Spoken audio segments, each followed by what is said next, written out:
Imagine a world where every online interaction is safe. That's what cybersecurity is all about. Welcome to Simplilearn's Cybersecurity Full Course, your go-to guide for protecting system, network, and data from cyber threats.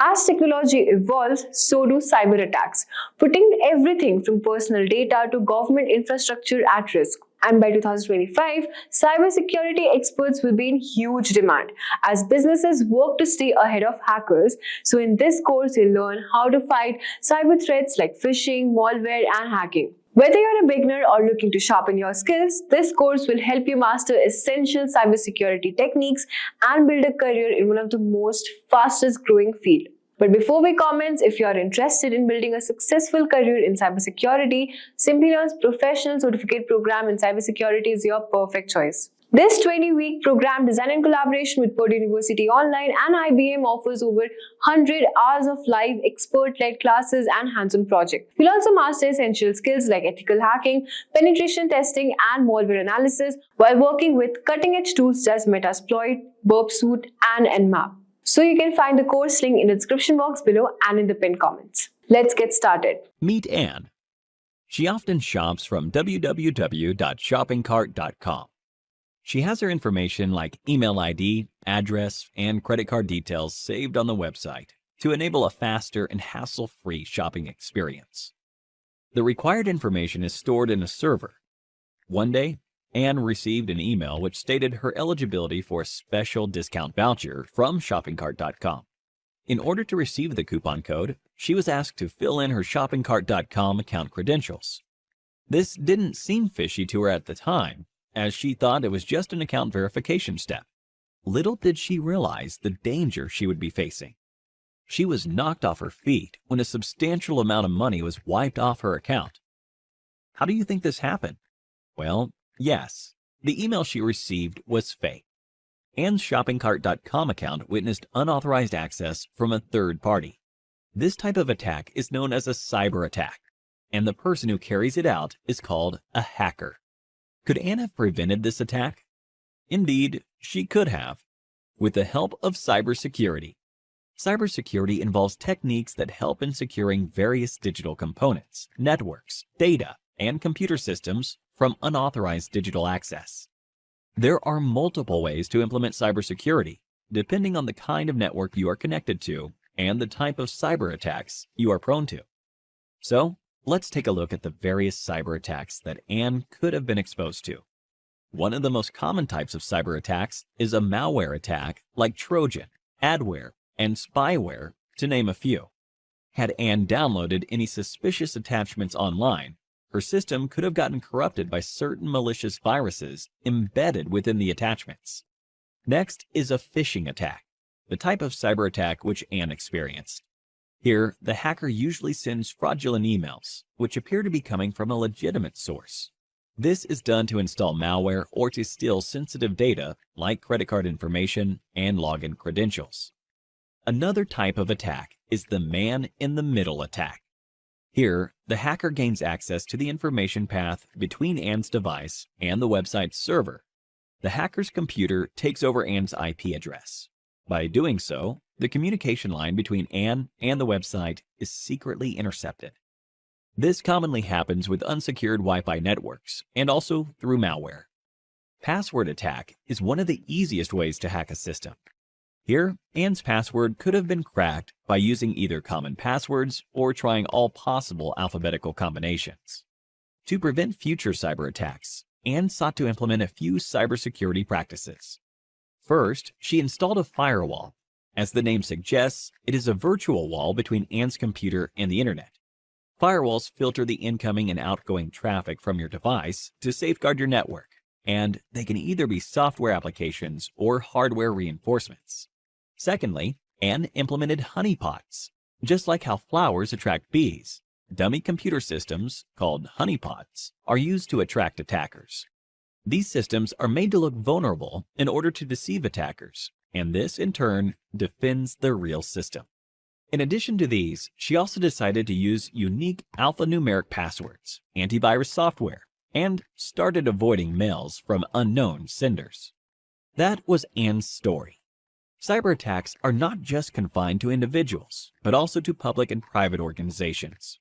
The cyber attacks carried out in such places are more deadly, and they result in colossal losses. Motives of such attacks are many, starting from tampering with crucial data to monetary gains. Let's have a look at a few of the cyber attacks that companies are subjected to. Various public sector organizations and large corporations face the Advanced Persistent Threat, APT. In this form of attack, hackers gain access to networks for a prolonged period in order to continuously gain confidential information. Companies also witness the denial of service attack, where networks are flooded with traffic, which in turn leaves legitimate service requests unattended. A variant of this is the distributed denial of service, DDoS attack, when multiple systems are used to launch the attack. When a hacker manipulates a standard SQL query in a database-driven website, it is known as a SQL injection attack. By doing so, hackers can view, edit, and delete tables from databases. Amidst a plethora of cyber attacks, it is indeed a challenge for organizations with several networks and servers to ensure complete security. This is not an easy task, and to help with this, cybersecurity professionals are hired to work on identifying cyber threats and securing a company's network. There are multiple job roles in the field of cybersecurity. If hacking fascinates you, then the role of an ethical hacker is something to be explored. Such professionals try to exploit a network's vulnerabilities, just like how a hacker would do, but only to identify those vulnerabilities and resolve them for protection against an actual cyber attack. But if you are looking to design robust security structures, then the role of a security architect is more apt. A Chief Information Security Officer, CISO, plays a crucial role in enterprise security and is entrusted with the overall safety of the information in an organization. So, here's a question for you. Identify the type of cyber attack where the hacker's system takes over the client's IP address. A. DDoS attack. B. Man-in-the-middle attack. C. Phishing attack. D. Password attack. Give it a thought and leave your answers in the comments section below. 3 lucky winners will receive Amazon gift vouchers. With the increase in the production of global digital data, it is anticipated that cyber attacks will quadruple in the near future. Organizations are going to need cybersecurity professionals who can prevent these attacks. A career in the field of cybersecurity is lucrative and a very smart decision for professionals now. We humans are highly tech-savvy in today's times. With the extensive use of the internet and modern technologies, there is a massive challenge in protecting all our digital data, such as net banking information, account credentials, and medical reports, to name a few. Have you heard about the deadly WannaCry ransomware attack? The attack happened in May 2017 in Asia, and then it spread across the world. Within a day, more than 230,000 computers were infected across 150 countries. The WannaCry cryptoworm encrypted the data and locked the users out of their systems. For decryption of the data, the users were asked for a ransom of $300 to $600 in Bitcoin. The users who used the unsupported version of Microsoft Windows and those who hadn't installed the security update of April 2017 were targeted in this attack. The WannaCry attack took a toll on every sector. Top-tier organizations like Hitachi, Nissan, and FedEx had to put their businesses on hold as their systems were affected too. Now, this is what you call a cyber attack. To prevent such attacks, cybersecurity is implemented. We can define cybersecurity as the practice of protecting networks, programs, computer systems, and their components from unauthorized digital attacks. These illegal attacks are often referred to as hacking. Hacking refers to exploiting weaknesses in a computer network to obtain unauthorized access to information. A hacker is a person who tries to hack into computer systems. This is a misconception that hacking is always wrong. There are hackers who work with different motives. Let's have a look at 3 different types of hackers. Black hat hackers are individuals who illegally hack into a system for a monetary gain. On the contrary, we have white hat hackers who exploit the vulnerabilities in a system by hacking into it with permission in order to defend the organization. This form of hacking is absolutely legal and ethical. Hence, they are also often referred to as ethical hackers. In addition to these hackers, we also have the gray hat hackers. As the name suggests, the color gray is a blend of both white and black. These hackers discover vulnerabilities in a system and report it to the system's owner, which is a good act. But they do this without seeking the owner's approval. Sometimes gray hat hackers also ask for money in return for the spotted vulnerabilities. Now that you have seen the different types of hackers, let's understand more about the hacking that is legal and valid, ethical hacking, through an interesting story. Dan runs a trading company. He does online trading with the money his customers invest. Everything was going well, and Dan's business was booming, until a hacker decided to hack the company's servers. The hacker stole the credentials of various trading accounts. He asked for a lump sum ransom in exchange for the stolen credentials. Dan took the hacker's words lightly and didn't pay the hacker. As a result, the hacker withdrew money from various customers' accounts, and Dan was liable to pay back the customers. Dan lost a lot of money, and also the trust of his customers. After this incident, Dan gave a lot of thought as to what could have gone wrong with the security infrastructure in his company. He wished there was someone from his company who could have run a test attack to see how vulnerable his systems were before the hacker penetrated into the network. This was when he realized he needed an employee who thinks like a hacker and identifies the vulnerabilities in his network before an outsider does. To do this job, he hired an ethical hacker, John. John was a skilled professional who worked precisely like a hacker. In no time, he spotted several vulnerabilities in Dan's organization and closed all the loopholes. Hiring an ethical hacker helped Dan protect his customers from further attacks in the future. This, in turn, increased the company's productivity and guarded the company's reputation. So, now you know hacking is not always bad. John, in this scenario, exposed the vulnerabilities in the existing network, and such hacking is known as ethical hacking. Ethical hacking is distributed into 6 different phases. Let us look at these phases step by step with respect to how John, our ethical hacker, will act. Before launching an attack, the first step John takes is to gather all the necessary information about the organization's system that he intends to attack. This step is called reconnaissance. He uses tools like Nmap and hping for this purpose. John then tries to spot the vulnerabilities, if any, in the target system using tools like Nmap and Nexpose. This is the scanning phase. Now that he has located the vulnerabilities, he then tries to exploit them. This step is known as gaining access. After John makes his way through the organization's networks, he tries to maintain his access for future attacks by installing backdoors in the target system. The Metasploit tool helps him with this. This phase is called maintaining access. John is a brilliant hacker. Hence, he tries his best not to leave any evidence of his attack. This is the 5th phase, clearing tracks. We now have the last phase, that is reporting. In this phase, John documents a summary of his entire attack, the vulnerabilities he spotted, the tools he used, and the success rate of the attack. Looking into the report, Dan is now able to take a call and see how to protect his organization from any external cyber attacks. Don't you all think John is an asset to any organization? If you want to become an ethical hacker like John, then there are a few skills that you need to acquire. First and foremost, you need to have a good knowledge of operating environments such as Windows, Linux, Unix, and Macintosh. You must have reasonably good knowledge of programming languages such as HTML, PHP, Python, SQL, and JavaScript. Networking is the base of ethical hacking. Hence, you should be good at it. Ethical hackers should be well aware of security laws so that they don't misuse their skills. Finally, you must have a global certification on ethical hacking to successfully bag a position of an ethical hacker like John. Few examples of ethical hacking certification are Certified Ethical Hacker Certification, CEH, CompTIA Pentest Plus, and Licensed Penetration Tester Certification, to name a few. Simplilearn provides a Cybersecurity Expert Master's Program that will equip you with all the skills required by a cybersecurity expert. You could have a look at it by clicking the link in the description.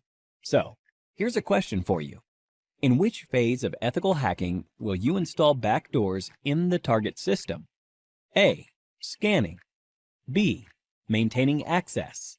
C. Clearing tracks. D. Reconnaissance. Give it a thought and leave your answers in the comments section below. 3 lucky winners will receive Amazon gift vouchers.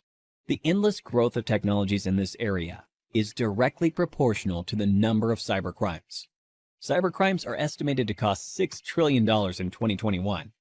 Hence, to tackle these cybercrimes, organizations are continuously on the lookout for cybersecurity professionals. The average annual salary of a certified ethical hacker is $91,000 in the US and approximately rupees 7 lakhs in India. So, what are you waiting for? Get certified and become an ethical hacker like John and put an end to the cyber attacks in the world. We'll be discussing about risk management in the information security, where we'll understand the concepts of cybersecurity, the CIA triad. We'll enumerate various factors involving risk management. We'll be able to understand the definition between quantitative and qualitative risk analysis, and also categorize various types of security control methods, right? And normally, we start with a scenario, all right? We start with the scenario. And the scenario is you have joined a major corporation as a cybersecurity specialist. In your new role as a cybersecurity specialist, you must help in securing the organization's information systems. Right? That's your job as a cybersecurity expert, a specialist.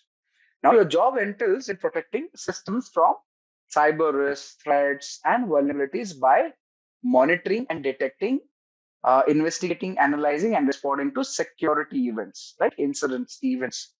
So the task you have been given are identify the potential threats to the organization's critical assets, identify vulnerabilities to organization's assets, determine risks, and for identified risks, perform something known as risk analysis and recommend appropriate response. This is what you'll be learning on the job as we proceed. The basics first. What is cybersecurity? Very simple. Every one of us knows. It refers to the process of securing sensitive data and critical systems from cyber threats. Right? We'll cover what is a threat, what is sensitive data, what is vulnerabilities, exploits as we proceed in our discussions. Right? The goal is to protect the confidentiality, integrity, and availability. We'll cover CIA triad. That is CI. C stands for confidentiality. I stands for integrity. A stands for availability of an organization's critical assets.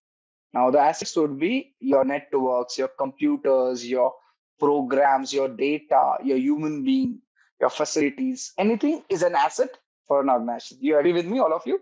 What is an asset in an organization? Anything which is a property of an organization. Anything which gives, helps boost the organization's productivity per se, right? Understood, right?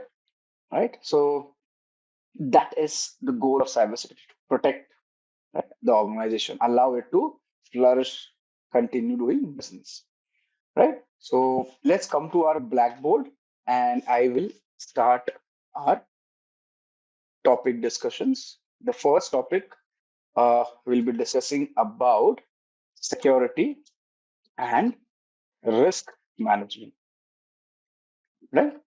Would you want everything in white, or would you prefer a red font?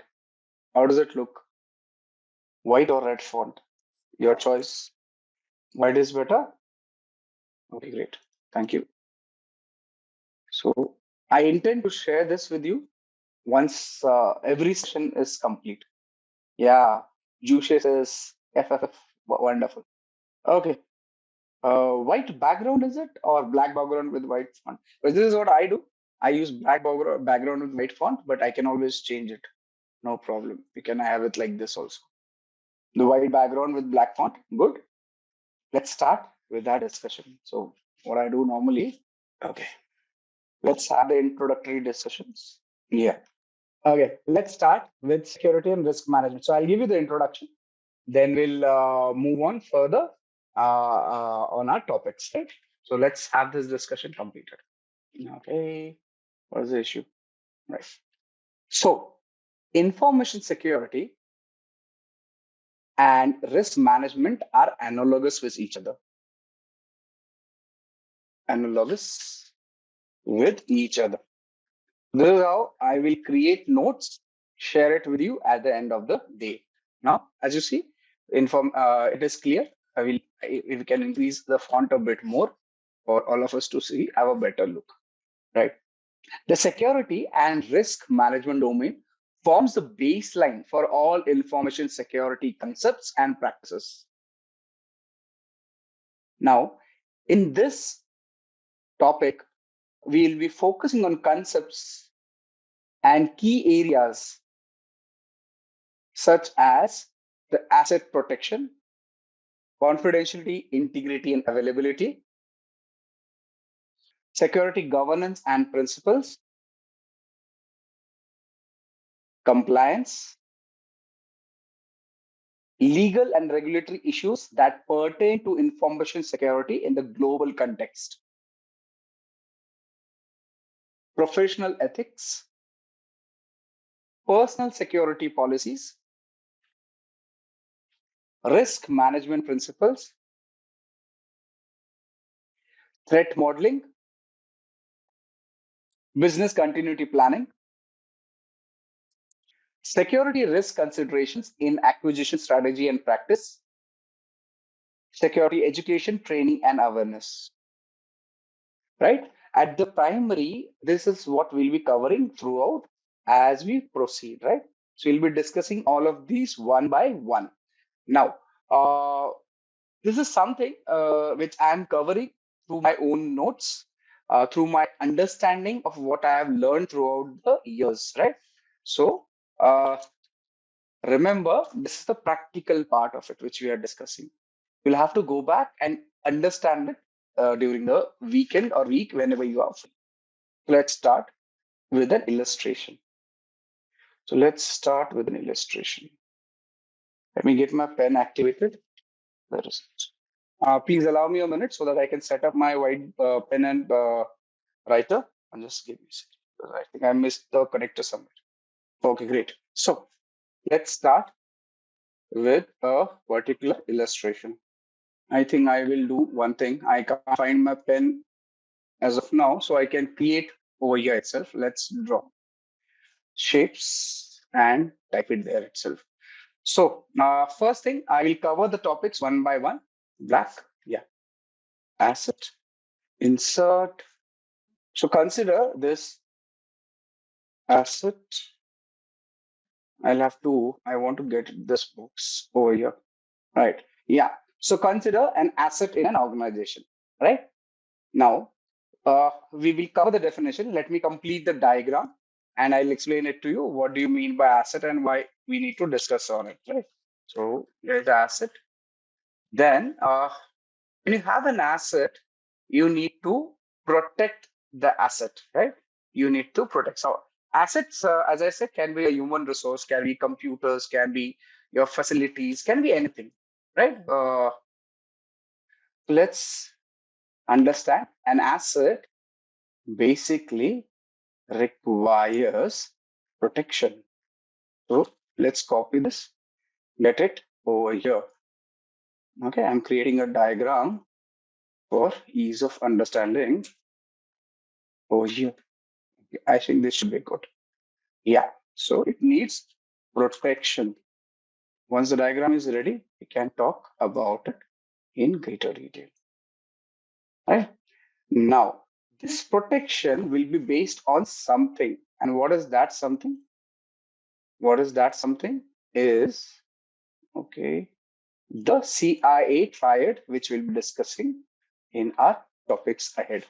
So the protection has to be based on, let's have this thing again, based, we need requires.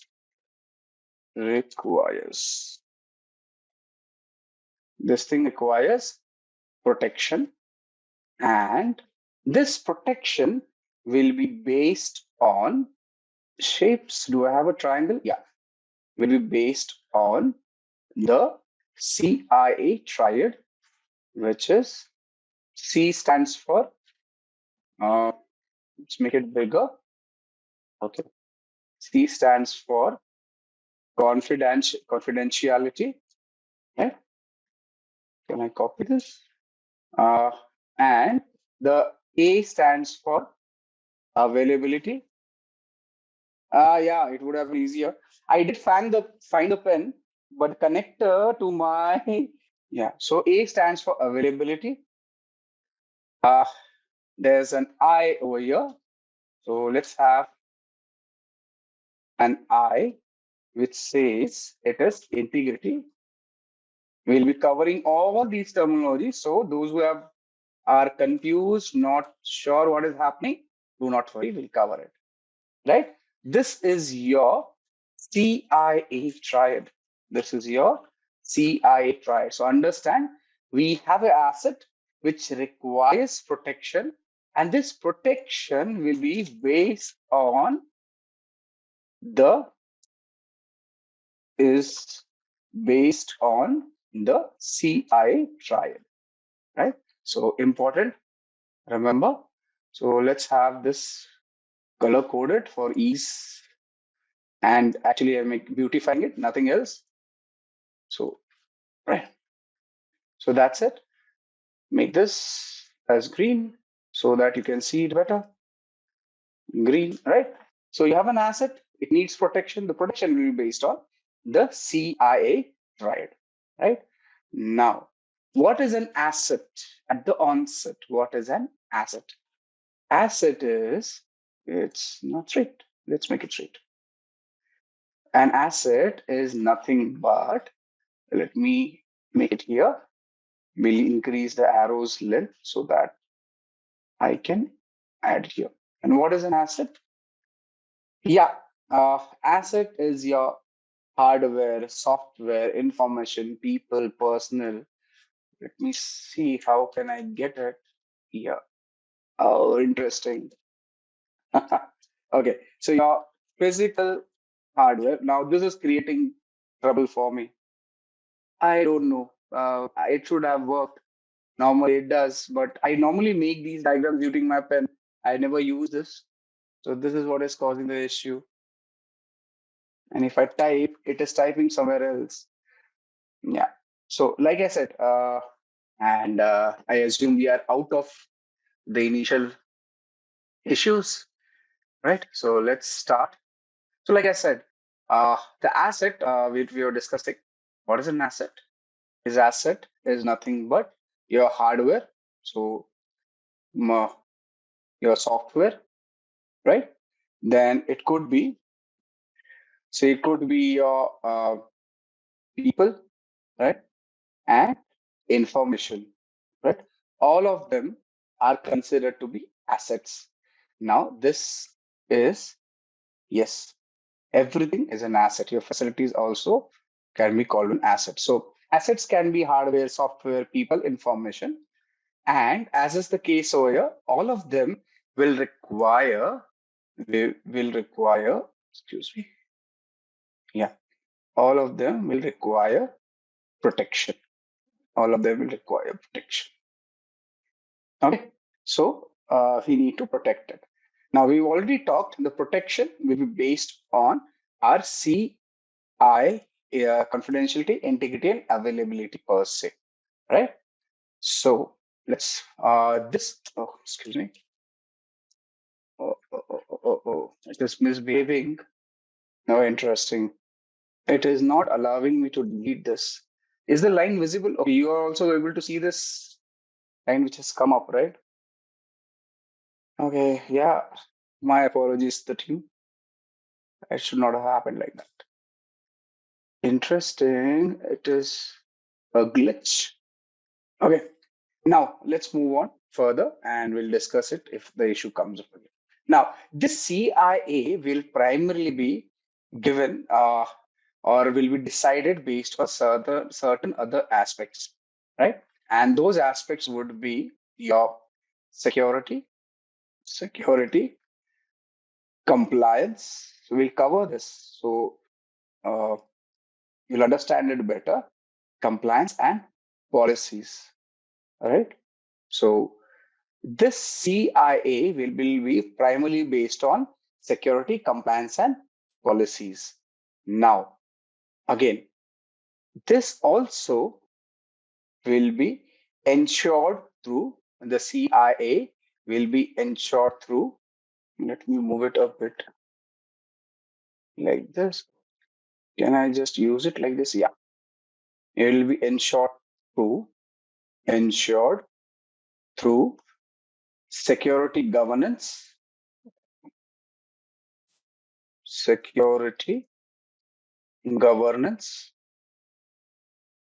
right?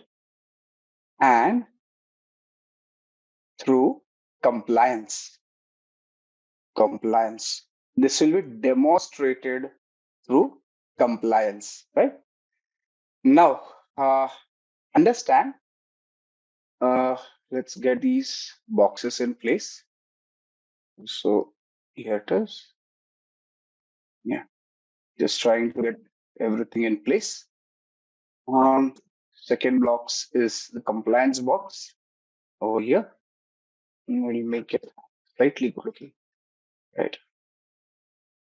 Yeah. Okay, here it is. Oh, excuse me. Yeah.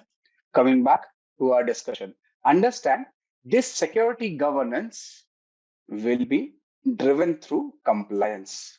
So this security governance will be driven through compliance. So driven through compliance. Okay. So as of now, most of you must be feeling that this is all gibberish, but we'll cover it as we proceed. So don't worry, right? So this is a diagram which we'll be referring regularly. Hence, I am creating the diagram over here, right? Now, this compliance will be primarily based on certain aspects such as, so the compliance will be based on certain things which we'll be covering one by one. That is legislations or regulatory. So let's say legislative, then regulatory, privacy related issues, right? Privacy related issues, right? Also, it will be, for example, let's say it will be based on PCI DSS. Now we'll cover what is PCI DSS as we proceed. Regulations, HIPAA, or GDPR, right? So we'll cover this as we proceed. Now understand, the most important thing we need to understand is an asset. It is hardware, software, people, information, facility, everything and all of it, right? Now this asset needs to be protected, right? The asset needs to be protected. And this protection will be based on confidentiality, integrity, and availability, right? And now this CIA will be demonstrated using compliance, which is primarily based on legislative, regulatory, privacy related issues and regulations. And the security governance will ensure it, right? Now, what is security governance? It is nothing but management practices, right? Standards, policies, procedures. That is security governance. So a few things to be remembered over here. Where's my pen? Here it is. So remember, security governance is nothing but management practices, right? Then it will be your standards, policies, and procedures. We'll cover the definition after this, right? You should remember that security governance can be ensured by proper management practices, standards, policies, and procedures, right? Basically, this complete stuff will give you or will provide insights. I need to slow down. Insights into something known as security controls, the protection mechanisms, right? Your uh, personal security and professional ethics, right? Okay. Now, all of this is interrelated. Hence, we are covering it like that. Now, this particular aspect of security controls, excuse me, I did select, yeah. All these aspects of security controls, personal security, professional ethics will be controlled by or can be adhered using your compliance, right? We'll be adhering using compliance, right? Now, each term will be explaining as we proceed ahead. So don't get confused, right? So this will be adhered through, right? Security compliance. Okay, is the diagram clear? Right? Is the diagram clear? Asset needs protection. Asset is nothing but hardware, software, people, information. Protection will be done through the use of CIA, compliance, integrity, availability. Okay. This is primarily, okay, one more box will create so that I can differentiate. Otherwise, my handwriting is, okay, here it is. So yeah, now this compliance CIA will be basically based on security compliance and policies, right? Now you can ensure the CIA by ensuring you have proper security governance, which is management practices, standards, policies, and procedures. And this can be demonstrated using compliance, right? And compliance can be added through security controls, personal security, and professional ethics, right? This is what we are covering all in all in this particular topic, right? So let's move on with the explanation for each topic mentioned over here. Any questions so far? Anything you would like to understand? Anything which you like to discuss right now? We can discuss. If you have any questions, we'll be covering it. Okay. Yeah. Anything you like to discuss now? Please go ahead. No? Wonderful. Wonderful. So let's come back to our primary discussion. And here we begin. Yes, I will share the topic notes, Dipti, with you. I will share this particular page itself. Yeah, this particular page I will be sharing with you. So do not worry. I'll share this document. You can ask, you can go through this document whenever you want. And now we have a few questions. We'll address the questions one by one. So normally what I do is get the questions here itself. So let's say, can I just give me a second? I am setting up the question. So all questions which will be discussed, we'll add it here itself so that I can talk about it and give you an insight. So now all those questions which will be answered for the topic will be here. So the first question is, who does the rule? The question is, who decides? Okay, the question is from Kaushal, right? So let me just paste it text only, right? So the question is, who who decides? Okay, the spelling, okay, that does not matter. Who decides the rule of compliance? Okay, so here's the answer for you. Let me dictate. Okay. So the rules of compliance are typically determined by a combination of regulatory bodies, industry standards organizations, governmental agencies, and sometimes international agreements. Yeah? Does that answer your question, Kaushal? Information in asset means what? So the question is, what information asset means? Okay, so let me give you the answer on it.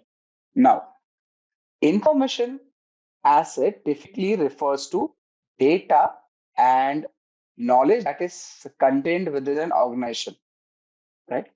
So let's talk about a bit more.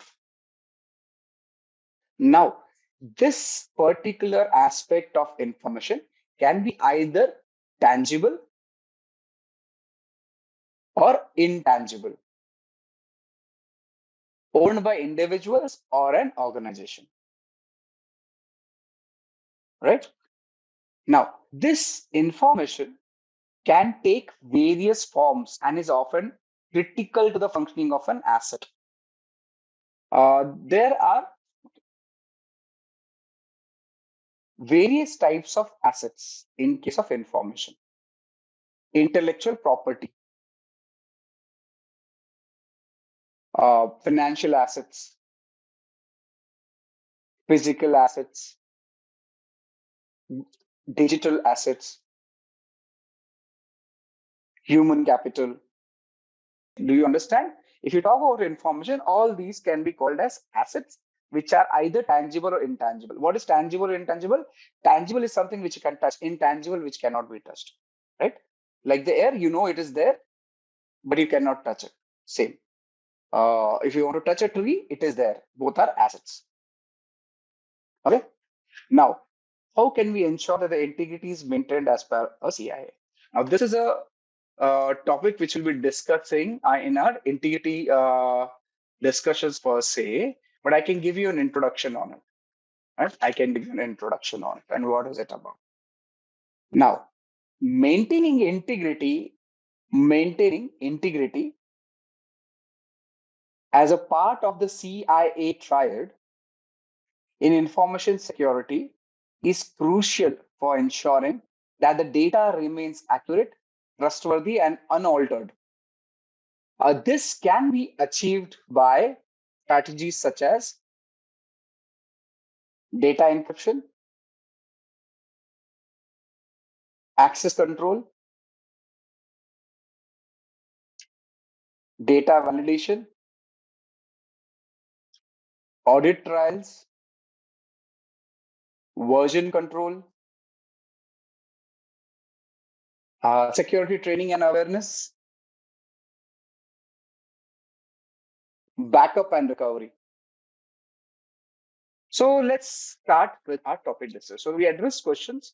Now we'll work on the terminologies which we used over here, one by one. Now, important things to remember, important points to remember here. Okay, let's understand this one by one. The first point, assets require protection. Right. So this is me typing now. There's too many typos happening. Second, protection is based on the requirements of confidentiality, integrity, and availability, right, for the asset. Security is ensured through security governance that comprises rather management practices and management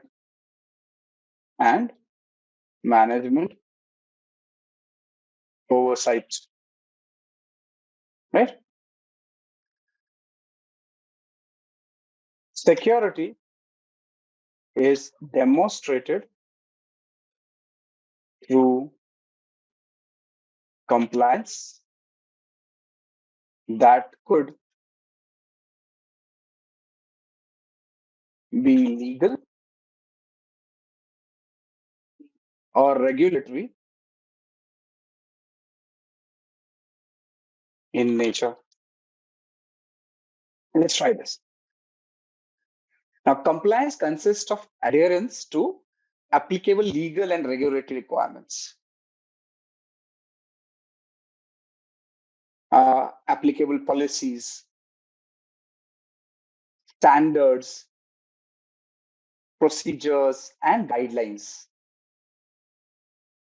and personal securities and policies. Also, compliance can be affected by security issues. Now, these are some of the important points which we should remember before we understand each topic separately, right? Before we understand the complete terminologies which we saw until now, right? So as you see over here, we talked about this diagram as an introductory nature. In this diagram, we need to understand these important points and topics, right? This is something which will allow you to better understand what is happening and why are we looking into this particular aspect, right, in the diagram.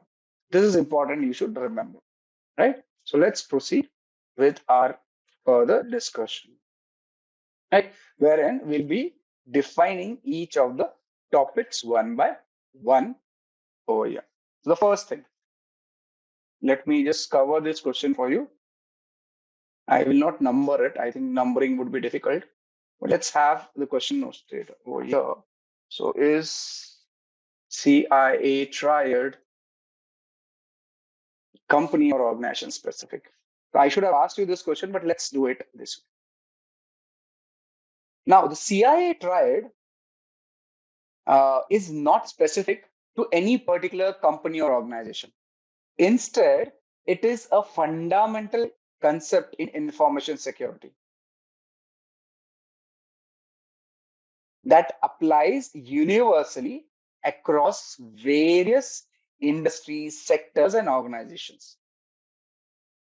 Also, the CIA triad basically provides a framework for understanding and addressing the core objectives of information security. And these core objectives are confidentiality, integrity, and availability. These will be discussed as we proceed ahead. Yeah. Right. So I think not many typos. This should work. Right. So, Azareen, does that answer your question? It is not organization specific at the onset. Wonderful. Your question is addressed and put into the notes for ease of understanding of everyone. Now, can you give an example of security governance? Can you give an example of security governance? We're slightly jumping the gun, but I can give an example. Let's say, let me think of an example for you. I will not type it. I will just explain it to you like this. Now, let's consider an example of a banking industry. Yes, Aditya. Aditya, you belong to which industry? Are you working or are you a student? I'm just asking it so that I can, it'll be easy for me to discuss. Yeah, working. In which industry are you? Now, let's consider an example of security governance in the banking industry per se or the sector. Now, if you talk about confidentiality or in case of the banking industry, ensuring confidentiality would be paramount for protecting the customers' sensitive information, right? Because it is financial. Now, banks implement various measures such as the encryption, access control, and authentication mechanisms to prevent unauthorized access to customer accounts and transaction data, right? So, for example, online banking platform will use secure web communication, right? Secure connection or HTTPS. Yeah. So you will be using HTTPS connectivity and multi-factor authentication to ensure that only authorized users can access this account. That is confidentiality. If you talk about integrity, you're basically maintaining the integrity of financial transactions by having checksums, digital signatures, right? To basically verify the electronic transactions. And availability would be ensuring that when a customer wants to access the banking platform, the online banking platform, it is available whenever it is demanded without interruption. That is the CIA. Now, in this example, security governance in the banking industry will incorporate the principles of the CIA to protect the customer data, maintain the integrity, ensure the availability by placing requisite processes, mechanisms, standard operating processes, your guidelines, and policies in place. So you have to implement the CIA, protect the CIA, having a certain set of what did we call processes, practices, mechanisms, standards, guidelines in place, and we'll cover those definitions as we proceed.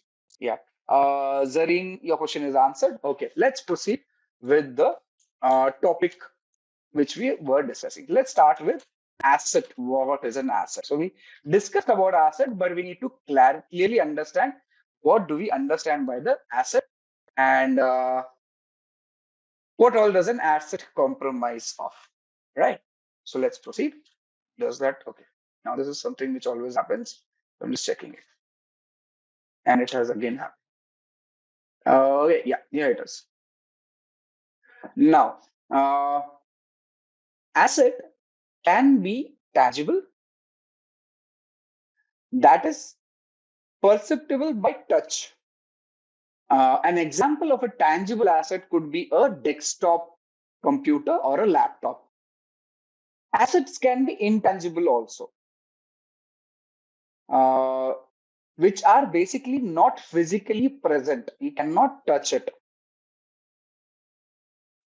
For example, corporate image or intellectual property, such as the patents, are intangible assets. Clear so far? So assets are tangible and intangible. Tangible is basically what you can touch, what you can perceive with a touch, right? Intangible is something which is understood. We cannot just touch it, right? Now, assets are used by the organization for business purposes or business processes. Every asset, whether tangible or intangible, has a certain intrinsic value to the business. The value can be monetary or of importance or of both.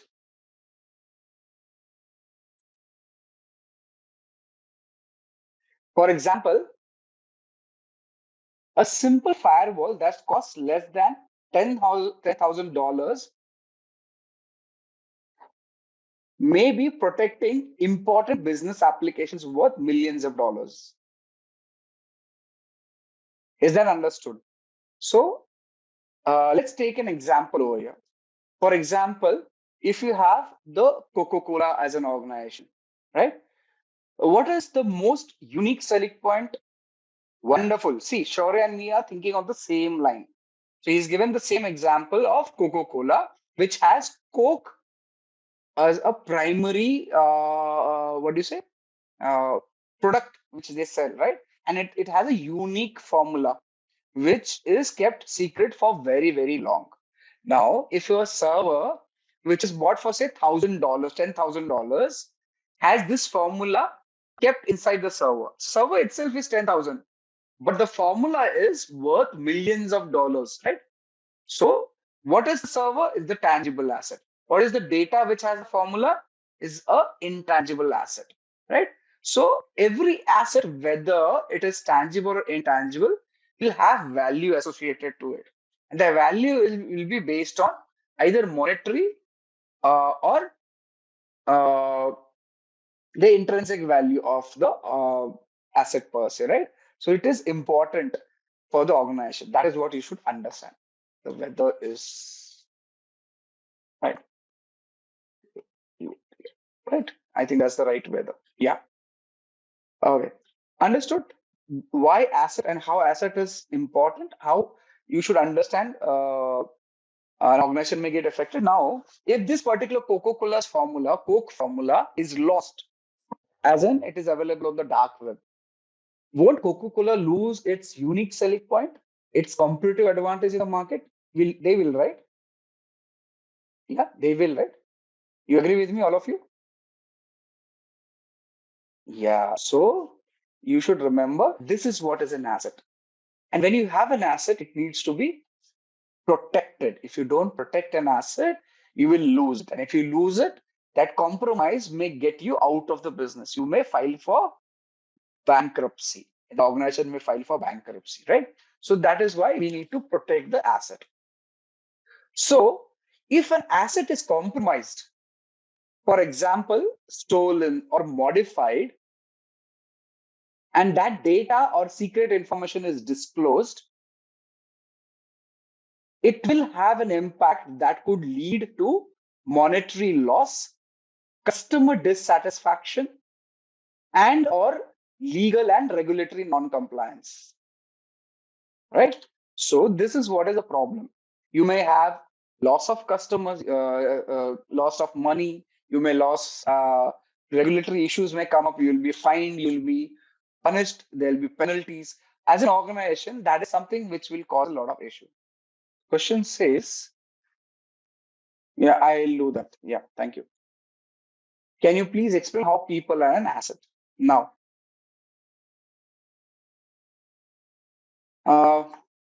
see, understand the people are the most valuable assets within an organization because they have skills, knowledge, experience, creativity, and relationship that employee possesses, which will contribute significantly to the success and competitiveness of the organization. Now, anything which contributes to the organization's success is considered as a asset. So, yeah. So, when you talk about human beings, right, and how information and skills of the workforce can be considered, it can be considered under, say, intellectual capital, right? That is collective knowledge, expertise, skills of an employees. Similarly, innovation and creativity can be considered such that our employees are able to innovate, generate ideas, right? Uh, Customer relationship. Again, employees often develop very, very strong customer relationship. Let me just put it in the bullet points over here itself. So let's talk one by one on these points. So first one is uh, intellectual capital. So this is where the collective knowledge, expertise, and skills of the employees will represent intellectual capital. Innovation and creativity, where employees basically the ability of an employee to innovate, generate new ideas, and solve complex problems, again, can be considered as a critical asset for an organization, particularly where the industries are or the industry have a rapid changing scenario. Technology is changing regularly, right? So that is where employee can be considered, or human being can be considered as an asset, right? So this is where you need to understand why human being is considered an asset, right? Similarly, you will have customer relationship, wherein a lot of organizations have employees directly in touch with the customers. Now, customers trust these employees. They prefer to talk to these employees. This is where customer relationship this is where your employee becomes a asset, right? You cannot let go the asset because you may even lose the customer. And even your organization culture comes into play. And that culture basically significantly, what do you say, prefers the employees to be trained in a certain way, to be addressed in a certain way, making them an asset which becomes indispensable, or at least a big time, uh, have big time importance to the organization. Yeah. Does that answer your question, Zari? Okay. Why do you consider them an asset? Because there are a lot of things which they handle. And this is all these things which they handle can be considered as something which allows the organization to grow in long term. Right? Okay. Until he types, let's proceed. Now, assets are basically grouped or generally grouped in a certain ways. And so, how are assets generally grouped? So let's have this one by one. So first one is physical assets. So let me tell you what are physical assets. So physical assets again are tangible in nature, and our examples could be, say, your buildings, buildings, furniture, right? HVAC systems, systems, right? And so on and so forth, right? So these are considered as assets, which are physical in nature or physical assets, right? So these are how you can group assets in various segments. One is physical assets. Let's move to the next one, which is hardware assets. Right? Hardware assets. Now, when you talk about hardware assets, these are in information security per se. If you talk about examples, it would include your servers, desktops or desktop computers, laptops, router, network cables, and so on and so forth. Yeah. So these are the hardware assets in information security per se. So you can differentiate your assets based on this. So we understanding what are the different groupings of assets. So we talked about physical, we talk about hardware. Now the next one logically will come as software assets. What are software assets? Okay, these are intangible assets. If you can refer to software as a intangible assets, right? Now these basically can be utilized or are utilized by organization by having licenses, right? Yeah, licenses or your intellectual property can be considered over here. Uh, uh, let's example would be your operating system, OS, your DBMS, database management system, right? Office applications, you're procuring it, you do not have uh, do not have your own system, you're buying it under license to be utilized. Then your web servers, uh, server softwares, as we call it, softwares, right? And so on and so forth can be considered as software assets. Clear so far? Yeah, Aditya says the same product may cause loss to other company. Coca-Cola example, very true. Right. So those are software assets. Right. Now, another group or another classification of assets could be information assets. Information assets, right? So if you talk about information assets, again, these are intangible in nature and they are owned by an organization. Now, these are not owned but licensed, right? Licensed, right? In this case, these are owned by the organization, right? So example could be your business processes,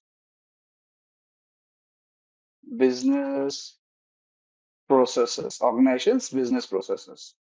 Then policies,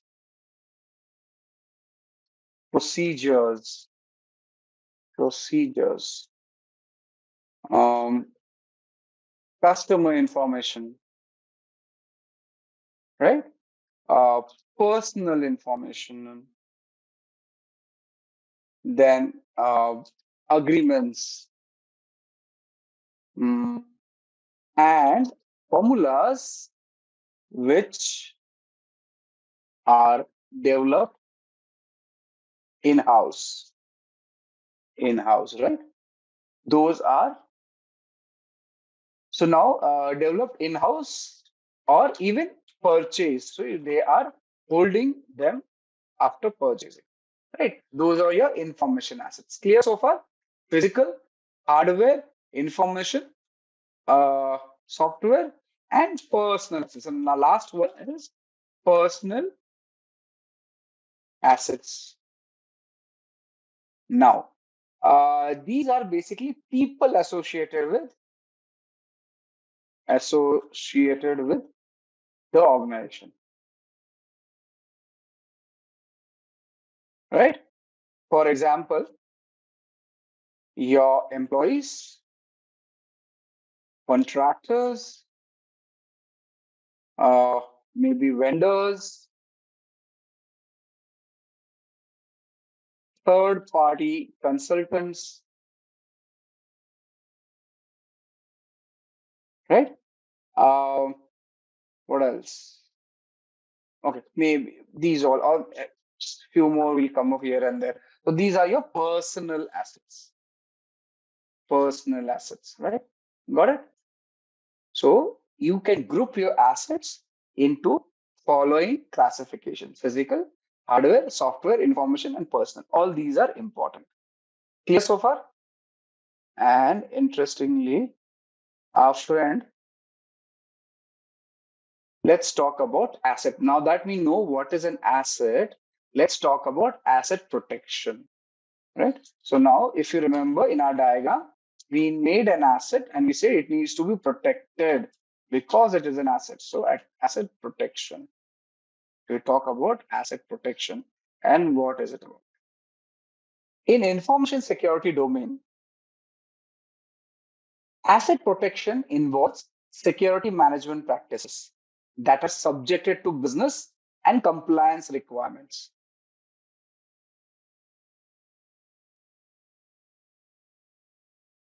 Such practices for asset protection are called security controls. Various types of security controls would be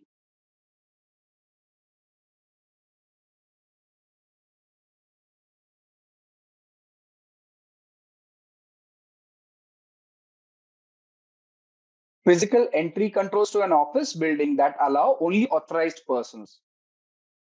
Monitoring controls such as CCTV for surveillance of critical assets. Right? So you have various protection mechanisms, and those protection mechanisms are we referring to physically stopping someone, monitoring it using CCTV, controls such as locks for hardware asset for protection from theft.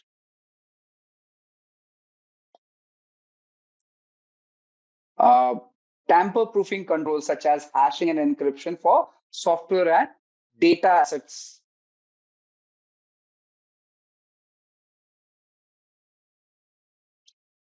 Copyrights or patent for information access to protect legal rights. Identity management systems to protect personal assets from identity theft. All these are various controls or protection mechanisms in place, right? So now when you have an asset, we need to protect that asset. For protecting an asset, there are various implementations which can be done. A few I have listed over here. Yeah. Now, we should understand that these are not comprehensive list of security controls. It is now this list is an ad hoc list as of now. So it will be basically decided. Now, this kind of asset protection mechanism will basically be decided on uh, risk, risk analysis, your evaluation of the risk, assessment of the risk, right? Similarly, controls will be identified through risk mitigation strategies, risk assessment, risk, what do you say? Decision of risk based on management's policy. And this is where your analysis of risk management or risk management procedures will come into play. So asset protection requires or has a requirement that it will be based on risk. In order to understand the risk, we will have to understand risk assessment and select the control based on the risk analysis which is done over there, right? So we'll be discussing this based on the confidentiality, integrity, and availability concept. So if you have a software, be it open source or whatever, and it is being utilized to say uh, create value for a business, okay? Anything which creates value will be considered an asset. Remember that. It be it open source, right? Now, when you talk about open source, you can categorize it into say Software assets, right? You're not owning it, but you can use it. And when you use it, you are trying to look for value. Is that understood? Aditya is saying open source software is not included in these assets. We can include it. I have not made it comprehensive. You can add a lot of things into it. I gave you an understanding of an asset. Okay. Okay. All right. So where are we? Since I'm talking a lot about risk management, let me give you a small introduction of risk assessment management before we proceed for our discussions on the CIA, the confidentiality, integrity, and availability. Now, why am I referring to it always? Where's my connection? This is something which is important. Understand when you sit for interviews for your as say GRC professional for cybersecurity. What is GRC? Stands for Governance, Risk, and Compliance. GRC, right? Governance, Risk, and Compliance. You'll be asked such questions. So you have first job in risk management would be to something known as inventorize assets. So you will basically make a list of assets held by an organization. These assets will be prioritized. Now, these will be based on what? The prioritization will be done on something known as business impact analysis. The impact this asset will have if it's compromised. In fact, if asset is compromised. Do you understand it? Now, when Shaurya said that Coca-Cola is an asset, you list out the asset. Now, if the Coca-Cola's asset, Coca-Cola's formula is lost, then what will happen? You'll have a big impact on the organization. Now, that impact is what will decide the priority of an asset for an organization. Once your assets are inventorized, you will understand the value of the assets compromise based on something known as quantitative and qualitative analysis. We'll cover this in our future discussions. These analysis will allow us to get something known as a dollar value for your asset, right? And what will be the issue in case they are compromised. Once we have these dollar values with us, then based on this value, we will be based on these calculations, we will select controls. We will select controls, right? Controls are what? Protective mechanisms. Now, in case Coca-Cola's formula, you can say controls can be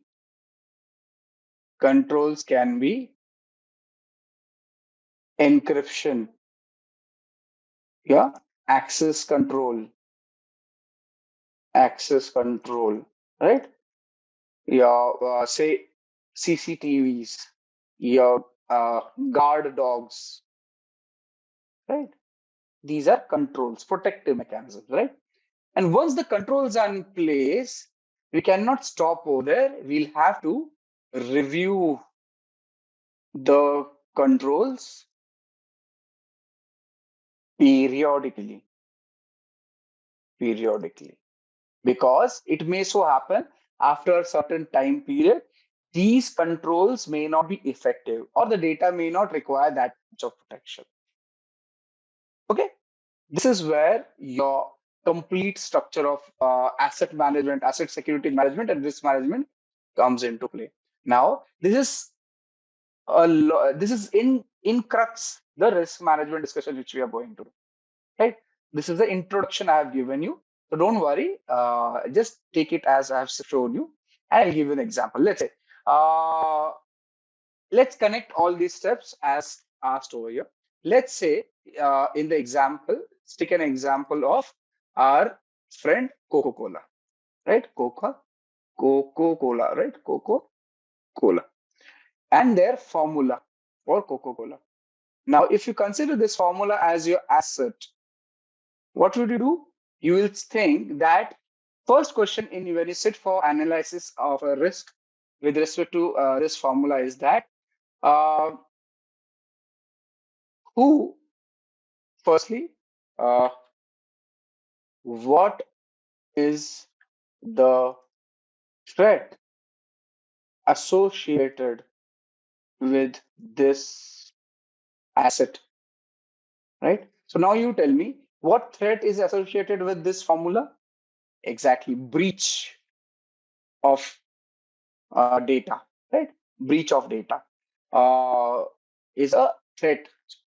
Now, if this next question to be addressed, if you know what is the threat associated, if you know what is the threat associated, which is breach of data, then you need to answer next question: how much loss? How much loss will happen if this is lost? If this happens, if this thing becomes successful, or you can call it as if the risk materializes, materializes, then what is the case, right? So if you now know that the asset is Coca-Cola's formula, the threat is breach of data, then you will know the weakness. Now, what is this? This is the weakness or vulnerability. Vulnerability. You know the vulnerability. You know the threat, right? Once you know the vulnerability, the weakness, and the threat, and you need to understand the impact it will have on the business, find out the dollar value. So you'll have to calculate the dollar value based on, say, what do you feel about it?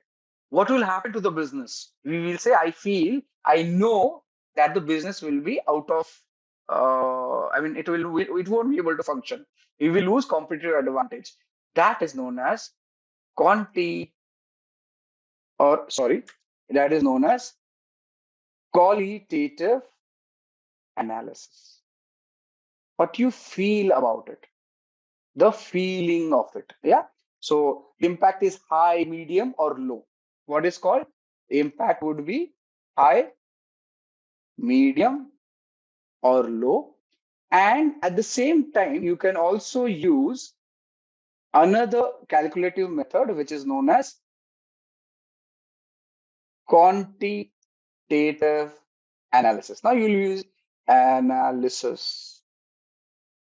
This is where you use mathematics and get something known as dollar value. So you know that there'll be a $10 million loss in case this formula is lost. I'm just giving you an ad hoc number. What do you get? You get the understanding what is the impact of the business. Now you know that based on this value, now based on this value, we now know what will happen if this asset is lost, right? We know, right? Understood? We'll know this, right? That if this asset is lost, we've calculated it, we've understood it. Now, based on that, you will select a protective mechanism to protect this asset. Understood? Is that understood? Say we have the formula coming up when we come to this. Is just a generalized discussion we have. We have the formula coming up, right? So now we know. For example, let's say when I said the loss or the value of this compromise asset is say $10 million, right? $10 million. Now you will put a control which will not cost, or which will be less than the loss of compromise. As in, we want something which is costing us or saving us from this loss and does not cost itself $10 million and more. The cost of the control, as is the case over here, right? So we select something which is saving on the compromise and also not costing us that much. So if by any chance the cost of the control is higher than the compromise itself, the management will not approve. You understand that, right? If cost of control is greater than loss after compromise, as in, let's say if the data is lost, I lose $10, but in order to protect the data, I need $100. Will the management approve it? Yes. Will the manager approve it? Senior management will approve it? Is it no, right? Financially, economically, does not make a sense. That's the reason you put a control if the control is within. Now, this is again with respect to risk strategy. This is where, so you'll think of risk strategy in this case. So you will either, strategy. You will either accept risk, mitigate risk, avoid risk, right? Accept, mitigate, avoid, and what is it? Another one. Accept, mitigate, avoid. What is the fourth one? Anyone knows? Transfer. Very nice. Transfer. Thank you, Omio. So what is accept? I accept that this is loss is going to happen. I do not intend to do anything. Mitigate. I will reduce the levels of the impact. I will reduce the impact. Avoid. I'll just totally leave it. And transfer. I'll basically do an insurance, something like that. Okay. That is where risk strategy come into place. Okay. So the control in this case will be encryption of the formula, guards, dogs, CCTV, building with access control, everything. Yeah, so on and so forth. Understood, is it? I just ran through the example to explain it, but we'll be covering it as we proceed in the session. What we understood last time was about risk management. We understood what is the cybersecurity. Before we proceed further, how many of you are proficient in Linux, have been handling Linux operating system, wherein you can do commands on the terminal, maybe run an application to scanning and all through the terminal? How many of you are proficient in it? Right. So this is your Kali Linux machine, which we'll be using. Now that Kali is up, let me just complete a few theory things. Once the theory is complete, we'll be discussing Linux today, primarily the command line of Linux terminal and how you navigate around the Linux machines. Okay, I'm setting a small 15 questions Linux quiz for all of you, which will be running now just to understand about Linux, comfort of your people. The class code, just a sec, I'll share it. We'll have this quiz running right now. Linux basics plus create a login, and then we log in. Just use the class code is given on your URL. Can you see the URL? If I just use your own, if on your screen, can you see on this part of the URL, you have the class code mentioned that you can use. At the onset, just log in. Linux basics.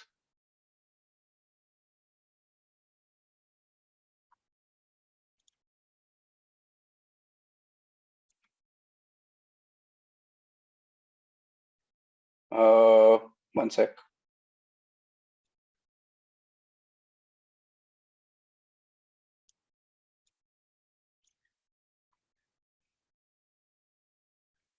The class code, Ganga, you're already a part of the class, right? Oh, the link expired. No problem. I'll share it.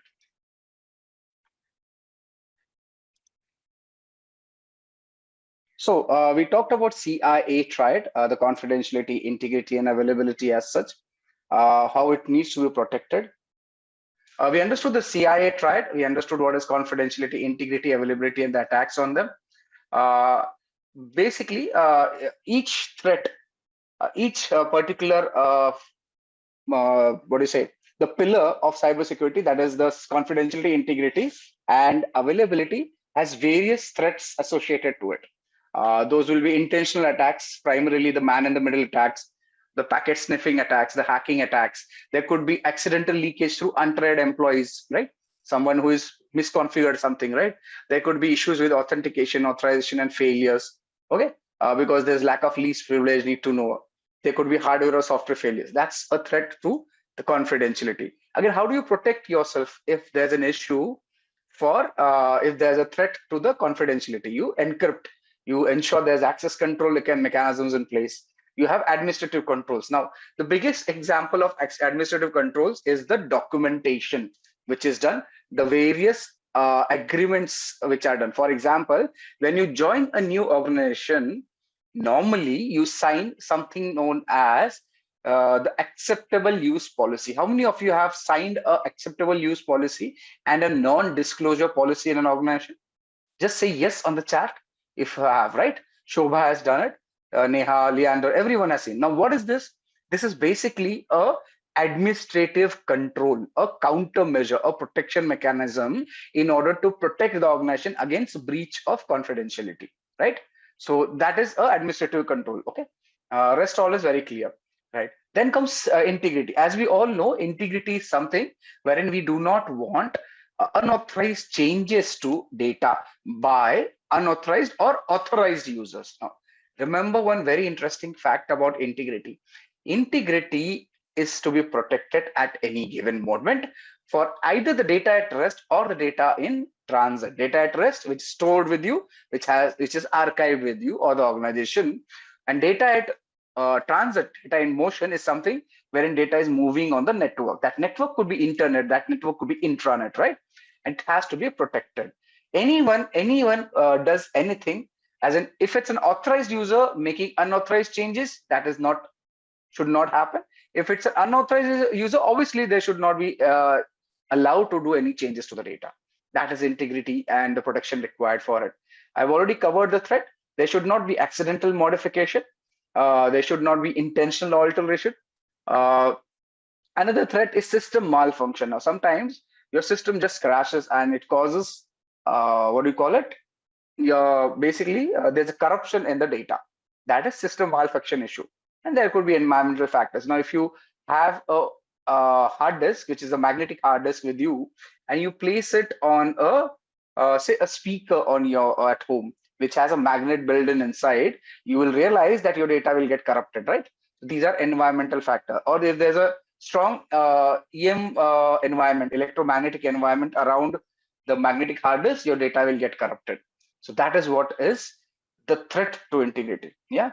So we've covered this. I'm just covering the slides per se. What is the protection mechanism? You use cryptographic hash to ensure that the data can be checked if there's a integrity breach or not. It cannot avoid a threat to integrity, but it can tell you if the data has been compromised or not, right? Similarly, check some database integrity, referential integrity. Yeah. So we are checking about the integrity, right? We are checking if the data has been changed in transit or not. For example, let's say you have an organization wherein the data is backed up every few hours in a backup facility away from the main facility. Now, this data will be utilized whenever there's a situation, there's an incident wherein the backup is to be called upon for restoring the systems. Now, in order that the backup should work, we also have to regularly check if the data is still relevant, if the data is still good, the integrity is not compromised, right?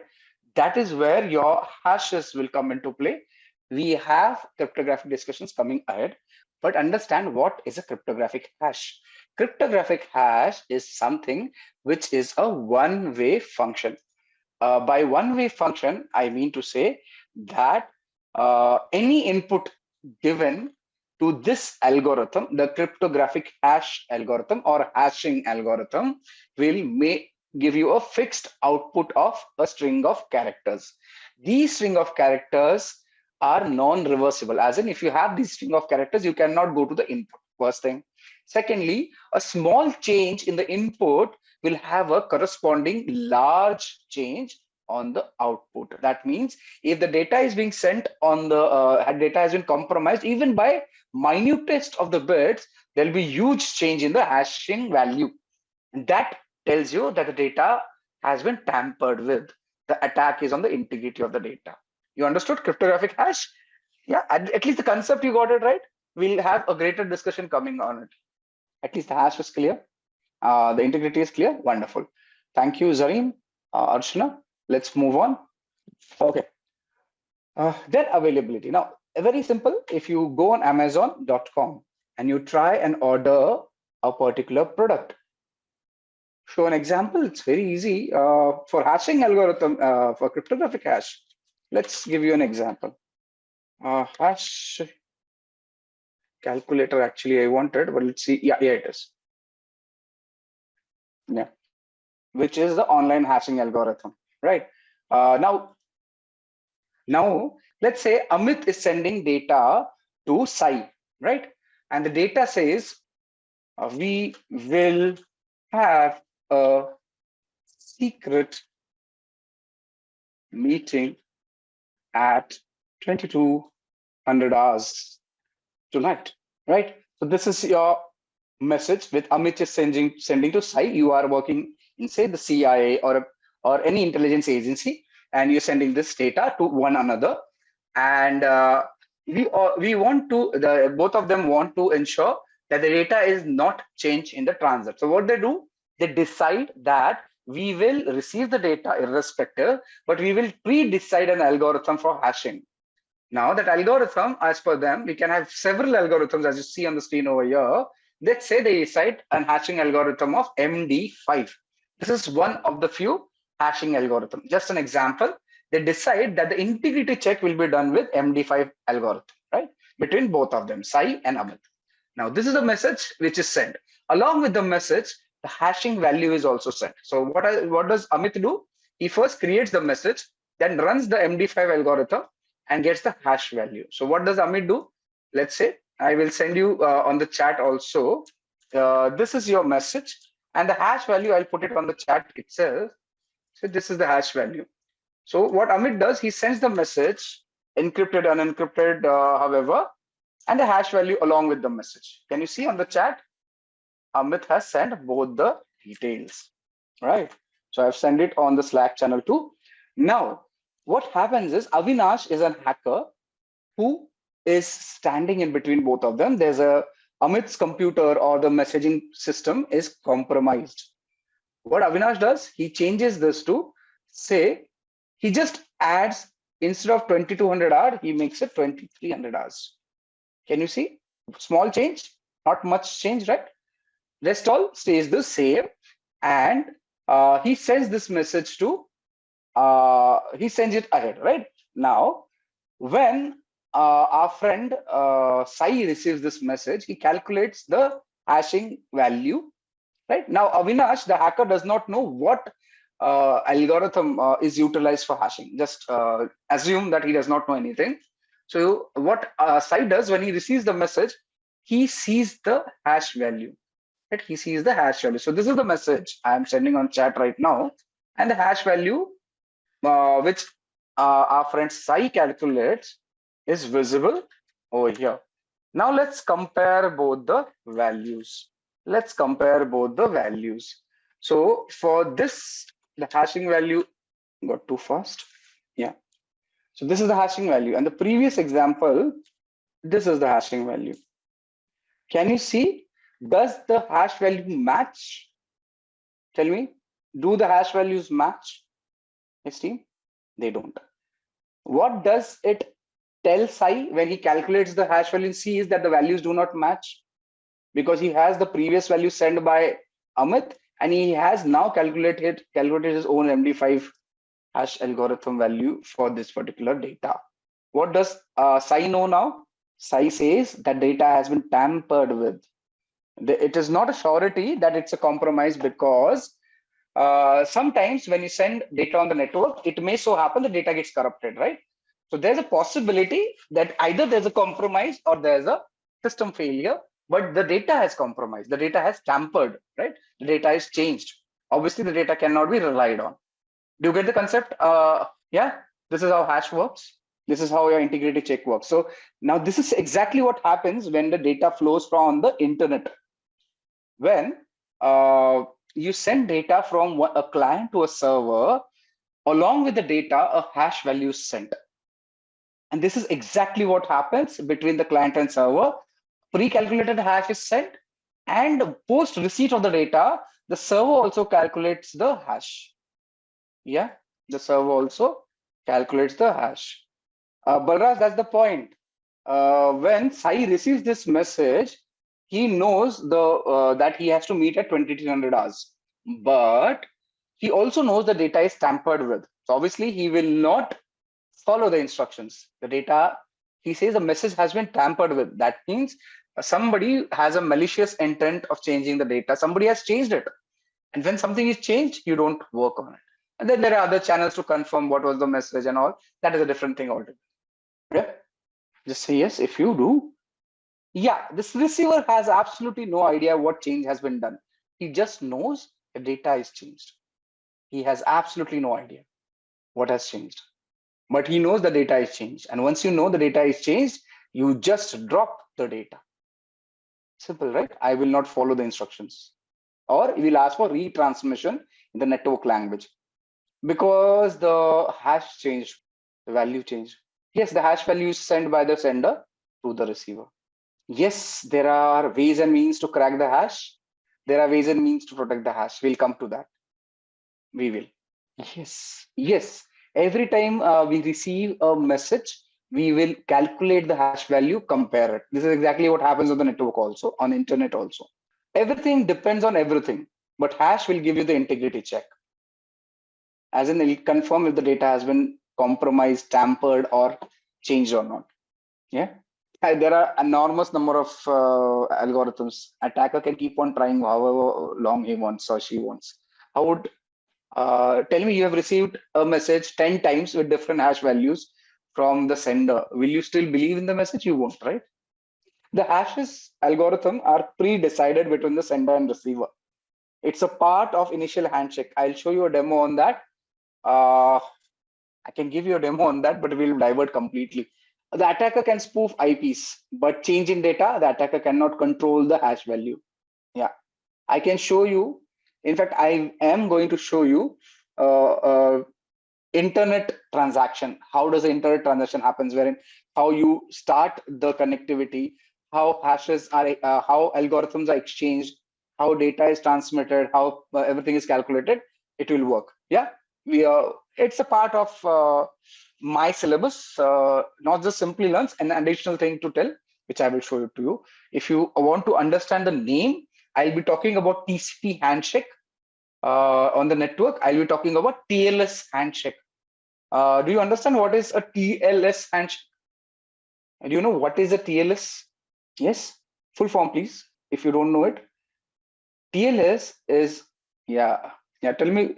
See, when data is transmitted over the internet, it is known as transport layer security. Yeah, that is encrypted, right? When the data is sent. So the TLS is a transport layer security approach. And this is where your data is encrypted along the net in the network. And for that, the algorithms are pre-decided. The handshake tells. So now that we have jumped into it, let me tell you. What happens is, let's say I am talking to Mahavir. So I cannot just talk to Mahavir, right? I will first seek his permission. I will say, Mahavir, may I talk to you? Mahavir will say, yes, let's talk. What am I doing? I'm sending a synchronous request to Mahavir. Mahavir is sending me synchronous acknowledgement. As in Mahavir is saying, yes, we can talk. I say, yes, that's good. I send an acknowledgement. This synchronous request sent from me to Mahavir, synchronous acknowledgement sent from Mahavir to me, and I sending yes, final yes acknowledgement is what is known as Sync-Sync TCP handshake. This is known as TCP handshake. Once you have the TCP handshake completed, then we decide, Mahavir, I belong to Karnataka. I speak Kannada. I also know Hindi. I also know English. Which language would you prefer? Now, what am I doing? We are deciding on a common communication protocol. So Mahavir will say, I belong to Rajasthan. I know Rajasthani, I know English, I know Hindi. We can talk in English. What is it happening? We are deciding on protocols. We are deciding on the communication line. We are deciding on the encryption algorithms. We are deciding on hashing algorithm. This is known as a TLS handshake. Once you decide on the language, we also decide what code to use. Do you use Devanagari? Do you use English? Do you use any other, what do you say, script? What is it? We are discussing the encryption mechanism. Now, when Mahavir and me are talking, everything is pre-decided. What codes will you use for encryption? English, right? How frequently will we speak? Now, once we finish this approach, when we finish everything that now we have decided to talk, we decided our algorithms, and we say now we are done with talking. We'll close the connection. That's a reset, right? We'll cover that at the onset. Understand what is this. So this is exactly what happens on the network. A lot of handshaking happens. A lot of data is exchanged with each other. Only then your communication happens. Now everything happens with a blink of an eyelid, because the modern day communication system. So you won't know about it, but it happens. And this will be done. I will show this on live example. I've given you a analogous example. I will show you using Wireshark. How does it look on the network, right? I love giving that example. It's an awesome example, and I'll show you how it works with time. So we'll understand Linux today. If time permits, we'll go further ahead, and we will also understand this TLS handshake in the cryptography, TLS TCP handshake in the cryptography module in greater detail. So yeah, so let's move to the threats. I'm glad you understood. Yeah, so CIA threats. So what is the threat to the availability? I was coming to Amazon. When Amazon, you're trying to order a product and Amazon is down. What is happening? An authorized user is not able to place an order. You will get frustrated, right? And that is an attack on availability. Amazon will lose business and reputation at the same time, right? So that is what is. So it can be a denial of service attack, or a DDoS. DDoS stands for denial of distributed denial of service attack, right? That's a malicious intent for stopping services of a service provider. Simple as that, right? So this is it. There can be a see, if you have a data center and there's a power failure, what is it? It may also lead to denial of service, availability attack on the network, right? If there's a power failure. Similarly, if your HVAC system, your AC, what do you call it? HVAC. What's the full form? HVAC. I keep on forgetting it. Your climate control system, basically in the the full form is heating, ventilation, and air conditioning, HVAC.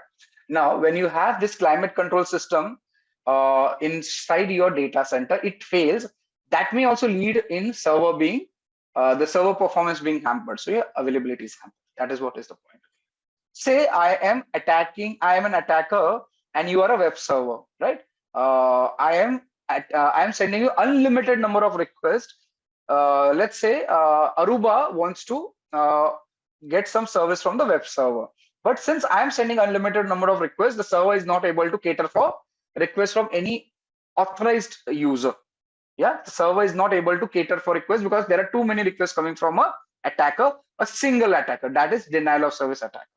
Now, if I tell 100 people, I pay 10 rupees to 100 people, and all of them, I tell them to send continuous requests to a particular server, that is distributed denial of service. As in, I've distributed the attack to multiple locations. Okay, this is an analogous example. We'll have a technical example shown to you. You can use a tool by the name of hping3 to send ICMP requests. Now, we will cover that as we proceed. ICMP request, that so many pings are being sent to the server that server is unable to service a authorized request, right? That's a DDoS and DOS suppression. Wonderful. Glad you understood it. Let's move. How do you ensure high availability? Okay, you have a data center, you'll have a standby data center backup system, right? Which will work. If one goes down, the other will take on immediately. You may have backups in place, archives in place, which works, right? So that helps. At the same time, you have protection mechanisms, the IPS, the intrusion prevention systems, intrusion detection systems. You may have firewalls in place, right? You may have RAID 5 configs as Kaushal has given. That allows you to ensure that your data, your service is available at all given times to the users, right? So that's availability. Now we also discuss about risk. Again, we gave a formula, right? Risk was impact into likelihood. Basically, it's a combination of probability of or a likelihood of an event. Right now, event can be positive and negative, but what we are discussing over here, we're talking about a negative incident event which has happened. That is a risk. With reference to negative incident, let's say there's a data breach. We can have two different incidents talked about. Let's say your power connectivity to the data center goes down. It's an event, right? A negative event. And what is the risk? Because that happens, your server availability or net system availability may go down, right? At the same time, there's a possibility that there's a hardware damage which will happen. Agree? So that's a risk. Now, what is a risk? It is the probability that this power system will go down. That is risk. Do you understand? Risk as such, it's combination of likelihood that something will happen of this sort. That is risk. It's a probability. Yeah. Now, in formula's case, you can say risk can be impact into likelihood. Impact multiplied by likelihood. What is the possibility of a, right? Now, we talked about data center. Now, what is the possibility your data in this data center may be breached? That's a likelihood. What is the probability that it will help? And once the data is breached, what would be impact on the business as such? How much will be the damage? That is the impact, right? This damage can be calculated in terms of dollar values, money, right? Or reputation as such. So we discussed about Coca-Cola's formula last time. So what is the risk associated to it? It is the likelihood that this Coke's formula is breached, right? What is the likelihood? It is a percentage value. And if this formula is breached, what would be the impact with reference to the damage potential and the dollar value and reputation loss for the organization? It's high, right? So the risk is high because impact is higher, likelihood is a possibility. So impact multiplied by likelihood will give you risk. Do you understand risk now? Likelihood into impact. That's risk. With me, all of you, risk understood? Right. So I gave this example already, the same thing which is available on the screen. A server is an asset to an organization. In this server, I gave this example during a last discussion. In this server, about 25% of the data is in unencrypted format. There's a 25% data which is in unencrypted format. And what if a particular vulnerability, that is a weak rule in the firewall, allows a threat agent to compromise this data, okay, then this risk is materialized. Okay, I am talking about the terminology. Risk is materialized. There's a loss of data to the organization.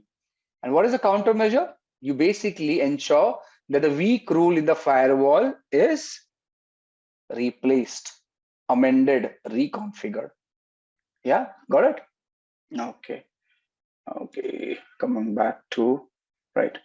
So that is the example over here. Right. So examples of the risk, there could be a fire, a threat agent can be a fire, a clueless user, or uneducated, unaware user can be a threat agent. Malicious insider. Now there's a user, there's an employee who's not promoted due to whatever reason, may have malicious intent for compromising the organization. Right? So that's a malicious insider. Hacker, someone who has ulterior motives to gain financial benefits by compromising an organization using his or her skills, right? That is a hacker. Is that clear? So a risk can be associated with natural disasters, can be associated with unawareness of an employee, user, vendor, contractor, human being, right? And can be associated a malicious external entity. And the technical option also, wherein your power systems, HVAC systems may fail. You understand? Those are the examples of risk. Great. Okay. We also discussed about asset. We are rediscussing asset. Can be tangible, intangible. Tangible, something which you can touch. Intangible, something we understand but cannot touch, right? Tangible, your server is a tangible thing. The data inside the server is an intangible thing. Your reputation of an organization is an intangible thing, right? This is an asset. So anything which has value to the organization can be considered as an asset, right? Okay. In connection with asset, there are two major terminologies we should understand. One is sensitivity, one is criticality. Now, sensitivity is nothing but a unit of impact that this unauthorized disclosure of information may have an organization. As in, when a risk materializes, the amount of impact this risk or unauthorized disclosure will have on the organization is sensitivity. We talk about criticality per se. Again, it's a measure of impact that failure of a system to function as required will have an organization. So it will determine how important an asset is to the business. Will the business continue to work or not? Will the business continue to do business or not? Will the business have a reputation loss or not? That is sensitivity and criticality. Yeah. Okay. Asset classification. Now, we discussed about inventorizing various assets in our organization, right? When we inventorize assets, we also need to prioritize the assets, right? And this prioritization of the assets has to be done in a certain using certain processes. So what do? You prioritize the asset based on the business value, right? Now, we've already discussed this, and I'm sure you remember that what do you mean by the business value? You ask the question, what will be the impact on the business if this asset is lost? That will give you the business value, right? So Coca-Cola's formula, big business value. So high priority asset. Maybe a CCTV camera going faulty on the gate, maybe lesser business value, lesser impact, right? So that's asset classification. Now this business value can be assigned based on combination of criticality and the sensitivity. This will also allow us to understand if a particular asset is of higher value, what are the risks associated with it? How much is the asset exposed to a risk? What is the likelihood? What is the impact? Who all would be interested in this particular asset? The competitors, the malicious insiders, the hackers, yeah, the misconfiguration, so on. You know who's the threat agent, what is the risk, what could be the impact, and what is the sensitivity and criticality. So you get an understanding when you know what is your asset. So once you know what is important, would be the threat to that important thing, which is important to us, right?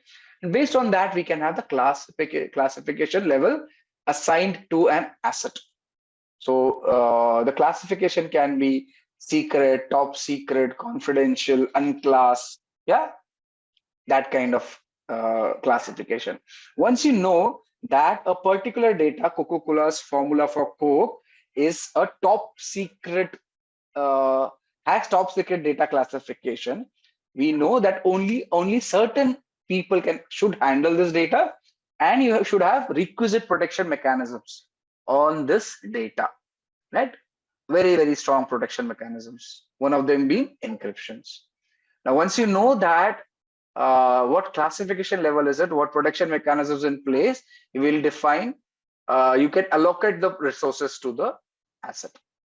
Again, remember, I told you last time also that these protection mechanisms should make business sense. It should be economically viable. You cannot have a data which is worth, say, 100, or asset which is worth $100, having a protection mechanism of $200 on it, right? It should always make business sense. It should always make economical sense, right? So this is how you will be doing asset classification. You will understand why asset classification is done and how does it help us, right? Asset classification. Great. Okay. We already talked about identification of asset. You must first identify something to protect, then manage the risk, think if the asset is tangible or intangible, right? And ensure that there are protection mechanisms placed in there, understand the criticality and all. Yeah, that's asset identification. Now with this, we come to the basic Linux commands, which we are supposed to discuss, right?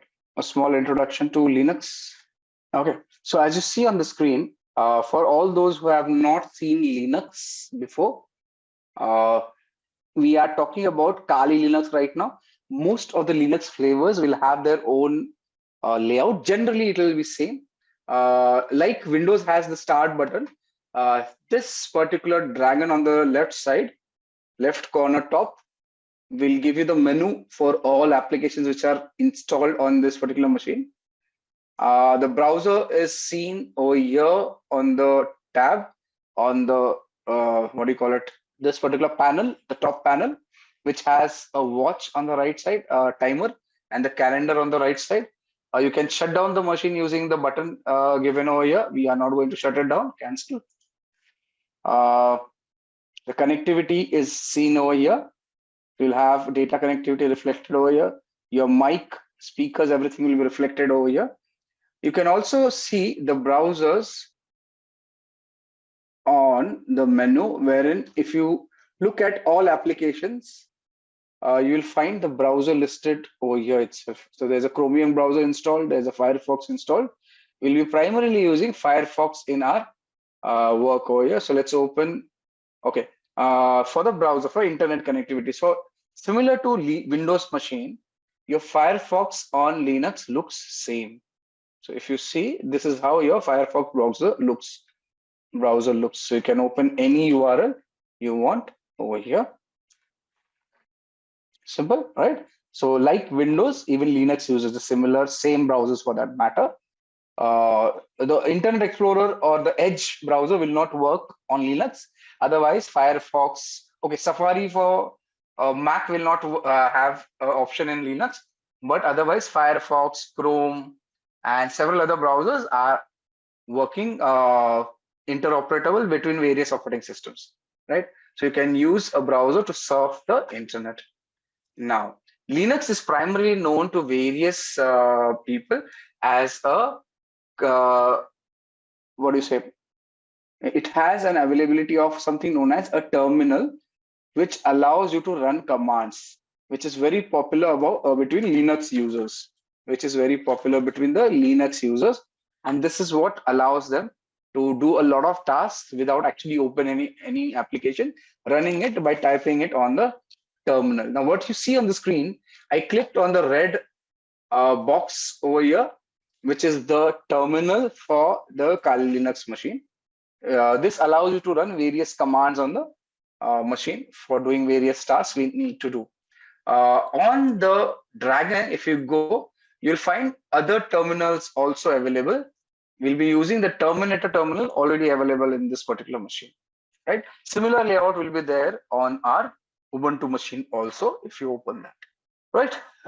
Let me expose you to the terminal a bit more.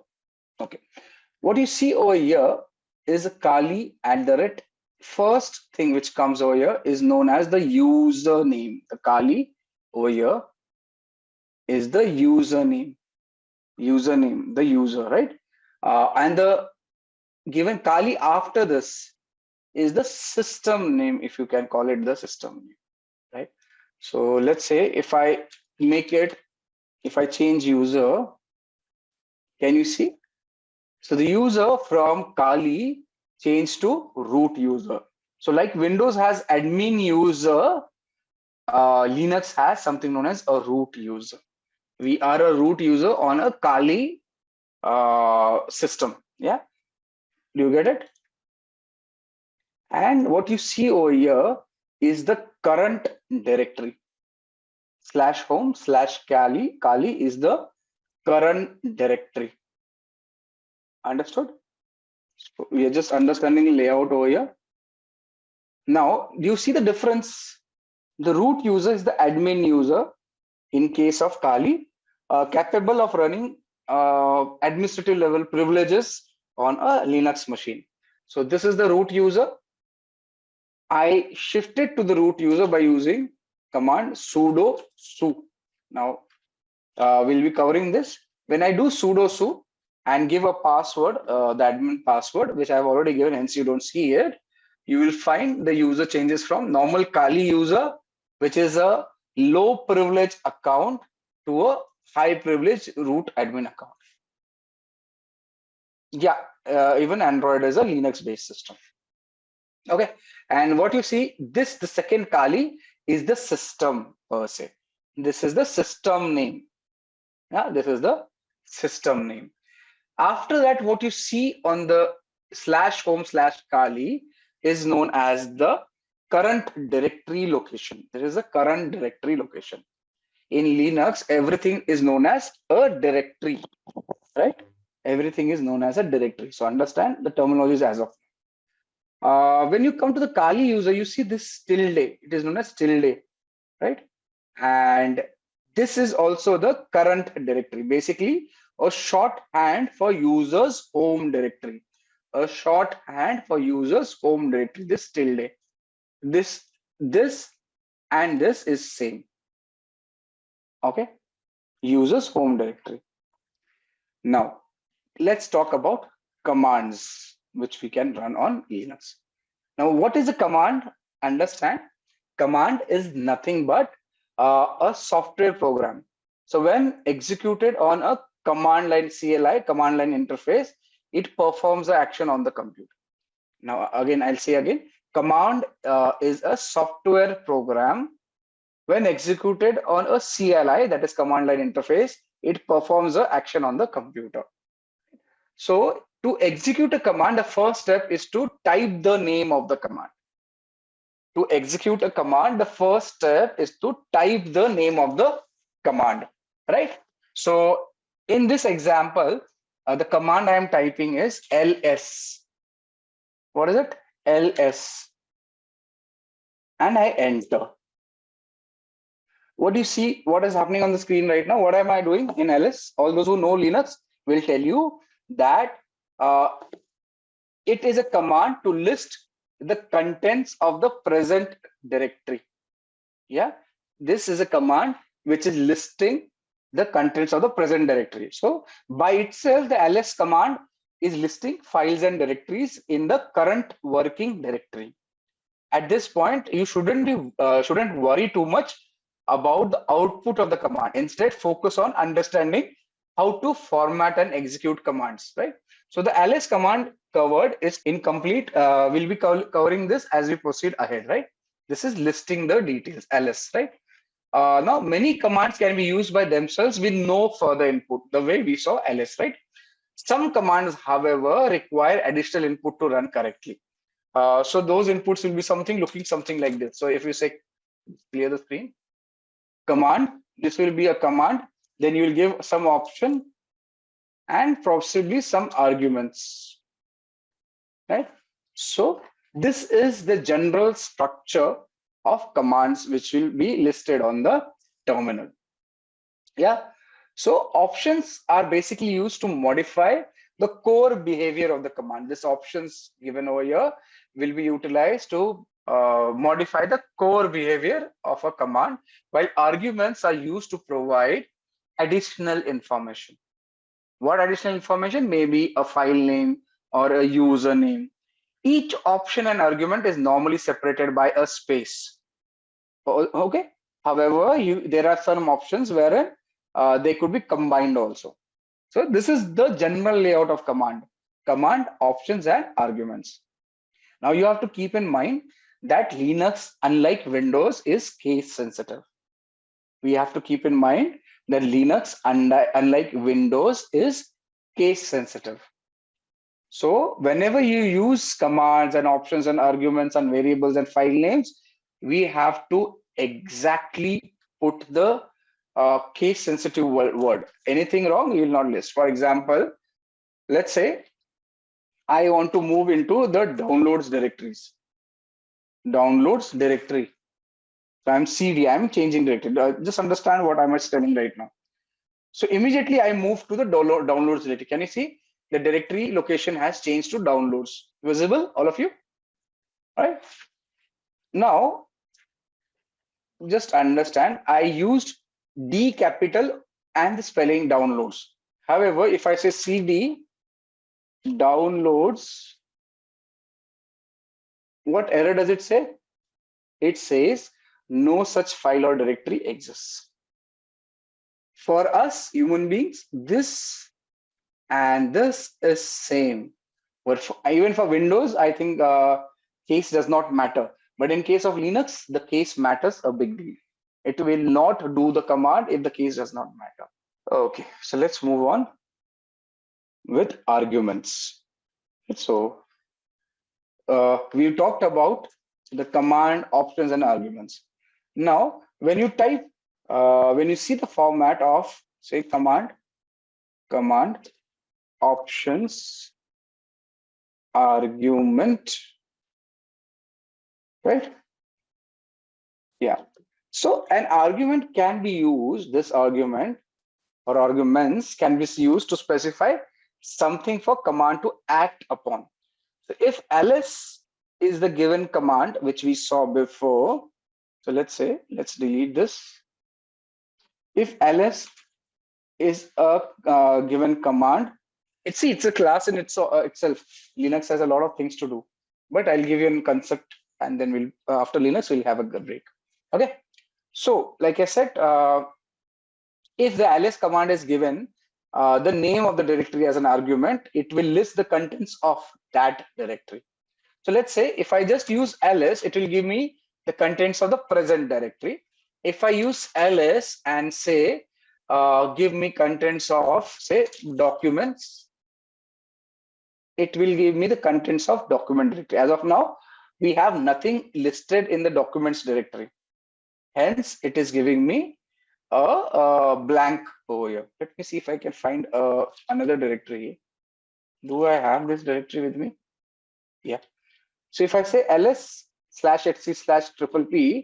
it will list out details on this directory. Now, as of now, don't worry what directory I have gone into.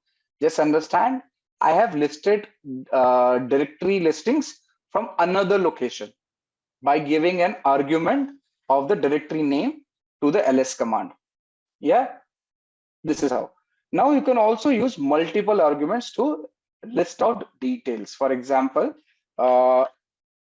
we used one ls command to list out a directory. We can use the same ls command by giving another space to list out another directory. Say, let's say we use to /etc.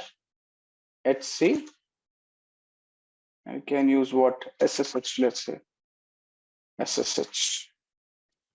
You see, two different directory listings can be visible. This is the below one is for directly SSH directory. The above one is for triple P directory, right? So I can use ls command with multiple arguments and list out contents of two different directories, right? Given as arguments over there. Understood? That's in basic the arguments which we have there, right? Now we have, when we talked about command options arguments, we have discussed about arguments. Let's talk about options.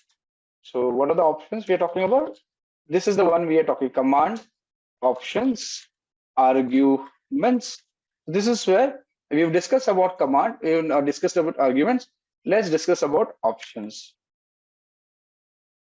Let's discuss about options.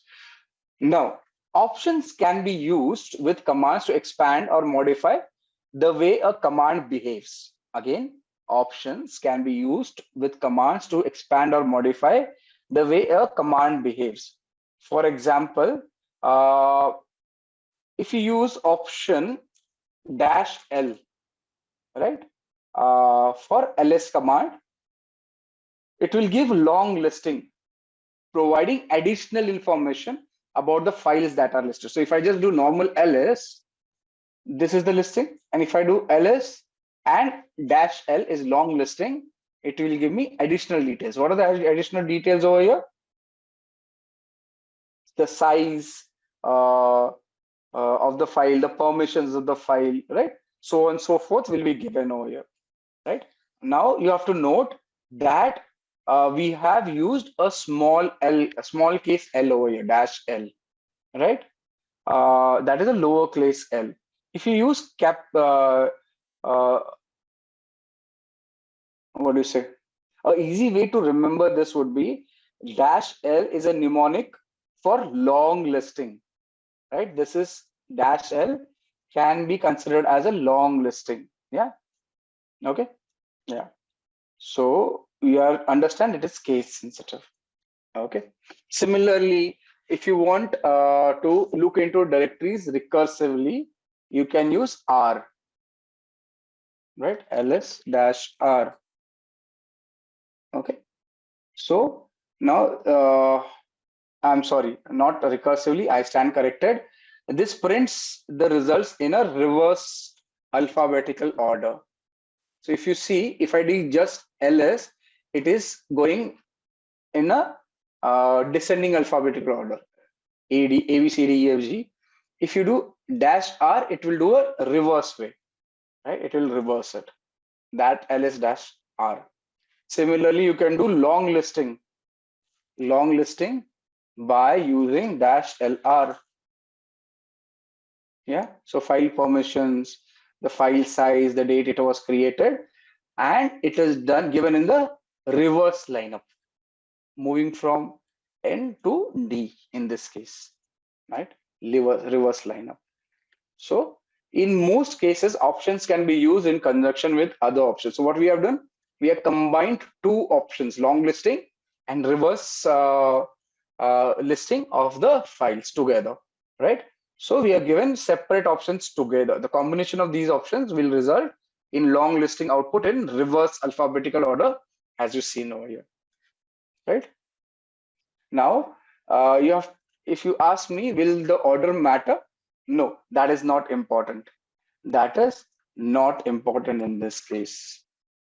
Yeah. So coming back, a few more things I need to cover.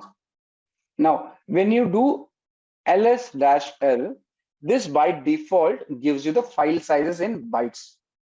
When you do ls-l, it is by default giving you the sizes of the file in bytes. So these are the sizes, the 404096, 40961769 are sizes of the files, which are in bytes.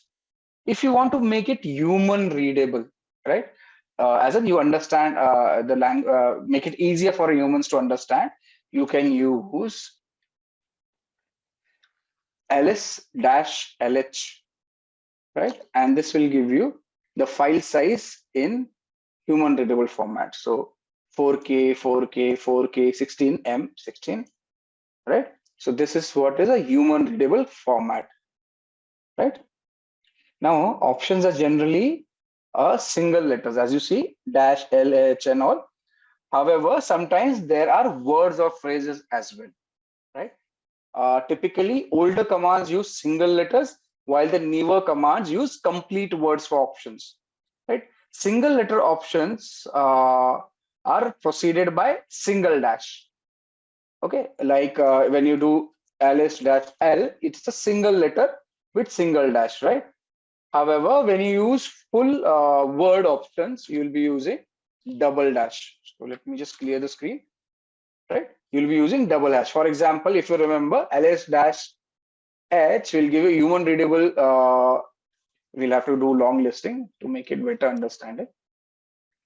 So if this will give you human readable format in a single letter. The same thing you can do by using a complete word, a full word option, which is human readable, and just enter. It will give you the same output, but you can use these similar options. So such options also come up. If you have a single letter, one dash. If you have a word, double dash. Yeah. So if you want to see directory listing in human letter readable format for any directory, let's say which one we have, SSH directory. Here it is. If I say /etc/SSH, it will give me human readable format. The same format I can get it using a word as an option, which is space human readable.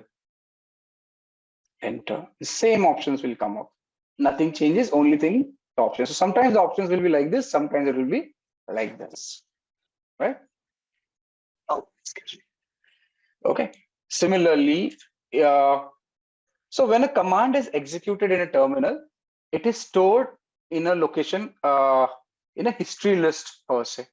So this is designed to make it easy to execute same command. So later, eliminating the need to retype the entire command. So your commands are basically saved somewhere in the history to allow you to retype.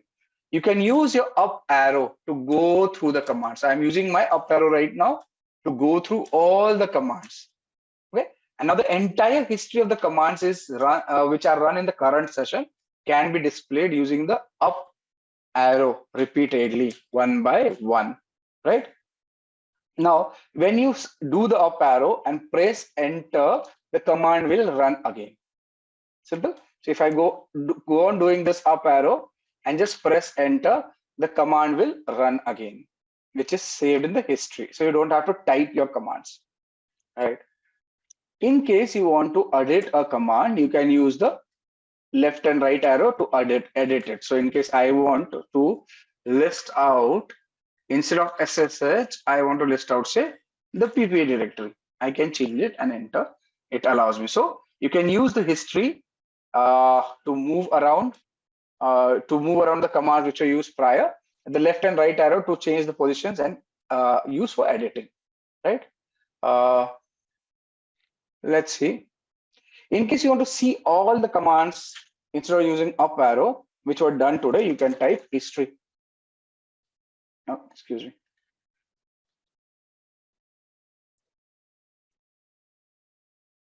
And it will list out all the commands. So we have run a total of 35 commands since the session has started. Right? Everything will be listed over here. See the history command. I gave a wrong command also visible. Yeah. Murli is telling type the command, giving space before the command, it will not show in history. Interesting. Let's try it out.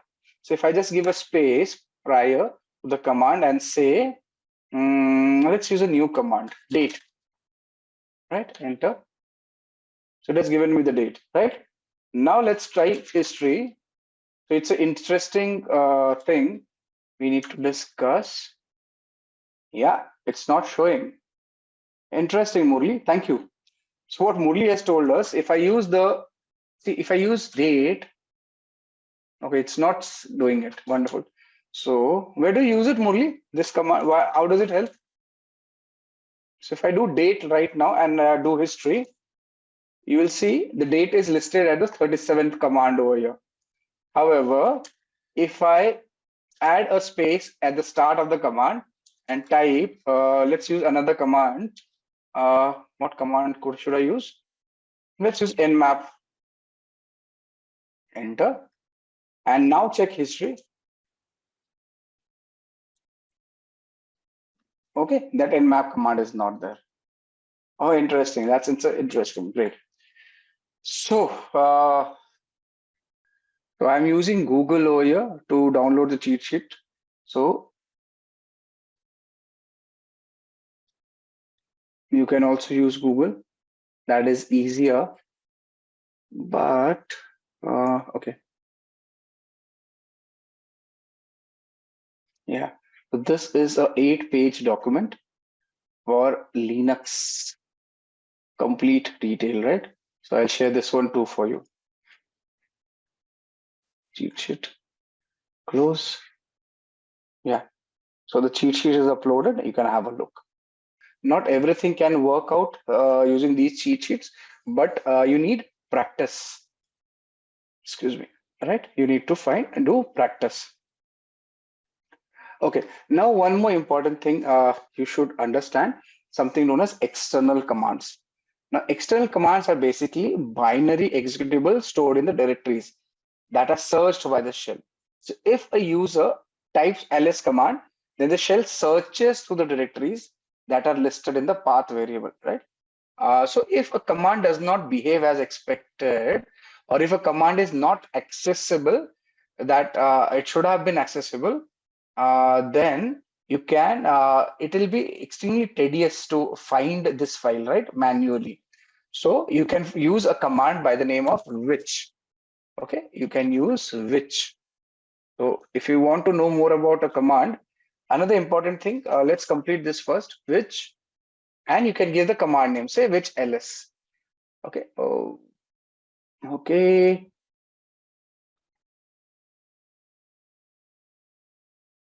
Say which ls. It should give you a path. Actually, this should give you. This should have given you a location of a command where the ls is there. If I just say which Python, will it give me? Which Python? Yeah. So it did not give it for ls, but let's see if I know where is Python variable, or where is Python, if in short, in a generalized understanding, where is Python installed, you can find it using which command, right? This helps you to understand if a particular file is installed or not and available in the system or not, right? So that's your Python. That's your which command. What else? Now, we saw directory listing, right? ls. So we have discussed the initial command options arguments. Similarly, if you have to change the directory, you can use cd, and cd stands for change directory, and the directory name, which is to be changed to. You can just select and you will find the directory has been changed. Can you see that? You can use the cd command to move within the directories. If you want to understand the present working directory, you can use that using pwd, present working directory. That will give you present working directory. Got it? So now if you do not know something about a command, you can use the manual, which is in Linux man command. So if you want to get details about any command, just say man and the command's name. It will list out the details about the command. So it will give you, what is this ls command? It will give you list directory contents. How do you use it? Synopsis is given. It will give you description about this file and options which we can use this with this, right? So this is how man commands you. In case you do not know what is man, you can find out details using manual of the man itself. Can you see? I opened a manual for man command itself. So it is an interface to system reference manuals. What is it? It is an interface to system reference manuals, and it will give you a description of each thing which you can do with this command. The examples are given. See, I give you this example, right? Man ls displays the manual page for the item ls or the program ls. Got it? Similarly, if you say man 0.7, it will give you the manual page for macro page man in section 7. So you can find a section in a particular manual using the number itself. Got it? So that's your manual. Okay. What else? Let me see. Okay. In case you want to get help for a command, then you can use, let's say, -h as help, right? If does not exist, you can use double dash and the full word. Either of it works. Can you see? When I said -l, it did not work. -h, it did not work. When I said --help, it gave me details about this command. So one way getting detail about a command is using manual. If you want a small descriptive understanding, you can use --help, as is the case over here, to find out details about the command, right? All options, right? Okay. Now, we talked about ls, we talked about cd, we talked about pwd, present working directory. We understood where are we with respect to the location. We could change the directory. Now a bit about the directory structure of Linux. So Linux has a particular directory system structure. So now on a Windows system, the top level directory is called my computer. All of you are already aware of it, right? So it is the top level directory on Windows. The physical devices such as the hard drives, USB drives, the network drives show up under the My Computer option and are each assigned a drive later, right? Such as the C drive, D drive. That is how Windows works. The directory structure which Linux has is slightly different. Let me just show you directory structure of Linux. So if I just okay, oh, excuse me. Yeah. So this is the directory structure of Linux, as you see on the screen. Let me explain it to you. Now, as you see in the screen, the directory structure is an example over here as a screen.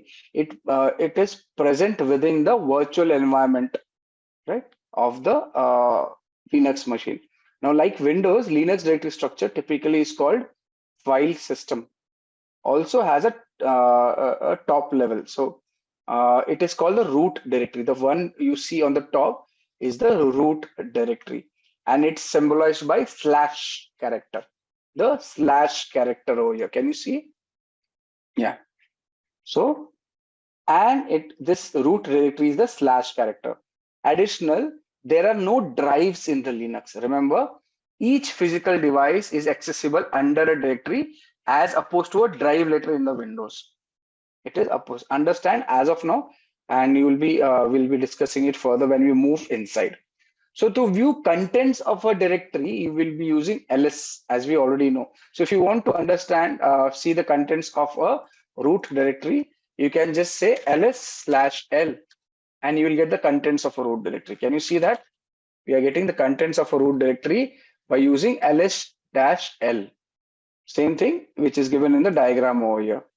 Right? I am getting this boot etc proc dev mentioned over here. So can you see boot etc? Yeah, all the directories which are in the root directory can be seen over here.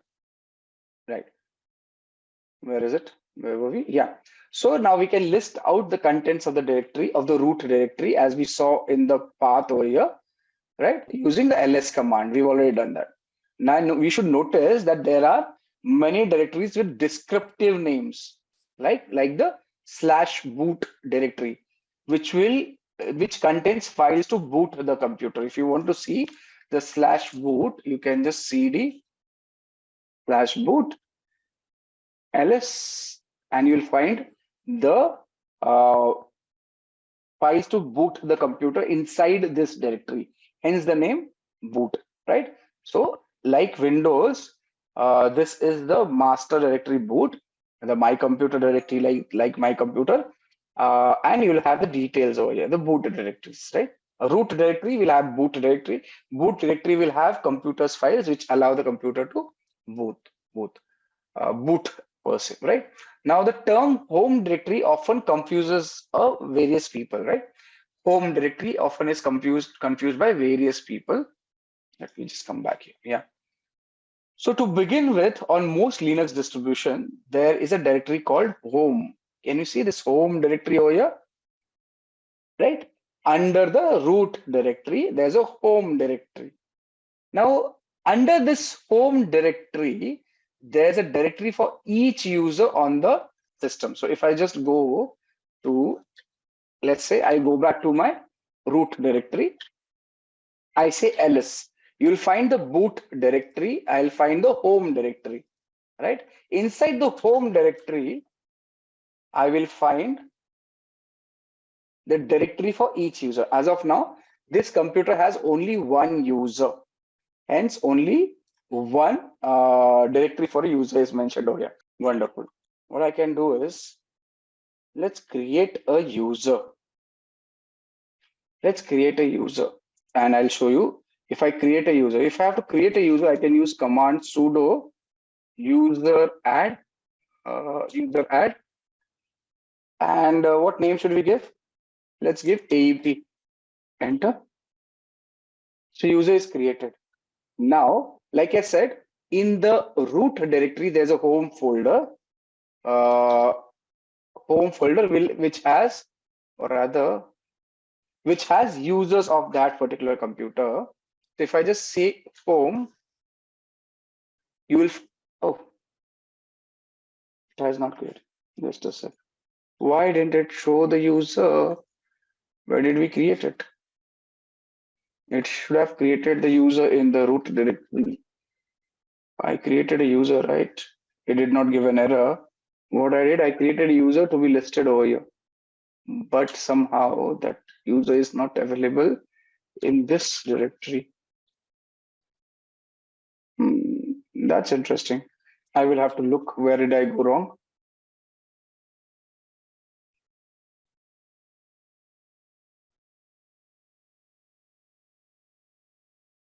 Okay, let's come back to that later. I actually wanted to show you, but yeah. So now, like I said, if you go to the home directory, you will find the users listed over there. Now, the directory name is same as the name of the user. So when I said ls/home, sorry, ls/home, since there's a Kali user, I see the Kali name as the directory name over there, right? So if you have, say, a system admin user, you'll find the system admin name given in the folder over here, right? So we are in the Kali user, and the Kali user folder is seen over here. Okay, moving on. Okay, the home directory, again, remember, it's an important directory to begin with. When a user opens the shell, it automatically is placed in the home directory, right? Typically where you work. That's the importance of directory. Like I said, pwd will give you the present working directory. If you do pwd, it will give you the present working directory. If I change the user to sudo su, yeah. And if I say pwd, the present working directory is still home, right? But the user is root.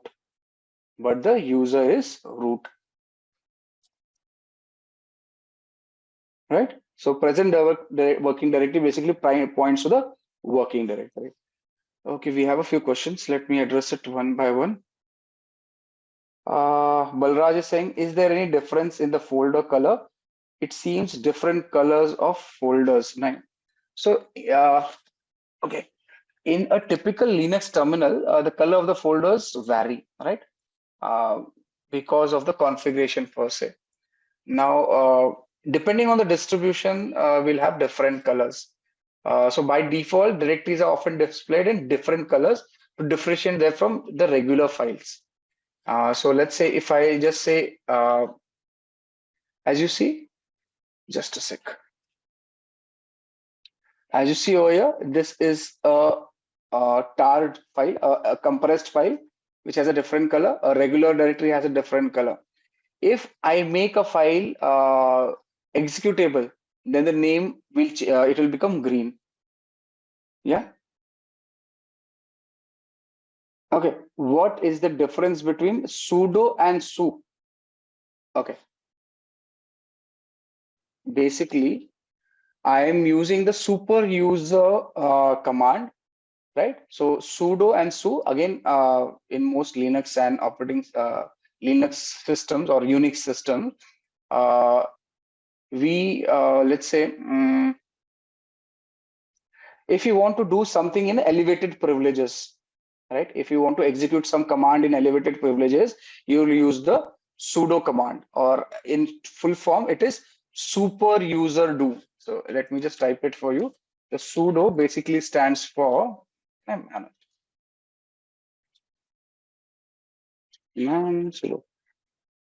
yeah, see, sudo stands for super user do. They have not given a full form. Or have they given it? No. Now, this is basically to execute a command in a super user, and to execute a command in a elevated privilege. They use sudo. So basically, sudo allows a user to execute a command as another user, typically the root user. What is it? The root user. So when I say I am running, let's say I'm exiting this to normal user.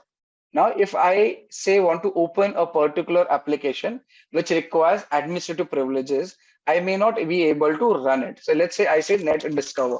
So this is another command, discover. We'll use it. It does not have net discover, is it? Net discover. Okay. See, it says this is most likely caused by lack of administrative privileges associated with your user account. So then a user account is not allowed to run a command because there are privilege restrictions. However, if I just use sudo, just write sudo and net discover, it will allow me to run the command. Can you see? The command has started working. What is it? I am elevating privilege. David, does that answer your question? Sudo allows a user to execute a command typically as a super user or a root user. Got it?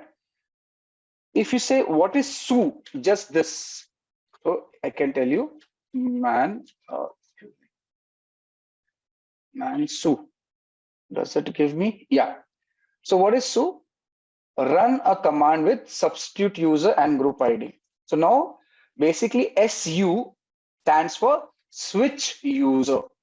If you can use the full form, SU stands for switch user. Sudo stands for super user do, right? Now this SU allows a user to become another user. Typically, again, you can change it to administrator or some other user person. Got it? Yeah, wonderful. If it's about terminals and you're working on a terminal on a Linux, use manual command or help command to get more details. It will be much more easier. So if I say nmap, I can use manual of nmap to give me details. Nmap is a tool which is a network scanner we'll be using. Wait for it. Yeah. So this is nmap. I press Q, I can quit it. Similarly, yeah. Similarly, I can use nmap-h for help. Yes, all commands can be tested in the lab. I am doing it in the Simplilearn lab.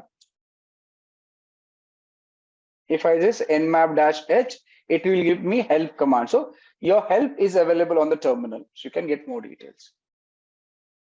Can we change the password of the user account in the lab using commands? Maybe you will not have the permission. If the lab vendor is smart enough, which he is, because I know him, he will not allow you to change the password of the lab user.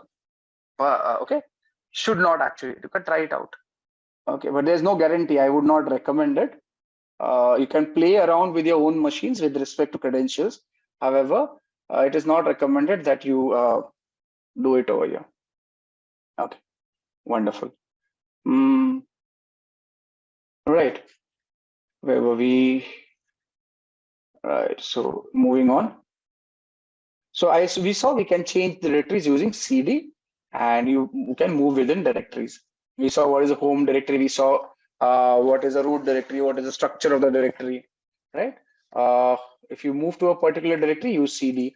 If you say, let's say, if you're moving into a CD documents directory, right? There are multiple directories. Okay, not here. CD. If you have to move out of a directory, you can use CD dot dot, and you see you can revert back to the previous directory. You are moving one directory up using the CD dot dot. Now, if you say move to a directory, CD downloads,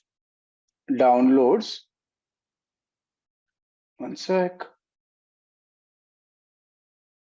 what happened? Yeah, let me clear the screen. Can we do any installation, launch any application using Kali? Yes, you can. If you want to, let me just complete this. I'll show you that too. So if I move to the CD directory, somehow my lab has got stuck.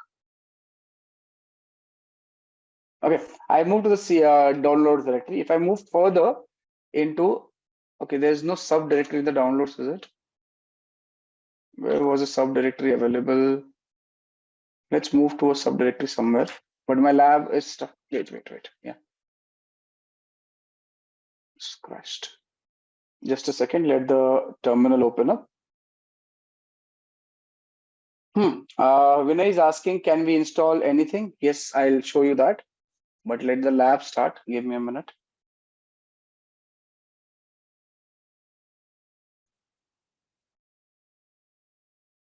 Okay. Here's the lab. Okay, the terminal is open. I do not want another one. Let's clear the screen. Yeah. So, do I have any other directory in downloads? No. Let's see if we have something in the home directory. Documents do not have anything. Okay, let's create one. That will be easy. So if I move into a directory, I want to create a directory. I can use command make dir, sorry, mkdir, make dir, and I can make a folder AEP, right? So that's how I create a directory inside a directory, right? AEP. I can move into the directory like this, AEP. As you see, I am inside the directory. I can list out the contents of the directory if anything is present over there. See, nothing in the directory. If I want to create a file, I can use a command touch to create a file. AEP dot text. Enter. Now, what is that created? It has created a blank page, blank document, AEP.text. As you see, the size of this page is 0 because nothing is inside. Right. Now, there are 2-3 ways of creating the file. One is what I showed you. Other one is you can use Nano, which is an editor, to create a file or change a file. So we'll create aep1.text using Nano. Enter. So this is a kind of structure. So this is a test document. This is a test document, right? I can say Control X and Y for saving the document and enter, right? Control X, Y, enter. Now, if I say, if I list out details, ls-l, I will find 2 files listed over here. One with 25 bytes of data, one with 0 bytes. One was created with touch, other was created with Nano. Similar to Nano, there are other editors which can be utilized. One of the few famous one is Vim. So you can use Vim to just edit the AEP file, right? So I'm editing. So this is another editor which allows you to edit the file, but it is certain there is particular method in which you can edit the file. If I want to enter something in this Vim command, I say I for insert. I have to type insert. As soon as I type insert, you'll see an insert prompt is given over here. Now I can type over here. This is a test file, right? And we can add to. How do I save it? I type, press escape on the keyboard, right? You see the insert prompt is gone. Then do colon, just type colon, W for write and Q for quit. Enter. I will write the changes and quit. Now, if I say ls-l, enter, you will find that the 22 byte worth data is created in the previous file. The time of change and everything is visible over here. Seen all of you? Clear? With me? Yeah? Okay, great. Okay, let's move on. Now, another way of, can you repeat this again? Which one? The Vim one? Okay, Arvind is telling me if I use X, it will directly do everything. Okay, we'll try that. So if I say Vim and the file name, so site, and I enter, this is the file I see. I can make changes to the file. Let's say I delete these two and type new alphabet. Sorry, I have to press I for insert. Once I insert, I can type anything I want to, right? Now, in order to save the file, there are two options. One was escape. I say colon, W for write, Q for quit. Another option our friend Arvind has given, wherein I can use colon and X to exit. Let's see if it works. Yeah, I have exited. Let's look if the change has been incorporated in our file. So with cat aep.text, you see. So Vim, you open the Vim file, then you press I for insert, make changes as per requirement, and then you can use colon and X to save and exit. I used to use colon and WQ, right? Both of them are same. Yeah. Okay, understood, Sai? Okay, great. We have a question from David. David is asking, does Linux have something like batch files in Windows? Okay, yes, Linux has a similar concept to Windows batch files, .bat files, if you call it, and they are known as shell scripts. Yeah, David, they are known as, let me just exit this.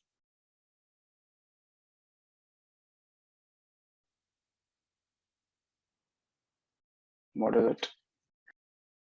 Yeah. Okay.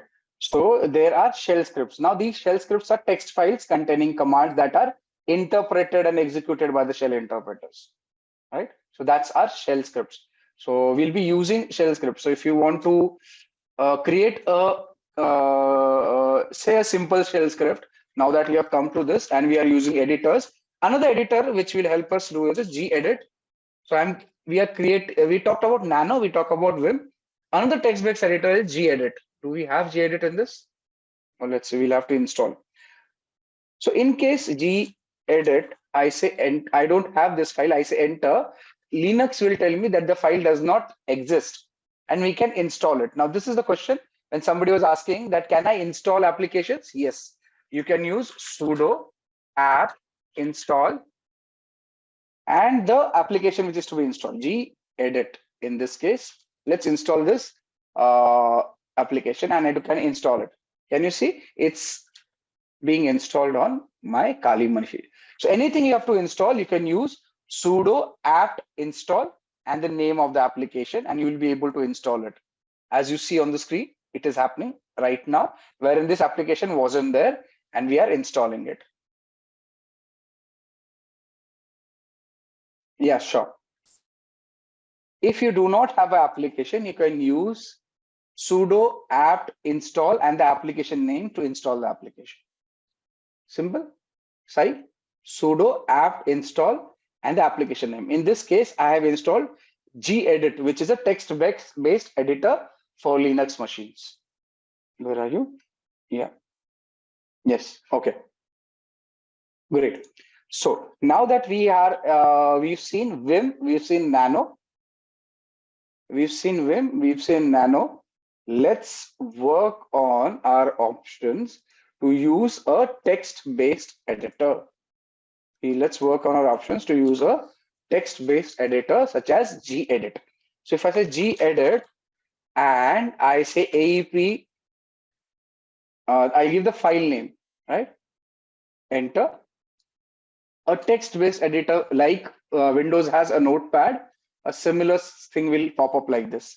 And I can change the file as per my liking over here also. Can you see I can change it? I'm changing the file. Yes. Now, David was asking, do we have batch files? So in Linux, we have shell scripts. Let's create a small script file. Now, this is bash scripting, not a part of your course, but an interesting thing if you want to learn. However, it is not compulsory. You just need to understand it. Okay, so let's start. I am creating a bash file, a simple script. Let's say /bin bash. And we are going to echo or print out on the screen. We want to print out, say, hello, how are you? I'm doing it in the editor, right? And I add a question mark, a quote, right? Also, we will ask the bash script to list out files in the current directory like this, right? So in order to save this document, it is simple. I just say Control S like we do in Windows, and the file is saved. The file is saved. We can close this. Okay. Control L. I have cleared the screen. I say ls. You will find the file is here, aap.txt, right? The file which we created. And the file size must have changed. If you remember, it was 20 bytes. Now it is 46 bytes. And there is no execute. This file is not an executable. In order to create this file, make this file executable, you will use the command change mod, chmod, right? Plus X for making it executable and the file name, right? I should have saved it as .sh actually. Okay, let's use it. PH. So yeah, so now that we have a file created over here, we can also copy the file or move the file in the same location. So if I just say copy ap.text,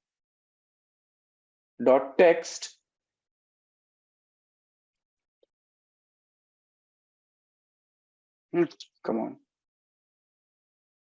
yeah, as ap.sh in the present location. Can I do that?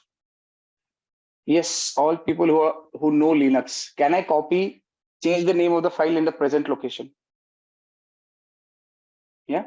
If there's an error, Linux will give you a warning. If the operation is done, the Linux will not give a warning. If you want to look at it, sorry, ls-l,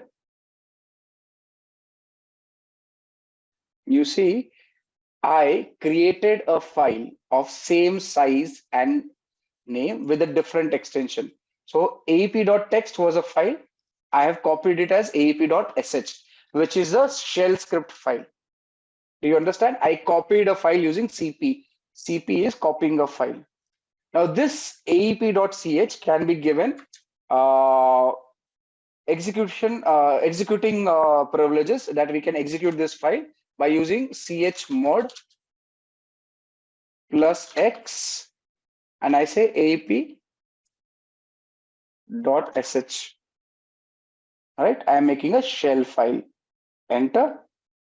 You see, it has given no errors. That means it has worked. So if I now do ls-l, can you see the file color has changed? Can you see? What was the file color before? It was a white color. Now it has become green color. That signifies the file is now executable. Do you understand that? That signifies the file is now executable. Yeah, David, your batch file, we have created a shell file over here. Okay. So in your journey as a ethical hacker, as a penetration tester, you may have to make files executable. You will be doing it using such kind of commands, change mode, chmod commands. Got it? Now, if you want to run this file, you can just use ./aap. So you have to run a command, just dot is present working directory, and you want to run the this file in the present working directory. So dot is the present working directory, present location, and the name of the file to run. And we have made it executable. As soon as I say enter, it should give us the command. What it is saying? Hello, how are you? And it is listing the contents of the present directory. Can you see that? What we've done? So we have progressively moved from creating a directory to creating a file to creating a shell using various editors, then making the shell file executable, a batch file executable, and then running the file on the terminal, getting an output on the screen. Is that clear, all of you? This is something you need to redo when you practice. It is important that you redo this. Okay, great. So, and thanks, David, for getting it to my notice. This is something which is should be known to us, right? Thank you. So let's see. A few questions. Yashodeep says, what is root terminal and terminal? Okay. Yashodeep, in context of Linux, a terminal is a program that provides text-based interface, what you see on the screen, to interact with the operating system. What? Okay. It is giving you a text-based text-based interface to interact with the operating system. While a root terminal is a terminal session that runs with super user privileges. Now, do you understand? Terminal gives you interface. Root terminal will give you super user privileges, and same thing can be done with your privileges. Yeah. Okay. Zareen, it will be the same. The commands will stay the same. Nothing changes. Ubuntu is a Debian-based operating system. Kali Linux is also a Debian-based operating system. So all these commands in exact same format will work in Ubuntu also. Yeah. Okay, great. Okay. So next question.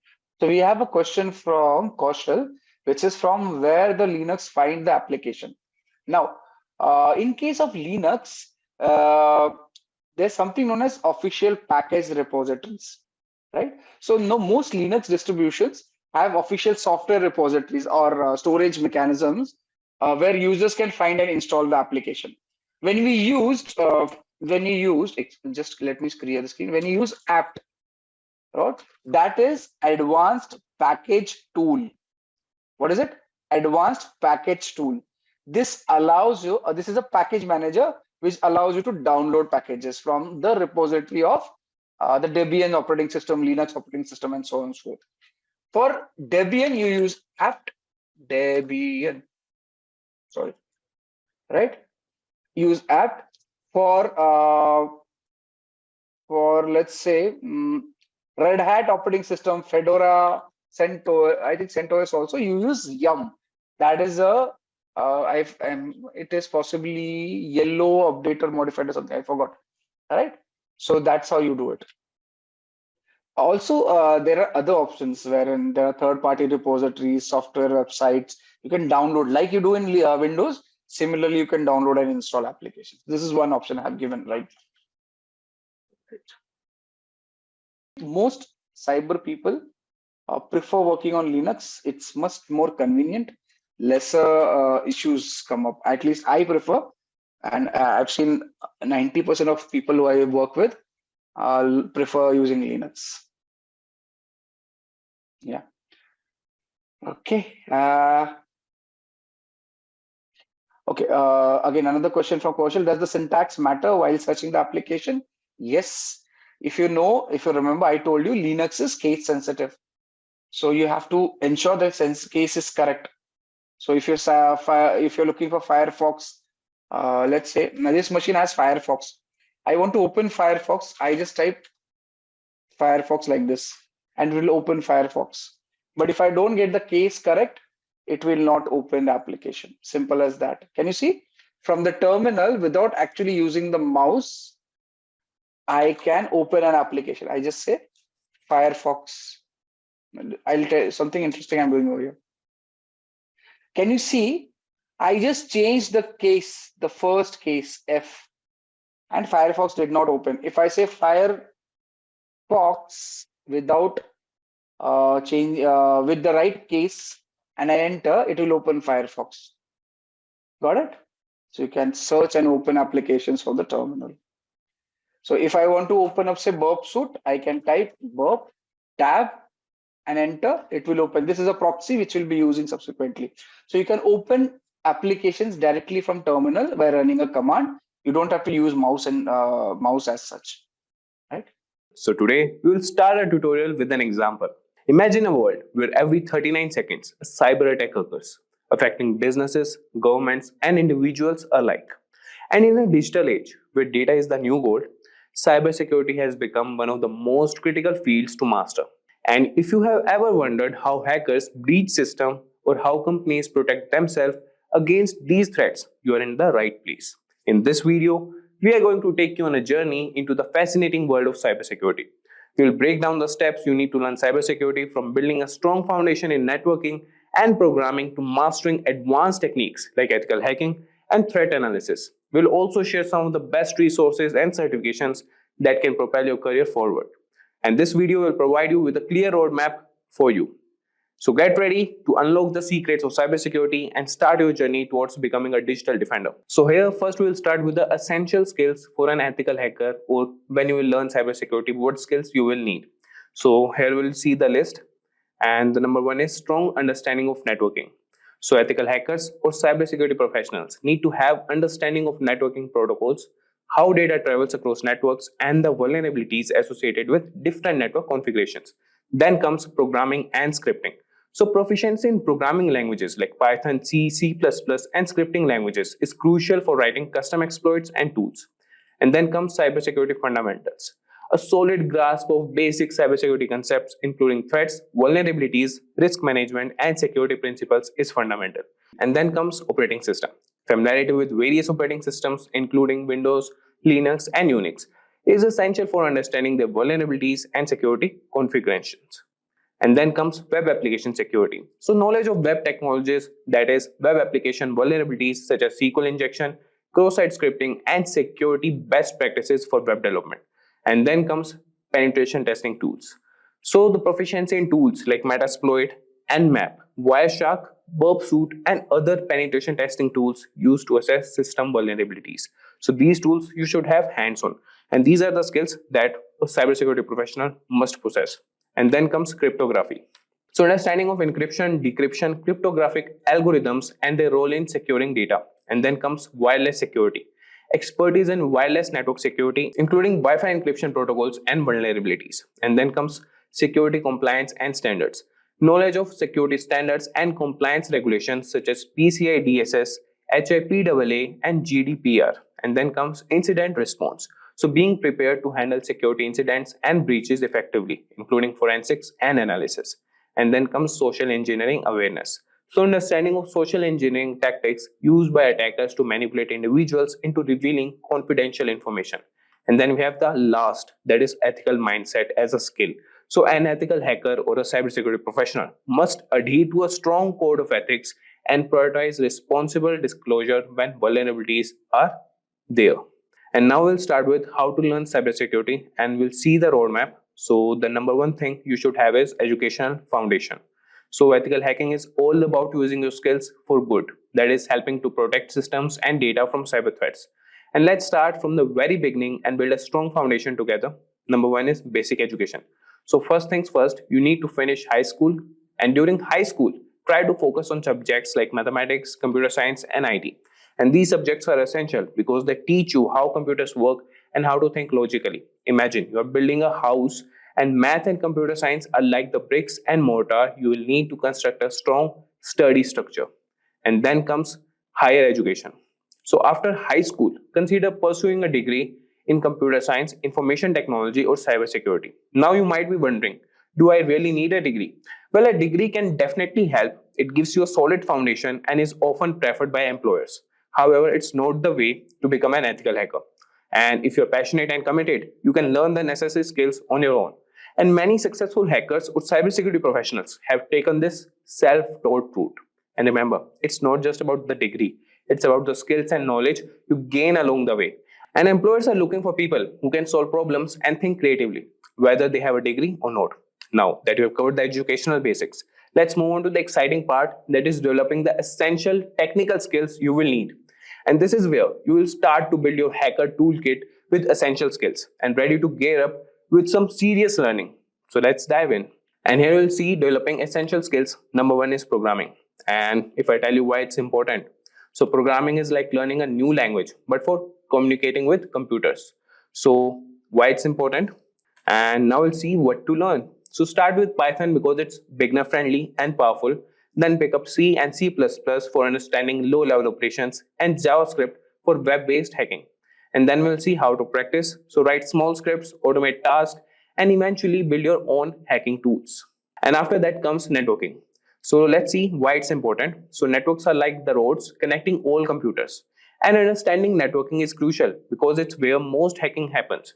But to learn for this, So learn about IP addresses, subnets, protocols like TCP/IP, and how data travels across networks, and how to practice. So set up your own network lab at home using virtual machines and experiment with different networking setups. Now coming to operating systems with the essential skills only. And the first thing we'll see is why it's important.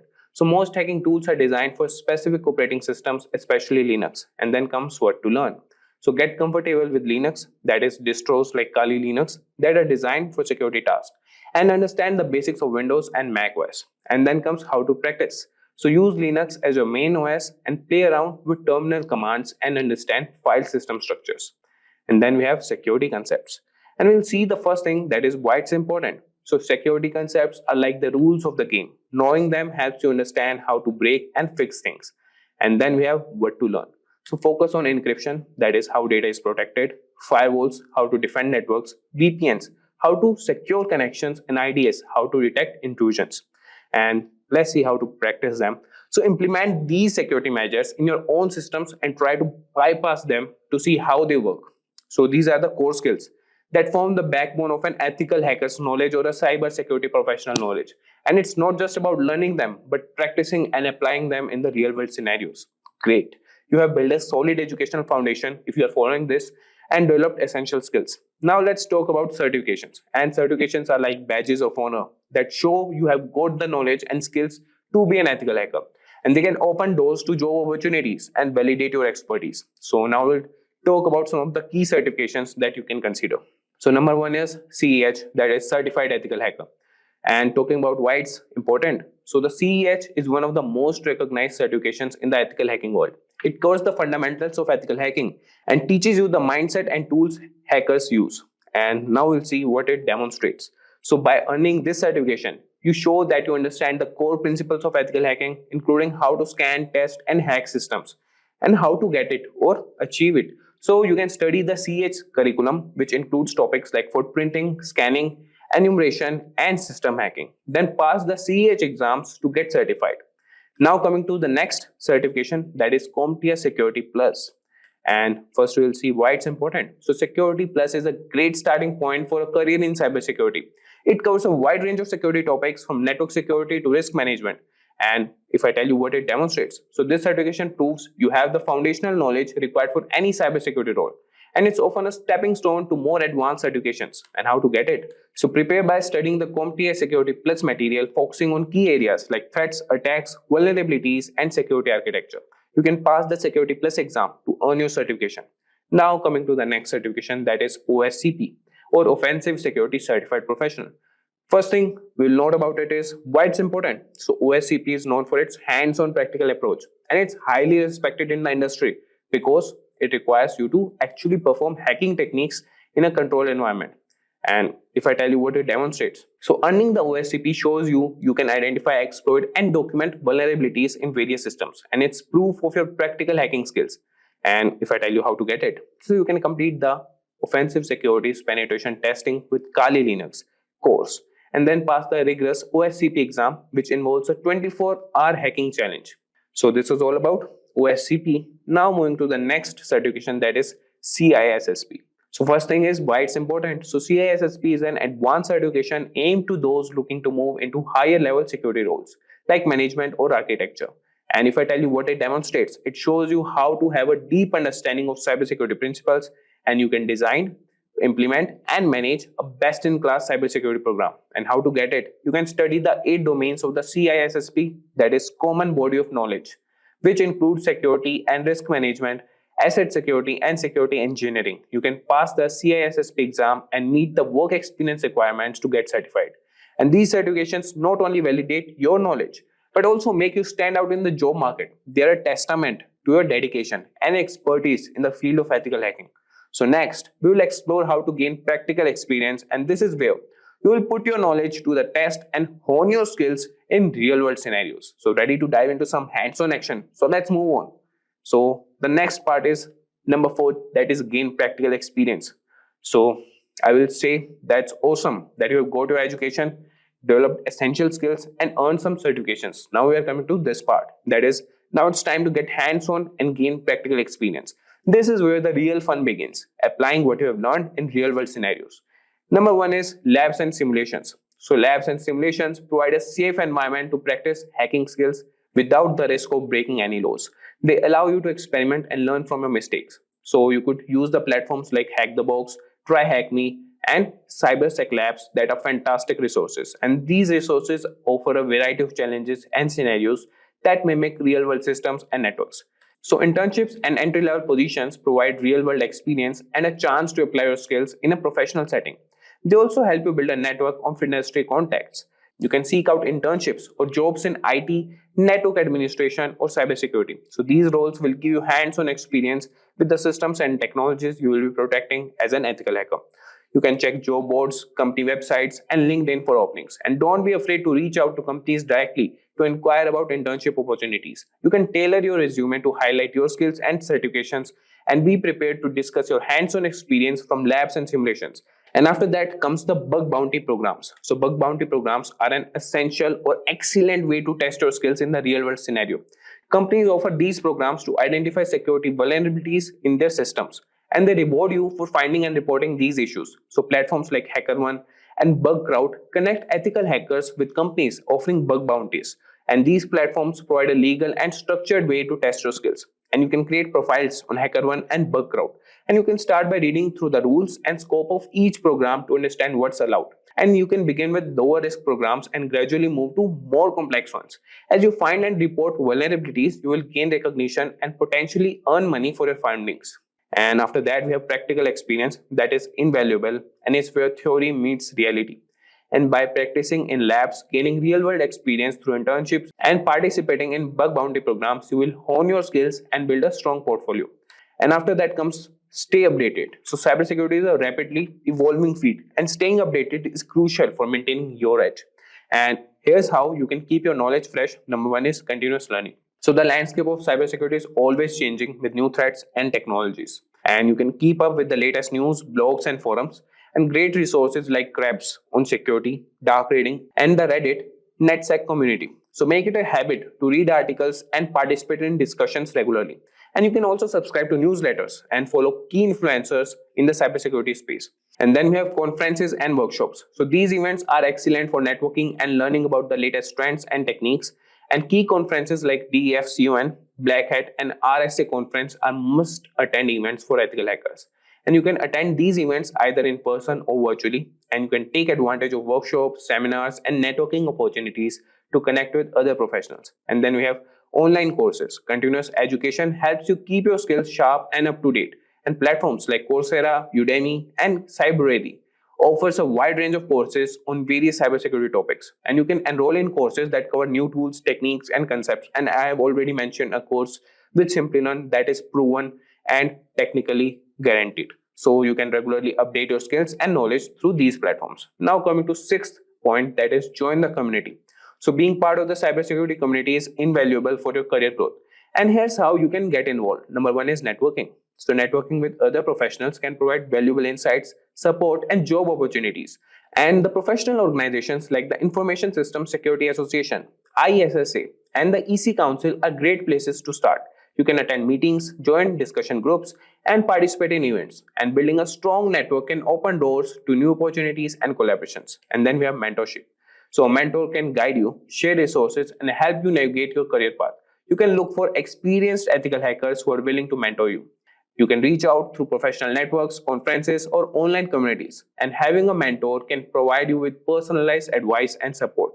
And now we'll see the companies hiring ethical hackers. So there are many companies across various industries. Those are looking for skilled ethical hackers. And some prominent employers include tech giants like Amazon, Accenture, Google, Apple, Intel, Microsoft, and Facebook. And cybersecurity firms like FireEye, Palo Alto Networks, and CrowdStrike. They're consulting firms. And then we have Deloitte, PwC, and KPMG. And then we have financial institutions like JP Morgan Chase and Bank of America. And we have also telecommunication companies like Verizon and AT&T, healthcare organizations like United Health Group, and government agencies like the NSA and FBI. So job roles for ethical hackers. And those penetration testers conduct simulated attacks to find vulnerabilities. Then we have cybersecurity analyst. They monitor and analyze security systems. Then we have security consultant. They advise organizations on best security practices. Then we have security engineer. They develop and maintain security systems. And then we have incident responder. So investigating and responding to security breaches are their role. And then we have the average salaries for these. So salaries for ethical hackers vary by location and experience. So if I talk to you about in India, so entry level positions typically earn between 4 lakhs and 6 lakhs per year, while senior roles can command between 15 lakhs and 25 lakhs per year. And in the United States, entry level salaries range from $70,000 to $90,000 per year, but with senior positions, earning can be vary between $130,000 to $170,000 per year. Hello everyone and welcome to today's video on network protocols. In this video, we are going to learn about the fundamental rules that allow devices to communicate seamlessly across a network. But instead of just listening to technical definition, we will also going to explain everything using a fun and relatable analogy. So guys, if you want to learn more about networking protocols, watch this video till the end. Imagine a city so technologically advanced where every building, vehicle, devices communicate seamlessly through a vast interconnected network. And the backbone of that city is the network protocols, which are set of predefined rules ensuring that all the devices, regardless of their make or operating system, can exchange data smoothly and securely. In this tutorial, we will explore the world of networking protocol, categorize them based on their functionality, and also dive deep into how they operate within the OSI model. So moving ahead, first, let us understand what is actually a protocol. So guys, protocol is a set of rules and standards that define how data is transmitted and received between devices in a network. It acts as a common language that enables computers, servers, and other devices to communicate effectively, regardless of their differences in hardware or software architecture. For example, let us say, imagine you are making a phone call, to a friend all over here, as you can see in this diagram. And you say hello to initiate the communication. Your friend responds by confirming that they can hear you. You speak in a language both of you can understand. You take turns in listening and speaking. When the conversation is over, you say goodbye and end the call. This is the structured way of communicating following a set of unwritten rules, a real-world example of a protocols. But if I talk about protocols in networking, they define how data is packaged, transmitted, received, and interpreted. They ensure that data is sent in a correct format, the receiving device understands and processes the data correctly, errors are detected and corrected if needed. Security measures are in place to protect data from unauthorized access. Now, let us move ahead and understand about what are different types of networking protocols available. Now we are going to study about types of networking protocols. So network protocols can be broadly divided into three major categories. The first one is communication protocols. Here, these protocols ensure there is a seamless data exchange between devices. If I talk about security, then these protocols ensure that there is a secure communication against cyber threats. And finally, if I talk about management protocols, they monitor and optimize network performance. To understand these better, let us explore each one of them one by one. So if I talk about communication protocol, so this protocol governs data transmission and defines structure, format, and method for exchanging messages between devices. So we have this HTTP protocol or hypertext transfer protocol. So this is a backbone of the internet and it facilitates the web exchange between a server and a browser. So this is one kind of a protocol. Then you have a TCP protocol, which is a transmission control protocol. So it is a connection-oriented protocol where protocol is ensured that the data packets are delivered accurately and they are in order.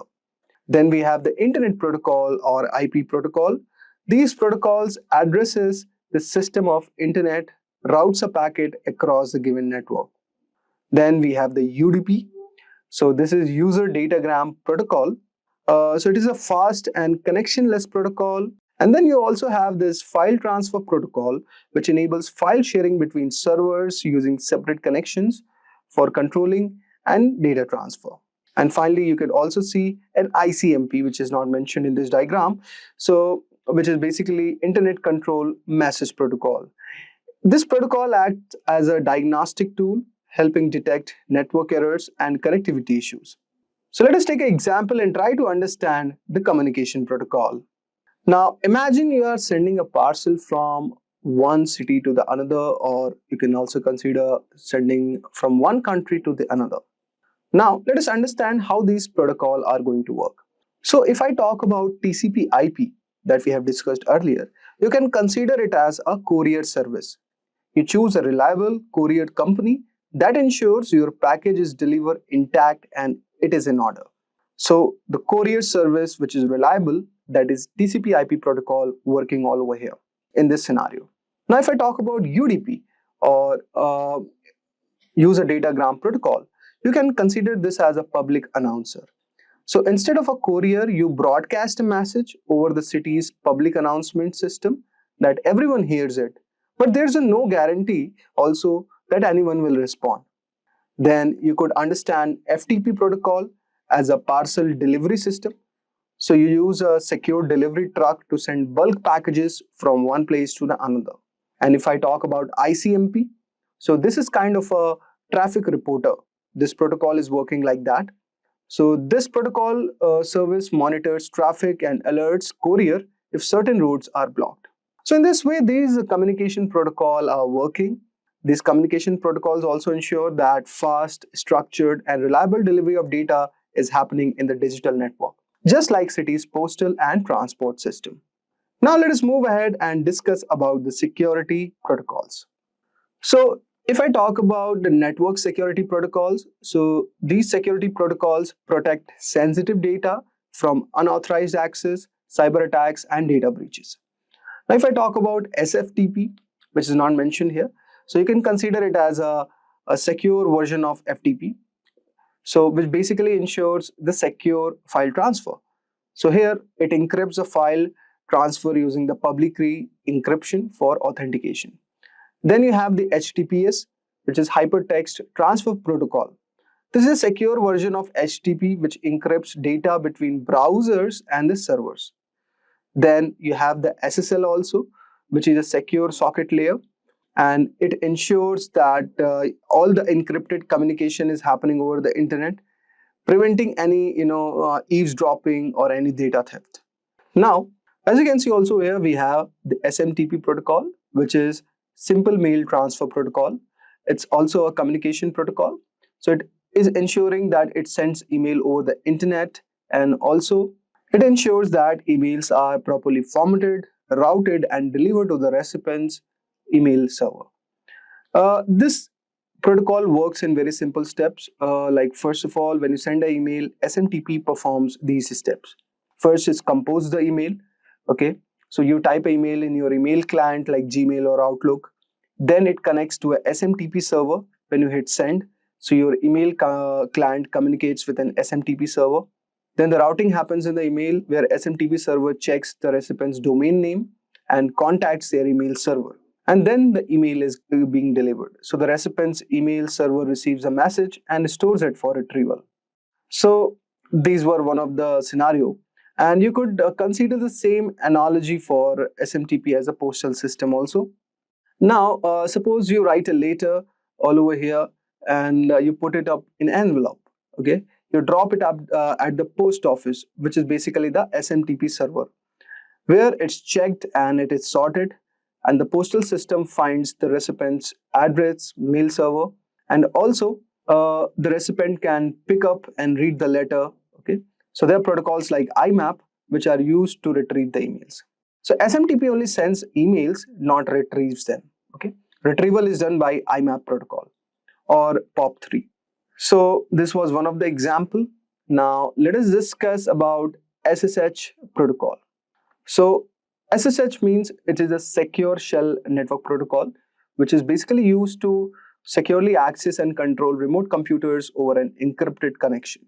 It is widely used for securing remote logging and file transfers. Now, how does SSH works? So it initiates the connection. A user enters a command in the terminal, such as you can say SSH user remote server. Then the authentication happens where the user provides a password or uses an SSH key for authentication. Once it is authenticated, the user gains secure access to the remote server, and then the commands starts executing. The user can run commands, transfer files, or manage the system remotely. Imagine like a bank vault. Okay, so you can think SSH of a secure key card entry system for a high security vault. Okay, or in the banking, in the banks basically, where you will be needing credentials, password, or key card. Once inside, all the communications are private and encrypted. Okay, you can check records, retrieve documents, or make updates very much securely. And when done, you can log out and exit the vault safely. So you can think of SSH providing a secure way to access and manage remote computers, just like a bank vault system, which prevents the unauthorized entry. Now let us move ahead and discuss about our third and final protocol, which is basically the network management protocols.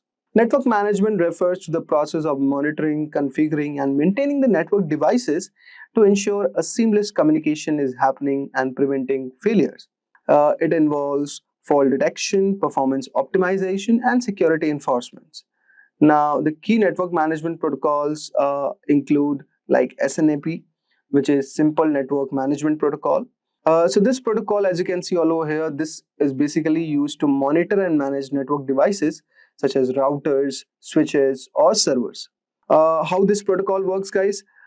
So, for example, devices have an SNMP agent that collects data, for example, the CPU usage or bandwidth.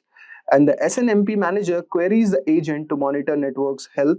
If an issue occurs, then SNMP sends alerts called traps.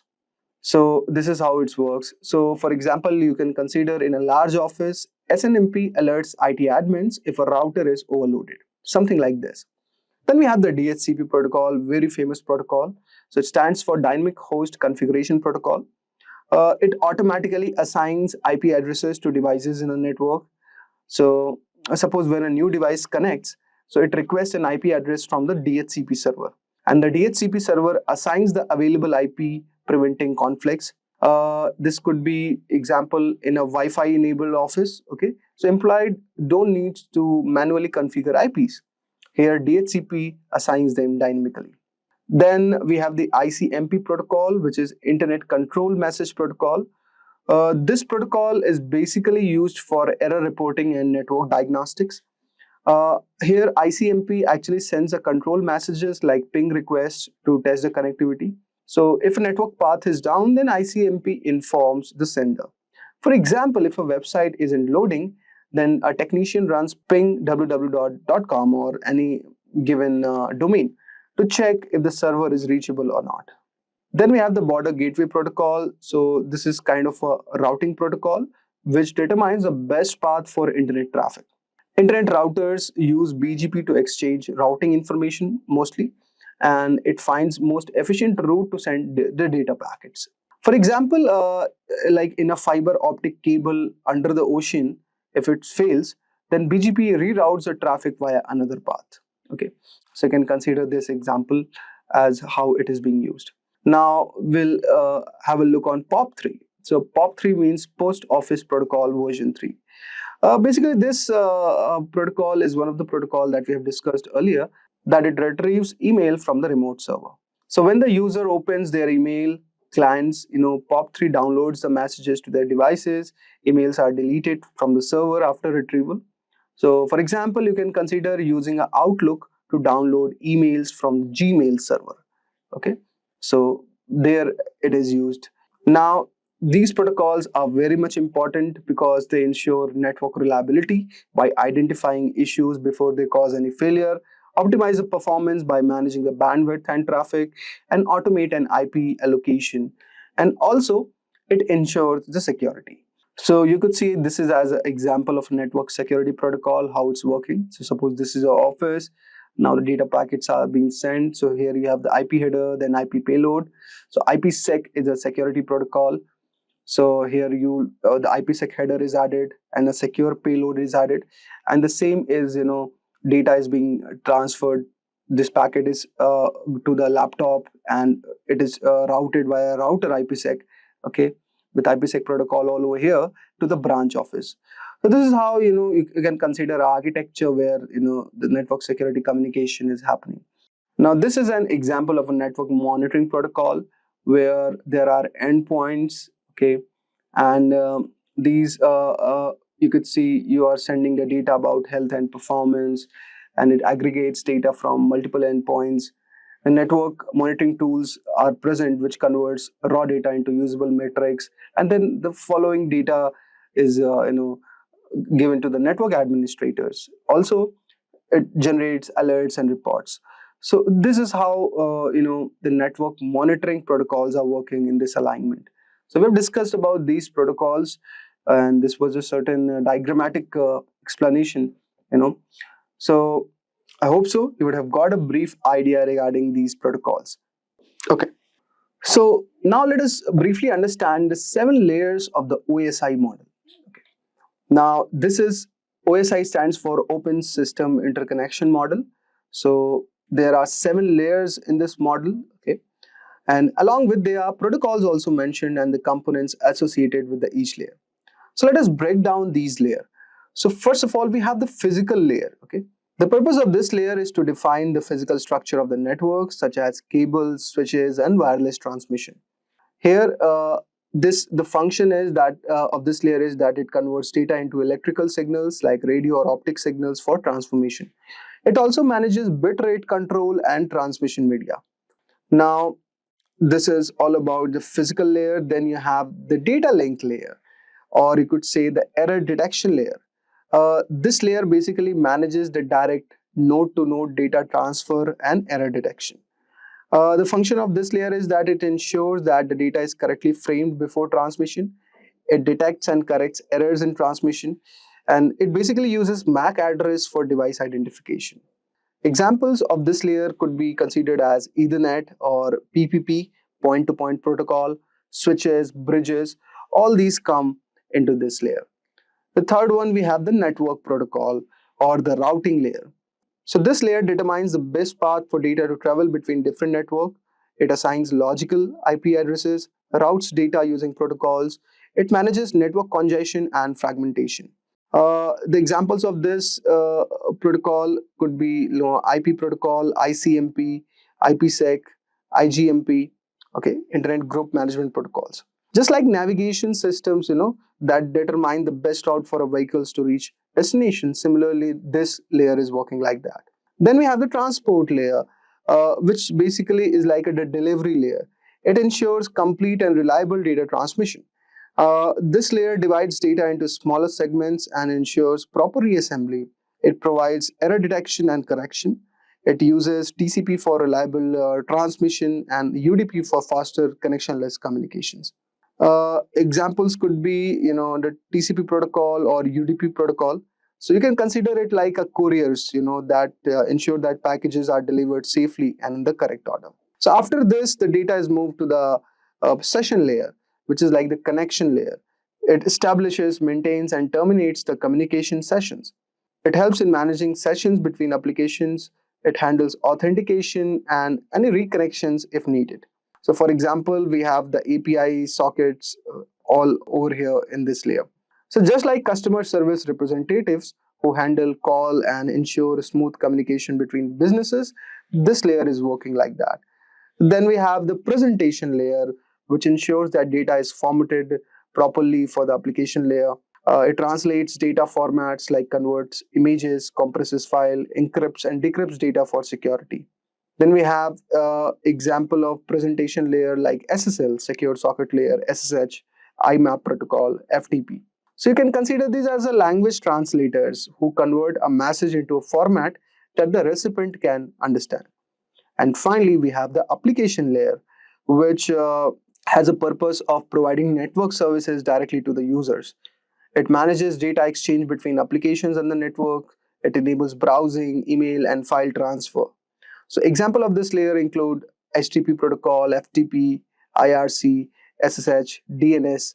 Okay, so you can consider something like this as these are the customer-facing employee in a company who directly interact with the users. Once you dive into the world of cybersecurity, it becomes clear that there are many certifications to choose from. Some of these are relatively easy to obtain, while others are known to be extremely challenging. The difficulty of these exams basically depends on few things, like how much you know, how much time you put into studying, and the hands-on experience you have in the field. Some people breeze through the toughest certification without breaking the sweat, while others might struggle with them.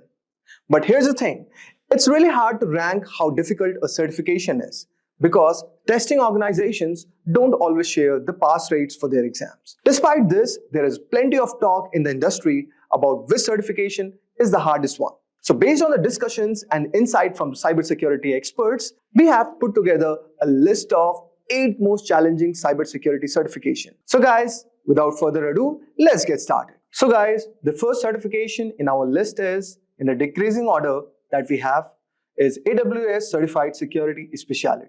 Our list basically begins with the AWS Certified Security.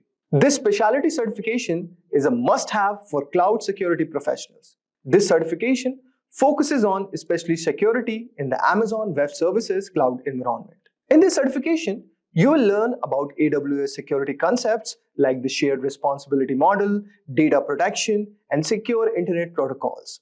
You will also cover topics like identity and access management, incident response, and infrastructure security.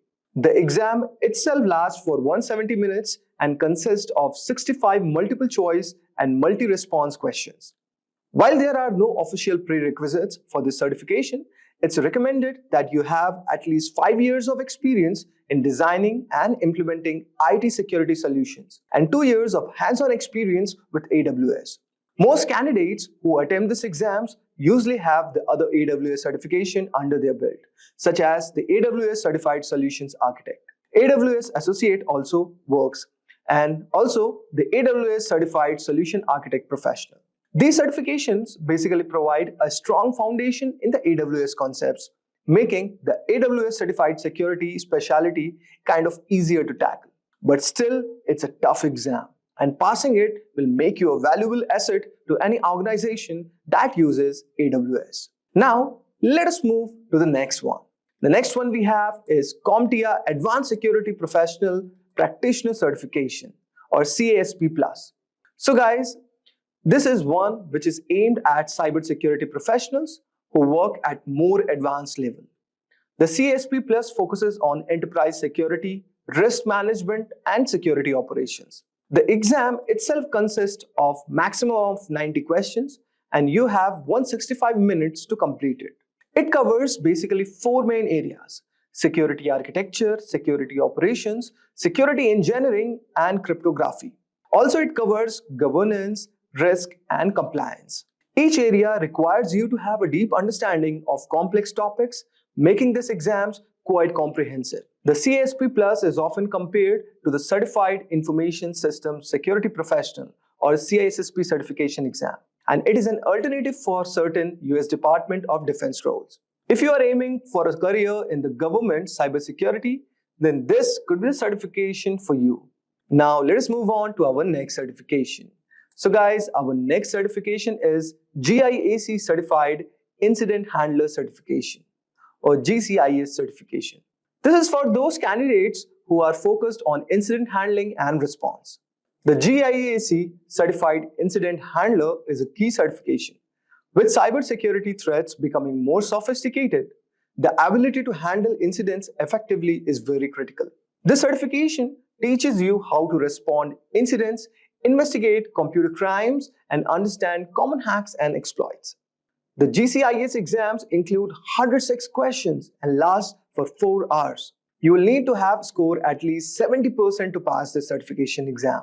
It is a certification that's perfect for people working on the front lines of cybersecurity, such as system administrators, security experts, and security architects. This certification will give you a hands-on experience with tools like Nmap, Metasploit, and Netcat, which are basically used to carry out some of the most common hacks. So if you are a part of first response team in the cybersecurity, then this certification will be extremely useful for you. Now, let us move to our next certification. That is CISM, or Certified Information Security Manager certification. So guys, the Certified Information Security Manager certification is highly valued for those aiming to move into leadership roles within the cybersecurity. It is specifically focusing on the management side, making it ideal for professionals who want to lead and govern an organization's information security program. Rather than diving deep into the technical aspects, CISM is all about managing the overall security infrastructure, accessing risk, and also implementing policies that ensure security at the organizational level.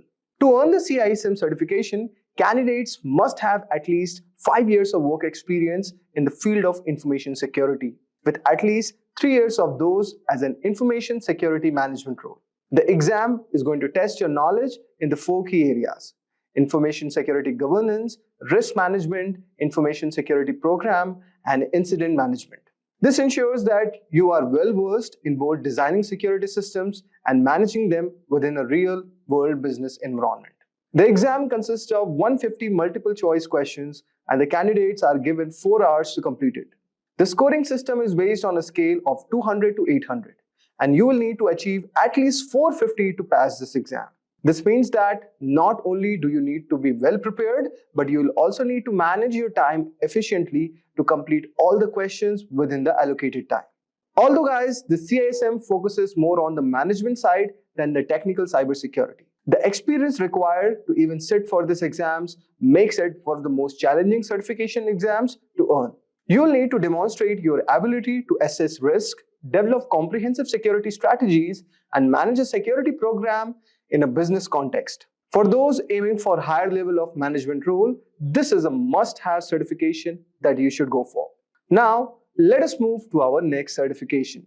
That is Certified Information Security Professional Certification. The CISSP certification is often considered the gold standard in the field of information security. It is one of the most respected and recognized certifications worldwide, both in the private sector and within the government institutions. If you are aiming to establish yourself as a serious cybersecurity professional, then the CISSP can be a career-defining certification. The CISSP is designed for experienced professionals who create and manage security policies and procedures. It's not an entry-level certification, but it also requires a high degree of expertise and experience. To even qualify for the exam, you need to have at least 5 years of relevant work experience in the field of information security. If you have a 4-year degree in a related field, you can reduce the work experience requirement to 4 years. But this still leaves a substantial barrier to entry. The exam itself is not easy feat. Okay, so it uses basically computerized adaptive testing format and can range from 100 to 150 questions, which you must complete in 3 hours. The questions are drawn from 8 different domains, covering a wide range of topics from security and risk management to security operations. To pass this exam, you need to score at least 700 out of 1000 points. So guys, passing the exam is just the first step. After earning your CISSP, you need to maintain it by completing 120 hours of continuing professional education in CPE every 3 years and paying an annual fee of $135. This commitment to ongoing education ensures that the CISSP holders stay current in a rapidly evolving field. The difficulty of this certification lies not only in the challenging exam itself, but also in the preparation. Many candidates spend up a year studying for this exam, and those who don't meet the experience requirements can still take the exam. But they will be classified as an ISC2 associate until they gain the requisite experience. Once you have earned the CISSP, you will be well positioned for advanced role in cybersecurity. So whether you are aiming to be a security manager, auditor, or consultant. Now let us move to our next security certification. So our next certification is CCIE Security, or Cisco Certified Inter-Network Expert Security Certification. This is known for its incredibly challenging process. It's widely recognized as one of the most prestigious certifications in the field for the network security professionals, and the number of individuals who hold this certification globally is quite small, around 4,000 as of now. The certification commands respect because of the depth of the knowledge required and the difficulty of the exam.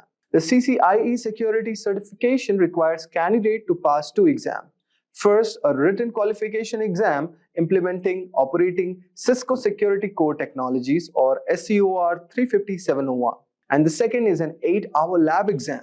The lab portion of the exam is where many candidates struggle, and it's designed to test your ability to secure real-world networks in a hands-on environment. You will need to configure and troubleshoot a series of complex networks using Cisco core security technologies. The lab exam is grueling, lasting an entire workday and testing not only your technical knowledge but also your ability to work under pressure. It's designed to simulate the real-life scenarios where quick thinking and problem solving are very essential. So guys, passing this exam is a massive achievement, and the CCIE security certification is highly sought after by employers. Due to the difficulty of both written and lab exams, the CCIE security certification is generally aimed at high experienced professionals who have extensive knowledge of Cisco technologies. So guys, for those who are looking to specialize in network security and are prepared for rigorous challenge, the CCIE security certification career can be a very defining achievement for your next role. Now, let us move to our next certification, which is Offensive Security Certified Professional Certification, or OSCP. For those interested in penetration testing, Offensive Security Certified Professional Certification is one of the most respected and challenging certifications available. The OSCP is unique because it focuses on practical, hands-on skill rather than just theory. During the exam, candidates must hack into a series of virtual machines to demonstrate their ability to exploit vulnerabilities and securing systems. The exam itself lasts 23 hours and 45 minutes with an additional 15 minutes of proctoring. Candidates are given access to a virtual environment where they must identify vulnerabilities, exploit them, and then provide detailed reports on how they did it. To pass this, you need to score at least 70 points out of 100. So guys, before taking this exam, candidate must complete the Penetration Testing Kali Linux or PEN 200 course, which teaches them the necessary skills for the OSCP exam. This course is intensive, covering topics such as buffer overflows, web application attacks, and privilege escalations. It is designed to prepare candidates for real-world penetration testing scenarios, which makes the OSCP one of the most hands-on certifications available. So guys, let us move to our next certification, which is GIAC Security Expert Certification. At the top of our list is the GIAC Security Expert Certification, which is often described as most difficult certification to earn in cybersecurity. As early of the 2024, fewer than 300 professionals worldwide held the GCAC certification, which speaks to the difficulty and the prestige. The GSC certification requires candidates to pass a challenging multiple choice exam, submit a research paper, and complete 2-day hands-on lab exam. The lab portion is where most candidates struggle, as it tests your ability to apply advanced cybersecurity concepts to secure and defend systems in real-world scenarios. Maintaining the GSC certification is no small task either. GIAC requires certified professionals to regularly update their skills and go through a rigorous renewal process. This makes the GSC not only tough to earn but also tough to keep. However, for those who do, it's a symbol of expertise and dedication to cybersecurity. So guys, these were some of the top 8 toughest cybersecurity certification which one can pursue for. And we all know that there's no doubt that the demand for cybersecurity professionals is growing, and certifications are one of the great ways to prove your skills. So we covered 8 of the toughest cybersecurity certification which you can pursue, each with its own set of challenges. We humans are highly tech-savvy in today's times. With the extensive use of the internet and modern technologies, there is a massive challenge in protecting all our digital data, such as net banking information, account credentials, and medical reports, to name a few. Have you heard about the deadly WannaCry ransomware attack? The attack happened in May 2017 in Asia, and then it spread across the world. Within a day, more than 230,000 computers were infected across 150 countries. The WannaCry cryptoworm encrypted the data and locked the users out of their systems. For decryption of the data, the users were asked for a ransom of $300 to $600 in Bitcoin. The users who used the unsupported version of Microsoft Windows and those who hadn't installed the security update of April 2017 were targeted in this attack. The WannaCry attack took a toll on every sector. Top-tier organizations like Hitachi, Nissan, and FedEx had to put their businesses on hold as their systems were affected too. Now, this is what you call a cyber attack. To prevent such attacks, cybersecurity is implemented. We can define cybersecurity as the practice of protecting networks, programs, computer systems, and their components from unauthorized digital attacks. These illegal attacks are often referred to as hacking. Hacking refers to exploiting weaknesses in a computer network to obtain unauthorized access to information. A hacker is a person who tries to hack into computer systems. This is a misconception that hacking is always wrong. There are hackers who work with different motives. Let's have a look at 3 different types of hackers. Black hat hackers are individuals who illegally hack into a system for monetary gain. On the contrary, we have white hat hackers who exploit the vulnerabilities in a system by hacking into it with permission in order to defend the organization. This form of hacking is absolutely legal and ethical. Hence, they are also often referred to as ethical hackers. In addition to these hackers, we also have the gray hat hackers.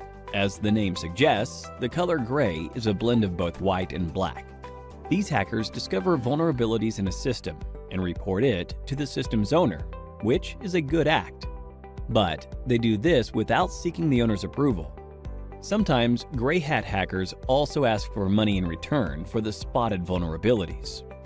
Now that you have seen the different types of hackers, let's understand more about the hacking that is legal and valid, ethical hacking, through an interesting story. Dan runs a trading company.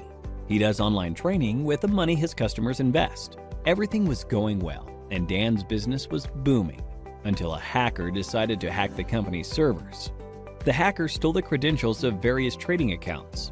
He asked for a lump sum ransom in exchange for the stolen credentials.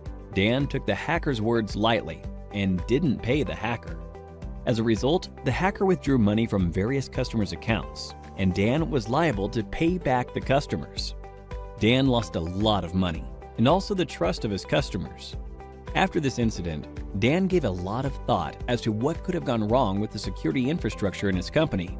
He wished there was someone from his company who could have run a test attack to see how vulnerable his systems were before the hacker penetrated into the network. This was when he realized he needed an employee who thinks like a hacker and identifies the vulnerabilities in his network before an outsider does. To do this job, he hired an ethical hacker, John. John was a skilled professional who worked precisely like a hacker. In no time, he spotted several vulnerabilities in Dan's organization and closed all the loopholes. Hiring an ethical hacker helped Dan protect his customers from further attacks in the future.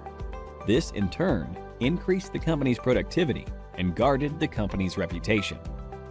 So, now you know hacking is not always bad. John, in this scenario, exposed the vulnerabilities in the existing network, and such hacking is known as ethical hacking. Ethical hacking is distributed into 6 different phases. Let us look at these phases step by step with respect to how John, our ethical hacker, will act. Before launching an attack, the first step John takes is to gather all the necessary information about the organization's system that he intends to attack. This step is called reconnaissance. He uses tools like Nmap and hping for this purpose. John then tries to spot the vulnerabilities, if any, in the target system using tools like Nmap and Nexpose. This is the scanning phase. Now that he has located the vulnerabilities, he then tries to exploit them. This step is known as gaining access. After John makes his way through the organization's networks, he tries to maintain his access for future attacks by installing backdoors in the target system. The Metasploit tool helps him with this. This phase is called maintaining access. John is a brilliant hacker. Hence, he tries his best not to leave any evidence of his attack. This is the 5th phase, clearing tracks. We now have the last phase, that is reporting. In this phase, John documents a summary of his entire attack, the vulnerabilities he spotted, the tools he used, and the success rate of the attack. Looking into the report, Dan is now able to take a call and see how to protect his organization from any external cyber attacks. Don't you all think John is an asset to any organization? If you want to become an ethical hacker like John, then there are a few skills that you need to acquire. First and foremost, you need to have a good knowledge of operating environments such as Windows, Linux, Unix, and Macintosh. You must have reasonably good knowledge of programming languages such as HTML, PHP, Python, SQL, and JavaScript. Networking is the base of ethical hacking, hence, you should be good at it. Ethical hackers should be well aware of security laws so that they don't misuse their skills. Finally, you must have a global certification on ethical hacking to successfully bag a position of an ethical hacker like John. Few examples of ethical hacking certification are Certified Ethical Hacker Certification, CEH, CompTIA Pentest Plus, and Licensed Penetration Tester Certification, to name a few. Simplilearn provides a cybersecurity expert master's program that will equip you with all the skills required by a cybersecurity expert. You could have a look at it by clicking the link in the description. So, here's a question for you. In which phase of ethical hacking will you install backdoors in the target system? A. Scanning. B. Maintaining access. C. Clearing tracks. D. Reconnaissance.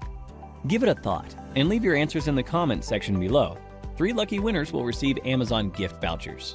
The endless growth of technologies in this area is directly proportional to the number of cybercrimes. Cybercrimes are estimated to cost $6 trillion in 2021. Hence, to tackle these cybercrimes, organizations are continuously on the lookout for cybersecurity professionals. The average annual salary of a certified ethical hacker is $91,000 in the US and approximately rupees 7 lakhs in India. So, what are you waiting for?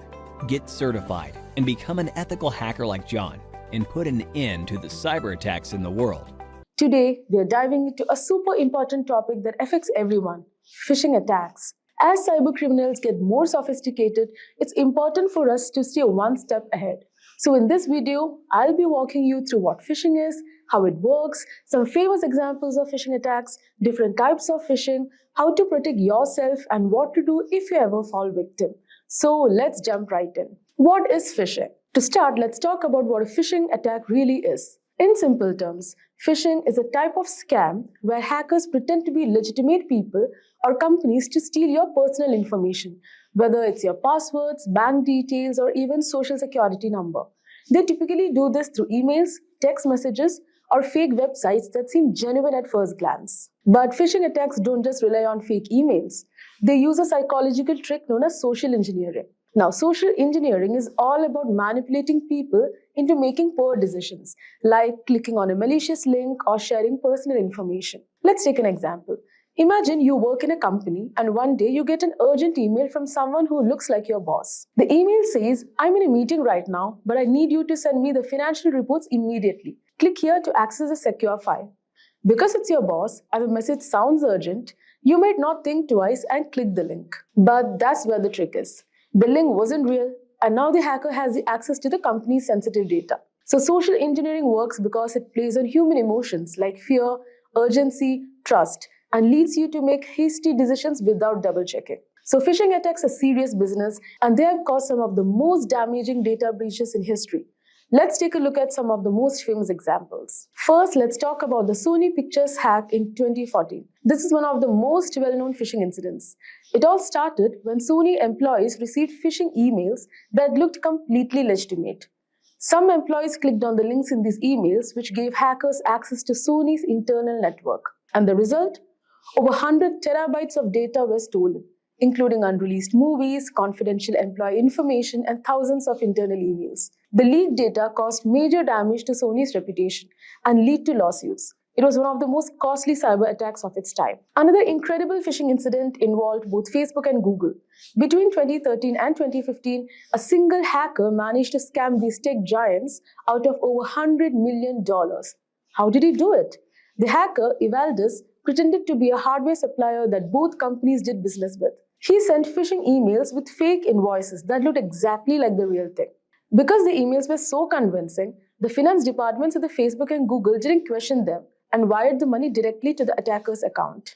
So these famous examples show that phishing can affect anyone, from everyday people to major corporations. So let's talk about how they work step by step when hackers actually try to steal your information. So how does a phishing attack unfold? Let's break it into easy steps. Step 1. Phishing attacks typically start with a carefully crafted message, often in the form of an email or text. This message will look like it's from a legitimate company, like your bank, a popular service like PayPal, or even someone you personally know. Hackers usually use several techniques to make these emails look authentic. One common technique is domain spoofing. This is when hackers create a domain that looks almost identical to the legitimate website, but with subtle differences. For example, instead of paypal.com, they might use paypal1.com or pay-pal.com. Because most people glance at the sender's email address quickly, they don't notice the subtle change. The next step is to get the victim to visit a fake website. When you click on the link in the phishing email, you're often redirected to a website that looks exactly like the real thing. These fake websites are often designed to perfectly mimic the official login pages of services like your bank or email provider. To create these fake websites, hackers often use what's called a phishing kit. Now, phishing kits are pre-built tools that make it easy for attackers to clone real websites. The hacker then hosts the fake website on a malicious server or uses DNS spoofing, where they manipulate the DNS records to redirect users from the legitimate website to their fake version without the victim knowing. Now, once you land on the fake website, the next step is for the hacker to collect your information. So these fake pages are designed to look identical to the real ones. So when you enter your username and password, you think you're logging in securely. But hear what's happening in the background. Phishing sites use various methods to capture the information you type in. One common technique is form jacking, where the form on the website is modified to send the data directly to the attacker's server.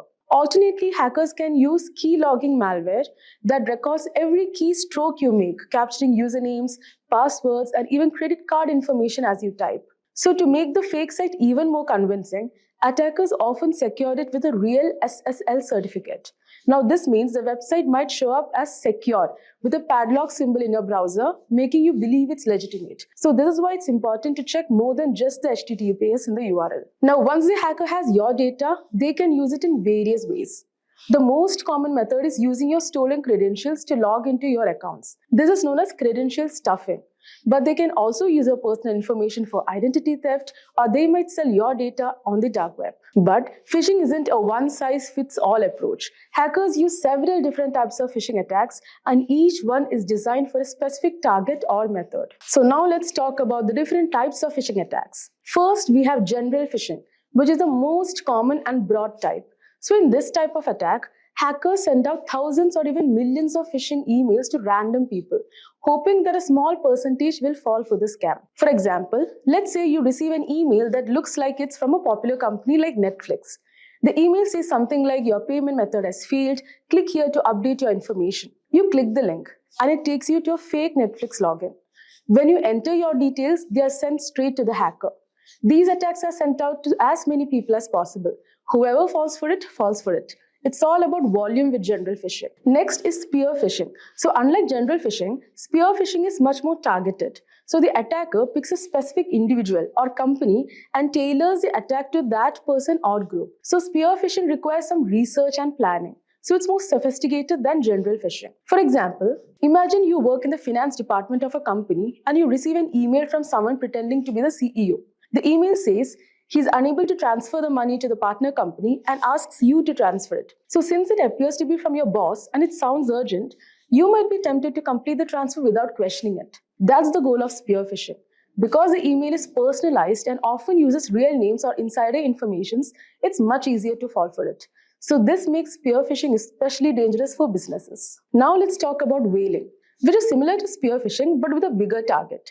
So whaling specifically targets high-ranking individuals like CEOs, CFOs, or other executives. So these attacks are often highly sophisticated because the stakes are so high. Let's say a hacker sends an email to the CFO of a large corporation, pretending to be a lawyer representing the company. So the email contains a fake warrant, asking the CFO to click a link to download important legal documents. Because it's a legal matter and appears highly official, the CFO clicks the link, which leads to malware being installed on the company's network.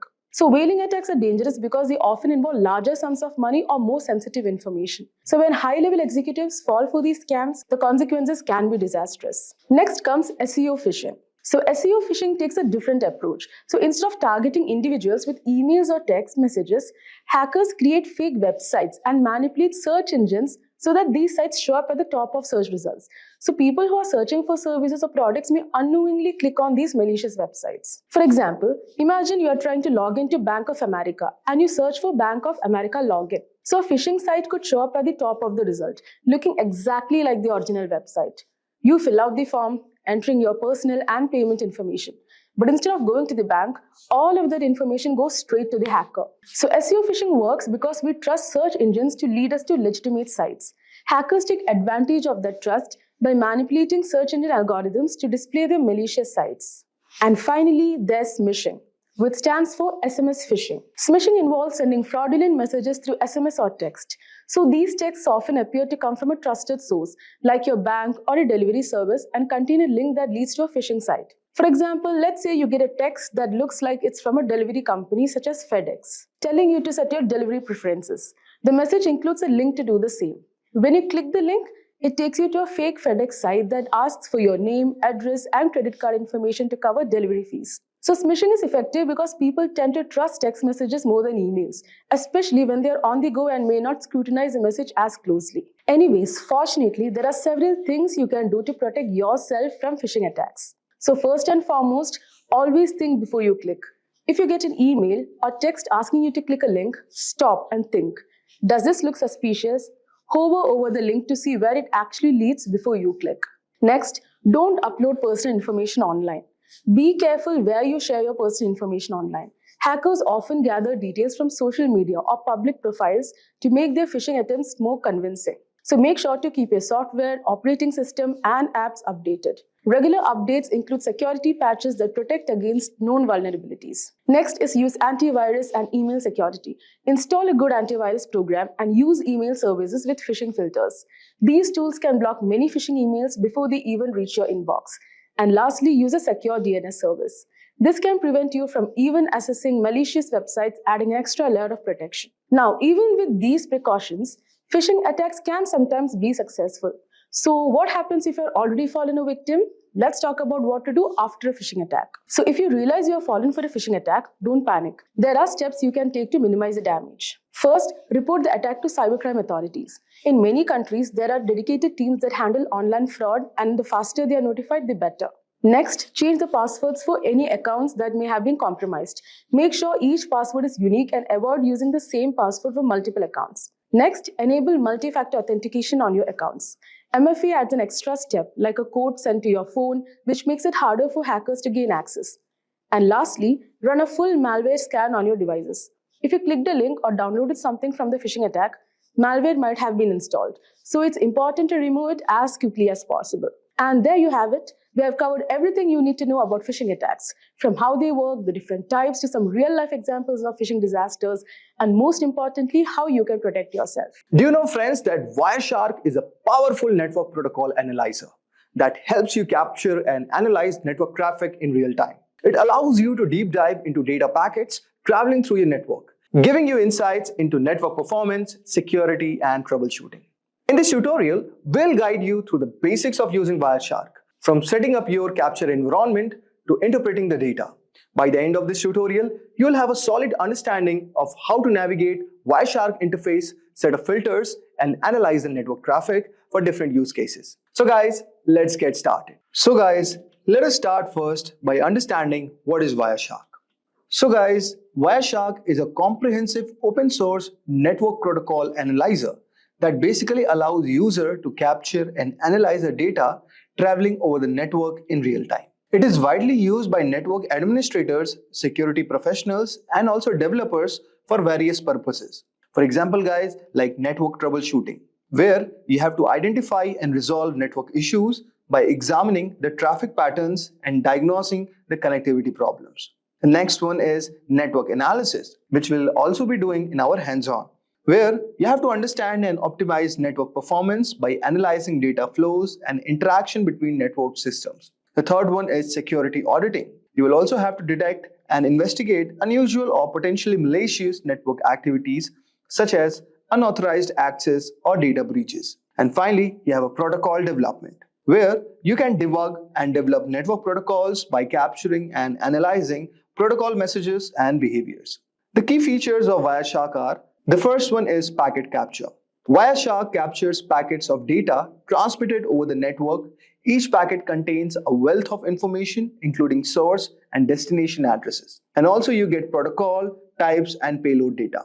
So as you can see all over here, I've already downloaded Wireshark, and I'll guide you also how to download it. But as you can see, these are the lines that shows that the Wi-Fi packet, graph is showing that this is how the packets are transmitting. So this is basically the real-time analysis what you can get through in Wireshark. Next one is you get a detailed inspection. Guys, Wireshark also decodes and displays data at various protocol layers. Example, you can get Ethernet, IP, TCP, HTTP, which allows for detailed examinations of network communications. You can also perform filtering and searching. Then you'll also get a chance to do data visualization, which includes features for visualizing network traffics such as flow graphs, as you can see all over here, and also statistics, which can help in understanding network behavior and performance. Wireshark is available for multi-operating systems, like for Windows, macOS, Linux, and many more. Now, there are certain scenarios where network security engineers use it. Suppose for network performance monitoring, where you track and analyze the performance of network applications and services. You also get an incident response. You investigate and respond to network security incidents by analyzing captured traffic. And you also do the protocol analysis, where you examine and troubleshoot network protocols and ensure proper implementation. Now, let us start with the Wireshark. So first, let us download the Wireshark. And before we download it, I expect that you would have got some brief idea regarding what is Wireshark. Now, what you have to do, guys, you have to go at this link, wireshark.org.download.html. So since I'm using Windows, so I have clicked on Windows x64 installer. Just right click on this. So as you can see, it will start downloading. So guys, since I've already downloaded it, I may not have to do it again. And the steps are very simple. Just you have to click yes, and it's going to download all the required dependencies and your installer will be ready. And after clicking all the OKs, you are going to get something like this. So this is your entry of the Wireshark network analyzer. Now, so as you can see all over here, you can capture the network packets from these interfaces. So you can see local area connection 10, adapter lookup, traffic capture, Bluetooth is there, then you have the Ethernets, okay? So let us choose the Wi-Fi as a network interface, okay? And just click on this. So as you can see all over here, so many of the packets have started running up, okay? And this is a shark icon. So basically, it is doing the real-time packet capturing where you have all these things. So now, let us try to understand what is there in Wireshark. So you can see you have file. Basically, for managing files, you have open, save, export. Okay, so these kind of options are there. You can also export the TLS session keys. Okay, you can export the objects, and you can do print, quit. Then here in the edit, so edit, you can modify the preferences, settings, and profiles. If you talk about view, you can adjust the layout all over here of Wireshark. If you talk about go, you can navigate through the packets all over here. Then here is a capture. You can start or stop all over here. You can restart it. Then next is analyze. So as you can see all over here, you have display filters, display filter macros, display filter expressions, and many more. Okay. Similarly, you have statistics, okay, which helps in viewing network statistics and data summaries. Here you have telephony for using these kind of protocols, okay. Then you have wireless, okay. Then you have tools all over here, firewall, ACL rules, MAC address, okay. And there you have the help icon. So this is a very basic overview of this application. Now, let us do some basic exercises first. So let us try to capture a traffic first, okay. So since I've already selected our network interface as Wi-Fi, and let us restart it. So you can just go on capture and just start the restart. Okay. So this has started. Now go to your browser and just type, say, HTTP, okay, and say bin.org is the file. So guys, this is a basic website that we have requested on our browser, and let us go to our Wireshark and stop this for a moment. So as you can see all over here, this icon shows applying a display filter. Now go all over here and type the filter, say HTTP, okay, and you can say our filtering would be done. So as you can see, here you have the source, you have the destination, here you have the time, here you have the number, here you have the length of the packets, okay, and this is the info, okay. So now let us do the general analysis of the Wireshark output. So as you can see all over here, the first one is HTTP request and responses. So as you can see, this is our source, okay. We are sending a request to the destination address with 44.219.81.240. The protocol is HTTP and the length of the packet is 480. And it is basically a GET request, okay. So get HTTP/1.1. Now there is a reply from this destination all over here and to the destination at our source. The protocol is still HTTP. Now the length of the packet is increased, is 887. And what we are getting, guys, all over here, that the status is 200 and it says okay. Now, as you can see, what we are getting basically an HTML file all over here, okay. Now, similarly, we are again requesting and we are getting a JSON file all over here. Now, getting a specific JSON HTTP 1.1 and similarly reply is coming. So as you can see, it's a to and fro motion where we are requesting to a destination, which is the browser with the protocol HTTP, and similarly, we are getting a reply from our destination. So guys, this is our device and this is the given resource we are trying to access on our browser. So basically, now we can see these are the content types, which is text HTML for the HTML structure, okay. And also you can see all over here, this is a JSON type, okay. And these are the type of the content we are trying to access it, okay. And this is the request what we have done to our destination, which is the browser, okay, with the bin.org, and it is returning a text.html file. I hope so, guys, you would have got a brief idea like how you can do the general analysis of the Wireshark output. Now let us try to do one more example, which will make our concepts more clear. Now, guys, I will show you one more use case of this, that you can diagnose the network issues with ping and trace command. Okay, so with the help of Wireshark, this can also be done, guys. So what you need next is you can open a terminal, okay, and just right click all over here. And now in this, what we are going to do, guys, we are going to generate an ICMP traffic. So with the help of ping command, okay. So now what we do, we type ping, say google.com.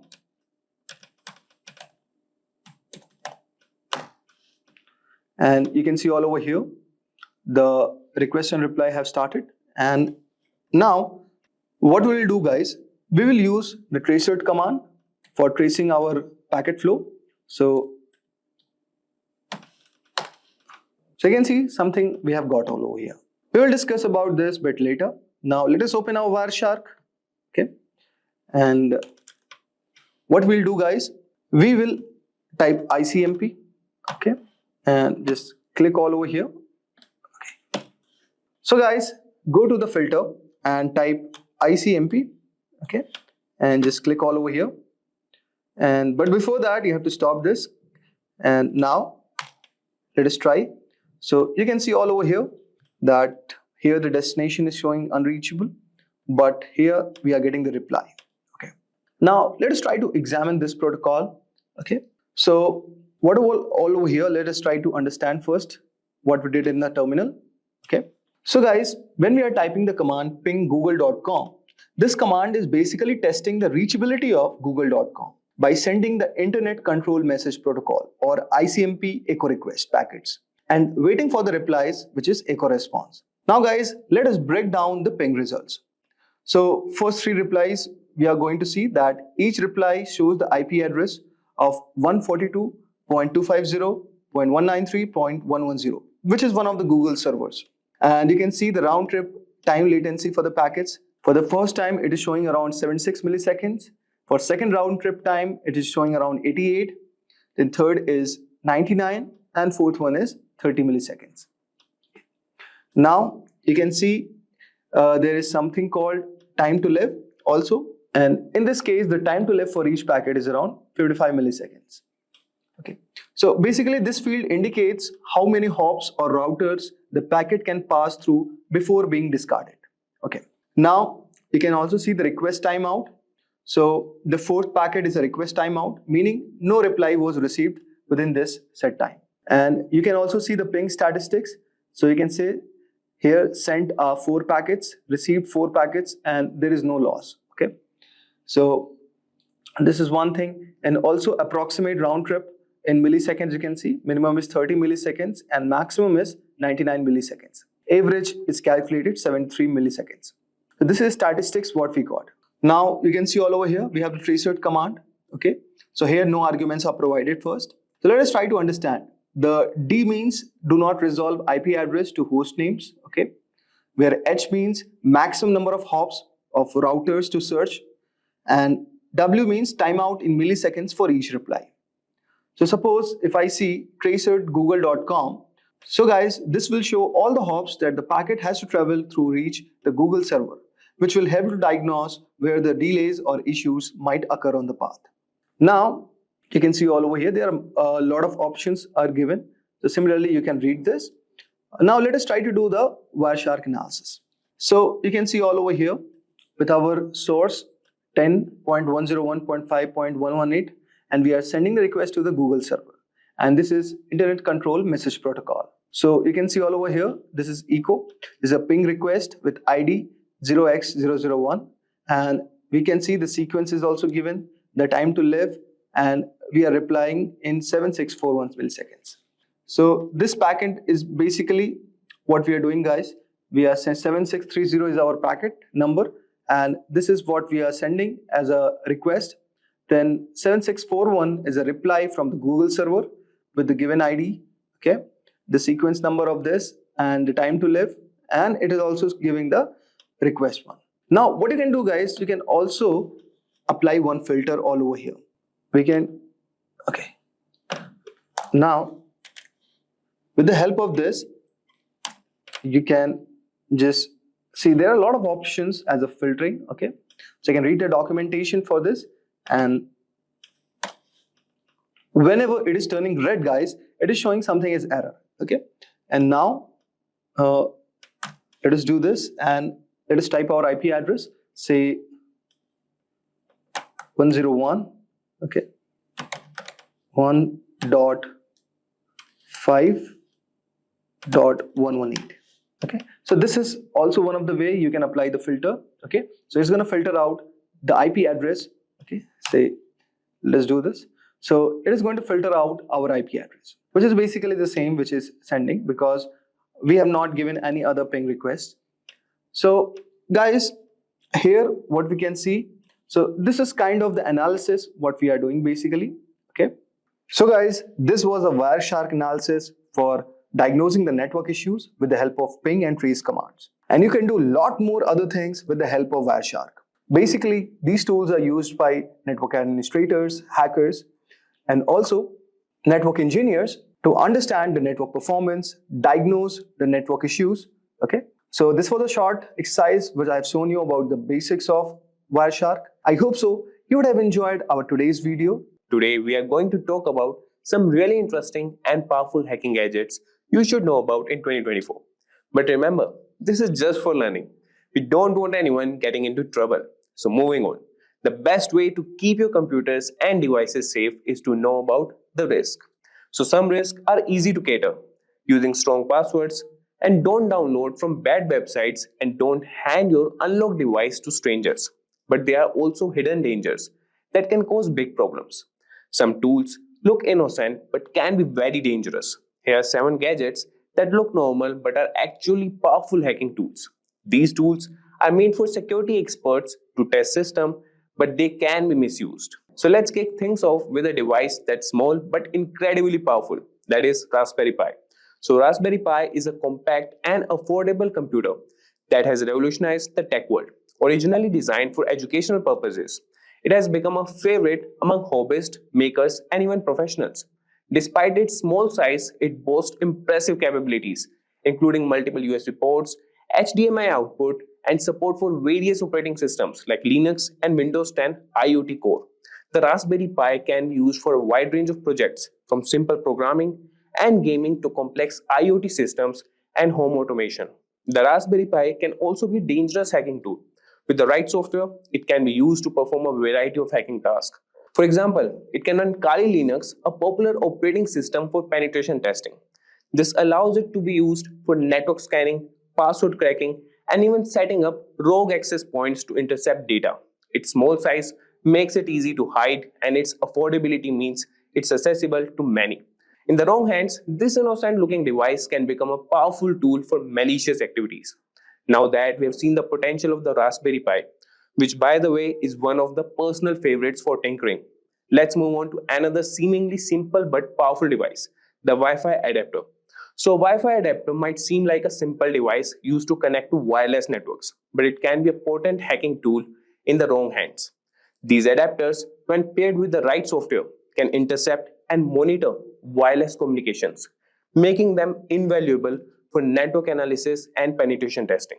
For example, they can be used with tools like AirCrackNG to crack Wi-Fi passwords. Hackers can use Wi-Fi adapters to perform attacks such as packet sniffing and man-in-the-middle attacks. These activities can lead to unauthorized access to networks, data theft, and severe security breaches. It's like having a digital spy in your pocket. While essential for legitimate security testing, it's crucial to be aware of their potential misuse and to secure your own wireless networks against such threats. Speaking of Wi-Fi, you won't believe how sneaky this next device is. Let's take a look at a device that takes wireless hacking to a whole new level, the Wi-Fi Pineapple. The Wi-Fi Pineapple looks like a standard router, but it is a sophisticated device used for hacking wireless networks. It allows attackers to create rogue Wi-Fi access points, tricking users into connecting and revealing their login credentials. Imagine connecting to what looks like a free public Wi-Fi only to have your data intercepted. This device is capable of advanced man-in-the-middle attacks, monitoring, and recording data from all connected devices. Additionally, the Wi-Fi Pineapple can capture Wi-Fi handshakes, which can then be used to crack network passwords. Its powerful feature makes it a favorite among penetration testers for assessing network security, but in the wrong hands, it can be used for malicious activities, highlighting the importance of robust wireless security. So from Wi-Fi to Bluetooth, which is everyone these days, right? Let's now explore a powerful tool for Bluetooth hacking, the Ubertooth One. The Ubertooth One is an open source Bluetooth testing tool that appears to be a simple USB dongle. Despite its unassuming appearance, it can monitor and analyze Bluetooth communications, making it a valuable asset for those testing the security of Bluetooth devices. Think of it as a spy for Bluetooth traffic. The Ubertooth One can capture Bluetooth packets, perform Bluetooth attacks, and even explore vulnerabilities in Bluetooth networks. Its ability to dissect Bluetooth traffic makes it a powerful tool for both legitimate security research and potential misuse. Understanding its capabilities helps highlight the importance of securing Bluetooth-enabled devices against unauthorized access and attacks. Continuing with radio frequency tools, which honestly sounds like something out of a spy movie. So let's discuss the Hack RF1 and its versatile capabilities. So the Hack RF1 is a versatile software-defined radio SDR platform that can transmit and receive radio signals from 1 MHz to 6 GHz. It looks like a standard electronic device, but can be used for a wide range of hacking activities. Imagine being able to capture and manipulate signals across a broad spectrum. With the Hack RF1, users can capture and analyze various radio signals, jam frequencies, and even spoof signals to manipulate communication systems. This tool is particularly useful for exploring and testing the security of wireless communication systems. While it serves an essential role in legitimate research and development, the Hack RF1 also demonstrates the need for robust security measures to protect against radio frequency-based attacks. So now let's look at a tool that takes advantage of a computer's trust in USB devices. And trust me, this one's sneaky, the USB rubber ducky. So the USB rubber ducky is a device that looks like a regular flash drive but acts like a keyboard, typing commands into any computer it's plugged into. Hackers use it to execute pre-programmed scripts that can steal data, install malware, or take control of the target device. It's like a tiny digital ninja. This tool exploits the trust computers have in USB devices, making it a potent weapon for cyber attacks. It's a reminder to be cautious about plugging in unknown USB devices, as they could be rubber duckies in disguise, ready to unleash harmful commands and compromise your system security. So finally, we have got a real undercover gadget here, Let's uncover the secret capabilities of the LAN turtle. The LAN turtle looks like a typical USB Ethernet adapter, but it's a covert hacking tool used to monitor and infiltrate networks. Don't let its innocent appearance fool you. It provides hackers with several capabilities, such as network scanning, DNS spoofing, and data capture.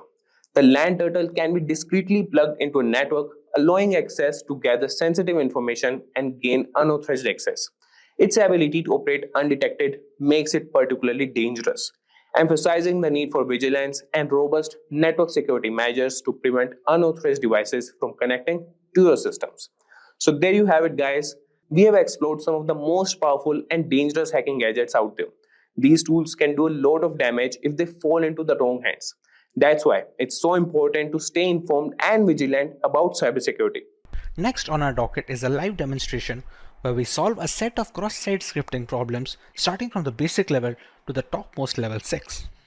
We're going to start at level 1. In this web application, it demonstrates the common cause of cross-site scripting where user input is directly included in the page without proper escaping.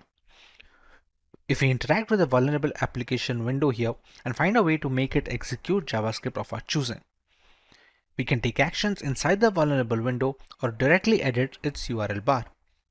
This task needs only basic knowledge. Let's see why the most primitive injections work here right away.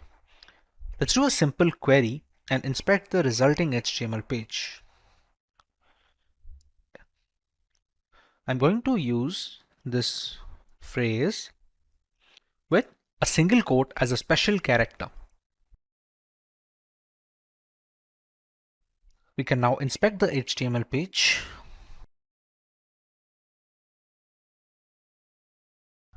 We can see here in this line, the special character single quote appears in the result over here.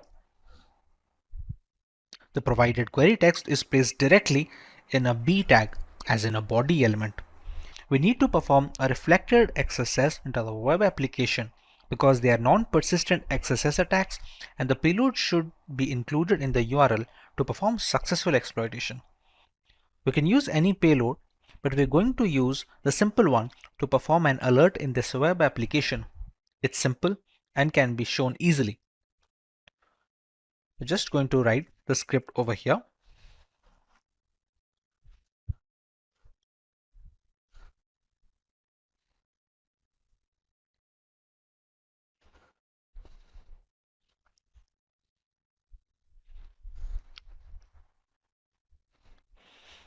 And we're going to press search. As you can see, we have successfully launched our first cross-site scripting attack. We can see an alert box pop up with the necessary message, and a similar process can be used to steal browser cookies and passwords, albeit with different commands. Now we have the option to move to level 2. In this web application, it shows that how easily XSS bugs can be introduced in complex chat applications. Chat app conversations are stored in a database and retrieved when a user wants to see the conversation. Therefore, if a malicious user injects some JavaScript code, all visitors will be infected. This kind of cross-site scripting attack is more powerful and it is more riskier than reflected cross-site scripting attacks, and that's why it is known as stored XSS. I posted my query with a special character of a single quote, and this is what I get. Whatever I typed in simply appeared on the page right after I click on Share Status. Let's see the source.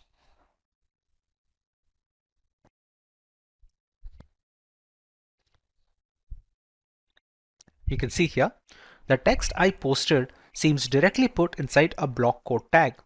So even a simple script tag we used in level 1 should work here, but it will not. Let us examine the code to understand why. We're going to toggle the code over here and check the index.html file.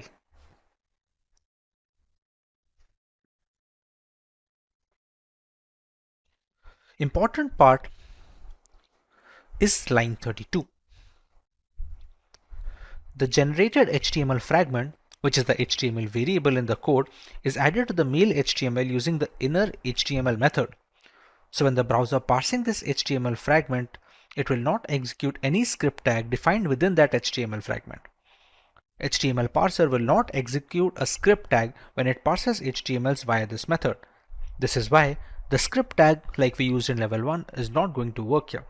Our solution is to use events. Events will execute the defined JavaScripts. We're going to use an image over here.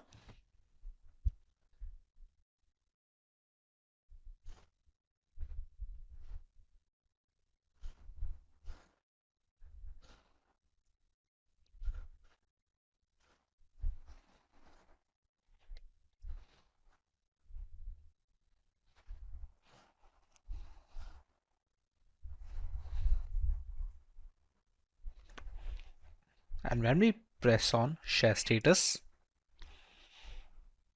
in the above injection, we are loading an image that doesn't exist, which causes to trigger an onError event. In onError event, it will execute our alert method. With that, we are able to beat level 2, and we can now move up to the next level in our challenge.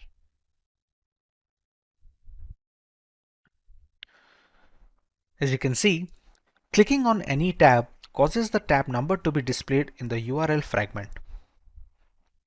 This hints that the value after the hashtag controls the behavior of the page. That is, it is an input variable. To confirm, let's analyze the code.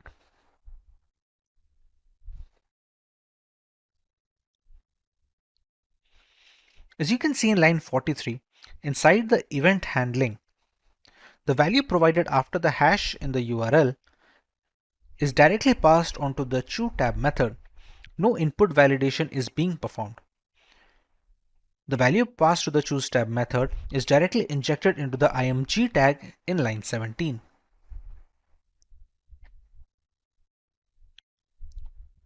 This is an unsafe assignment and it is the vulnerable part of the code. Now all we have to do now is to craft a payload that would adjust the img tag to execute our JavaScript. Remember, the script tag from level 1 would not work here since the variable HTML is used to add the DOM dynamically. Hence the events are our aces here once again.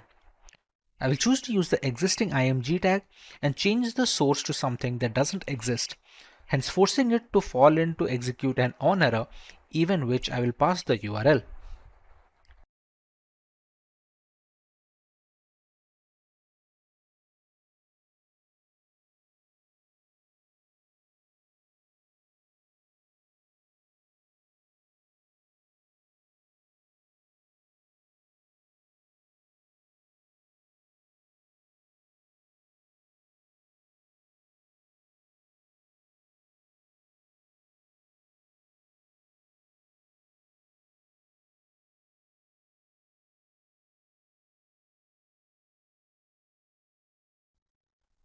Once we visit that URL, we can see that our Java pop-up has opened up here with the same message of XSS level 3 has been completed. With this, we can now move on to level 4, which is going to present a different kind of attack. In this web application, there is a timer on the page. That means whatever numbers we put in the box, a countdown starts. And then when it finishes, the application alerts that the countdown is finished. And we can see the time is up pop-up appearing over here, and this resets the timer again. Now it is obvious that the value entered in the text box is transferred to the server over the timer parameter in the URL. Let us examine the code to see how the timer parameter is being handled. We're going to visit timer.html over here. And we're going to check over here. In line 21, the start timer method is being called in the onLoad event. However, the timer parameter is being directly passed to the start timer method. We need to perform a pop-up alert in the web application which escapes the content of the function start timer without breaking the JavaScript code. The parameter value is directly added to the start timer method without any filtering. What we can try to do here is to inject an alert function to be executed inside the onLoad event along with the start timer method. We're going to remove this argument and put our script over here.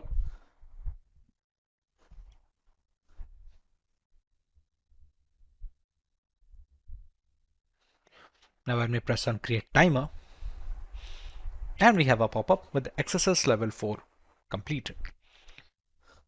We can now move on to level 5. In this web application, this application XSS is different because this challenge description says cross-site scripting isn't just about correctly escaping data. Sometimes attackers can do bad things even without injecting new elements into the DOM. It's kind of open redirect because the attack payload is executed as a result of modifying the DOM environment in the victim's browser. This environment is used by the original client-side script so that the client-side code runs in an unexpected manner. The vulnerability can be easily detected if the next link in the sign-up page is inspected.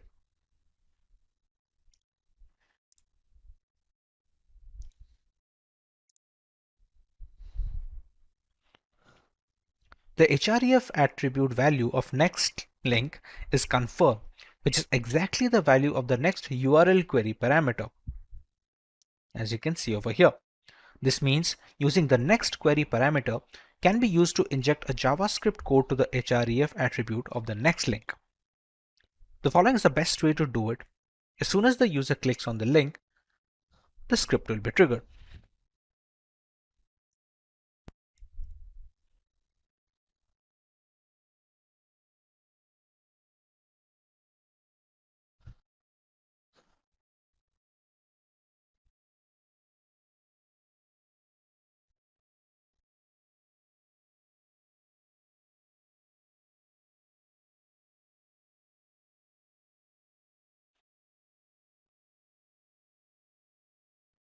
We're going to press anything random. And now that we click next, we can see the XSS level 5 that we had provided in the URL as a parameter to the next variable. Since the value of next provided appears on a pop-up, we can consider the attack a success and move on to the final level 6. In this web application, it shows some of the external JavaScript is retrieved. If you analyze the URL, you can see that the script is loaded already. The vulnerability lies within how the code handles the value after the hashtag. If you check on line 45, the value right after the hashtag is taken as the gadget name, and then in line 48, the value is directly passed on to the include gadget method. And in the include gadget method that we can see over here, you can see in line 18, a script tag is created and the URL gadget name parameter value is directly used as the source attribute of the script tag in line 28. This means we can completely control the source attribute of the script tag that is being created. That is, with this vulnerability, we can inject our own JavaScript file into the code. We can inject a URL of our own hosted JavaScript into the web application's URL after the hashtag, and the URL should not be using HTTPS but anything like that to bypass the regular expression for security checking. We're going to remove the pre-stored URL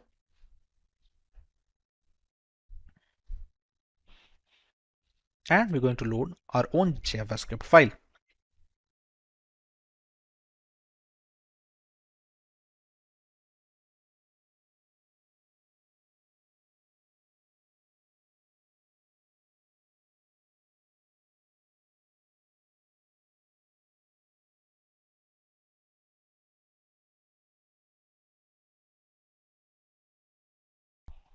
Finally, we have reached the end of our challenge. We completed 6 different varieties of cross-scripting attacks and used different solutions for all of the 6 questions. With work from home being the norm in today's era, people spend considerable amount of time on the internet, often without specific measures to ensure a secure session. Apart from individuals, organizations worldwide that host data and conduct business over the internet are always at the risk of a DDoS attack. These DDoS attacks are getting more extreme, with hackers getting easy access to the graph. 3 of the 6 strongest DDoS attacks were launched in 2021, with the most extreme attack occurring just last year in 2020. Lately, cybercriminals have been actively seeking out new services and protocols for amplifying these DDoS attacks. Active involvement with hacked machines and botnets allow further penetration into the consumer space, allowing much more elaborate attack campaigns. Apart from general users, multinational corporations have also had their fair share of problems. GitHub, a platform for software developers, was the target of a DDoS attack in 2018. Widely suspected to be conducted by Chinese authorities, this attack went on for about 20 minutes, after which the systems were brought into a stable condition. It was the strongest DDoS attack to date at the time and made a lot of companies reconsider the security practices to combat such attacks. Even after years of experimentation, DDoS attacks are still at large and can affect anyone in the consumer and corporate space. Hey everyone, this is Vaibhav from Simplilearn and welcome to this video on what is a DDoS attack. Let's learn more about what is a DDoS attack. A distributed denial of service attack, or DDoS, is when an attacker or attackers attempt to make it impossible for a service to be delivered. This can be achieved by thwarting access to virtually anything: servers, devices, services, networks, applications, and even specific transactions within applications. In a DOS attack, it's one system that is sending the malicious data or requests. A DDoS attack comes from multiple systems. Generally, these attacks work by drowning a system with requests for data. This could be sending a web server so many requests to serve a page that it crashes under the demand, or it could be a database being hit with a high volume of queries. The result is available internet bandwidth, CPU, and RAM capacity become overwhelmed. The impact could range from a minor annoyance from disrupted services to experiencing entire websites, applications, or even entire businesses taking offline. More often than not, these attacks are launched using machines in a botnet. A botnet is a network of devices that can be triggered to send requests from a remote source, often known as the command and control center. The bots in the network attack a particular target, thereby hiding the original perpetrator of the DDoS campaign. But how do these devices come under a botnet? And what are the requests being made to the web servers? Let's learn more about these and how DDoS attacks work. A DDoS attack is a two-phase process. In the first phase, a hacker creates a botnet of devices. Simply put, a vast network of computers are hacked via malware, ransomware, or just simple social engineering. These devices become a part of the botnet, which can be triggered anytime to start bombarding a system or a server on the instruction of the hacker that created the botnet. The devices in these networks are called bots or zombies.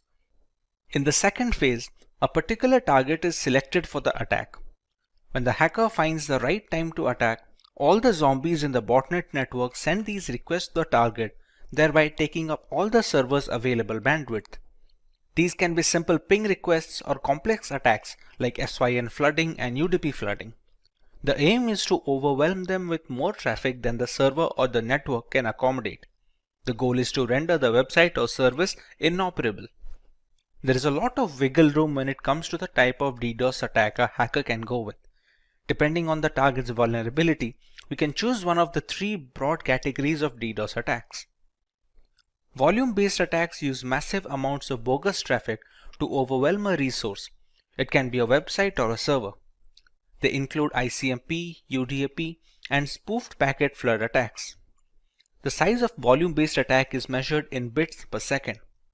These attacks focus on clogging all the available bandwidth for the server, thereby cutting the supply short. Several requests are sent to the server, all of which warrant a reply, thereby not allowing the target to cater to the general legitimate users. Next, we have the protocol level attacks. These attacks are meant to consume essential resources of the target server. They exhaust the load balancers and firewalls, which are meant to protect the system against the DDoS attacks. These protocol attacks include SYN floods and Smurf DDoS, among others, and the size is measured in packets per second. For example, in an SSL handshake, server replies to the hello message sent by the hacker, which will be the client in this case, but since the IP is spoofed and leads nowhere, the server gets stuck in an endless loop of sending the acknowledgement without any end in sight. Finally, we have the application level attacks. Application layer attacks are conducted by flooding applications with maliciously crafted requests. The size of application layer attacks is measured in requests per second. These are relatively sophisticated attacks that target the application and operating system level vulnerabilities. They prevent the specific applications from delivering necessary information to users and hog the network bandwidth up to the point of a system crash. Examples of such an attack are HTTP flooding and BGP hijacking. A single device can request data from a server using HTTP POST or GET without any issues. However, when the requisite botnet is instructed to bombard the server with thousands of requests, the database bandwidth gets jammed and it eventually becomes unresponsive and unusable. But what about the reasons for such an attack? There are multiple lines of thought as to why a hacker decides to launch a DDoS attack on unsuspecting targets. Let's take a look at a few of them. The first option is to gain a competitive advantage. Many DDoS attacks are conducted by hacking communities against rival groups. Some organizations hire such communities to stagger their rivals' resources at a network level to gain an advantage in the playing field. Since being a victim of a DDoS attack indicates a lack of security, the reputation of such a company takes a significant hit, allowing the rivals to cover up some ground. Secondly, some hackers launch these DDoS attacks to hold multinational corporations at ransom. The resources are jammed, and the only way to clear the way is if the target company agrees to pay a designated amount of money to the hackers. Even a few minutes of inactivity is detrimental to a company's reputation in the global market, and it can cause a spiral effect, both in terms of market value and product security index. Most of the time, a compromise is reached and the resources are freed after a while. DDoS attacks have also found use in the political segment. Certain activists tend to use DDoS attacks to voice their opinion. Spreading the word online is much faster than any local rally or forum. Primarily political, these attacks also focus on online communities, ethical dilemmas, or even protests against corporations. Let's take a look at a few ways that companies and individuals can protect themselves against DDoS attacks. The company can employ load balancers and firewalls to help protect the data from such attacks. Load balancers reroute the traffic from one server to another in a DDoS attack. This reduces the single point of failure and adds resiliency to the server data. A firewall blocks unwanted traffic into a system and manages the number of requests made at a definite rate. It checks for multiple attacks from a single IP and occasional slowdowns to detect a DDoS attack in action. Early detection of a DDoS attack goes a long way in recovering the data lost in such an event. Once you've detected the attack, you will have to find a way to respond. For example, you will have to work on dropping the malicious DDoS traffic before it reaches your server so that it doesn't throttle and exhaust your bandwidth. Here's where you will filter the traffic so that only legitimate traffic reaches the server. By intelligent routing, you can break the remaining traffic into manageable chunks that can be handled by your cluster resources. The most important stage in DDoS mitigation is where you will look for patterns of DDoS attacks and use those to analyze and strengthen your mitigation techniques. For example, blocking an IP that's repeatedly found to be offending is a first step. Cloud providers like Amazon Web Services and Microsoft Azure, who offer high levels of cybersecurity, including firewalls and threat monitoring software, can help protect your assets and network from DDoS criminals. The cloud also has greater bandwidth than most private networks, so it is likely to fail if under the pressure of increased DDoS attacks. Additionally, reputable cloud providers offer network redundancy, duplicating copies of your data, systems, and equipment, so that if your service becomes corrupted or unavailable due to a DDoS attack, you can switch to a secure access on backed up versions without missing a beat. One can also increase the amount of bandwidth available to a host server being targeted. Since DDoS attacks fundamentally operate on the principle of overwhelming systems with heavy traffic, simply provisioning extra bandwidth to handle unexpected traffic spikes can provide a measure of protection. This solution can prove expensive as a lot of that bandwidth is going to go unused most of the time. A content delivery network, or a CDN, distributes your content and boosts performance by minimizing the distance between your resources and end users. It stores the cached version of your content in multiple locations and this eventually mitigates DDoS attacks by avoiding a single point of failure when the attacker is trying to focus on a single target. Popular CDNs include Akamai CDN, Cloudflare, AWS CloudFront, etc. Let's start with our demo regarding the effects of DDoS attacks on a system. For our demo, we have a single device that will attack a target, making it a DOS attack of sorts. Once a botnet is ready, multiple devices can do the same and eventually emulate a DDoS attack. To do so, we will use the virtualization software called VMware with an instance of Parrot Security operating system running. For a target machine, we will be running another VMware instance of a standard Linux distribution known as Linux Lite. In a target device, we can use Wireshark to determine when the attack begins and see the effects of the attack accordingly. This is Linux Lite, which is our target machine, and this is Parrot Security, which is used by the hacker when trying to launch a DDoS attack. This is just one of the distros that can be used. To launch the attack, we must first find the IP address of our target. So to find the IP address, we open the terminal.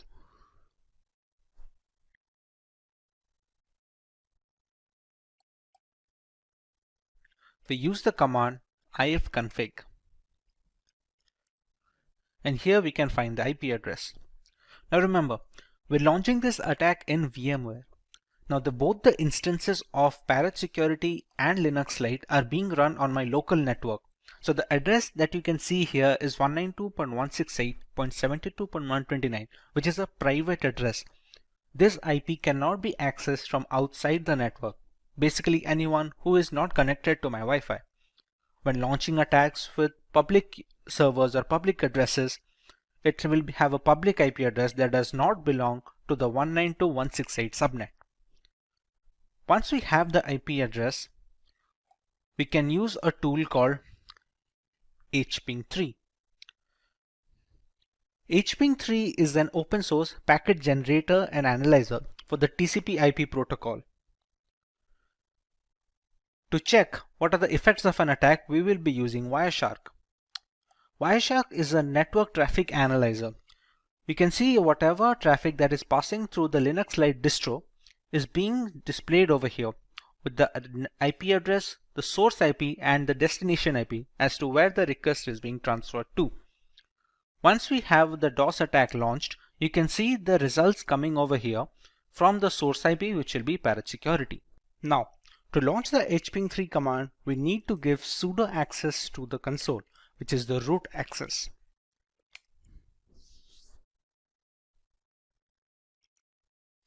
Now, we have the root access for the console. The hping3 command will have a few arguments to go with it, which are, as you can see on the screen, -s and a flood, a -v, -p80, and the IP address of the target, which is 192.168.72.129.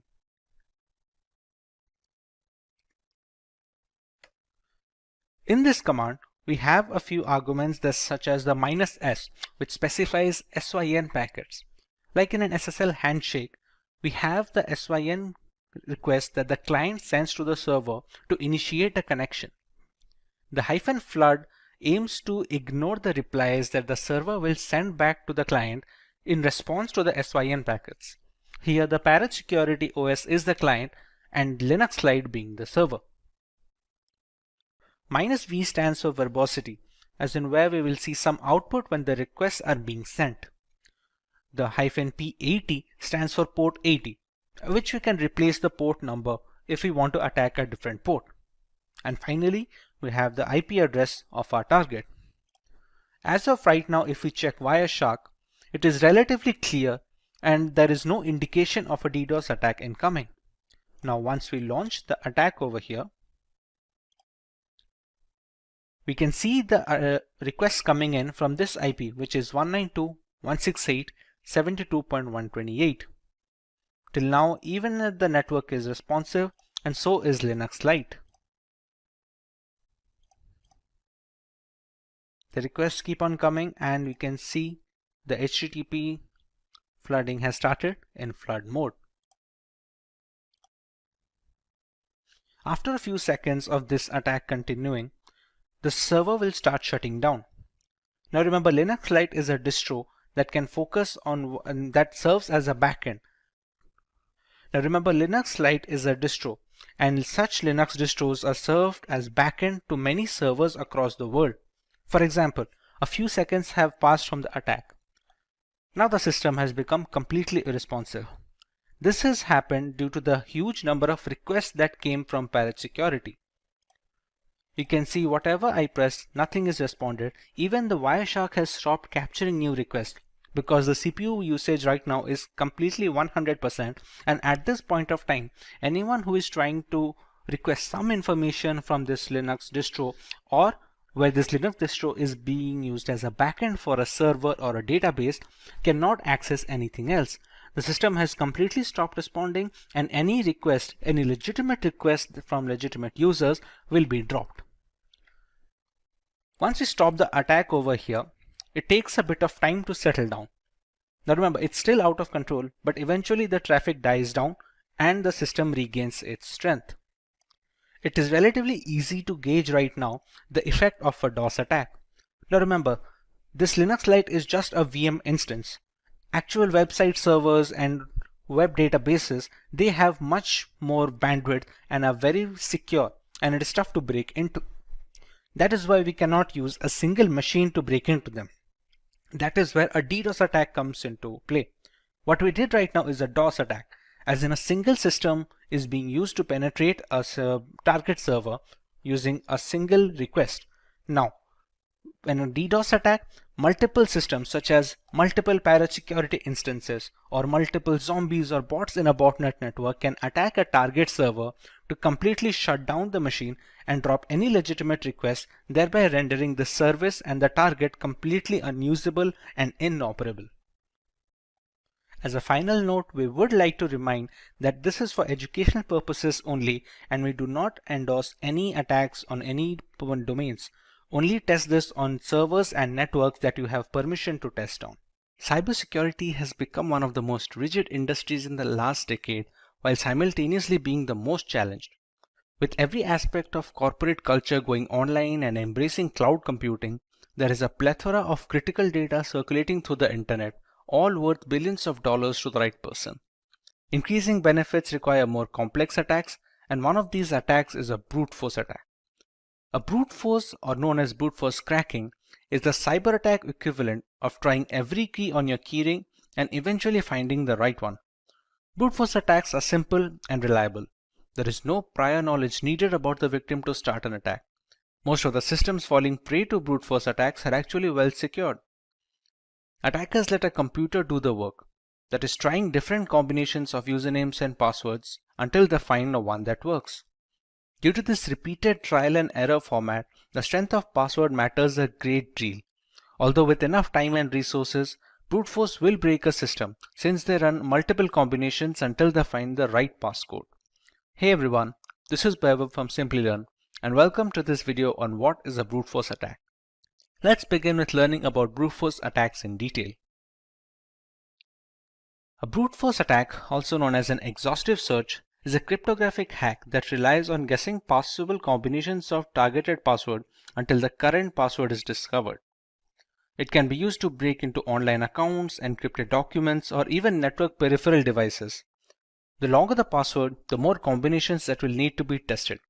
A brute force attack can be time consuming and difficult to perform if methods such as data obfuscation are used, and at times downright impossible.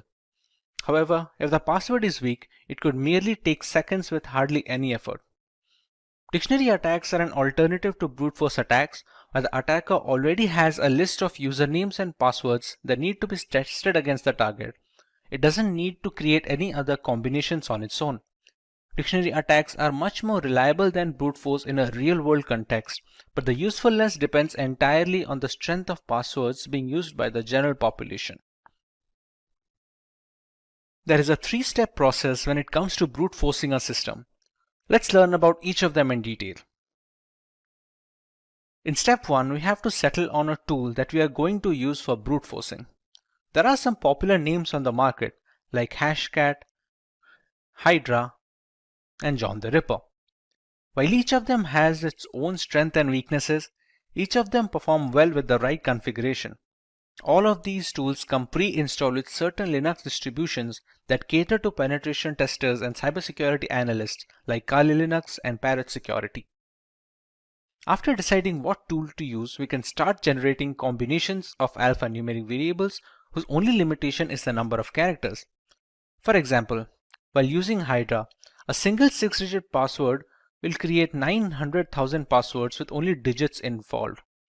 Add alphabets and symbols to that sample space and that number grows exponentially. The popular tools allow customizing this process. Let's say the hacker is aware of the password being a specific 8-digit word containing only letters and symbols.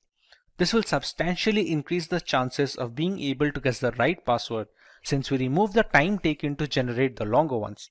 We omit the need for including digits in such combinations. These small tweaks go a long way in organizing an efficient brute force attack since running all the combinations with no filters will dramatically reduce the odds of finding the right credentials in time. In the final step, we run these combinations against the file or service that is being broken. We can try and break into a specific encrypted document, a social media account, or even devices at home that connect to the internet. Let's say there is a Wi-Fi router. The generated passwords are then fed into the connection one after the other. It is a long and arduous process, but the work is left to the computer rather than someone manually clicking and checking each of these passcodes. Any password that doesn't unlock the router is discarded and the brute force tool simply moves on to the next one. This keeps going on until we find the right combination which unlocks the router. Sometimes reaching the success stage takes days and weeks, which makes it cumbersome for people with low computing power at their disposal. However, the ability to crack any system in the world purely due to bad password habits is very appealing, and the general public tends to stick with simple and easy to use passwords. Now that we have a fair idea about how brute force works, let's see if we can answer this question. We learned about how complex passwords are tougher to crack by brute force. Among the ones listed on the screens, which one do you believe will take the longest to be broken when using brute force tools?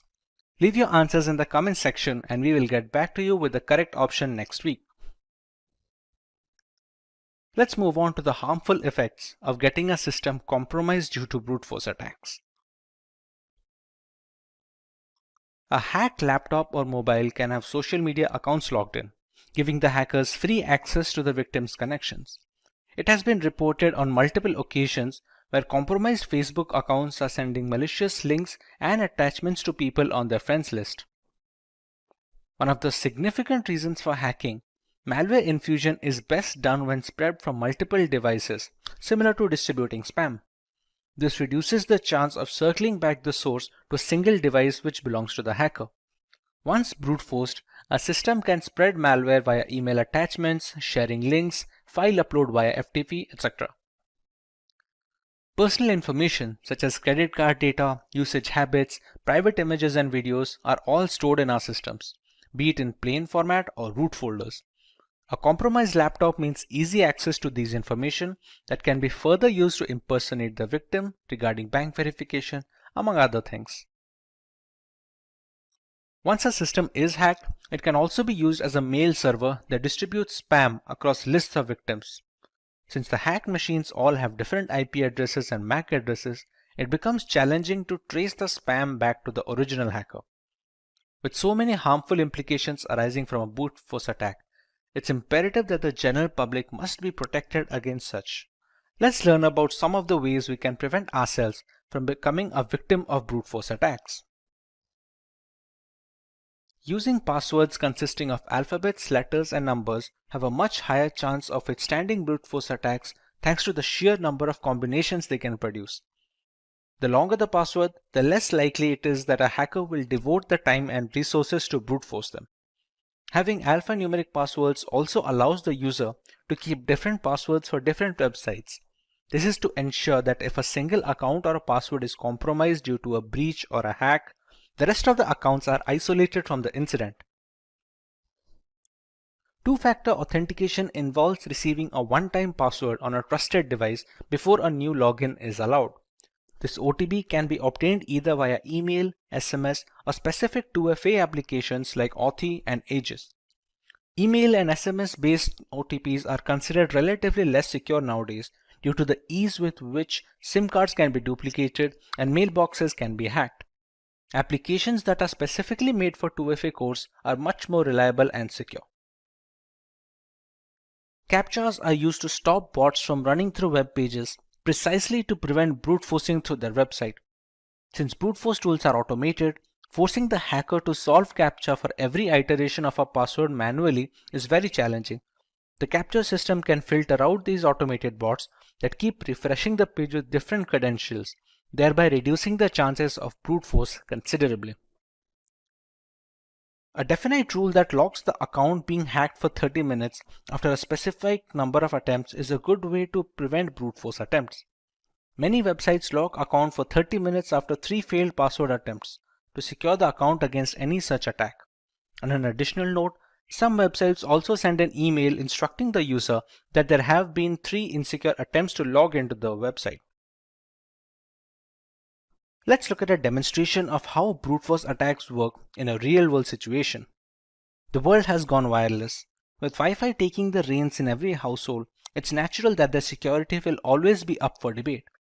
To further test the security index and understand brute force attacks, we will attempt to break into the password of a Wi-Fi router. For that to happen, we first need to capture a handshake file, which is a connection file from the Wi-Fi router to a connecting device like a mobile or a laptop. The operating system used for this process is Parrot Security, a Linux distribution that is catered to penetration testers. All the tools being used in this demo can easily be found pre-installed in this operating system. If getting your learning started is half the battle, what if you could do that for free?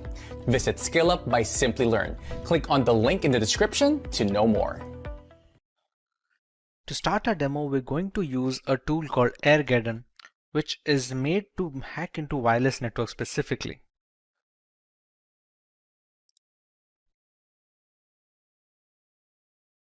At this point, it's going to check for all the necessary scripts that are installed in the system.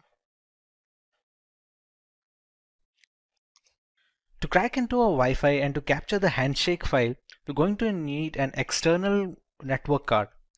The significance of the external network card is a managed mode and a monitor mode.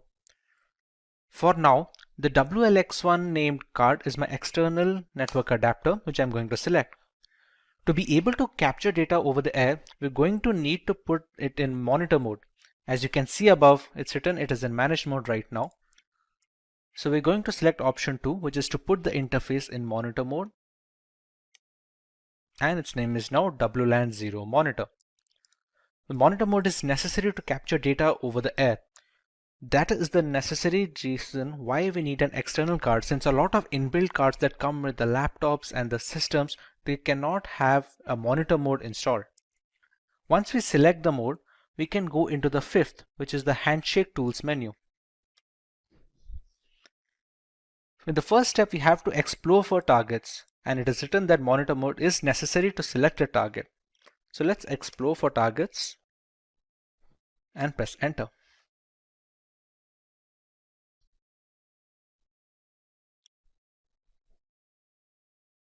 We have to let this run for about 60 seconds to get a fair idea about the networks that are currently working in this locality.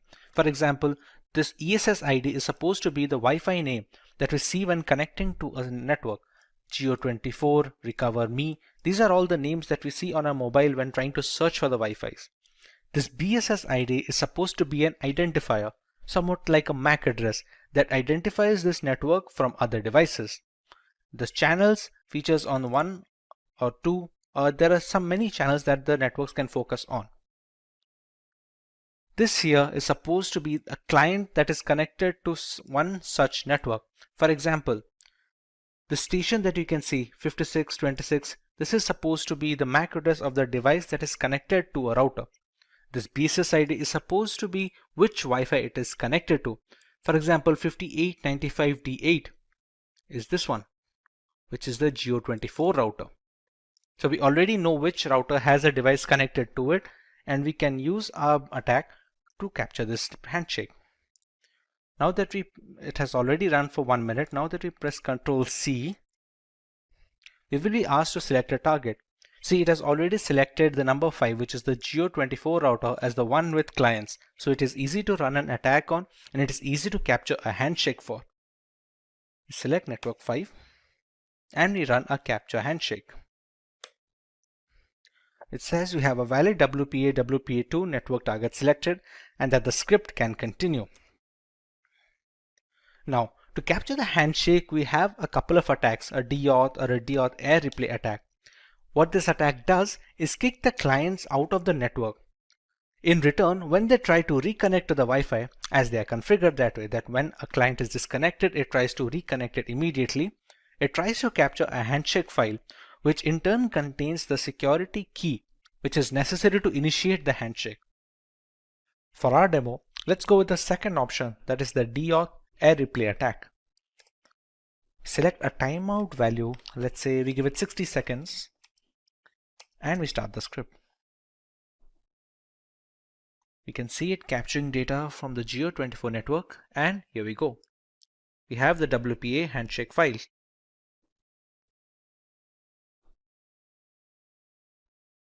Once the handshake file is captured, you can actually close this, and here we go, congratulations.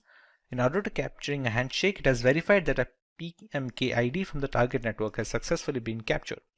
This is the file that is already stored. It's a .cap file. For the path, we can, let's say we can keep it in a desktop. Okay, we give the path and the handshake file is generated. We can already see a target over here, same Geo24 router with the BSS ID. Now if we return to its main menu, we already have the handshake file captured with us. Now our job is to brute force into that handshake capture file. The capture file is often encrypted with the security key of the Wi-Fi network. If we know how to decrypt it, we will automatically get the security key. So let's go to the offline WPA-WPA2 decrypt menu. Since we'll be cracking personal networks, we can go with option 1. Now to run the brute force tool, we have two options. Either we can go with the aircrack or we can go with the hashcat. Let's go with aircrack plus crunch, which is a brute force attack against a handshake file. We can go with option 2. It can already detect the capture file that we have generated, so we select yes. The BSS ID is the one which denotes the Geo24 router, so we're going to select yes as well. The minimum length of the key, for example, it has already checked that the minimum length of a Wi-Fi security key, which is a WPA to PSK key, will always be more than 8 digits and below 64 digits. So we have to select something in between this range. So if we already know, let's say that the password is at least 10 digits, we can go with the minimum length as 10. And as a rough guess, let's say we put the maximum length as 20. The character set that we're going to use for checking the password will affect the time taken to brute force. For example, if we already know that, or we have seen a user use a password while connecting to the router as something that has only numbers and symbols, then we can choose accordingly. Let's say if we go with only uppercase characters and numeric characters, go with option 7 and it's going to start decrypting. So how aircrack is working right here, you can see this passphrase over here. The first 5 or 6 digits are A.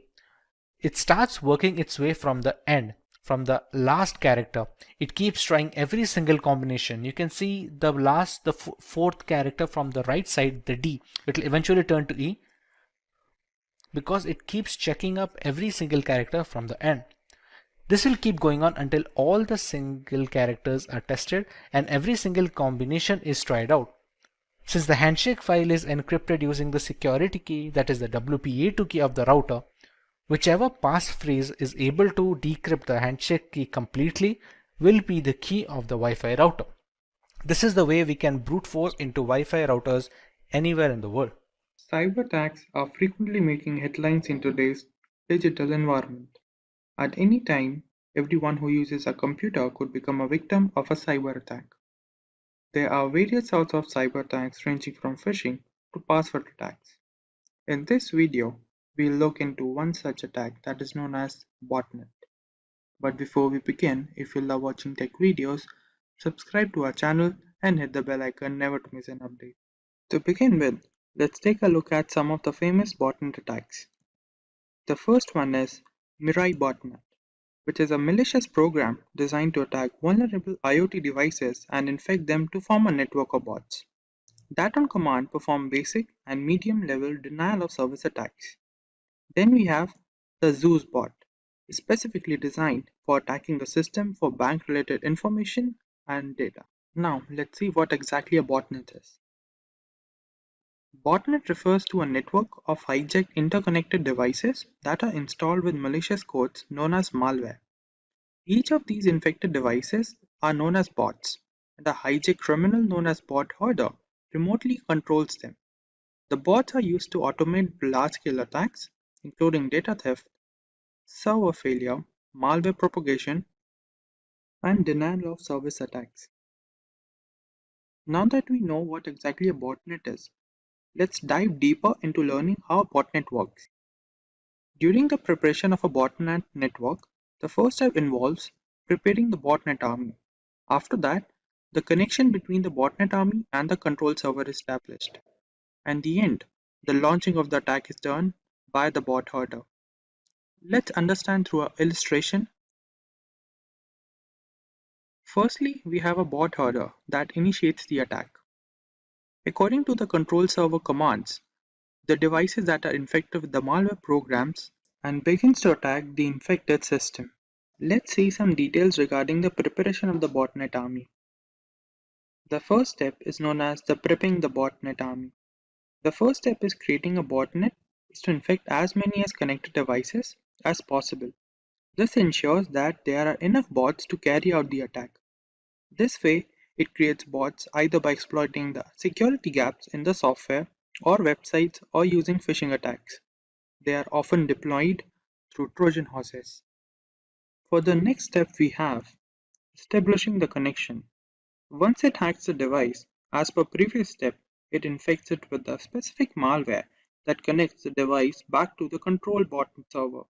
A bot hoarder uses command programming to drive the bot's actions. And the last step is known as launching the attack. Once infected, a bot allows access to admin level operation like gathering and stealing of data, reading and rewriting the system data, monitoring user activities, performing denial of service attacks, including other cybercrimes. Now let's take a look at the botnet architecture. The first type is known as client-server model.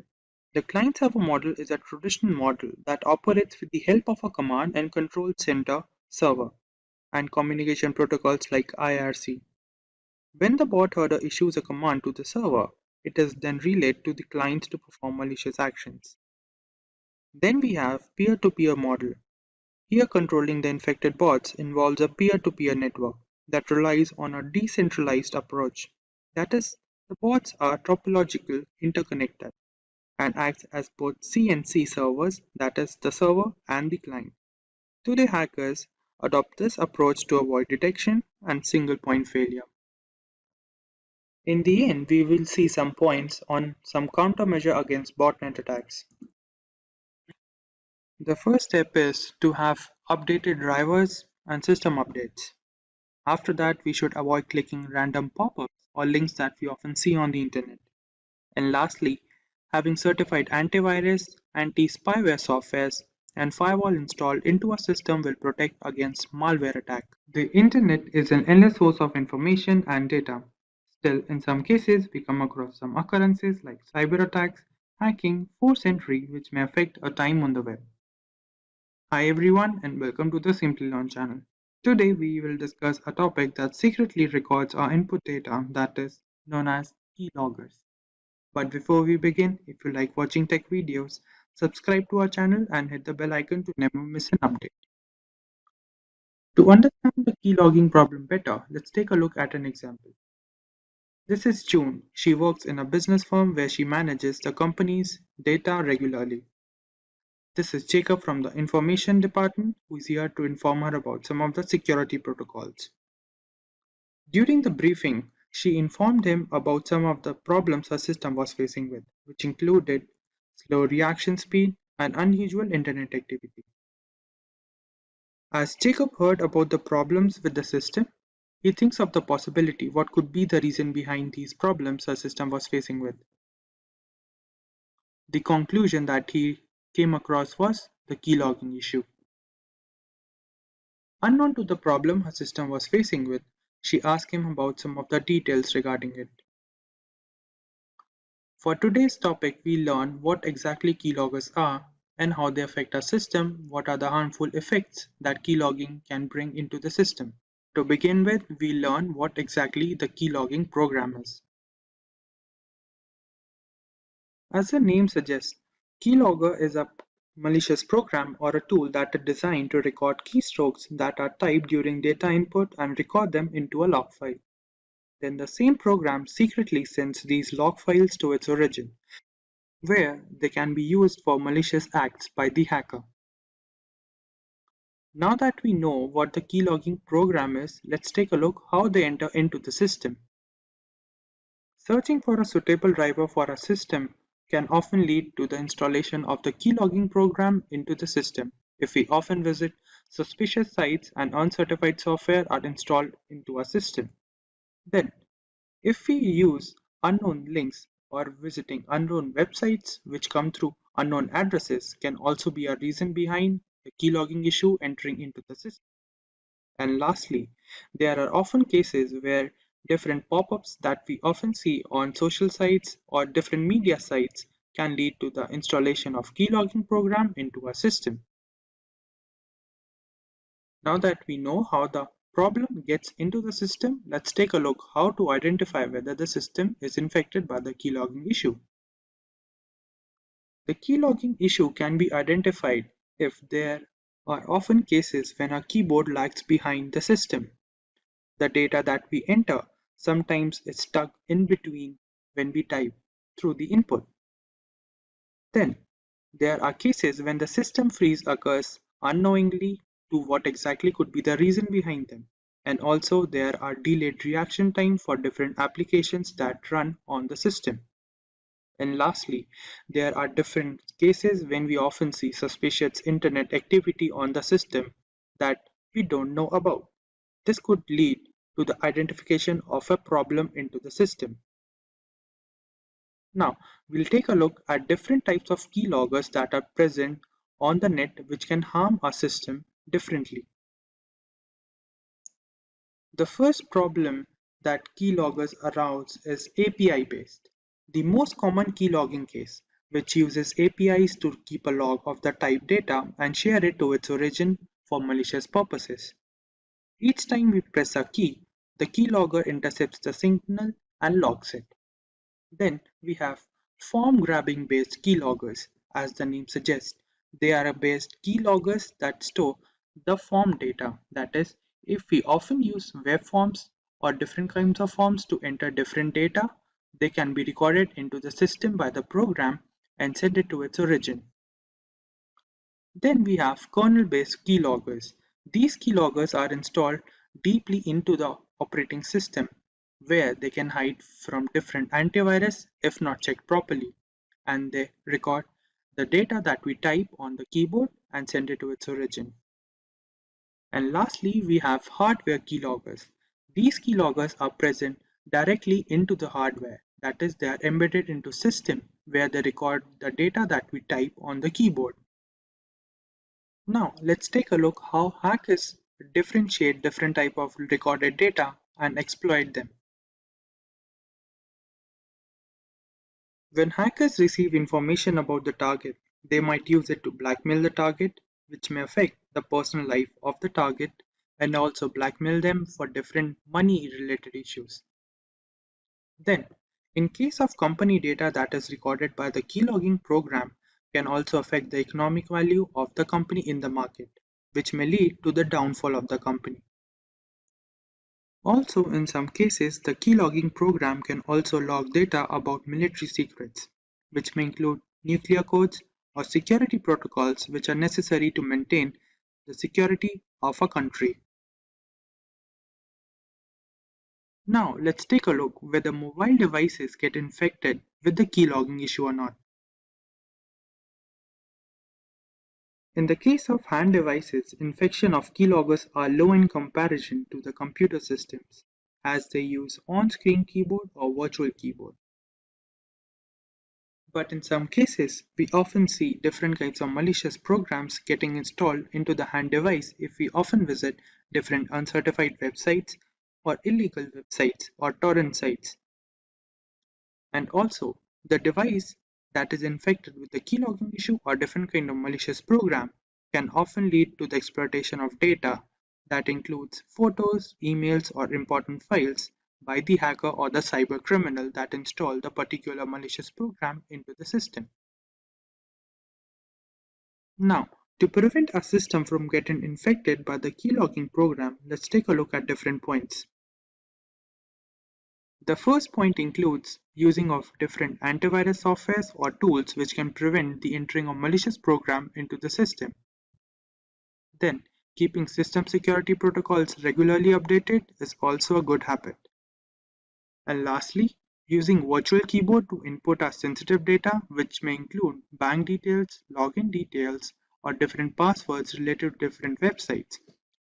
Now that we have some understanding about the topic of keyloggers, let's take a look at the demo to further increase the knowledge about the topic. For the first step, we have to download some of the important libraries that are required into the system, which is this library.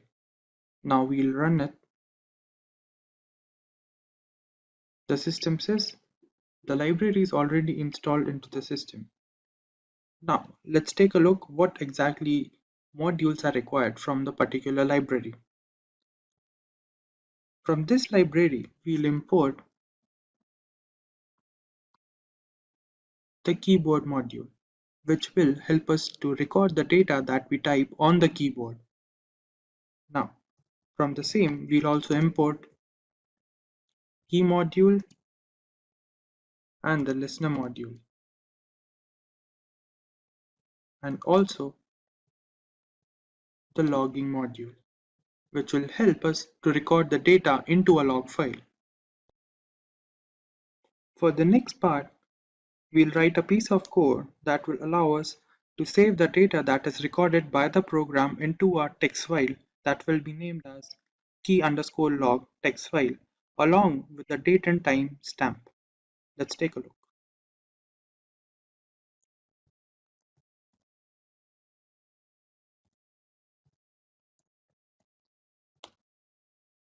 Now, we'll provide it with the file name that will be given as keylog.txt file, and also the part where the format of the data is recorded. Put the brackets over here to contain the file name. Now we'll write the format in which the data will be recorded into the log file, which will be given as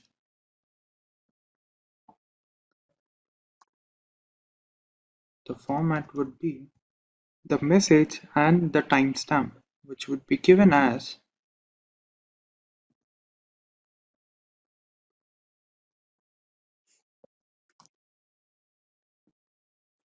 along with the timestamp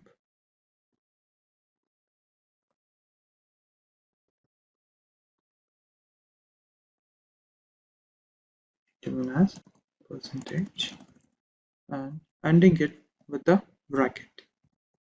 Now, for the next step, we'll design two of the functions that will be used into the program that will be termed as while press function and while release function. Let's take a look.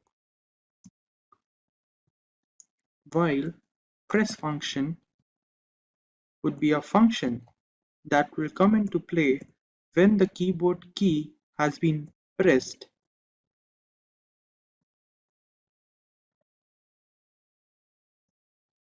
is pressed.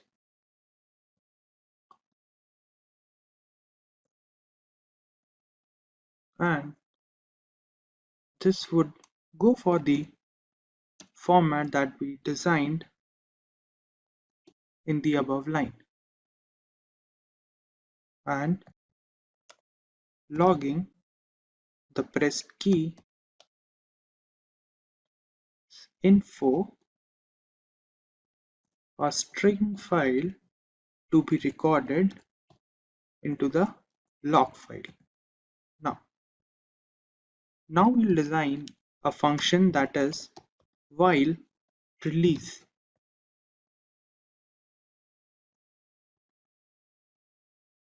That will come into play when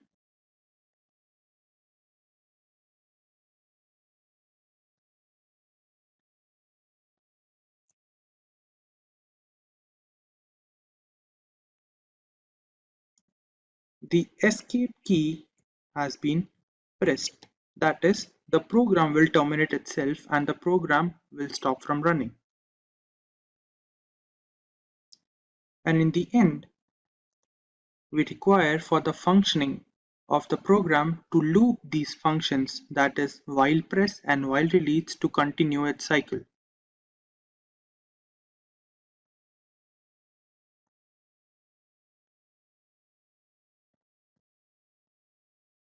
That will be going for while press and on release will contain while release function.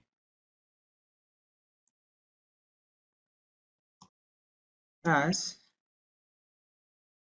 listener. And now this part would join the different threads and store them into the log file. Now that we have completed the code for the program, let's run it.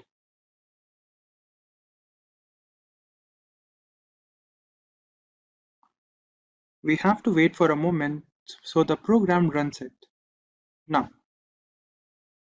to verify the program, let's open Notepad.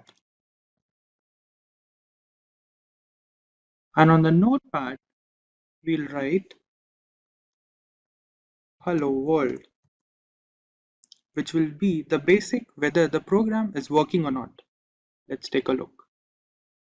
And we'll go for the main page on Jupyter Notebook and refresh the page. Go to the bottom. Over here, we see the keylog text. That is a text file that we created. Let's open it. And over here, we have the data that is created. As we started with note, then this is the hello world part that we created just now, which shows that the program we created is working properly. Now that we have reached the end of the module, let's take a look at the summary. Firstly, we learned what exactly keyloggers are. Then we understood what different modes are present, how the system get infected with the keylogging problem. Then we learned how to detect the problem into our system. Then we learned what different types of keyloggers are present on the net. We also understood how hackers use the recorded data from the program. And we also learned whether mobile devices get infected with the keylogging problem or not. And lastly, we understood what different points can be taken to prevent the entering of the keylogging problem into the system. Before we learn about the Pegasus platform, let us understand what spyware is and its working. Spyware is a category of malware that can gather information regarding a user or a device straight from the host machine. It is mostly spread by malicious links via email or chat applications. When a link with the malware is received, clicking on this link will activate the spyware, which allows the hacker to spy on all our user information. With some spyware systems, even clicking on the link isn't necessary to trigger the malicious payload. This can ultimately cause security complications and further loss of privacy. One such spyware system that is making the rounds in the tech industry today is Pegasus. The Pegasus is a spyware system developed by an Israeli company known as the NSO Group. It runs on mainly mobile devices, spanning across the major operating systems like the Apple's iOS on iPhone and the standard Android versions. This is not a newly developed platform since Pegasus has existed since as early as 2016. A highly intricate spyware program that can track user location, read text messages, scan through mobile files, access device camera and microphone to record voice and video. Pegasus has all the tools necessary to enforce surveillance for any client that wishes to buy its services. Initially, the NSO group had designed the software to be used against terrorist factions of the world. With more and more encrypted communication channels coming to the forefront, Pegasus was designed to maintain control over the data transmission that can be a threat to national security. Unfortunately, the people who bought the software had complete control over who, how, and up to what level they can put surveillance limits on. Eventually, the primary clients became sovereign nations. Spying on public information that is supposed to stay private became really easy with this service. Multiple devices can be affected with the same spyware system to create a network information. This network keeps feeding data to the host. To understand how a network can be created, let's know how a mobile device can be affected by Pegasus. We all communicate with friends and family over instant messaging applications and email in some instances. If you check your inbox on a regular basis, you must have noticed that we receive some spam emails that the mail providers like Gmail and Yahoo can just filter into the spam folder. Some of these messages bypass this filter and make their way into a person's inbox. They look like generic emails which are supposed to be safe. The Pegasus spyware targets such occurrences by passing malicious messages and links which install the necessary spy software on the user's mobile device, be it Android or an iPhone. This isn't unique to the email ecosystem, since it's equally likely to be targeted via SMS text, WhatsApp, Instagram, or even the most secure messaging apps like Signal and Threema. Once the malicious links are clicked, a spyware package is downloaded and installed on the device. After the spyware is successfully installed, the perpetrator who sent the payload to the victim can monitor everything the user does. Pegasus can collect private emails, passwords, images, videos, and every other piece of information that passes through the device network. All this data is transmitted back to the central server, where the primary spying organization can monitor the activities at a granular level. This is not even surface level, since complex spyware software like Pegasus can access the root files on our mobiles. These root files hold information that is crucial to the working of the Android and iOS operating systems. Leaking such private information is a massive blow to the security and the privacy of an individual. The information that may seem trivial, like the name of your Wi-Fi connection or the last time you ordered an item from Amazon, are indeed all valuable information. This exploitation is primarily possible due to the zero-day vulnerabilities known as bugs in the software development process. The zero-day bugs are the ones that have just been discovered by some independent security company or a researcher. Once they are found, reporting these vulnerabilities to the developer of the platform, which would be either Google for Android or Apple for iOS, is the right thing to do. However, many such critical bugs make their way onto the dark web, where hackers can use them to create exploits. These exploits are then sent to innocent users with a link or a message, like we had discussed before. Pegasus was able to affect the latest devices with all the security patches installed, but some bugs are not reported to the developers or just cannot be fixed without breaking some core functionality. These become the gateway for spyware to enter into the system. You can never be 100% safe, but you sure can give it all in protecting yourself. The one thing where Pegasus stands out is its zero-click action feature. Usually in spam emails, the malicious code is activated when the user clicks the malware link. A user doesn't need to click the link in the new version of the Pegasus and a few other spyware programs. Once the message arrives in the inbox of WhatsApp, Gmail, or any other chat applications, the spyware gets activated and everything can be recorded and sent back to the central server. The primary issue with being affected by spyware as a victim is detection.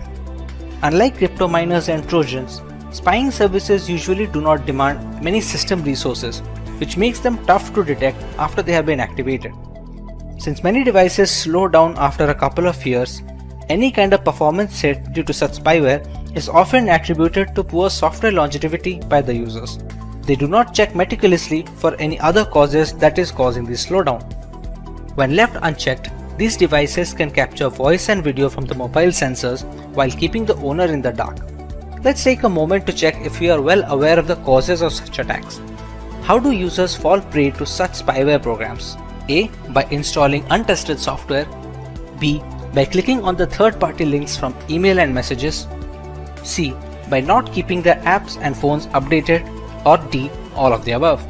Let us know your answers in the comment section below and we will reveal the correct answer next week. But what about the unaffected devices, the vulnerable ones? While we cannot be certain of our security, there are a few things we can do to boost our device, be it against Pegasus or the next big spyware on the market. Let's say we are safe now and we have the time to take the necessary steps to prevent a spyware attack. What are the things we can go for? Our primary goal must always be to keep our apps and the operating system updated with the latest security patches. The vulnerabilities that the exploits target are often discovered by developers from Google and Apple, which send the security patches quickly. This can be done for individual apps as well, so keeping them updated is of utmost importance. While the most secure devices have fallen prey to Pegasus as well, a security patch from developers may help in minimizing the damage at a later stage, or maybe negate the entire spyware platform altogether. Another big factor is the spread of malware is the trend of sideloading Android applications using .apk files. Downloading such apps from a third-party website have no security checks involved and are mostly responsible for adware and spyware invasions on user devices. Avoiding the sideloading of apps would be a major step in protecting yourself. We often receive spam emails or texts from people we may not know on social medias. They are accompanied with links that allow malware to creep into our device. We should try to follow the trusted websites and not click on any links that redirect us to unknown domains. Spyware is a controversial segment in governance. While the ramifications are pretty extreme in theory, it severely impacts user privacy against authoritarian regimes. Sufficient resources and a contingent plan can alter the false veil of democracy altogether. Even if our daily life is rather simplistic, we must understand that privacy is not about what we have to hide. Instead, it portrays the things we have to protect. It stands for everything we have to share with the outside world, both rhetorically and literally. Hey everyone, today we look at a hack which took the world by storm and affected multiple governments and corporations, the SolarWinds attack. The global statistics indicate that upward of 18,000 customers have been affected, potentially needing billions to recover the losses incurred. Before we have a look at this hack, make sure to subscribe to our channel and hit the notification bell to never miss an update from Simplilearn. The date is December 8th, 2020. FireEye, a global leader in companies specializing in cybersecurity, released a blog post that caught the attention of the entire IT community. A software known as Orion, which was developed by SolarWinds Incorporated, had become a victim of a remote access Trojan, or a RAT. The breach was estimated to be running since the spring of 2020 and went virtually unnoticed for months. The reveal sent the developers of the Orion software into a frenzy as they quickly released a couple of hotfixes for their platform in order to mitigate this threat and prevent further damage. But how did this come into existence? We first need to understand the platform which was responsible for this breach. SolarWinds, a software company based in Texas, United States, had developed a management platform known as Orion. Catering to corporations and governments worldwide, Orion was responsible for the monitoring and management of IT administration. This included managing the client servers, virtualization components, and even the organization's network infrastructure that bought the platform. SolarWinds claims they have more than 300,000 clients, including US government agencies and several Fortune 500 companies. This entire chain can be classified as a supply chain attack. In this variant of cybercrime, the hackers target relatively weaker links in an organization's chain of control and delivery. These are preferably services rendered by a third party since there is no direct jurisdiction over it. In this case, the Orion platform was the primary target. The culprit, however, was software updates. The update server for SolarWinds Orion had a malicious version attached with malware, or a Trojan to be precise. This was made possible since the code repository that handled the software updates was breached. Once the update server repository was compromised, the source code of the applications became open to modification and malicious code found its way onto the software. A remote access Trojan was attached to a potential update nicknamed the Sunburst update. This update gave hackers backdoor access to any client that uses the correct version. On its release, many clients believed the update to be legitimate since it came from the right source and they had no reason to believe otherwise. American government agencies were supposedly hit the hardest, as the list of victims included the US Departments of Homeland Security, Treasury, and Health. Several private companies like Cisco, Nvidia, and Intel were compromised, according to a list published by the cybersecurity firm TrueSec. Most of the companies had issued quick updates to fix these vulnerabilities introduced by the software. While the actual perpetrators have never been found, it is believed that this was an act of cross-border corporate espionage conducted by state-sponsored hackers either from Russia or China.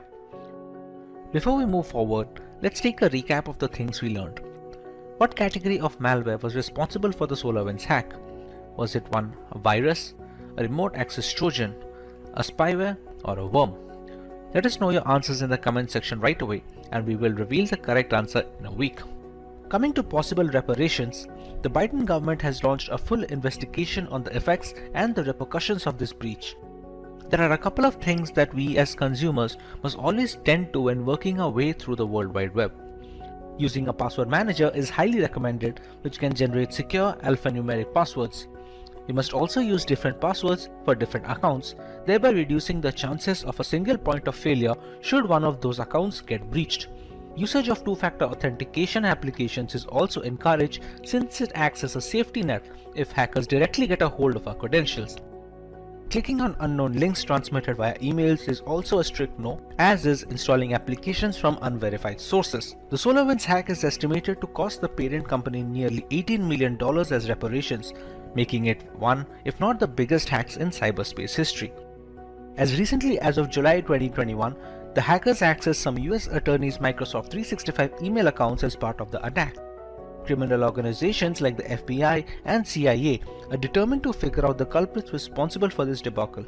However, the intricacy and the full extent of the breach makes it a way more complicated job than it looks on paper. The day is 26th February 2022. The world is hit with breaking news that Russian state TV channels have been hacked by Anonymous, a hacktivist collective and movement who have made a name taking part in multiple cyber wars in the past decade. This was in response to the Russian aggression on Ukrainian territory in the hopes of annexation. Anonymous hacked the Russian state TV networks to combat propaganda in Russia and highlight the damage to life meted out by the Kremlin in Ukraine. They also hacked 120,000 Russian troops' personal information and the Russian central bank, stealing 35,000 files. This served as a clear indicator of how cyber war can change the momentum in battle, something which people had never seen so closely. So, what is cyber war? A digital assault or series of strikes or hacks against a country is sometimes referred to as a cyber war. It has the ability to cause havoc on government and civilian infrastructure, as well as disrupt essential systems, causing state harm and even death. In this day and age, the internet plays a bigger role than just watching videos and learning content.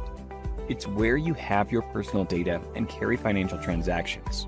So rather than resorting to physical violence, cyber wars become the new means to cause havoc, considering the vulnerability of the data passing through the internet. In most circumstances, cyber warfare involves a nation-state attacking another. In certain cases, the assaults are carried out by terrorist organizations or non-state actors pursuing a hostile nation's aim. In June 2021, Chinese hackers targeted organizations like Verizon to secure remote access to their networks.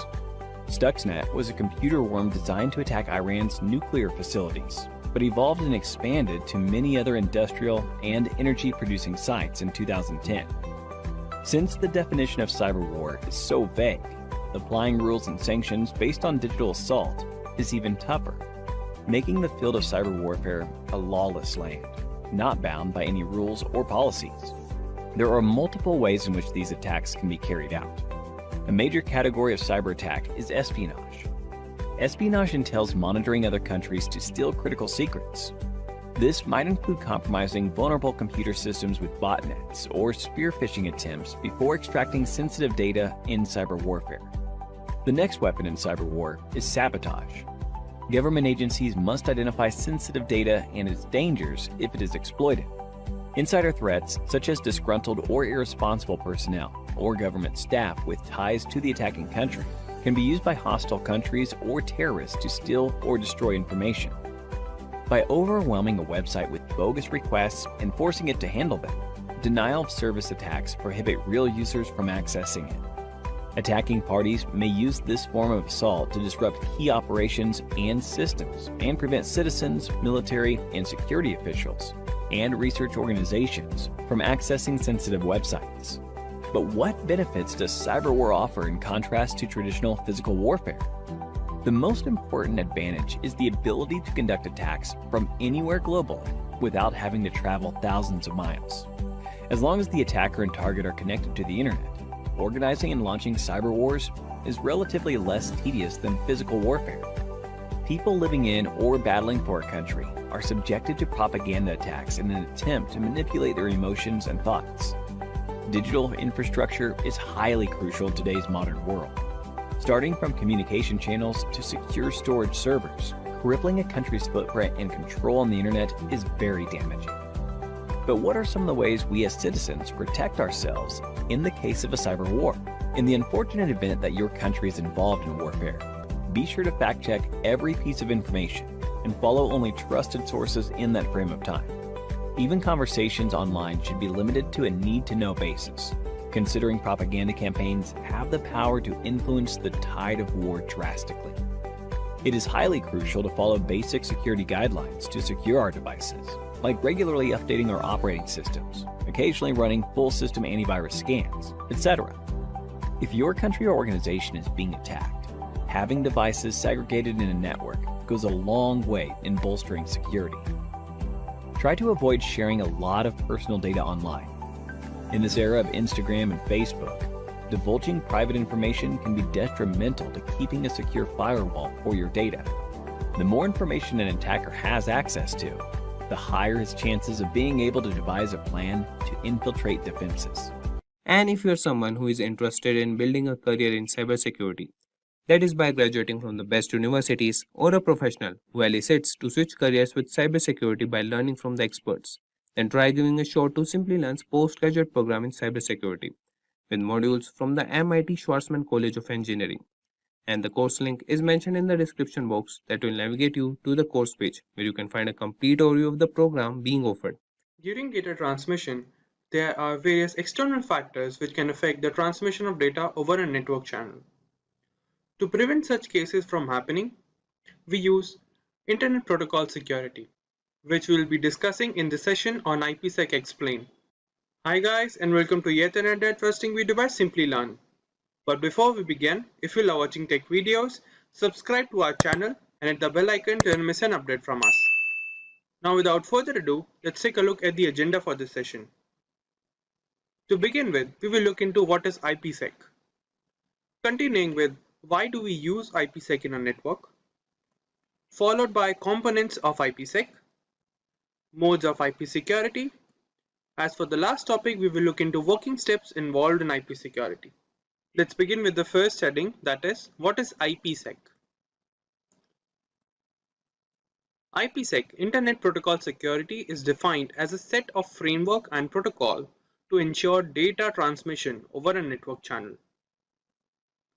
This protocol was initially defined of two main protocols for data security over a network channel, which were authentication header, which is responsible for data integrity and anti-replay services. And the second protocol is encapsulating security payload, in short ESP, which includes data encryption and data authentication.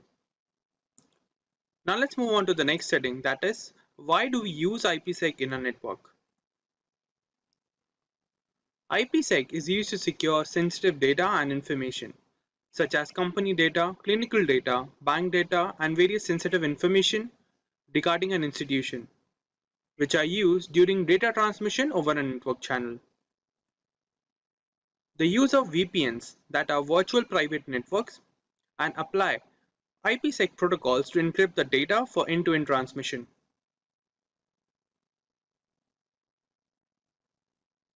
Let's continue with why do we use IPsec services.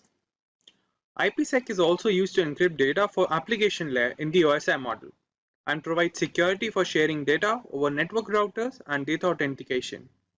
Let's take a look at the working of IPsec services. To begin with, we have two different systems, System 1 and System 2, which will establish a network channel and then the encryption of data will take place when one host will share the data to the second host. During this, IPsec services will secure the data that is to be transferred over the network channel by applying router encryption and authentication. Now let's move on to the next topic, that is components of IPsec. The IPsec services comprises of multiple protocols that ensure the data transmission over the network channel. The first one is Encapsulating Security Payload Protocol, in short ESP. This protocol of IP security provides data encryption and authentication services, and it also authenticates and encrypts the data packet in the transmission channel. Moving on, we have Authentication Header, in short AH. Similar to ESP, the authentication header also provides all the security services, but it does not encrypt the data. It also protects the IP packet and adds additional headers to the packet header. The modified IP datagram looks this way, where the IP components are included at the second position, the seventh position, and the sixth position, along with the authentication of data services over the network channel. Moving on, we have Internet Key Exchange, IKE. This protocol provides protection for content data and also changes the attribute of the original data to be shared by implementing SHA and MD5 algorithms. They also check the message for authentication and then only is forwarded to the receiver side. For example, this is the original data packet we are used to with IP header path, TCP UDP and data. Whereas this is the modified IPsec data packet where a ESP header is added between IP header and the TCP protocol. Now let's move on to the next heading, that is modes of IPsec. There are basically two types of IPsec modes available for data transmission over the network channel, where the first one is tunnel mode. This mode of transmission is used to secure gateway to gateway data. It is applied when the final destination of the data is to be connected to a sender side through a connection gateway over the internet. For example, we have two hosts, host A and host B.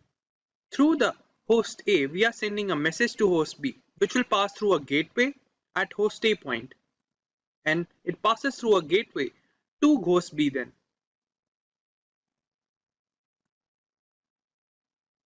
This is a basic format for gateway to gateway data transmission. And the given IP datagram format is used for tunnel mode. Now let's move on to the second mode of IPsec, that is transport mode. This mode of IPsec is used to protect protocols like TCP or UDP and is used to ensure end-to-end communication, unlike tunnel mode. The transport mode data add authentication header and encapsulating security payload for security purpose in the IP header. This is the modified IP datagram for transport mode. The point to be noted is the IPsec header is always added between IP header and TCP header. Now let's move on to the last heading for this session on IPsec, that is the working steps involved in IP security. In general, there are 5 steps involved in the working of IPsec to ensure data transmission over a network channel. The first step is host recognition. In the first step, the host system will check if the packet is to be transmitted or not by automatically triggering the security policy for the data, which is implemented by the sender side for proper encryption. Then the second step is known as IKE Phase 1. In this step, the two host devices, the sender and the receiver side, will authenticate each other to establish a secure network channel. It is comprised of two modes. The main mode. This provides much better security with a proper time limit. And the second mode, known as aggressive mode. As the name suggests, it establishes the IPsec protocol much faster in comparison to main mode. Let's move on to the third step, which is IKE Phase 2. After the second step, the hosts decide the type of cryptography algorithm to apply over the session in the network channel, and the secret key for the algorithm to be used to encrypt the data for transmission. Then we have IPsec transmission. This step involves the actual transfer of data over the network channel using the various protocols used in IPsec security, which are implemented under the tunnel condition. And the last step is IPsec termination. After the completion of data exchange or session timeout, the IPsec tunnel is terminated, and the security key established is discarded by both the host system. Network security is a set of technologies that protects the usability and integrity of a company's infrastructure by preventing the entry or proliferation within a network. Its architecture comprises of tools that protect the network itself and the applications that run over it. Effective network security strategies employ multiple lines of defense that are scalable and automated. Each defensive layer here enforces a set of security policies which are determined by the administrator beforehand. This aims at securing the confidentiality and accessibility of the data and the network. Every company or organization that handles a large amount of data has a degree of solutions against many cyber threats. The most basic example of network security is password protection. It has the network the user chooses. So recently, network security has become the central topic of cybersecurity, with many organizations involving applications from people with skills in this area. It is crucial for both personal and professional networks. Most houses with high-speed internet have one or more wireless routers, which can be vulnerable to attacks if they are not adequately secured. Data loss, theft, and sabotage risk may be decreased with the usage of a strong network security system. Your workstations are protected from hazardous spyware thanks to network security. Additionally, it guarantees the security of the data which is being shared over a network. By dividing information into various sections, encrypting these portions, and transferring them over separate pathways, network security infrastructure offers multiple levels of protection to thwart man-in-the-middle attacks, preventing situations like eavesdropping, among other harmful attacks. It is becoming increasingly difficult in today's hyper-connected environment as more corporate applications migrate to both public and private clouds. Additionally, modern applications are also frequently virtualized and dispersed across several locations, some outside the physical control of the IT team. Network traffic and infrastructure must be protected in these cases since assaults on businesses are increasing every single day. We now understood the basics of network security, but we need to understand how network security works in the next section in slightly more detail. Network security revolves around two processes: authentication and authorization. The first process, which is authentication, is similar to access cards, which ensure that only those who have the right to enter a building. In other words, authentication checks and verifies that it is indeed the user belonging to the network who is trying to access or enter it, thereby preventing unauthorized intrusions. Next comes authorization. This process decides the level of access provided to the recently authenticated user. For example, the network admin needs access to the entire network, whereas those working within it probably need access to only certain areas within the network. Based on the network user's role, the process of determining the level of access or permission level is known as authorization. Today's network architecture is complex and faces a threat environment that is always changing and attackers that are always trying to find and exploit vulnerabilities. These vulnerabilities can exist in many areas, including devices, data, applications, users, and locations. For this reason, many network security management tools and applications are in use today that address individual threats. When just a few minutes of downtime can cause widespread disruption and massive damage to an organization's bottom line and reputation, it is essential that these protection measures are in place beforehand. Now that we know a little about network security and its working, let's cover the different types of network security. The fundamental tenet of network security is the layering of protection for massive networks and stored data that ensure the acceptance of rules and regulations. As a whole, there are three types. The first of which is physical security, the next being technical, and the third being administrative. Let's look into physical security first. This is the most basic level that includes protecting data and network to unauthorized personnel from acquiring control over the confidentiality of the network. These include external peripherals and routers that might be used for cable connections. The same can be achieved by using devices like biometric systems. Physical security is critical, especially for small businesses that do not have many resources to devote to security personnel and the tools as opposed to large firms.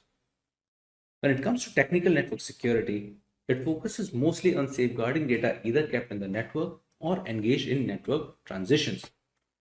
This kind fulfills two functions. One is defense against unauthorized users, the other is a defense against malevolent actions. The last category is administrative. This level of network security protects user behavior, like how the permission has been granted and how the authorization process takes place. This also ensures the level of sophistication the network might need to protect it through all the attacks. This level also suggests necessary amendments that have to be done to the infrastructure. I think that's all the basics that we need to cover on network security, in which our next topic we're going to go through two mediums of network security, which are the transport layer and the application layer. The transport layer is a way to secure information as it is carried over the internet, with users browsing websites, emails, instant messaging, etc. TLS aims to provide a private and secure connection between a web browser and a website server. It does this with a cryptographic handshake between two systems using public key cryptography. The two parties to the connection exchange a secret token, and once each machine validates this token, it is used for all communications. The connection employs lighter symmetric cryptography to save bandwidth and processing power. Since the application layer is the closest layer to the end user, it provides hackers with the largest threat surface. Poor app layer security can lead to performance and stability issues, data theft, and in some cases, the network being taken down. Examples of application layer attacks include distributed denial of service attacks or DDoS attacks, HTTP floods, SQL injections, cross-site scripting, etc. Most organizations have an arsenal of application layer security protections to combat these and more, such as web application firewalls, secure web gateway services, etc. Now that we have the theory behind network security has been covered in detail, let us go through some of the tools that can be used to enforce these network security policies. The first tool to be covered in this section is a firewall. A firewall is a type of network security device that keeps track of incoming and outgoing network traffic, and it decides which traffic to allow or deny in accordance to a set of security rules. For more than 25 years, firewalls have served as network security's first line of defense. They provide a barrier between trustworthy internal protected and regulated networks from shady external networks like the internet at some points. The next tool which can be used to bolster network security is a virtual private network, or VPN for short. It's an encrypted connection between a device and a network via the internet. The encrypted connection aids the secure transmission of sensitive data. It makes it impossible for unauthorized parties to eavesdrop on the traffic and enables remote work for the user. The usage of VPN technology is common in both corporate and personal networks. Next, we cover the importance of intrusion prevention systems in network security, or IPS frameworks. An intrusion prevention system is a network security tool that continually scans the network for harmful activity and responds to it when it does occur by reporting, blocking, or discarding it. It can be either hardware or software. It's more sophisticated than an intrusion detection system, or an IDS framework, which can just warn an administrator and merely identify harmful activities, while in the case of an IPS, it actually takes against that activity. The next tool in this section and the final one are going to be behavioral analytics. Behavioral analytics focus more on the statistics that are being carried over and stored through months and years of usage. Once some kind of similar pattern is noted, where the IT administrator can detect some kind of attack, the similar attacks can be stopped and the security can be further enhanced. Now that we have covered all that we need to know about network security, the necessary tools, its different types, etc., let's go to the benefits of network security as a whole. The first, which is protection against external threats. The objective for cyber assaults can be as varied as the offenders themselves. Although they're typically initiated for financial gain, whether they are industrial spies, hacktivists, or cyber criminals, these bad actors all have one thing in common, which is how quick, clever, and covert the attacks are getting. A strong cybersecurity posture that considers routine software updates may assist firms in identifying and responding to the abuse techniques, tools, and the common entry points. The next benefit is protection against internal threats. The human aspect continues to be the cybersecurity system's weakest link. Insider risk can originate from current or former workers, third-party vendors, or even trusted partners, and they can be unintentional, careless, or downright evil. Aside from that, the rapid expansion of remote work and the personal devices used for business purposes, while even IoT devices in remote locations, can make it easier for these kind of threats to go undetected until it's too late. However, by proactively monitoring networks and managing access, these dangers may be identified and dealt with before they become expensive disasters. The third benefit is increased productivity. It is nearly impossible for employees to function when networks and personal devices are slowed to a crawl by viruses and other cyber attacks during the operation of website and for the company to run.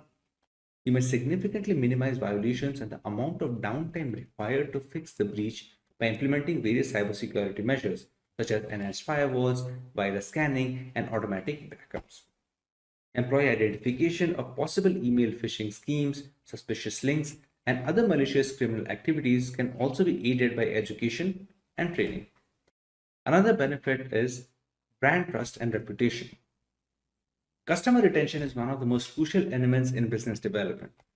Customers today place a premium on maintaining brand loyalty through a strong cybersecurity stance, since this is the fastest way to get other businesses back, get referrals, and sell more tickets overall.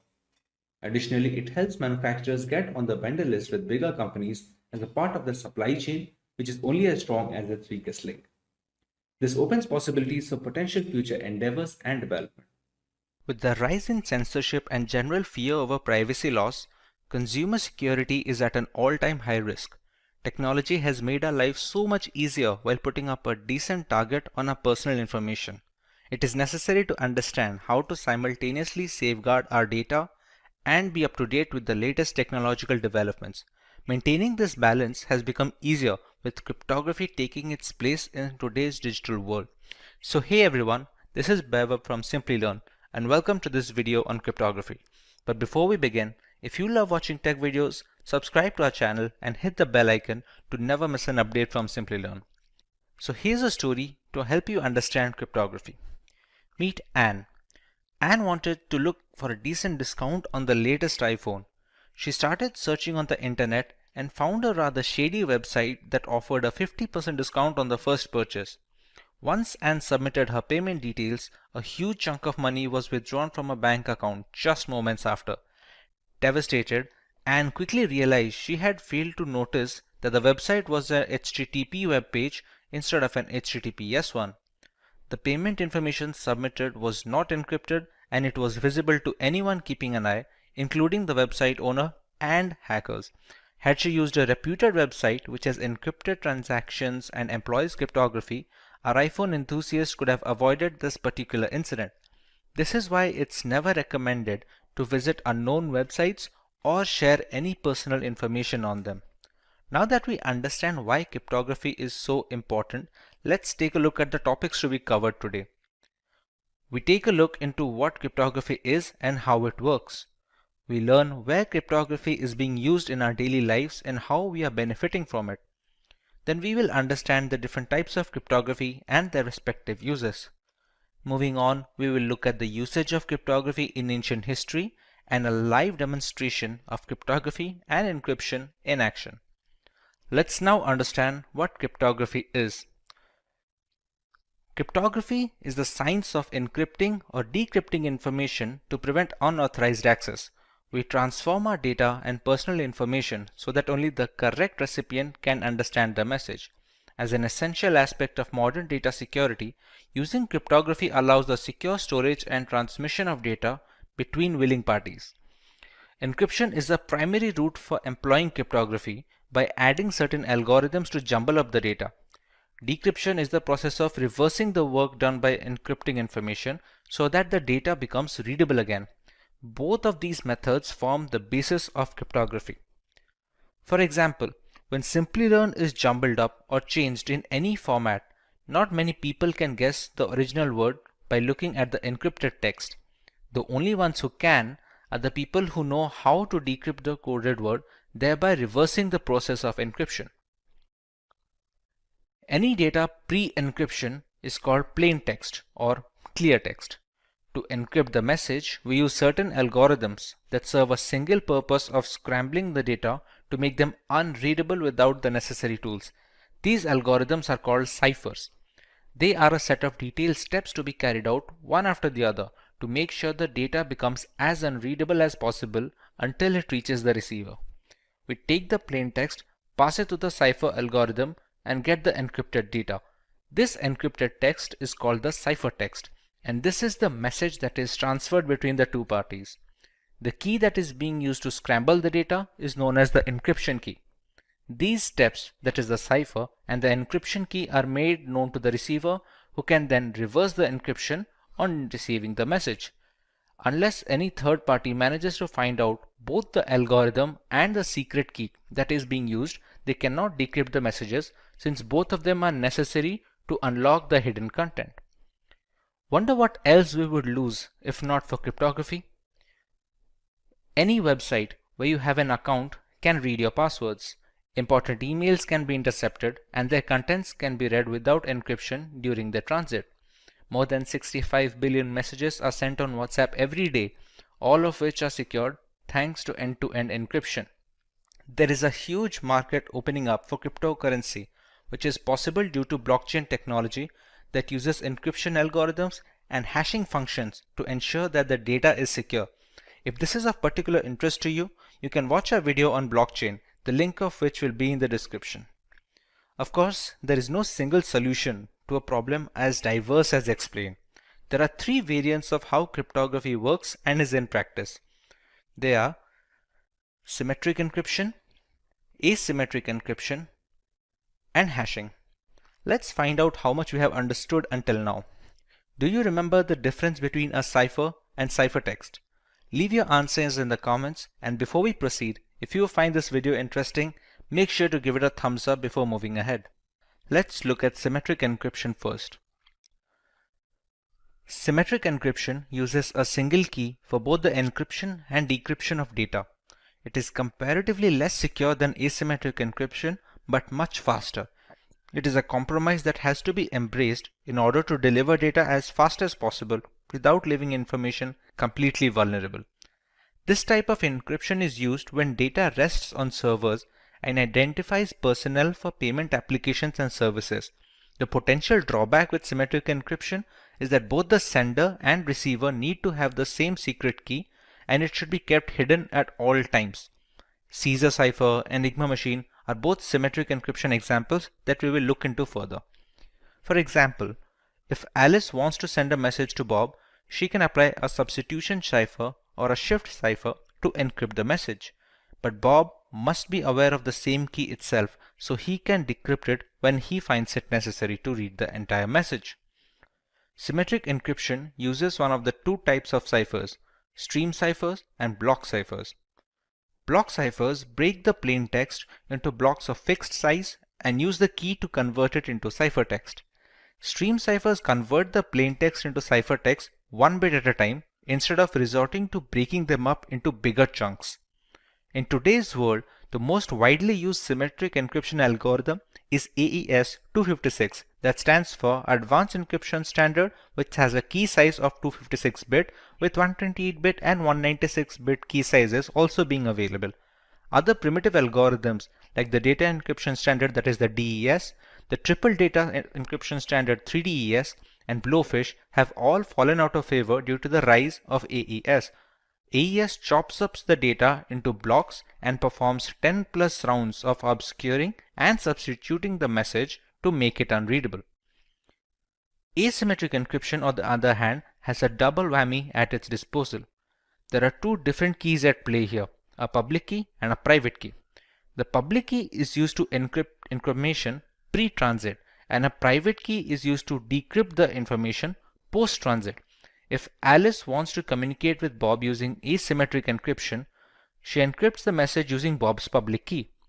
After receiving the message, Bob uses his own private key to decrypt the data.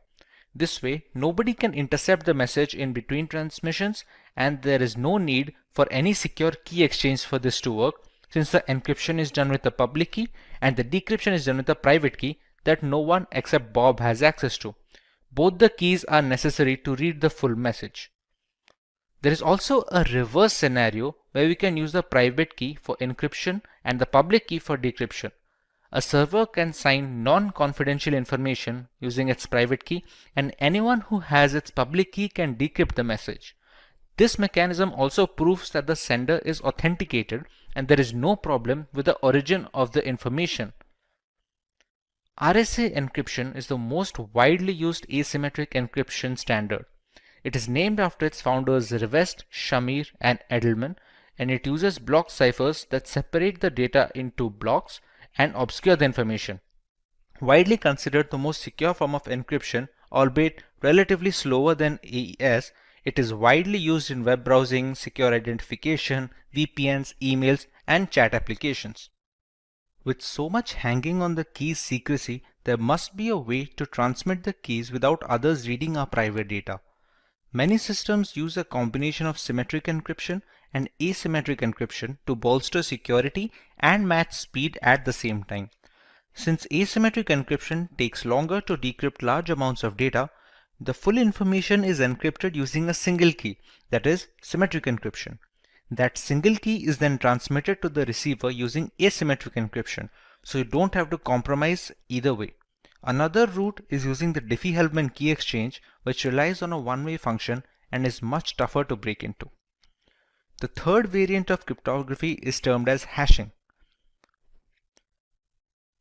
Hashing is the process of scrambling a piece of data beyond recognition. It gives an output of fixed size, which is known as the hash value of the original data, or just hash in general. The calculations that do the job of messing up the data collection form the hash function. They are generally not reversible without resilient brute force mechanisms and are very helpful when storing data on website servers that need not be stored in plain text. For example, many websites store your account passwords in a hashed format so that not even the administrator can read your credentials. When a user tries to log in, they can compare the entered password's hash value with the hash value that is already stored on the servers for authentication, since the function will always return the same value for the same input. Cryptography has been in practice for centuries. Julius Caesar used a substitution shift to move alphabets a certain number of spaces beyond their place in the alphabet table. A spy can't decipher the original message at first glance.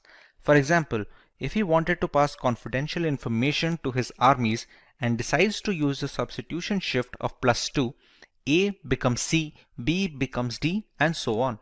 The word attack, when passed through a substitution shift of +3, becomes DWWDEFN. This cipher has been appropriately named the Caesar cipher, which is one of the most widely used algorithms. The Enigma is probably the most famous cryptographic cipher device used in ancient history. It was used by the Nazi German armies in the World Wars. They were used to protect confidential political, military, and administrative information, and it consisted of 3 or more rotors that scrambled the original message depending on the machine's state at that time. The decryption is similar, but it needs both machines to stay in the same state before passing the ciphertext so that we receive the same plain text message. Let's take a look at how our data is protected while we browse the internet thanks to cryptography. Here we have a web-based tool that will help us understand the process of RSA encryption. We see the entire workflow from selecting the key size to be used until the decryption of the ciphertext in order to get the plain text back. As we already know, RSA encryption algorithm falls under the umbrella of asymmetric key cryptography. That basically implies that we have two keys at play here, a public key and a private key. Typically, the public key is used by the sender to encrypt the message, and the private key is used by the receiver to decrypt the message. There are some occasions when this allocation is reversed, and we will have a look at them as well. In RSA, we have the choice of key size. We can select any key from a 512-bit to 1024-bit, all the way up to a 4096-bit key. The longer the key length, the more complex the encryption process becomes, and thereby strengthening the ciphertext. Although with added security, more complex functions take longer to perform the same operations on similar size of data. We have to keep a balance between both speed and strength because the strongest encryption algorithms are of no use if they cannot be practically deployed on systems around the world. Let's take a 1024-bit key over here. Now we need to generate the keys. This generation is done by functions that operate on passphrases. The tool we are using right now generates these pseudo-random keys to be used in this explanation. Once we generate the keys, you can see the public key is rather smaller than the private key, which is almost always the case. These two keys are mathematically linked with each other. They cannot be substituted with any other key, and in order to encrypt the original message or decrypt the ciphertext, this pair must be kept together. The public key is then sent to the sender and the receiver keeps the private key with himself. In this scenario, let's try and encrypt the word Simplilearn. We have to select if the key being used for encryption is either private or public, since that affects the process of scrambling the information. Since we are using the public key over here, let's select the same and copy it and paste over here.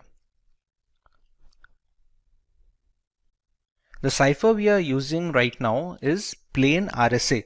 There are some modified ciphers with their own pros and cons that can also be used, provided we use it on a regular basis and depending on the use case as well. Once we click on encrypt, we can see the ciphertext being generated over here.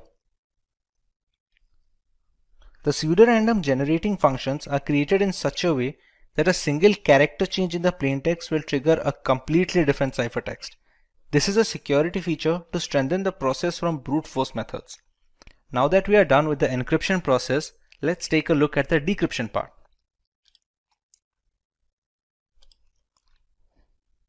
The receiver gets this ciphertext from the sender with no other key or supplement.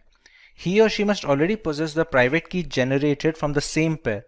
No other private key can be used to decrypt the message since they are mathematically linked. We paste the private key here and select the same. The cipher must also be the same used during the encryption process. Once we click decrypt, you can see the original plaintext we had decided to encrypt. This sums up the entire process of RSA encryption and decryption. Now some people use it the other way around. We also have the option of using the private key to encrypt information and the public key to decrypt it. This is done mostly to validate the origin of the message. Since the keys only work in pairs, if a different private key is used to encrypt the message, the public key cannot decrypt it. Conversely, if the public key is able to decrypt the message, it must have been encrypted with the right private key and hence the rightful owner. Here we just have to take the private key and use that to encrypt the plaintext and select the same in this checkbox as well. You can see we have generated a completely new ciphertext. This ciphertext will be sent to the receiver and this time we will use the public key for decryption. Let's select the correct checkbox and decrypt, and we still get the same output. Now let's take a look at practical example of encryption in the real world. We all use the internet on a daily basis and many are aware of the implications of using unsafe websites. Let's take a look at Wikipedia here. Pretty standard HTTPS website where the H stands for secured. Let's take a look at how it secures our data. Wireshark is the world's foremost and most widely used network protocol analyzer. It lets you see what's happening on your network at a microscopic level, and we are going to use this software to see the traffic that is leaving our machine and to understand how vulnerable it is. Since there are many applications running in this machine, let's apply a filter that will only show us the results related to Wikipedia.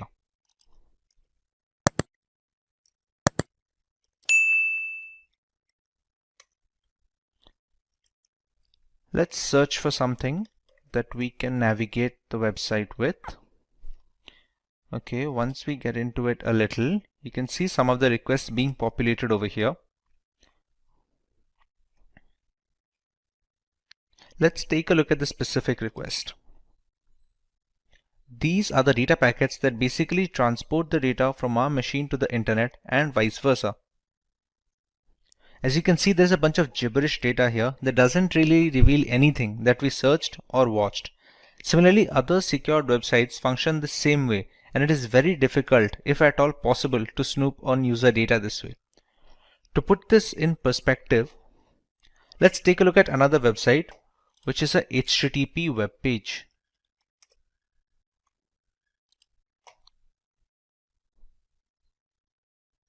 This has no encryption enabled from the server end, which makes it vulnerable to attacks.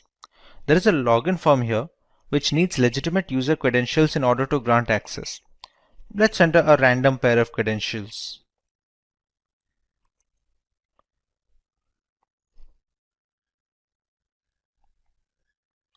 These obviously won't work, but we can see the manner of data transfer.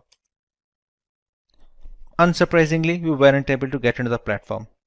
Instead, we can see the data packets.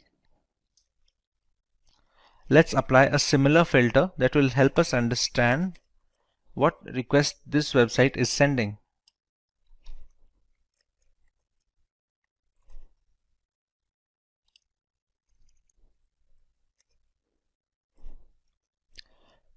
These are the requests being sent by the HTTP login form to the internet. If we check here, see, whatever username and password that we are entering, we can easily see it with the Wireshark. Now, we used a dummy pair of credentials. If we select the right data packet, we can find our correct credentials. If any website had asked for our payment information or our legitimate credentials, it would have been really easy to get a hold of these. To reiterate what we have already learned, we must always avoid HTTP websites and just unknown or not trustworthy websites in general, because the problem we saw here is just the tip of the iceberg. Even though cryptography has managed to lessen the risk of cyber attacks, it is still prevalent and we should always be alert to keep ourselves safe online. There are two types of encryption in cryptography: symmetric key cryptography and asymmetric key cryptography. Both of these categories have their pros and cons and differ only by their implementation. Today we are going to focus exclusively on symmetric key cryptography. Let us have a look at its applications in order to understand its importance better. This variant of cryptography is primarily used in banking applications where personally identifiable information needs to be encrypted. With so many aspects of banking moving on to the internet, having a reliable safety net is crucial. Symmetric cryptography helps in detecting bank fraud and boosts the security index of these payment gateways in general. They are also helpful in protecting data that is not in transit and rests on servers and data centers. These centers house a massive amount of data that needs to be encrypted with a fast and efficient algorithm, so that when the data needs to be recalled by the respective service, there is the assurance of minor to no delay. While browsing the internet, we need symmetric encryption to browse secure HTTPS websites so that we get an all-around protection. It plays a significant role in verifying website server authenticity, exchanging the necessary encryption keys required, and generating a session using those keys to ensure maximum security. This helps us in preventing the rather insecure HTTP website format. So let us understand how symmetric key cryptography works first before moving on to the specific algorithms. Symmetric key cryptography relies on a single key for the encryption and decryption of information. Both the sender and receiver of the message need to have a pre-shared secret key that they will use to convert the plain text into ciphertext and vice versa. As you can see in the image, the key used for encryption is the same key needed for decrypting the message at the other end. The secret key shouldn't be sent along with the ciphertext to the receiver, because that would defeat the entire purpose of using cryptography. Key exchange can be done beforehand using other algorithms like the Diffie-Hellman key exchange protocol, for example. For example, if Paul wants to send a simple message to Jane, they need to have a single encryption key that both of them must keep secret to prevent snooping on by malicious actors.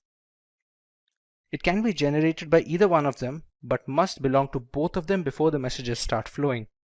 Suppose the message "I am ready" is converted into ciphertext using a specific substitution cipher by Paul.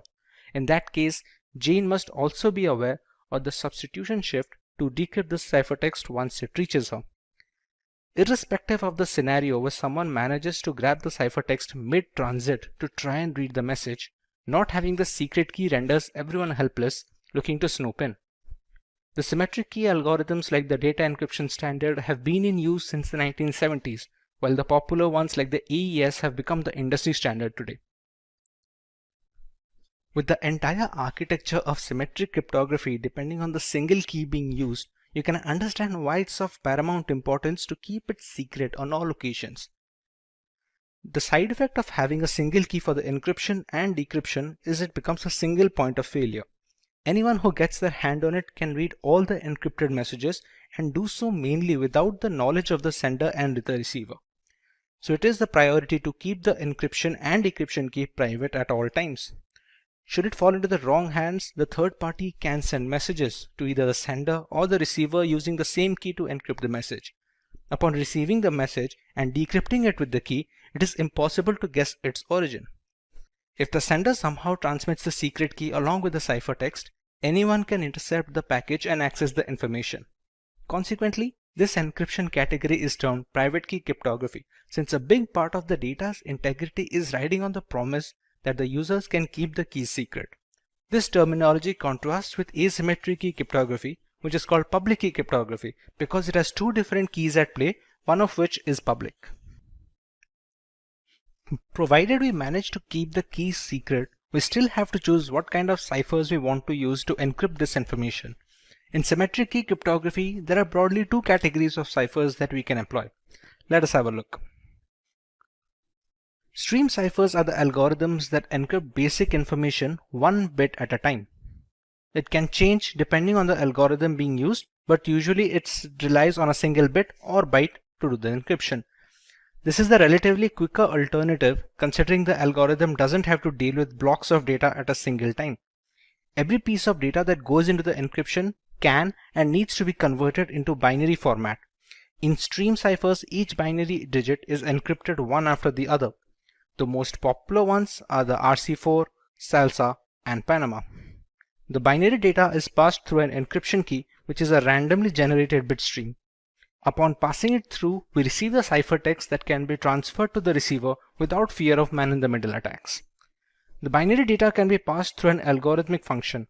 It can have either XOR operations, as it is most of the time, or any other mathematical calculations that have the singular purpose of scrambling the data. The encryption key is generated using the random bitstream generator, and it acts as a supplement in the algorithmic function. The output is in binary form, which is then converted into the decimal or hexadecimal format to give our final ciphertext. On the other hand, block ciphers dissect the raw information into chunks of data of fixed size. The size of these blocks depend on the exact cipher being used. A 128-bit block cipher will break the plain text into blocks of 128-bit each and encrypt those blocks instead of a single digit. Once these blocks are encrypted individually, they are chained together to form a final ciphertext. Block ciphers are much slower, but they are more tamper-proof and are used in some of the most widely used algorithms employed today. Just like stream ciphers, the original ciphertext is converted into binary format before beginning the process. Once the conversion is complete, the blocks are passed through the encryption algorithm along with the encryption key. This would provide us with the encrypted blocks of binary data. Once these blocks are combined, we get a final binary string. This string is then converted into hexadecimal format to get our ciphertext. Today, the most popular symmetric key algorithms like AES, DES, and 3DES are all block cipher methodology subsets. With so many factors coming into play, there are quite a few things symmetric key cryptography excels at while falling short in some other. Symmetric key cryptography is much faster variant when compared to asymmetric key cryptography. There is only one key in play, unlike asymmetric encryption, and this drastically improves calculation speed in the encryption and decryption. Similarly, the performance of symmetric encryption is much more efficient under similar computational limitations. Fewer calculations help in better memory management for the host system. Bulk amounts of data that need to be encrypted are very well suited for symmetric algorithms. Since they are much quicker, handling large amounts of data is simple and easy to use in servers and data farms. This helps in better latency during data recall and fewer mixed packets. Thanks to its simple single key structure, Symmetric key cryptography algorithms are much easier to set up a communication channel with and offer a much more straightforward maintenance duties. Once the secret key is transmitted to both the sender and receiver without any prior mishandling, the rest of the system aligns easily and everyday communications becomes easy and secure. If the algorithm is applied as per the documentation, symmetric algorithms are very robust and can encrypt vast amounts of data with very less overhead. DES algorithm stands for Data Encryption Standard.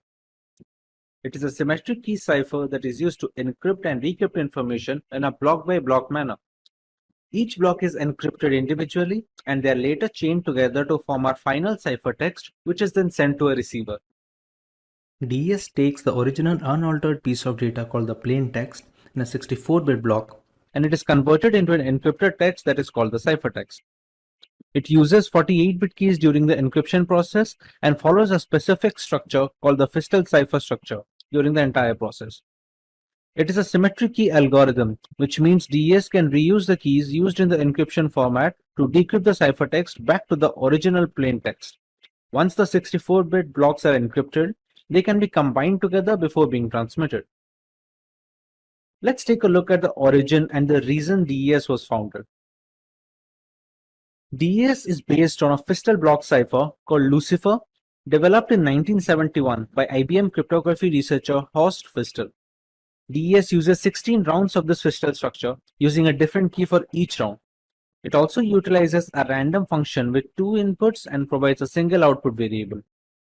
DES became the organization's approved encryption standard in November 1976 and was later reaffirmed as a standard in 1983, 1988, and finally in 1999.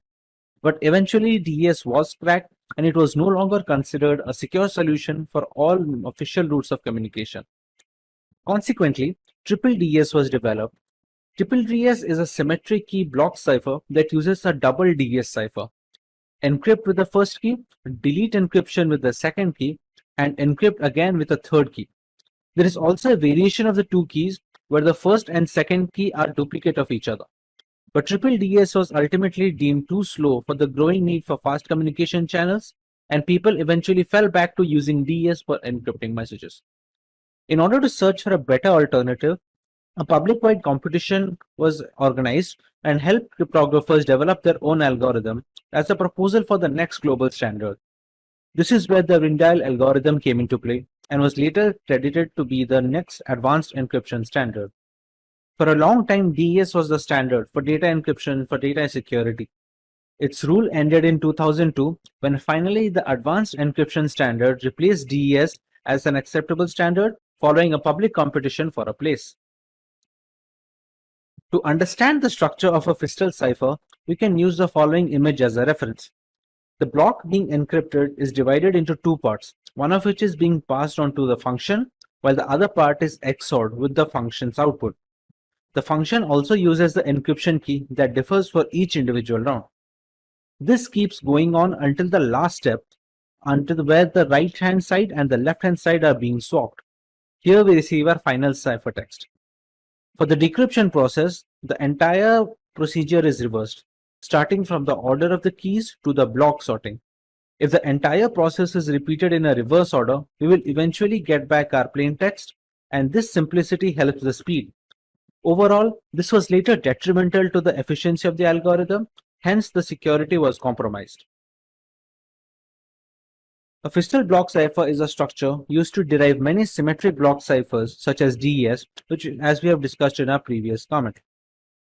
Fistel cipher proposed a structure that implements substitution and permutation alternately so that we can obtain ciphertext from the plain text and vice versa. This helps in reducing the redundancy of the program and increases the complexity to combat brute force attacks. The Fistel cipher is actually based on the Shannon structure that was proposed in 1945. The Fistel cipher is the structure suggested by Horst Fistel, which was considered to be a backbone while developing many symmetric block ciphers. The Shannon structure highlights the implementation of alternate confusion and diffusion. And like we already discussed, the Fistel cipher structure can be completely reversed depending on the data. However, we must consider the fact that to decrypt the information by reversing the Fistel structure, we will need the exact polynomial functions and the key orders. To understand how the blocks are being calculated, we take a plain text which is of 64-bit and that is later divided into two equal halves of 32-bit each. In this, the right half is immediately transferred to the next round to become the new left half of the second round. The right hand is again passed off to a function which uses an encryption key that is unique to each round in the Fistel cipher. Whatever the function gives off as an output, it is passed on as an XOR input with the left half of the initial plain text. The next output will become the right half of the second round for the plain text. This entire process constitutes of a single round in the Fistel cipher. Taking into account what happens in a polynomial function, we take one half of the block and pass it through an expansion box. The work of the expansion box is to increase the size of the half from 32-bit to 48-bit text. This is done to make the text compatible to a 48-bit keys we have generated beforehand. Once we pass it through the XOR function, we get a 48-bit text as an output. Now remember, a half should be of 32-bit. So this 48-bit output is then later passed on to a substitution box. This substitution box reduces its size from 48-bit to 32-bit output, which is then later XORed with the first half of the plain text. A block cipher is considered the safest if the size of the block is large, but large block sizes can also slow down encryption speed and the decryption speed. Generally, the size is 64-bit. Sometimes modern block ciphers like AES have a 128-bit block size as well. The security of the block cipher increases with increasing key size, but larger key sizes may also reduce the speeds of the process. Earlier, 64-bit keys were considered sufficient. Modern ciphers need to use 128-bit keys due to the increasing complexity of today's computational standards. The increasing number of rounds also increase the security of the block cipher. Similarly, they are inversely proportional to the speed of encryption. A highly complex round function enhances the security of the block cipher, albeit we must maintain a balance between the speed and security. The symmetric block cipher is implemented in a software application to achieve better execution speed. There is no use of an algorithm if it cannot be implemented in a real-life framework that can help organizations to encrypt or decrypt the data in a timely manner. Now that we understand the basics of Fistel ciphers, we can take a look at how DES manages to run through 16 rounds of this structure and provide the ciphertext at the end. Now that we understand the basics of Fistel ciphers, we can take a look at how DES manages to run through 16 rounds of this structure and provide a ciphertext. In simple terms, DES takes the 64-bit plaintext and converts it into a 64-bit ciphertext. And since we are talking about asymmetric algorithms, the same key is being used when it is decrypting the data as well. We first take a 64-bit key plaintext and we pass it through an initial permutation function. The initial permutation function has the job of dividing the block into two different parts so that we can perform Fistel cipher structures on it. There are multiple rounds being procured in the DES algorithm, namely 16 rounds of Fistel cipher structure. Each of these rounds will need keys. Initially, we take a 56-bit cipher key, but it is a single key. We pass it on to a round key generators, which generates 16 different keys for each single round that the Fistel cipher is being run. These keys are passed on to the rounds as 48 bits. The size of these 48 bits keys is the reason we use the substitution and permutation bonds in the polynomial functions of the Fistel ciphers. When passing through all these rounds, we reach round 16, where the final key is passed on from the round key generator, and we get a final permutation. In the final permutation, the rounds are swapped, and we get a final ciphertext. This is the entire process of DES with 16 rounds of Fistel ciphers encompassed in it. To decrypt a ciphertext back to the plaintext, we just have to reverse the process we did in the DES algorithm and reverse the key order along with the functions. This kind of simplicity is what gave DES the bonus when it comes to speed, but eventually it was detrimental to the overall efficiency of the program when it comes to security factors. DES have 5 different modes of operation to choose from. One of those is electronic codebook. Each 64-bit block is encrypted and decrypted independently in the electronic codebook format. We also have cipher block chaining, or the CBC method. Here, each 64-bit block depends on the previous one, and all of them use an initialization vector. We have a cipher feedback block mechanism where the preceding ciphertext becomes the input for the encryption algorithm. It produces a pseudo-random output, which in turn is XORed with the plain text. There is an output feedback method as well, which is the same as cipher feedback, except that the encryption algorithm input is the output from the preceding DES. A counter method has a different way of approach, where each plain text block is XORed with an encrypted counter. The counter is then incremented for each subsequent block. There are a few other alternatives to these modes of operation, but the 5 mentioned above are the most widely used in the industry and recommended by cryptographers worldwide. Let's take a look at the future of DES. The dominance of DES ended in 2002 when the Advanced Encryption Standard replaced the DES encryption algorithm as the accepted standard. It was done following a public competition to find a replacement. NIST officially withdrew the global acceptance standard in May 2005, although triple DES is approved for some sensitive government information through 2030. NIST also had to change the DES algorithm because its key length was too short, given the increased processing power of the new computers. Encryption power is related to the size of the key, and DES found itself a victim of ongoing technological advances in computing. We have received a point where 56-bit was no longer a challenge to the computers of cracking. Note that because DES is no longer the NIST federal standard, it does not mean that it is no longer in use. Triple DES is still used today and is still considered a legacy encryption algorithm. To get a better understanding of how these keys and ciphertext look like, we can use an online tool for our benefit. As we already know, to encrypt any kind of data, a key is mandatory. This key can be generated using mathematical functions or computerized key generation program, such as this website offers. It can be based on any piece of text. Let's say the word is Simplilearn in our example. Once the key is settled, we provide the plain text or the clear text that needs to be encrypted using the aforementioned key. Suppose our sentence for this example is "This is my first message." We have satisfied two prerequisites, the message and the key. Another variable that goes into play is the mode of operation. We have already learned about 5 different modes of operation, while we can see some other options here as well. Let us go with the CBC variant, which basically means the cipher block chaining method. One of CBC's key characteristics is that it uses a chaining process. It causes the decryption of a block of ciphertext to depend all on the preceding ciphertext blocks. As a result, the entire validity of all the blocks is contained in the previous adjacent blocks as well. A single bit error in a ciphertext block affects the decryption of all the subsequent blocks. Rearrangement of the order of these, for example, can cause the decryption process to get corrupted. Regarding the manner of displaying binary information, we have 2 options here. We can either go with base 64 or the hexadecimal format. Let's go with the base 64 right now. As you can see, the ciphertext is readily available.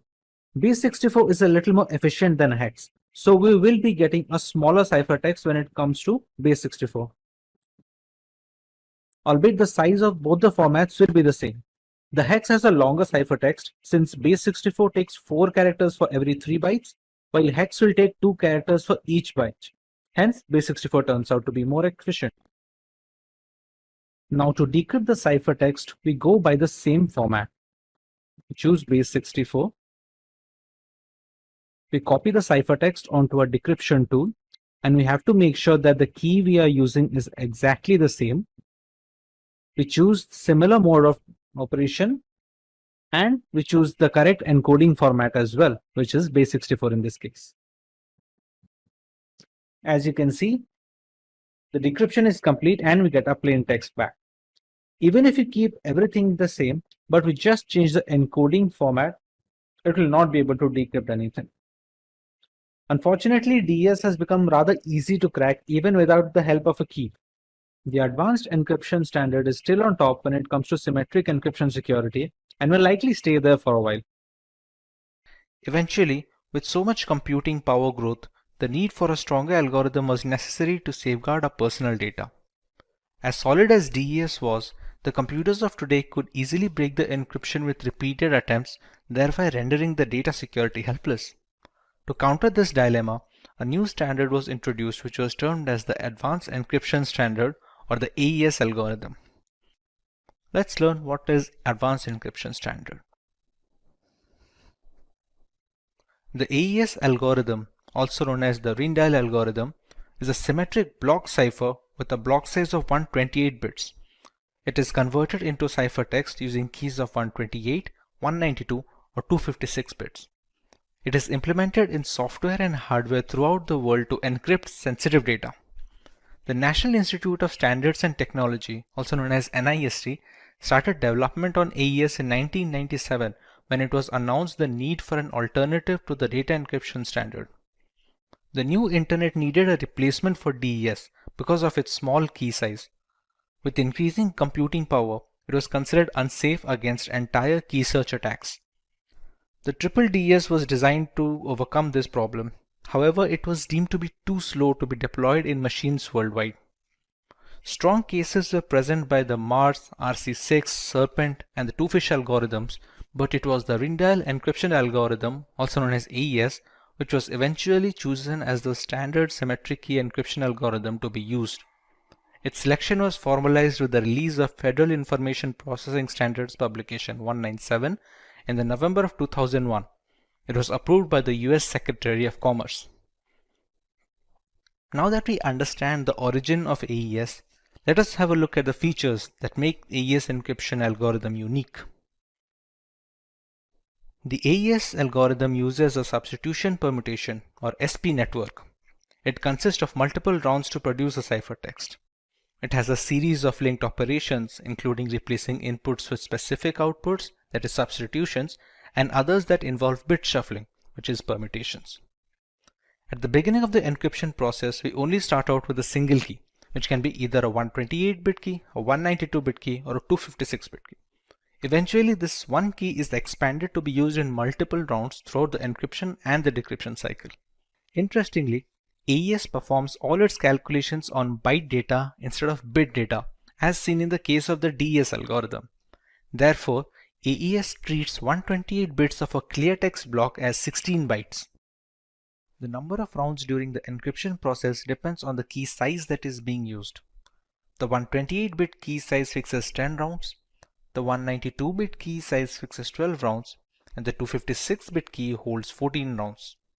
A round key is required for each of these rounds, but since only one key is input into the algorithm, the single key needs to be expanded to get the key for each round, including the round 0. With so many mathematical calculations going on in the background, there are bound to be a lot of steps throughout the procedure. Let's have a look at the steps followed in AES. Before we move ahead, we need to understand how data is being stored during the process of AES encryption. Everything in the process is stored in a 4x4 matrix format. This matrix is also known as a state array, and we'll be using these state arrays to transmit data from one step to another and from one round to the next round. Each round takes state array as input and gives a state array as output to be transferred into the next round. It is a 16-byte matrix with each cell representing 1 byte, with each 4 bytes representing a word. So every state array will have a total of 4 words representing it. As we previously discussed, we take a single key and expand it to the number of rounds that we need the key to be used in. Let's say the number of rounds are n, then the key has to be expanded to be used with n plus 1 rounds, because the first round is the key 0 round. Let's say n is the number of rounds. The key is expanded to n plus 1 rounds. It is also a state array having 4 words in its vicinity. Every key is used for a single round, and the first key is used as a round key before any round begins. In the very beginning, the plaintext is captured and passed through an XOR function with a round key as a supplement. This key can be considered the first key from the n+1 expanded set. Moving on, the state array resulting from the above step is passed on to a byte substitution process. Beyond that, there is a provision to shift rows in the state arrays. Later on, the state array is mixed with a constant matrix to shuffle its column in the mixed column segment, after which we add the round key for that particular round. The last 4 steps mentioned are part of every single round that the encryption algorithm goes through. The state arrays are then passed from one round to the next as an input. In the last round, however, we skip the mixed columns portion, with the rest of the process remaining unchanged. But what are these byte substitution and row shifting processes? Let's find out regarding each step in more detail. In the first step, the plaintext is stored in a state array and it is XORed with the K0, which is the first key in the expanded key set. This step is performed only once on a block while being repeated at the end of each round as per iteration demands. The state array is XORed with the key to get a new state array, which is then passed off as input to the sub-bytes process. In the second stage, we have byte substitution. We leverage an X box called as a substitution box to randomly switch data among each element. Every single byte is converted into a hexadecimal value having 2 parts. The first part denotes the row value and the second part denotes the column value. The entire state array is passed through the S box to create a brand new state array, which is then passed off as an input to the row shifting process.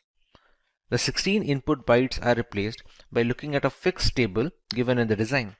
We finally get a matrix with 4 rows and 4 columns. When it comes to row shifting, each bit in the 4 rows of the matrix is shifted to the left. An entry that is a fall off is reinserted to the right of the line. The change is done as follows. The first line is not moved in any way. The second line is shifted to a single position to the left. The third line is shifted 2 positions to the left, and the fourth line is shifted 3 positions to the left. The result is a new matrix that contains the same 16 bytes but has been moved in relation to each other to boost the complexity of the program. In mixed columns, each column of 4 bytes is now replaced using a special mathematical function. The function takes 4 bytes of a column as input and outputs 4 completely new bytes. We will get a new matrix with the same size of 16 bytes, and it should be noted that this phase has not been done in the last round of the iteration. When it comes to adding a round key, the 16 bytes of the matrix are treated as 128 bits and the 128 bits of the round key are XORed. If it is the last round, the output is the ciphertext. If you still have a few rounds remaining, the resulting 128 bits are interpreted as 16 bytes and we start another similar round. Let's take an example to understand how all these processes work. If our plaintext is the string 2192, we first convert it into a hexadecimal format as follows. We use an encryption key which is "that's my kung fu" and it is converted into a hexadecimal format as well. As per the guidelines, we use a single key which is then later expanded into n+1 number of keys, in which case it's supposed to be 11 keys for 10 different rounds. In round 0, we add the round key. The plaintext is XORed with the K0 and we get a state array that is passed off as an input to the substitution bytes process. When it comes to the substitution bytes process, we leverage an S box to substitute the elements of each byte with a completely new byte. This way the state array that we receive is passed off as an input to the row shifting process of the next step. When it comes to row shifting, each element is shifted a few places to the left, with the first row being shifted by 0 places, second row by 1 place, third row by 2 places, and the last by 3. The state array that we received from the row shifting is passed off as an input to mixed columns. In mixed columns, we multiply the state array with a constant matrix, after which I receive a new state array to be passed on to the next step.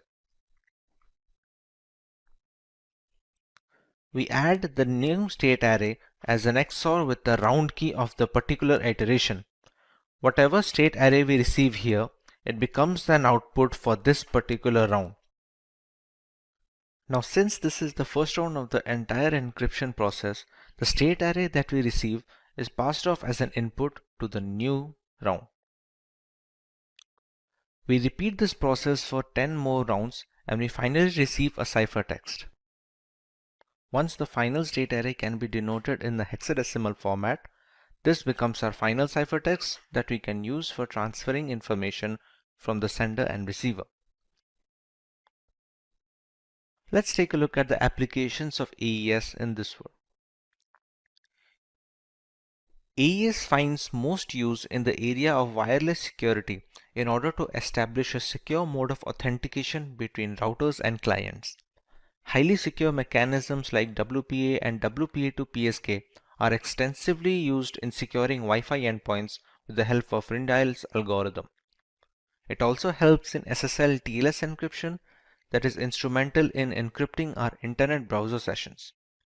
AES works in tandem with other asymmetric encryption algorithms to make sure the web browser and web server are properly configured and use encrypted channels for communication. AES is also prevalent in general file encryption of various formats ranging from critical documents to the media files. Having a large key allows people to encrypt media and decrypt data with maximum security possible. AES is also used for processor security in hardware appliances to prevent machine hijacking, among other things. As a direct successor to the DES algorithm, there are some aspects that AES provides an immediate advantage in. Let us take a look. When it comes to key length, the biggest flaw in DES algorithm was its small length was easily vulnerable by today's standards. AES has managed to nab up 128, 192 and 256 bit key lengths to bolster the security further. The block size is also larger in AES owing to more complexity of the algorithm. The number of rounds in DES is fixed irrespective of the plain text being used. In AES, the number of rounds depends on the key length that is being used for the particular iteration, thereby providing more randomness and complexity in the algorithm. The DES algorithm is considered to be simpler than AES, even though AES beats DES when it comes to relative speed of encryption and decryption. This makes advanced encryption standard much more streamlined to be deployed in frameworks and systems worldwide when it compares to the data encryption standard. Hello. In our last video on cryptography, we took a look at symmetric key cryptography. We used a single private key for both the encryption and decryption of data, and it works very well in theory. Let's take a look at a more realistic scenario now. Let's meet Joe. Joe is a journalist who needs to communicate with Ryan via long-distance messaging. Due to the critical nature of the information, people are waiting for any message to leave Joe's house so that they can intercept it. Now Joe can easily use symmetric key cryptography to send the encrypted data so that even if someone intercepts the message, they cannot understand what it says. But here's the tricky part. How will Joe send the required decryption key to Ryan? The sender of the message as well as the receiver need to have the same decryption key so that they can exchange messages. Otherwise, Ryan cannot decrypt the information even when he receives the ciphertext. If someone intercepts the key while transmitting it, there is no use in employing cryptography since a third party can now decode all the information easily. Key sharing is a risk that will always exist when symmetric key cryptography is being used. Thankfully, asymmetric key encryption has managed to fix this problem. This is Baba from Simplilearn and welcome to this video on asymmetric key cryptography. Let's take a look at what we are going to learn today. We begin by explaining what asymmetric key cryptography is and how it works. We take a look at its application and uses. We understand why it's called public key cryptography and then learn a little bit about RSA encryption, and then we learn about the advantages of asymmetric key cryptography over symmetric key cryptography. Let's understand what asymmetric key cryptography is. Asymmetric encryption uses a double layer of protection. There are two different keys at play here, a private key and a public key. A public key is used to encrypt the information pre-transit, and a private key is used to decrypt the data post-transit. These pair of keys must belong to the receiver of the message. The public keys can be shared via messaging, blog posts, or key servers, and there are no restrictions. As you can see in the image, the two keys are working in the system. The sender first encrypts the message using the receiver's private key, after which we receive the ciphertext. The ciphertext is then transmitted to the receiver without any other key. On getting the ciphertext, the receiver uses his private key to decrypt it and get the plain text back. There has been no requirement of any key exchange throughout this process, therefore solving the most glaring flaw faced in symmetric key cryptography. The public key known to everyone cannot be used to decrypt the message, and the private key which can decrypt the message need not be shared with anyone. The sender and receiver can exchange personal data using the same set of keys as often as possible. To understand this better, take the analogy of your mailbox. Anyone who wants to send you a letter has access to the box and can easily share information with you.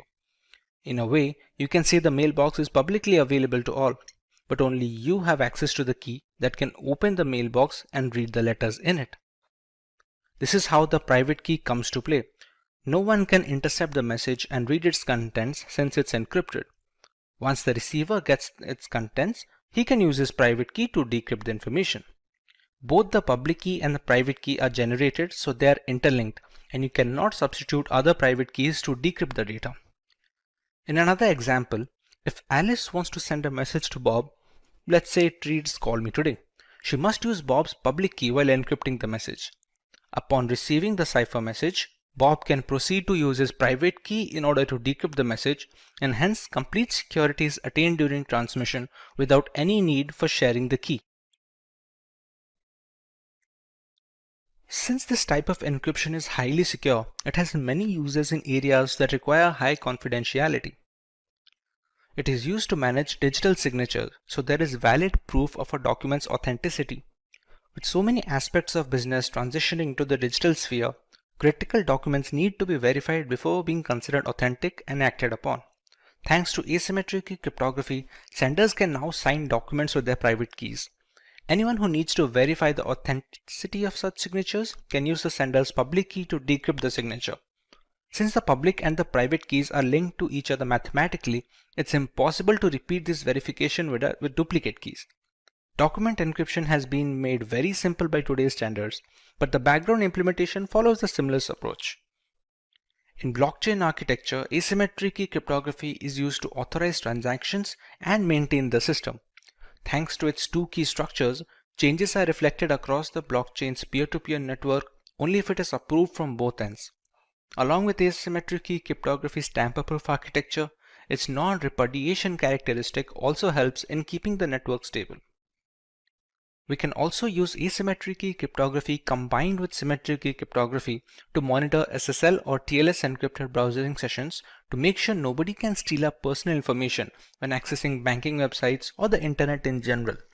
It plays a significant role in verifying website server authenticity, exchanging the necessary encryption keys required, and generating a session using those keys to ensure maximum security instead of the rather insecure HTTP website format. Security parameters differ on a session-by-session basis, so the verification process is consistent and utterly essential to modern data security. Another great use of the asymmetric key cryptography structure is transmitting keys for symmetric key cryptography. With the most significant difficulty in symmetric encryption being key exchange, asymmetric keys can help clear this shortcoming. The original message is first encrypted using a symmetric key. The key used for encrypting the data is then converted into the ciphertext using the receiver's public key. Now we have two ciphertexts to transmit to the receiver. On receiving both of them, the receiver uses his private key to decrypt the symmetric key. He can then use it to decrypt the original information on getting the key used to encrypt the data. While this may seem more complicated than just asymmetric key cryptography alone, symmetric encryption algorithms are much more optimized for vast amounts of data on some occasions. Encrypting the key using asymmetric algorithms will definitely be more memory efficient and secure. You might remember us discussing why symmetric encryption was called private key cryptography. Let us understand why asymmetric falls under the public key cryptography. We have two keys at our disposal. The encryption key is available to everyone. The decryption key is supposed to be private. Unlike symmetric key cryptography, there is no need to share anything privately to have an encrypted messaging system. To put that into perspective, we share our email address with anyone looking to communicate with us. It is supposed to be public by design so that our email login credentials are private and they help in preventing any data mishandling. Since there is nothing hidden from the world, if they want to send us any encrypted information, this category is called the public key cryptography. There are quite a few algorithms being used today that follow the architecture of asymmetric cryptography, none more famous than the RSA encryption. RSA encryption is the most widely used encryption or public key encryption standard using asymmetric key approach. Named after its founders, Rivest, Shamir, and Edelman, it uses block ciphers to obscure the information. If you are unfamiliar with how block ciphers work, they are encryption algorithms that divide the original data into blocks of equal size. The block size depends on the exact cipher being used. Once they are broken down, these blocks are encrypted individually and later chained together to form the final ciphertext. Widely considered to be the most secure form of encryption, albeit relatively slower than symmetric encryption algorithms, it is widely used in web browsing, secure identification, VPNs, emails, and other chat applications. With so many variables in play, there must be some advantages that give asymmetric cryptography an edge over the traditional symmetric encryption methodologies. Let's go through some of them. There is no need for any reliable key sharing channel in asymmetric encryption.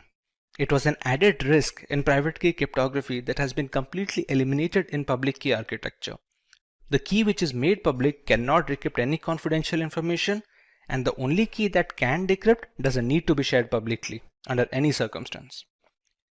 We have much more extensive key lengths in RSA encryption and other asymmetric algorithms like 2048-bit key and 4096-bit keys. Larger keys are much harder to break into via brute force and are much more secure. Asymmetric key cryptography can use as a proof of authenticity, since only the rightful owner of the keys can generate the messages to be decrypted by the private key. The situation can also be reversed. Encryption is done using a private key and decryption is done by the public key, which would not function if the correct private key is not used to generate the message, hence proving the authenticity of the owner. It also has a tamper protection feature, where the message cannot be intercepted and changed without invalidating the private key used to encrypt the data. Consequently, the public key cannot decrypt the message, and it is easy to realize the information is not 100% legitimate when and where the case requires. Now that we have a proper revision, let's understand what digital signatures are before moving on to the algorithm. The objective of digital signatures is to authenticate and verify documents and data. This is necessary to avoid tampering and digital modification or forgery of any kind during the transmission of official documents. They work on the public key cryptography architecture with one exception. Typically, an asymmetric key system encrypts using a public key and decrypts with a private key. For digital signatures, however, the reverse is true. The signature is encrypted using a private key and is decrypted with the public key. Because the keys are inked together, decoding it with the public key verifies that the proper private key was used to sign the document, thereby verifying the signature's provenance. Let's go through each step to understand the procedure thoroughly. In step 1, we have M, which is the original plaintext message, and it is passed on to a hash function denoted by h hash to create a digest. Next, it bundles the message together with the hash digest and encrypts it using the sender's private key. It sends the encrypted bundle to the receiver, who can decrypt it using the sender's public key. Once the message is decrypted, it is passed through the same hash function h hash to generate a similar digest. It compares the newly generated hash with the bundled hash value received along with the message. If they match, it verifies data integrity. In many instances, they provide a layer of validation and security to messages through a non-secure channel. Properly implemented, a digital signature gives the receiver reason to believe that the message was sent by the claimed sender. Digital signatures are equivalent to traditional handwritten signatures in many respects, but properly implemented digital signatures are more difficult to forge than the handwritten type. Digital signature schemes in the sense used here are cryptographically based and must be implemented properly to be effective. They can also provide non-repudiation, meaning that the signer cannot successfully claim that they did not sign a message while also claiming their private key remains secret. Further, some non-repudiation schemes offer a timestamp for the digital signature, so that even if the private key is exposed, the signature is valid. To implement the concept of digital signature in real world, we have two primary algorithms to follow: the RSA algorithm and the DSA algorithm, but the latter is a topic of learning today. So let's go ahead and see what the digital signature algorithm is supposed to do. Digital signature algorithm is a FIPS standard, which is the Federal Information Processing Standard for digital signatures. It was proposed in 1991 and globally standardized in 1994 by the National Institute of Standards and Technology, also known as the NIST. It functions on the framework of modular exponentiation and discrete logarithmic problems, which are difficult to compute as a force brute system. Unlike DSA, most signature types are generated by signing message digest with the private key of the originator. This creates a digital thumbprint of the data. Since just the message digest is signed, the signature is generally much smaller compared to the data that was signed. As a result, digital signatures impose less load on processors at the time of signing execution, and they use small volumes of bandwidth. DSA, on the other hand, does not encrypt message digest using private key or decrypt message digest using public key. Instead, it uses mathematical functions to create a digital signature consisting of two 160-bit numbers, which are originated from the message digests and the private key. DSAs make use of the public key for authenticating the signature, but the authorization process is much more complicated when compared with RSA. DSA also provides three benefits, which is the message authentication, integrity verification, and non-repudiation. In the image, we can see the entire process of DSA validation. A plain text message is passed on to a hash function where the digest is generated, which is passed on to a signing function. Signing function also has other parameters like a global variable G, a random variable K, and the private key of the sender. The outputs are then bundled onto a single pack with the plain text and sent to the receiver. The two outputs we receive from the signing functions are the two 160-bit numbers denoted by S and R. On the receiver end, we pass the plain text through the same hash function to regenerate the message digest. It is passed on to verification function, which has other requirements such as the public key of the sender, global variable G, and SNR received from the sender. The value generated by the function is then compared to R. If they match, then the verification process is complete and data integrity is verified. This was an overview of the way the DSA algorithm works. We already know it depends on logarithmic functions to calculate the outputs. So let us see how we can do the same in our next section. We have three phases here, the first of which is key generation. To generate the keys, we need some prerequisites. We select a queue which becomes a prime divisor. We select a prime number p such that p-1 mod q equal to 0. We also select a random integer g which must satisfy the two formulas being mentioned on the screen right now. Once these values are selected, we can go ahead with generating the keys. The private key can be denoted by x, and it is any random integer that falls between the bracket of 0 and the value of q. The public key can be calculated as y equal to g to the power x mod p, where y stands for the public key. The private key can then be packaged as a bundle which comprises of values of p, q, g, and x. Similarly, the public key can also be packaged as a bundle having the values of p, q, g, and y. Once we're done with key generation, we can start verifying the signature and its generation. Repeat. Once the keys are generated, we can start generating the signature. The message is passed through a hash function to generate the digest H first. We can choose any random integer k which falls under the bracket of 0 and q.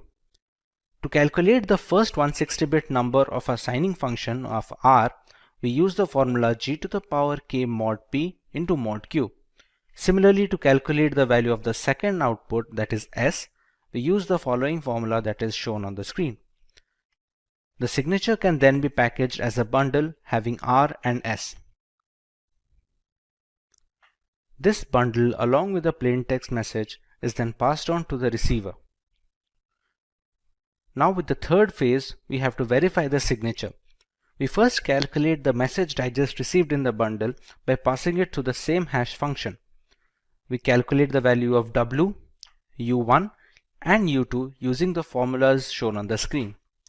We have to calculate a verification component which is then to be compared with the value of r being sent by the sender.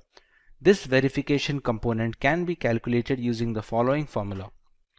Once calculated, this can be compared with the value of r.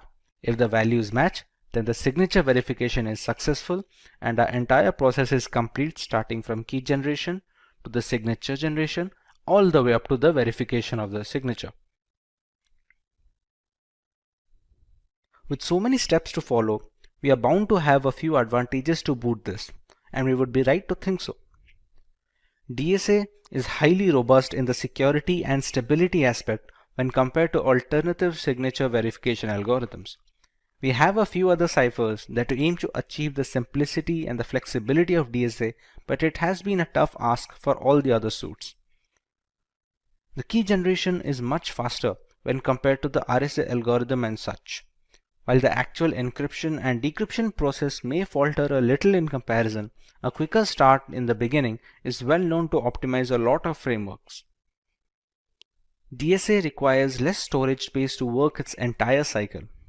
In contrast, its direct correspondent, that is RSA algorithm, needs a certain amount of computational and storage space to function efficiently.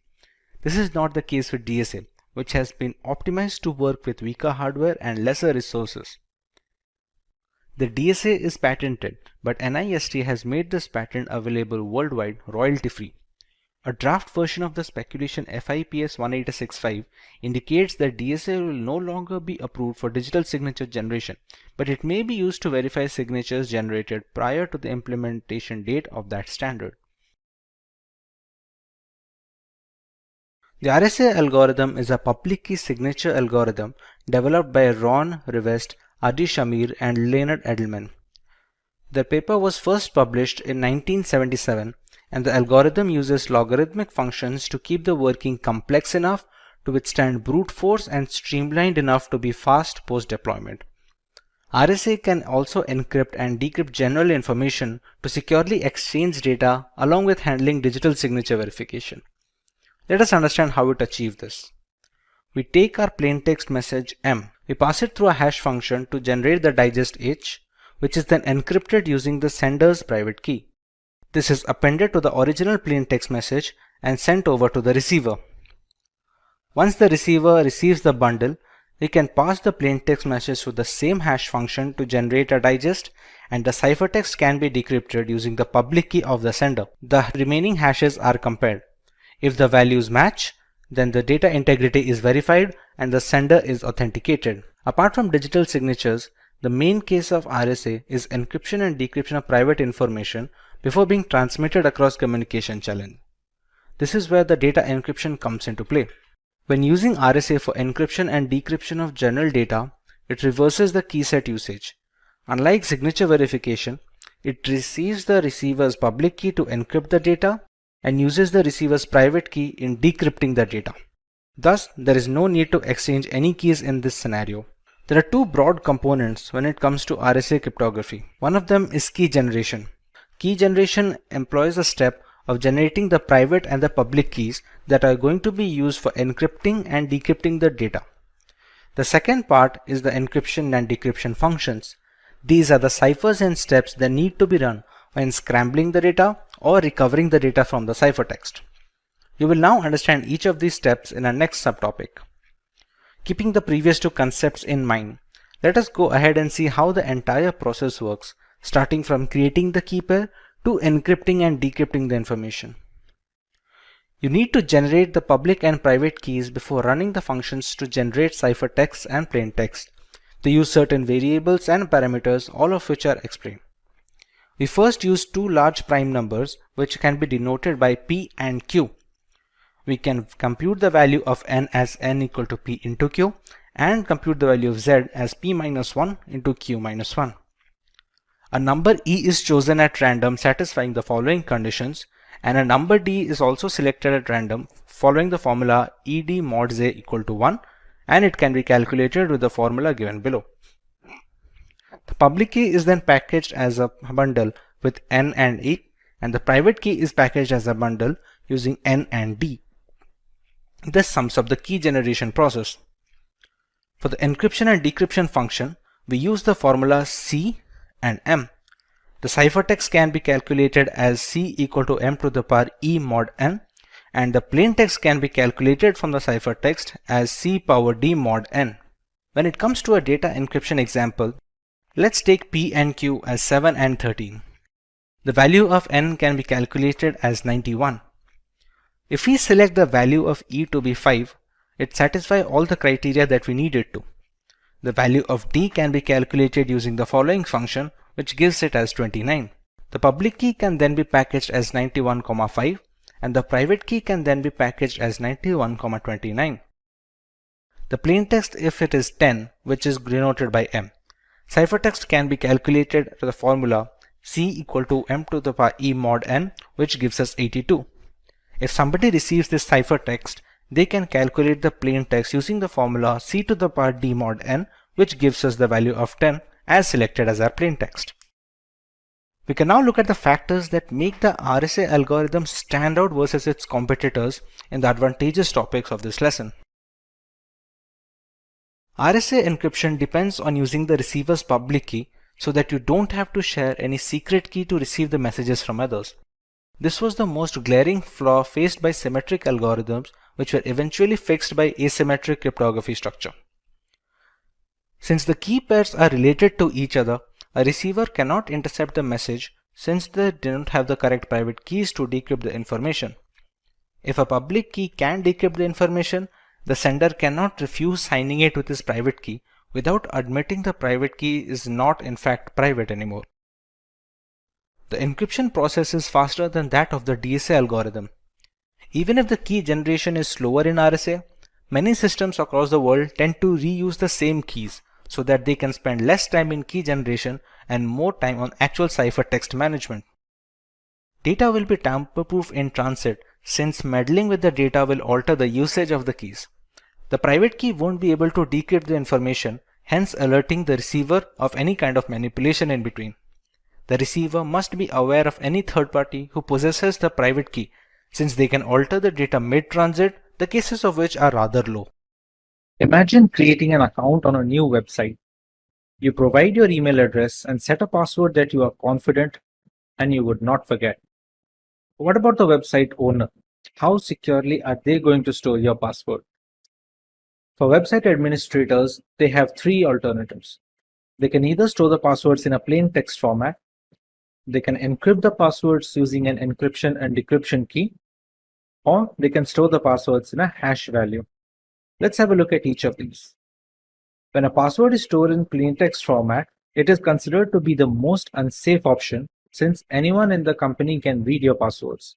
A single hack and a data server breach will expose all the account's credentials without needing any extra effort. To counter this, owners can encrypt the passwords and keep them in the servers as a second alternative. But that would mean they also have to store the decryption key somewhere on their servers. In the event of a data breach or the server hack, both the decryption key and encrypted passwords will be leaked, thus making it a single point of failure. What if there was an option to store the passwords after scrambling them completely, but with no way to decrypt them? This is where hashing comes to play. Since only the hashed values are stored in the server, no encryption is needed. With no plain text passwords to protect, your credentials are safe from the website administrators. Considering all the pros, hashed passwords are the industry standard when it comes to storing credentials nowadays. Before getting too deep into the topic, let's get a brief overview of how hashing works. Hashing is the process of scrambling a piece of information or data beyond recognition. We can achieve this by using hash functions, which are essentially algorithms that perform mathematical operations on the main plaintext. The value generated after passing the plaintext information through the hash function is called the hash value, digest, or in general, just the hash of the original data. While this may sound similar to encryption, the major difference is hashes are meant to be irreversible. No decryption key can convert a digest back to its original value. However, a few hashing algorithms have been broken due to the increase in computational complexity of today's new generation computers and processors. There are new algorithms that stand the test of time and are still in use among multiple areas for password storage, identity verification, etc. Like we discussed earlier, websites use hashing to store the user's passwords. So how do they make use of these hash passwords? When a user signs up to create a new account, the password is then run through the hash function and the resulting hash value is stored on the servers. So the next time a user comes to log into the account, the password he enters is passed through the same hash function and compared to the hash stored on the main server. If the newly calculated hash is the same as the one stored on the website server, the password must have been correct, because according to hash functions terminology, same inputs will always provide the same outputs. If the hashes do not match, then the password entered during login is not the same as the password entered during the sign-up. Hence, the login will be denied. This way, no plain text passwords get stored, preventing both the owner from snooping on user data and protecting users' privacy in the unfortunate event of a data breach or a hack. Apart from password storage, hashing can also be used to perform integrity checks. When a file is uploaded on the internet, the file's hash value is generated and it is uploaded along with the original information. When a new user downloads the file, he can calculate the digest of the downloaded file using the same hash function. When the hash values are compared, if they match, then file integrity has been maintained and there has been no data corruption. Since so much important information is being passed onto the hash function, we need to understand how they work. A hash function is a set of mathematical calculations operated on two blocks of data. The main input is broken down into two blocks of similar size. The block size is dependent on the algorithm that is being used. Hash functions are designed to be one-way.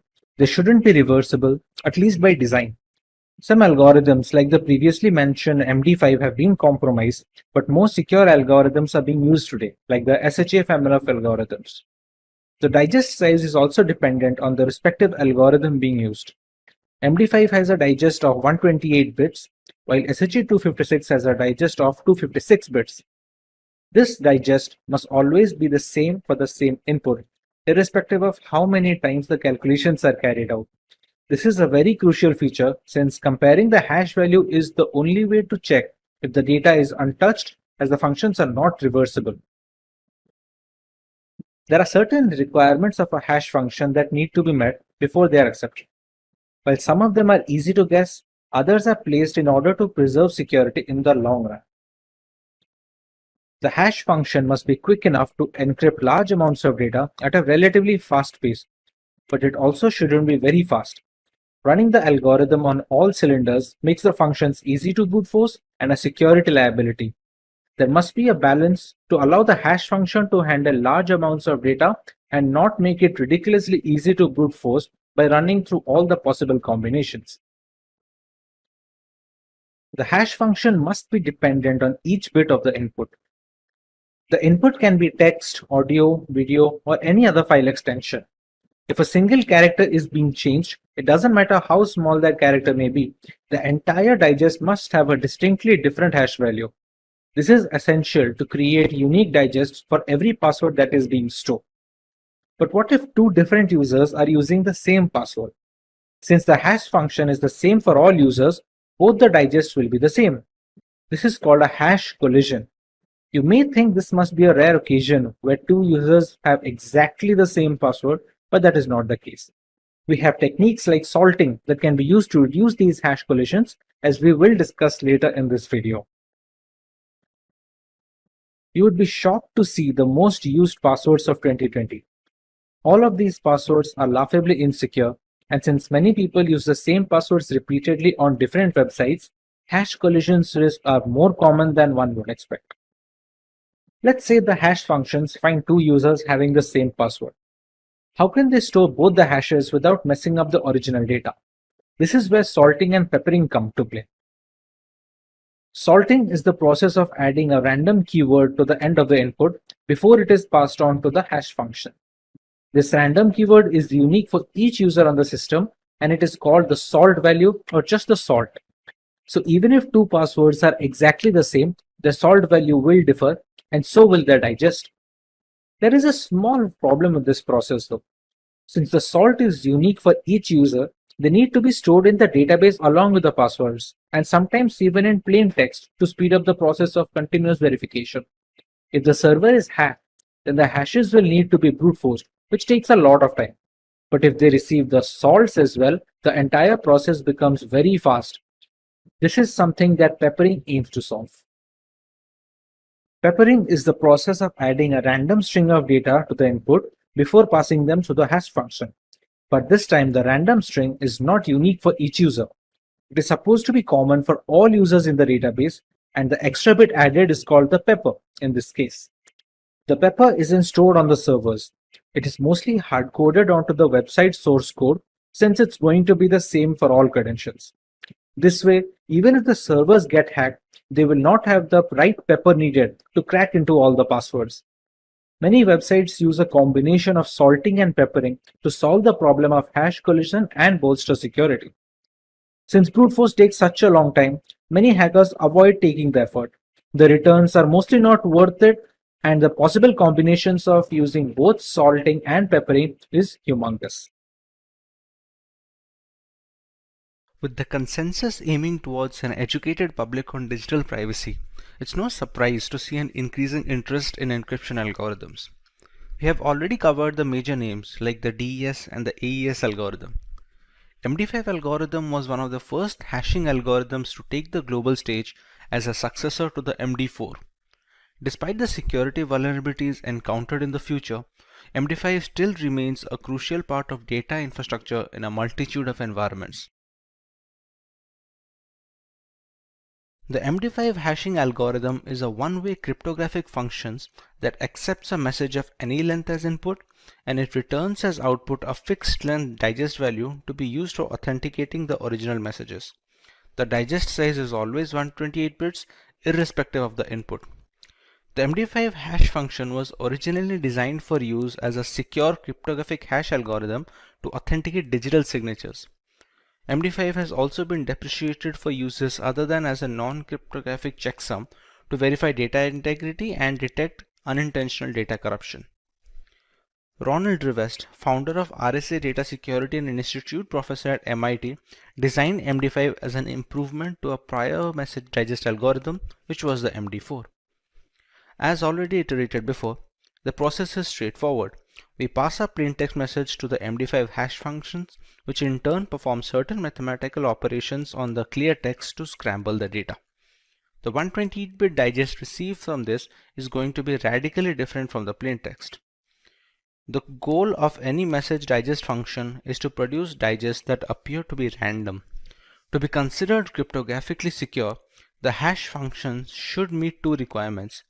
First, that it is impossible for an attacker to generate a message that matches a specific hash value, and second, that it is impossible for an attacker to create two messages that produce the same hash value. Even a slight change in the plaintext should trigger a drastic difference in the two digests. This goes a long way in preventing hash collisions, which take place when two different plaintexts have the same digest. To achieve this level of intricacy, there are a number of steps to be followed before we receive the digest. Let us take a look at the detailed procedure as to how the MD5 hash algorithm works. The first step is to make the plaintext compatible with the hash function. To do this, we need to pad the bits in the message. When we receive the input string, we have to make sure the size is 64 bits short of a multiple of 512. When it comes to padding the bits, we must add 1 first, followed by zeros to round out the extra characters.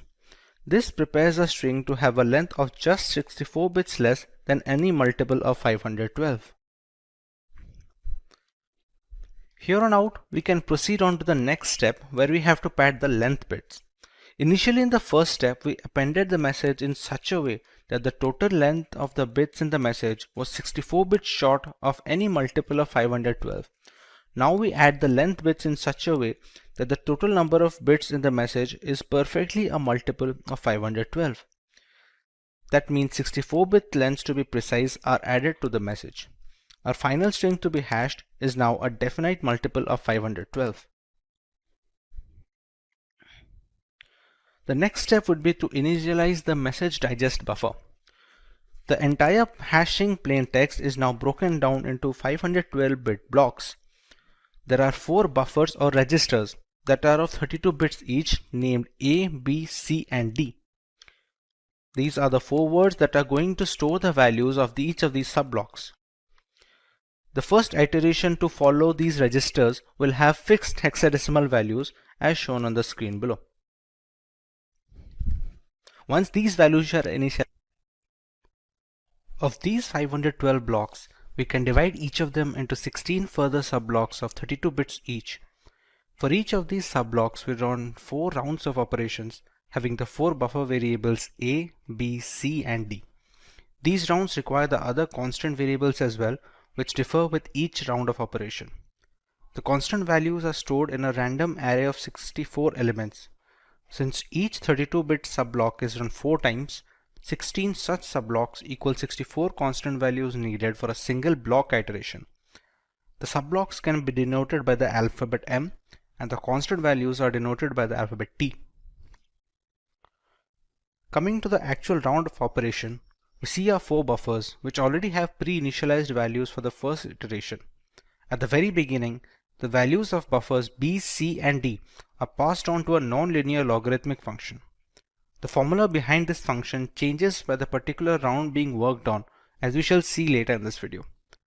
Once the output is calculated, it is added to the raw value stored in buffer A. The output of this addition is added to the particular 32-bit subblock using which we are running the 4 operations. The output of this requisite function then needs to be added to a constant value derived from the constant array k. Since we have 64 different elements in the array,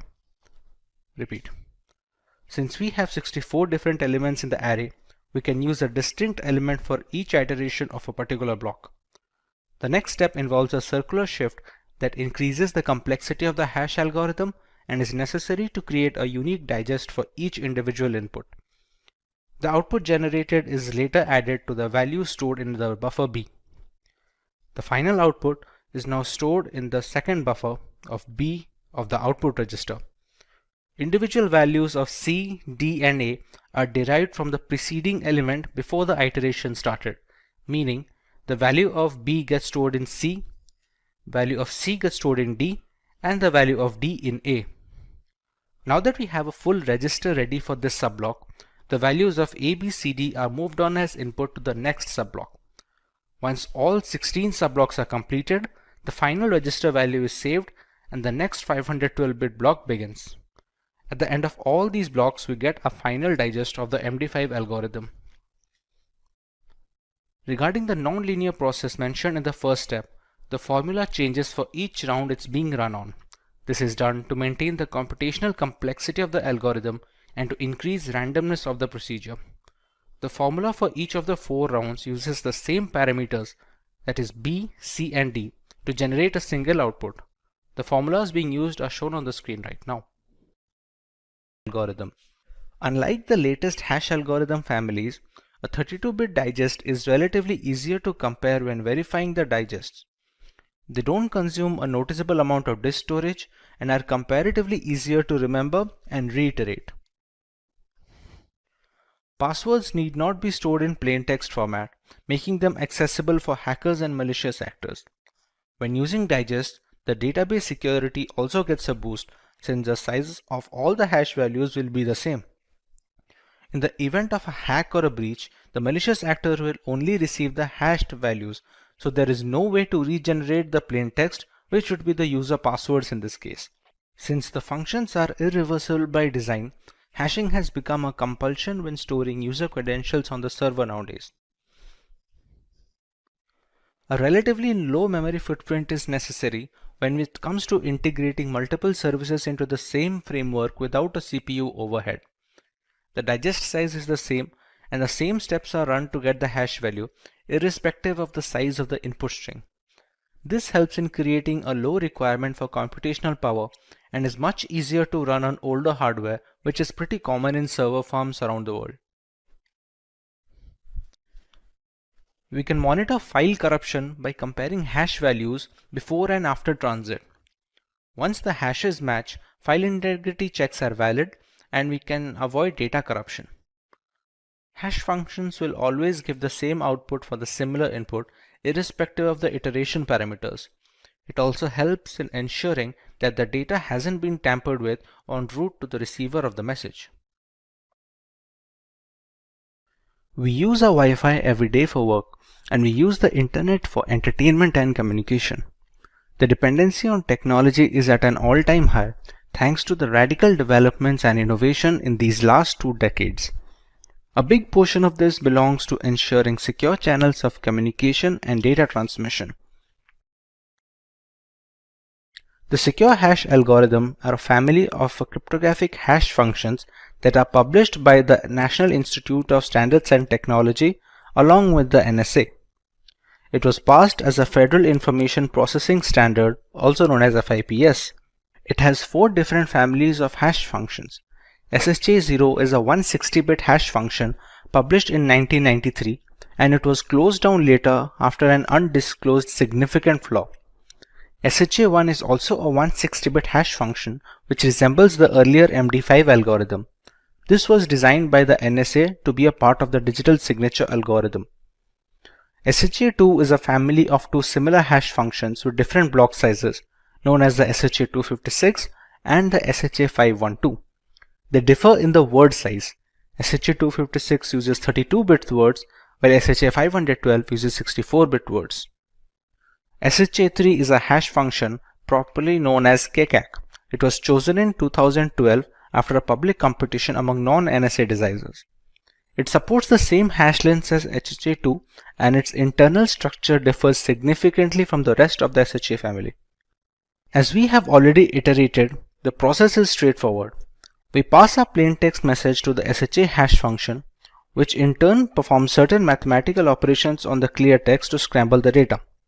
The 160-bit digest received from this is going to be radically different from the plain text. The goal of any hash function is to produce digests that appear to be random. To be considered cryptographically secure, the hash function should meet 2 requirements.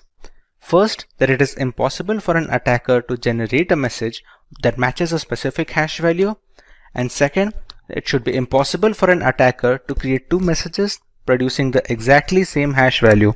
Even a slight change in the plain text should trigger a drastic difference in the 2 digests. This goes a long way in preventing hash collisions, which takes place when 2 different plain texts have the same digest. The SHA family functions have some characteristics that they need to follow while generating the digests. Let's go through a few of them. The length of the clear text should be less than 2 to the power 64 bits in the case of SHA-1 and SHA-256.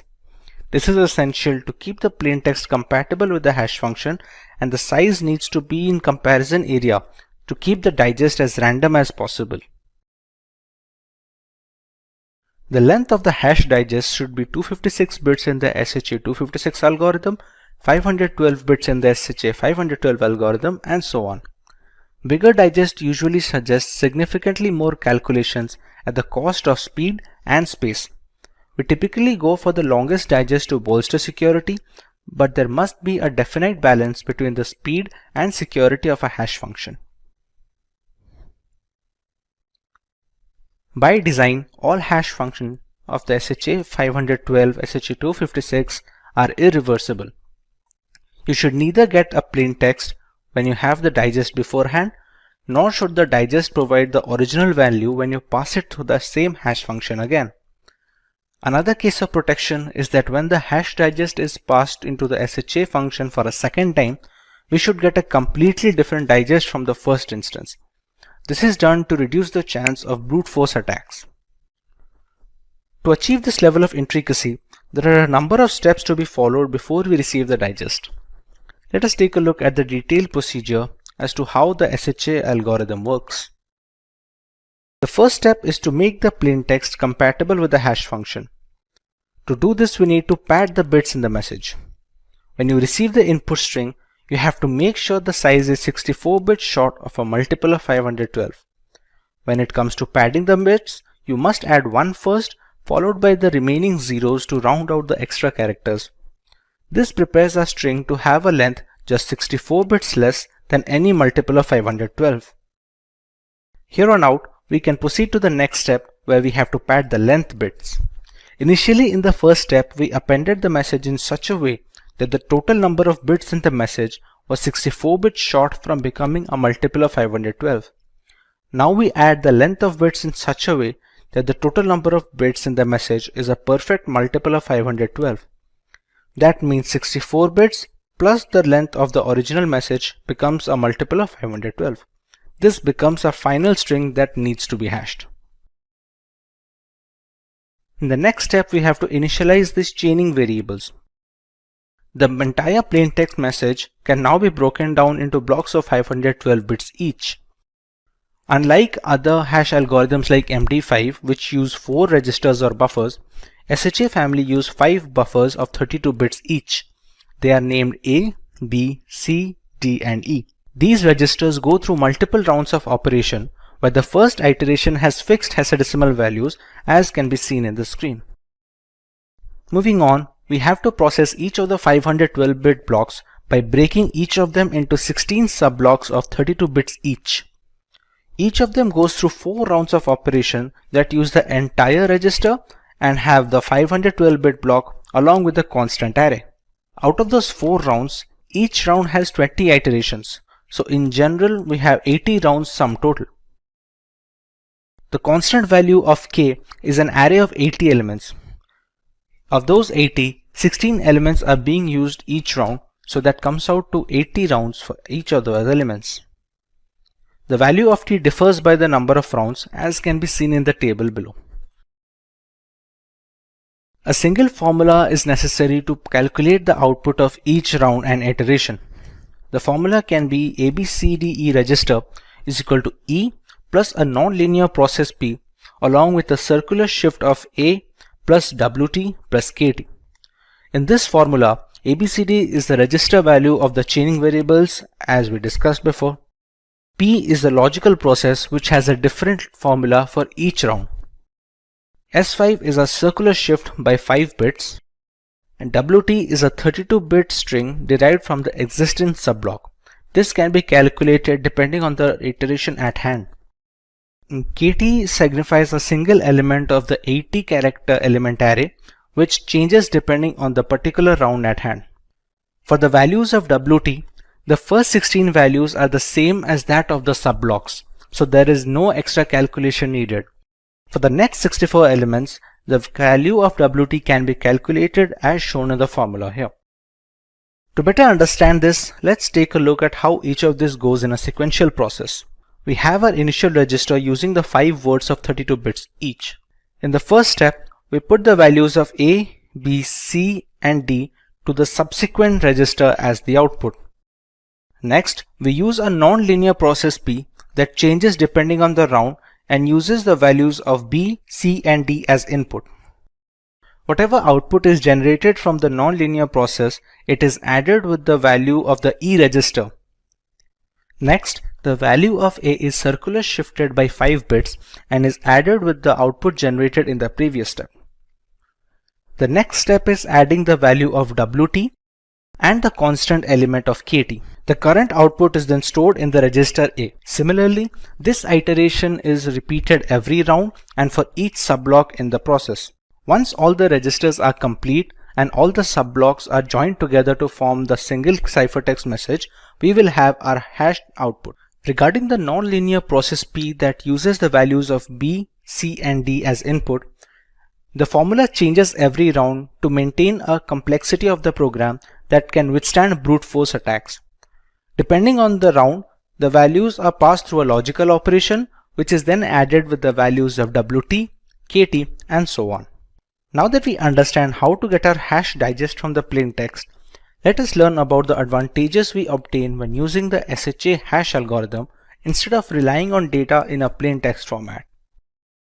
Digital signatures follow asymmetric encryption methodology to verify the authenticity of a document or a file. Hash algorithms like SHA-256 and the industry standard SHA-512 go a long way in ensuring the verification of signatures. Passwords need not be stored in a plain text format, which makes them accessible to hackers and other malicious actors. When using digest, the database security also gets a boost since the size of all hash values will be the same. In the event of a hack or a breach, the malicious actor will only receive the hash values with no way to regenerate the plain text. In this case, the plain text would be user credentials. Since the hash functions are irreversible by design, it has become a compulsion when storing passwords on the servers. The SSL handshake is a crucial segment of the web browsing sessions, and it's done using SHA functions. It consists of your web browsers and the web servers agreeing on encryption keys and hashing authentication to prepare a secure connection. It relies on a combination of symmetric and asymmetric algorithms which ensure the confidentiality of the data transmitted between a web server and a web client like the browsers. You can monitor file corruption by comparing hash values before and after transit. Once the hashes match, file integrity checks are valid and data corruption is avoided. Hash functions will always give the same output for the same input, irrespective of the iteration parameters. It also helps in ensuring that the data hasn't been tampered with en route to the receiver of the message. Passwords are by far the most common type of user authentication.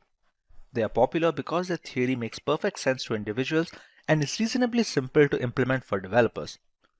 On the other hand, poorly constructed passwords can pose security flaws. A well-designed password-based authentication process does not save the user's actual password.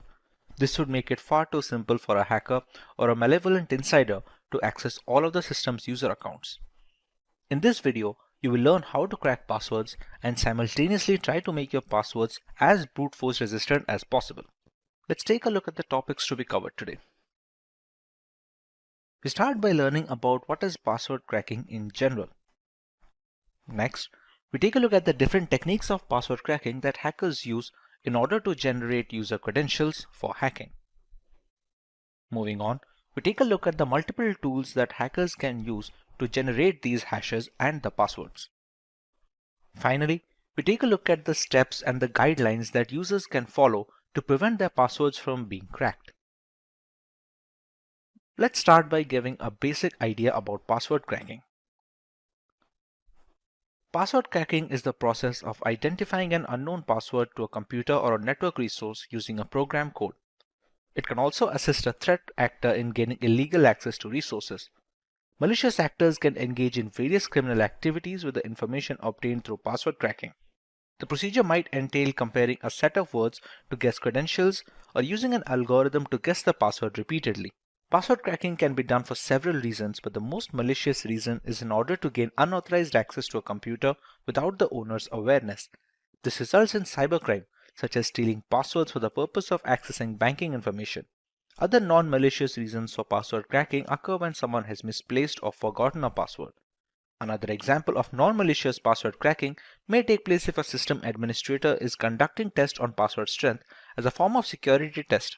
This enables so that the hacker cannot easily access protected systems. The best way that users can protect their passwords from cracking is to ensure that they choose strong passwords. Typically, passwords must contain a combination of mixed-case random letters, digits, and symbols. Strong passwords should never be actual words. In addition, strong passwords are at least 8 characters long. In many password-protected applications, users are notified of the strength of the password they have chosen upon entering it. The user can then modify it and strengthen the password based on the indications of its strength. Now that we understand the basics of password cracking, let's go to the basic techniques hackers use to retrieve passwords from general victims. Asking the customer for their password is a simple approach to hacking. A phishing email directs the unwary reader to a counterfeit login page linked with whatever service the hacker wants to access, generally by demanding the user fix some critical security flaw or aid in a database reset. That page then captures their password, which the hacker can subsequently exploit for their own purpose. Social engineering influences the victim to get personal information such as bank account numbers or passwords. This strategy is popular among hackers because they realize that humans are the gateway to vital credentials and information. Through social engineering, they employ tried and true tactics to exploit and influence age-old human tendencies rather than devising novel means to breach secure and advanced technologies. It has been demonstrated that many firms either lack adequate security or are overly friendly and trustworthy when they should not be. They allow granting access to critical facilities based on a uniform or a sob story. A hacker searches a password dictionary for the correct password in the case of a dictionary attack. Password dictionaries cover many themes and a mixture of topics such as politics, movies, and music groups. Users' failure to create a strong password is why this approach efficiently cracks passwords till today. Simply said, this assault employs the same terms that many individuals use as passwords.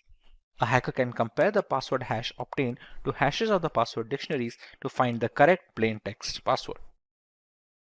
Now that the passwords have been hashed, the hackers attempt to achieve authentication by breaking the password hash. They accomplish this by employing a rainbow table, which is a set of pre-computed hashes of portable password combinations. Hackers can use the rainbow table to crack the hash, resulting in guessing your password. As a result, it retrieves the password hash from the system and eliminates any need to break it. Furthermore, it does not necessitate the discovery of the password itself. The breach is accomplished if the hash matches. In a brute force assault, the attacker attempts multiple password combinations until the correct one is identified. The attacker uses software to automate this process and run exhaustive password combination in a substantially shorter length of time. With the growth of hardware and technology in recent years, such programs have been invigorated. It won't be quick if your password is more than a few characters lengthy, but it will eventually reveal your password. Brute force assaults can be sped up by throwing more processing resources at them. With so many different techniques coming together to crack passwords, none of them are useful without the right tools. There are a plethora of scripts and snippets of code that can retrieve passwords from either encrypted storage or from their hash digest. Let's go through some of these tools. Cain-Enable is a password recovery tool for Microsoft operating systems. It allows easy recovery of various kinds of passwords by sniffing the network, cracking encrypted passwords using dictionary, brute force, and cryptanalysis attacks. Recording VoIP conversations, decoding scrambled passwords, recovering wireless network keys, etc. are some of the other features of Cain-Enable. The latest version is faster and contains a lot of new features like ARP poison routing, which enables sniffing on switched LANs and man-in-the-middle attacks. The sniffer in this version can also analyze encrypted protocols such as SSH1 and HTTPS, while containing filters to capture credentials from a wide range of authentication mechanisms. It also ships routing protocol authentication monitors and route extractors. Dictionary and brute force crackers are also present along with common hashing algorithms and several specific authentications, password hash calculators, and other features. John the Ripper is a password cracking application that was first released in 1996 for Unix-based computers. It was created to evaluate password strength, brute force encrypted hash passwords, and break passwords using dictionary attacks. It can use dictionary attacks, rainbow tables, and other attacks depending on the target type. Rainbow Crack is a password cracking application that uses time memory trade-off algorithm to crack password hashes with rainbow tables. Rainbow tables make password cracking more easier and faster than traditional brute force attacks. It is like a dictionary containing nearly every possible password and the pre-calculated hashes. Creating this kind of dictionary takes much more time than cracking a single hash, but after that, you can use the same dictionary over and over again. This procedure might take a long time. However, once the table is ready, it can break passwords far quicker than brute force methods. With so many tools ready to nab our passwords, there are a certain set of rules users can follow to protect their credentials from being compromised. Let's cover some of these guidelines. Longer passwords are required, making the brute force mechanism tougher to implement. Longer passwords and passphrases have been demonstrated to boost security significantly. However, it is still critical to avoid lengthier passwords that have previously been hacked or that feature often in cracking dictionaries. This password policy encourages users to establish passwords that do not contain personal information. As previously said, most users create passwords utilizing personal information such as hobbies, nicknames, pet or family member names, etc. If a hacker has access to personal information about a specific user, for example via social media, they will test password combinations based on that knowledge. Password regulations should compel users to distinguish between security and convenience. Users should be prohibited from using the same password for all services. Password sharing between users, including those who work in the same department or use the same equipment, should be avoided. A single breached password doesn't affect your other accounts with this policy. Some password regulations necessitate the creation of a passphrase rather than a password. While passphrases serve the same objective, the length makes them more difficult to break. In addition to letters, a good pass should include numbers and symbols. Passwords may be easier for users to remember than passphrases. However, the latter is much more breach resistant. Two-factor authentication or 2FA can help secure an online account or even a smartphone.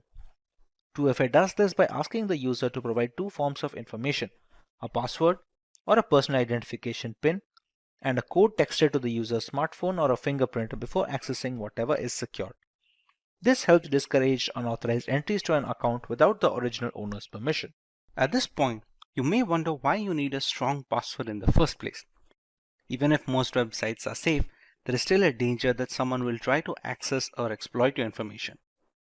A strong password is among the most effective ways to protect your accounts and personal information from hackers. You should follow certain rules and guidelines while creating a strong password. Password managers are also recommended to help remember the created passwords for convenience of usage. With that being said, let's take a look at the topics we are covering today. We start by learning about the state of password cracking in today's world and why creating strong passwords is an absolute must for every account. Next, we will look at some guidelines and rules that help strengthen passwords and make password cracking a daunting task for hackers. Moving on, we understand why passphrases have grown in popularity and are being recommended for credential protection over traditional passwords. And finally, we take a look at how password managers help alleviate the problem of creating and remembering complex passwords along with other critical personal information. Let's start by learning about why strong passwords have become an absolute necessity. One of the most common ways that hackers break into computers is by guessing passwords. Simple and commonly used passwords enable intruders to easily gain access and control a computing device. Conversely, a password that is difficult to guess makes it prohibitively difficult for common hackers to break into a machine and will force them to look for another target. The more difficult the password, the lower the likelihood that one's computer will fall victim to an unwanted intrusion. Many individuals opt to tie their websites to something they can readily recall to generally easy, memorable combos. However, this does not make the password unique. In fact, it's the reverse. Passwords are handled by 53% of individuals using their recollections and memory. With modern computational standards, simple passwords take seconds and a couple of minutes at worst to be completely brute forced. According to global surveys, more than 60% of people use the same passwords for their personal and job applications. While this may allow the user never to forget the password, it makes a single point of failure the only pin to drop. If one of the accounts gets breached, all subsequent accounts are as good as hacked. To further elaborate on how you can create strong passwords, let's go through some of the guidelines. Let's go through some do's and don'ts to understand how to create new passwords for our accounts. It is recommended to keep the password length at least 12 characters to ensure brute forcing to be difficult. A combination of upper and lowercase alphabets is an absolute necessity when creating strong passwords. It is also recommended to use numerics along with those alphabets to create a complicated password. Finally, special characters help in making a password much more brute force resistant than any number of alphabets or letters can make. Moving over to the don't section, it's absolutely not recommended to keep simple dictionary terms such as computer or even the word password as your credential, because those are very easy to be brute forced and are usually present in majority of the dictionary attack word list.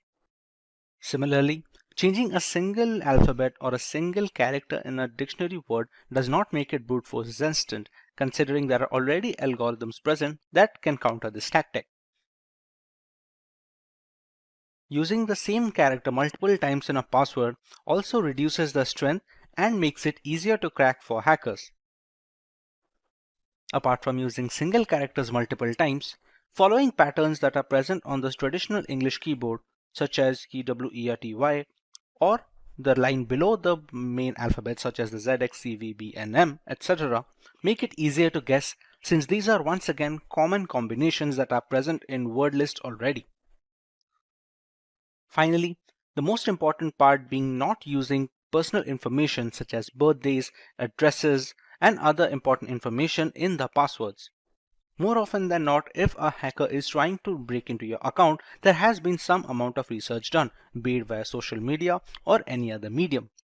If they have already this information present with them, breaking into your account becomes all the more easier.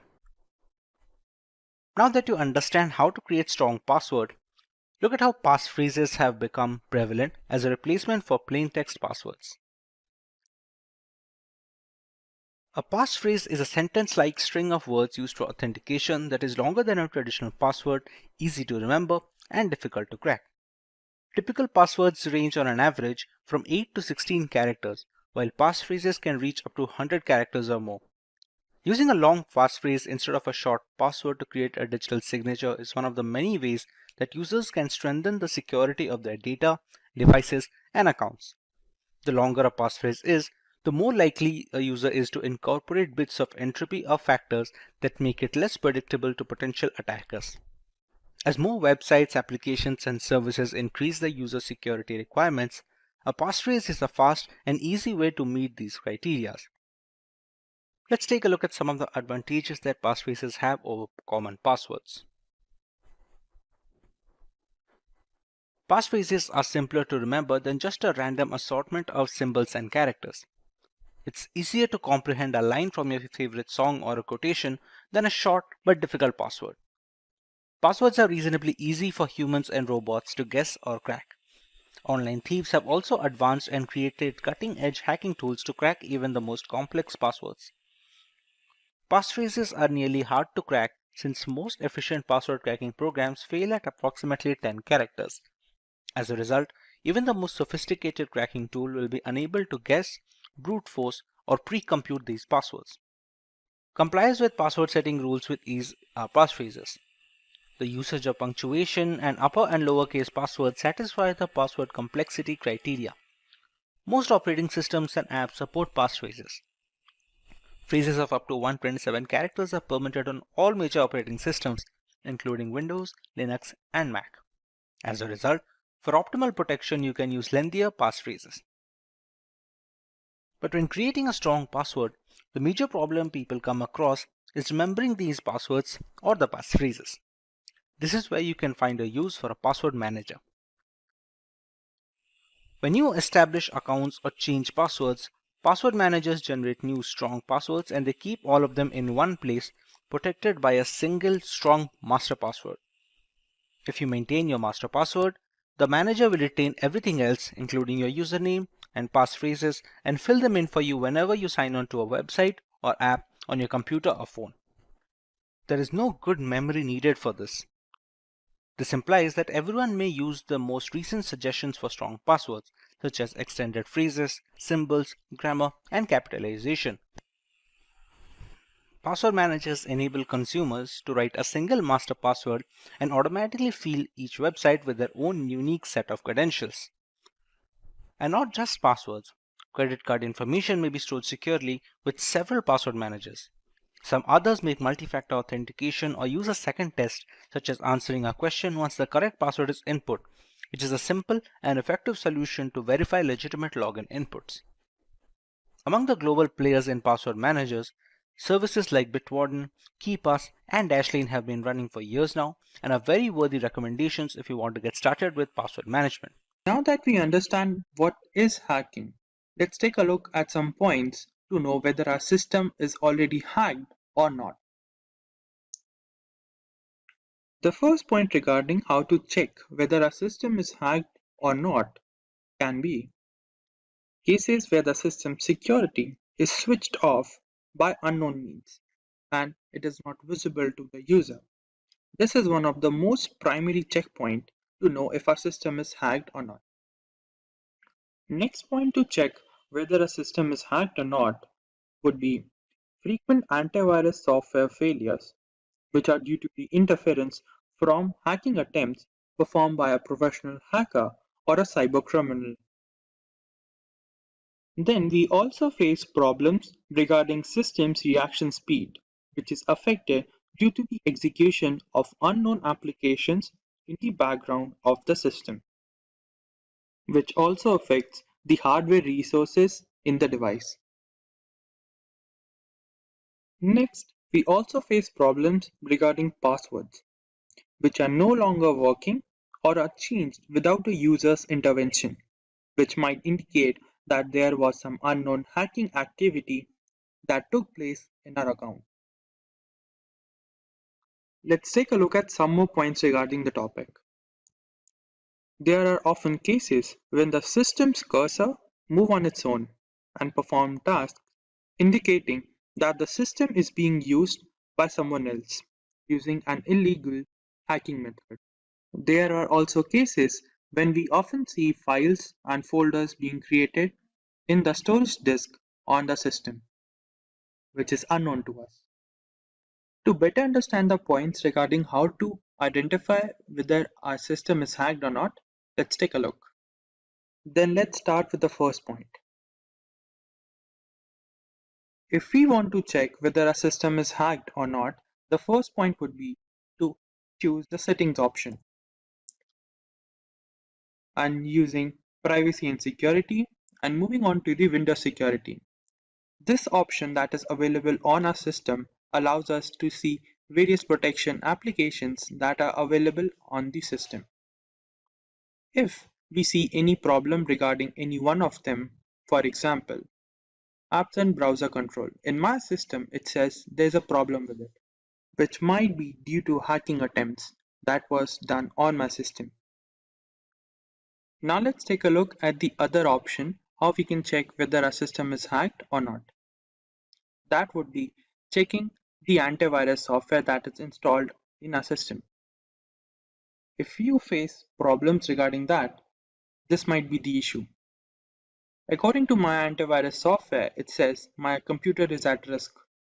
This might be due to the interference from a cybercriminal or a hacker while using different illegal softwares during its hacking attempt. Then there are also cases where we see there are unknown programs being executed in the background of our system, which we can take a look using the Task Manager software. Using the Task Manager, we can take a look at each and every application that is being executed in the system and see the origin. If we find any unknown program or application, we can assume that it might be due to a hacking attempt. Moving on, if we want to check further whether our system is hacked or not, we can check for files or folders that are being created unknown to us. For example, this unknown folder, which contains some security details that are unknown to me. This might be also due to a hacking attempt by a hacker or a cybercriminal. Then there are also cases when the system's cursor moves on its own and performs tasks that are not initiated by us and performs copying of different folders or data from one file to other. This is due to a hacking attempt that was done on a system. and the hacker has taken control of our system. Then there are also cases regarding login issues or password problem. For example, if I want to access into my account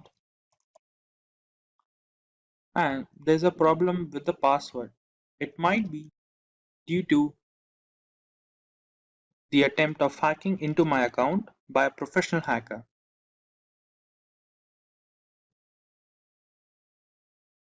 Seems like there's a problem with the username, which means there was a hacking attempt by a professional hacker. We can further check hacking attempts by accessing our web browser and checking whether there's some extra add-ons or unknown add-ons that wasn't installed by us. This might also indicate a hacking attempt on the system. Now that we are clear about how to check whether a system is hacked or not, let's take a look at some of the countermeasure against hacking. Let's begin. The first point regarding how to avoid hacking is do regular manual security checks and keep the system security updated. Using certified antivirus softwares is a basic countermeasure against hacking attempts. And if possible, visit only secure websites for surfing on the internet or use VPN or other internet security applications to mask your system's network to avoid any hacking attempts for the device. Then we have avoid clicking on random web pop-ups and ads to avoid hackers from getting into a system and accessing your device data. And lastly, use strong passwords or complex passwords for your login details. Applying these countermeasures, we can avoid hacking to a certain extent. The concept of instant messaging crossed into the mainstream in the 1990s, allowing friends, acquaintances, colleagues, and like-minded thinkers from all over the world to connect in real time. Since then, instant messaging has revolutionized how we communicate, and today over 1 billion people are signed up for at least one messaging app. The present instant messaging experience is seamless, and it intuitively integrates features like video, photos, voice, e-commerce, and gaming with plain old messaging. Among these apps, WhatsApp has comfortably found its place among the most popular messaging platforms. Like everyone associated with the internet, a matter of security is never far away. Considering the huge user base of this messaging app, hackers are always on the lookout for compromised accounts to grab. Today, we are going to cover some of the ways we can protect our WhatsApp account from falling into malicious hands. We start by learning about the importance of security when it comes to WhatsApp and instant messaging apps in general. Next, we cover some of the most important steps that should be followed in order to protect our WhatsApp accounts from hackers. Finally, we learn what we should do when a WhatsApp account gets compromised. Let's start by learning why we need to focus on the safety of WhatsApp. In the year of 2020, the big news was about Amazon CEO Jeff Bezos and his phone being hacked by Saudi Arabia. A report coming from The Guardian suggested that Bezos' phone was hacked via a video file sent on WhatsApp. The report said that Bezos' mobile phone was hacked by a Saudi Arabian prince in the year 2018 and gigabytes worth of data was stolen from the device. While there are some issues being raised about the report which states with a medium to high confidence that Jeff Bezos' phone was hacked, it does raise a security fear for regular users. After all, if the phone of one of the world's most powerful men can be hacked, the same can happen to any one of us as well. When it comes to regular users, we exchange messages with our loved ones regarding a paradigm of topics. The information which may seem trivial initially can later function as ammunition for a campaign regarding identity theft. Basic information like preferred banks, occasional dining places can go a long way in social engineering attacks, further increasing the need for secure messaging habits. WhatsApp uses end-to-end encryption to protect all communication on its platform. These encryption keys not only make it impossible to decrypt messages, but they also prevent third parties and even WhatsApp from accessing messages or calls. But not entirely.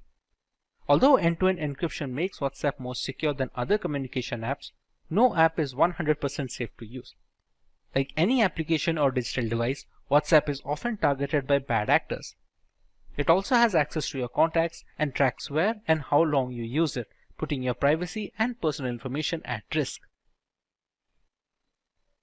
We all have access to our cell phones, so it's no surprise that SMS two-factor authentication is one of the most widespread types of MFA available. You don't need any apps or digital keys, and it's not tied to a specific ecosystem. Unfortunately, it's also not a secure multi-factor authentication method. The nature of SMS itself opens up your organization to a host of risks. Hackers may have many ways to leverage SMS to find a way into your accounts and network. Be it via spoofed SIM cards or message hijacking, WhatsApp 2FA using SMS isn't a foolproof solution.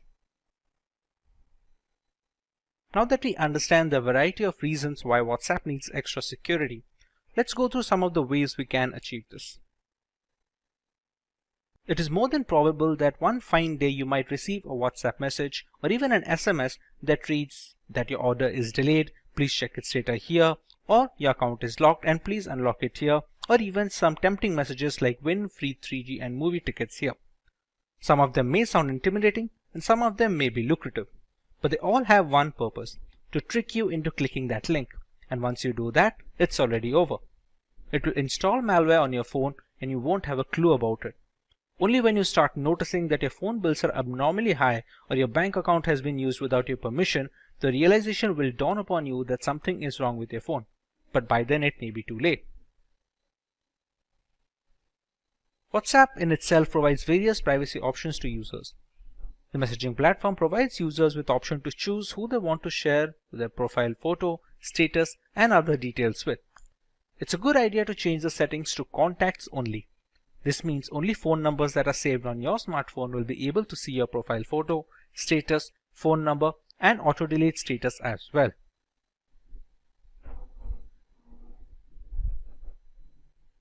Make sure you enable the option to lock the screen every time WhatsApp is closed. This will ensure no one else but you can open your WhatsApp account. Just head to the settings menu, privacy, and select the screen lock option. You will then need to register your fingerprint. After the process is completed, you will have to scan your fingerprint every time you open the WhatsApp app.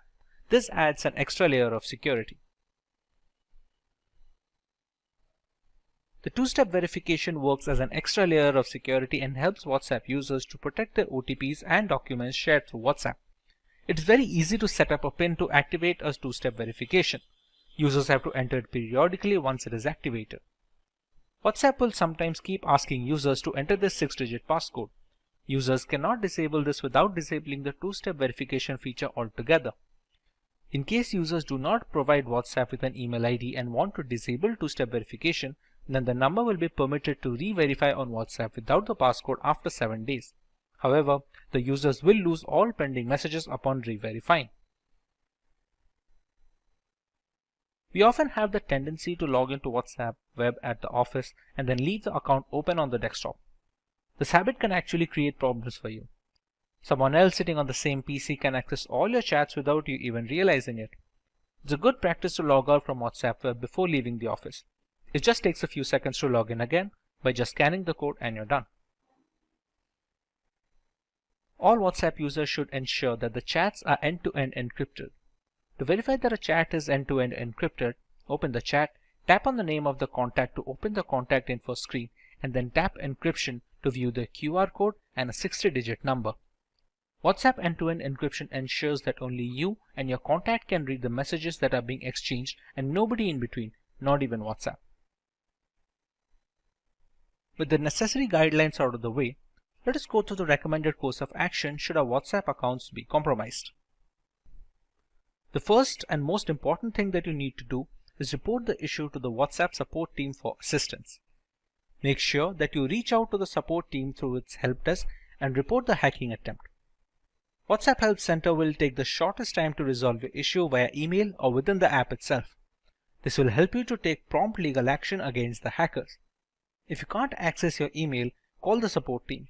In some cases, the support will deactivate your WhatsApp account and request you to reactivate it within 30 days if you don't want it to be deleted completely. When someone compromises your WhatsApp account, they can now send messages to your contacts stating that the company sent your verification code and gain access to the account. That's why one of the first things you'll want to do is send a message to your friends and family letting them know that you've lost access to your account. This action prevents further exploitation of your account and others. Another reason you'll want to let your contacts know you have no access to your WhatsApp account is that they may phish for personal information. From your banking number to your email address, hackers will cleverly attempt to gain as much access to your personal information as possible. WhatsApp Web is an extension of WhatsApp Messenger over the web that facilitates easy synchronization of our smartphone and personal computer. This is the biggest security threat that hackers can easily exploit to get into your personal data over WhatsApp. Therefore, it is highly recommended that you use this WhatsApp feature carefully. Once you notice that your WhatsApp Messenger has been hacked, go to your WhatsApp Web and tap or click on the Logout from all computers option. This will deactivate all the web extensions of your account. Under the unfortunate circumstances where the account recovery doesn't seem likely, you can always ask WhatsApp support to delete your account permanently. While far from the ideal solution, it can act as a fail-safe option if you want to protect your personal data at any cost possible. You can always open a new account later with the security issues mitigated. And before we begin, if you are someone who is interested in building a career in cybersecurity or to become an ethical hacker by graduating from the best universities, or a professional who elicits to switch career with cybersecurity or ethical hacker by learning from the experts, then try giving a shot to Simplilearn's postgraduate program in cybersecurity with modules from MIT Schwarzman College of Computing. The course link is mentioned in the description box below that will navigate you to the course page, where you can find a complete overview of the program being offered. It's no secret that the majority of our internet usage is at the risk of being hacked, be it via unsafe messaging applications or misconfigured operating systems. To counteract this void of digital security, penetration testing has become the norm when it comes to vulnerability assessment. Kali Linux is an operating system that has become a well-known weapon in this fight against hackers. A Linux distribution that is made specifically for penetration testers, Kali Linux has layers of features that we will be covering in today's lesson. Let's take a look at the topics to be covered in this video. We start by learning about Kali Linux and a basic explanation of its purpose. We take a look at the history of Kali Linux from the story of its origin to its current day exploits. Next, we learn a few distinct features of Kali that make it an attractive choice for penetration testers worldwide. Finally, we take a look at the multiple ways we can install Kali Linux to start our journey in the world of penetration testing. Let's start by learning about Kali Linux in general. Kali Linux, which is formerly known as Backtrack Linux, is an open source Linux distribution aimed at advanced penetration testing and security auditing. It contains several hundred tools that are targeted towards various information security tasks such as penetration testing, security research, computer forensics, and reverse engineering. Kali Linux is a multiple platform solution accessible and freely available to information security professionals and hobbyists. Among all the Linux distributions, Kali Linux takes its roots from the Debian operating system. Debian has been a highly dependable and stable distribution for many years, providing a similarly strong foundation to the Kali desktop. While the operating system is capable of practically modifying every single part of our installation, the networking components of Kali become disabled by default. This is done to prevent any external factors from affecting the installation procedure, which may pose a risk in critical environments. Apart from boosting security, it allows a deeper element of control to the most enthusiastic of users. We did not get Kali Linux since the first day. How did it come into existence? Let's take a look at some of its history. Kali Linux is based on years of knowledge and experience in building penetration testing and operating systems. During all these project lifelines, there have been only a few different developers, as the team has always been small. The first project was called WOPEX, which stands for White Hat Knopex. As can be inferred from the name, it was based on the Knopex operating system as its underlying OS. WOPEX had releases ranging from version 2.0 to 2.7. This made way for the next project, which was known as WAX, or the longhand being White Hat Slacks. The name change was because the base OS was changed from Knopex to Slacks. WAX started at version 3 as a nod, it carrying on from WOPEX. There was a similar OS being produced at the same time, Auditor Security Collection, often being shortened to just Auditor, which was once again using Knopex. Its efforts were combined with WAX to produce Backtrack. Backtrack was based on Slackware from version 1 to version 3, but switched to Ubuntu later on with version 4 to version 5. Using the experience gained from all of this, Kali Linux came after Backtrack in 2013. Kali started off using Debian stable as the engine under the hood before moving to Debian testing when Kali Linux became a rolling operating system. Now that we understand the history and the purpose of Kali Linux, let us learn a little more about its distinct features. The latest version of Kali comes with more than 600 penetration tools pre-installed.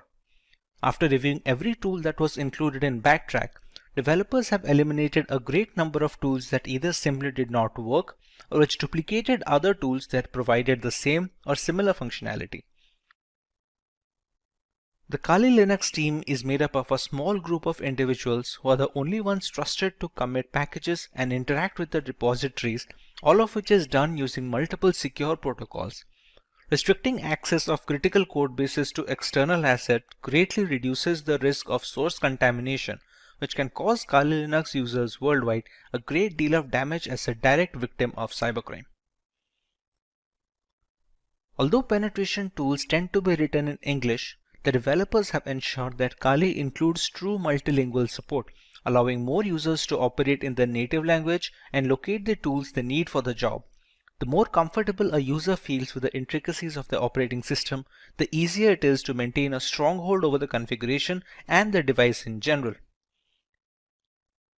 Since ARM-based single-board systems like the Raspberry Pi are becoming more and more prevalent and inexpensive, the development team knew that Kali's ARM support would need to be as robust as they could manage with fully working installations.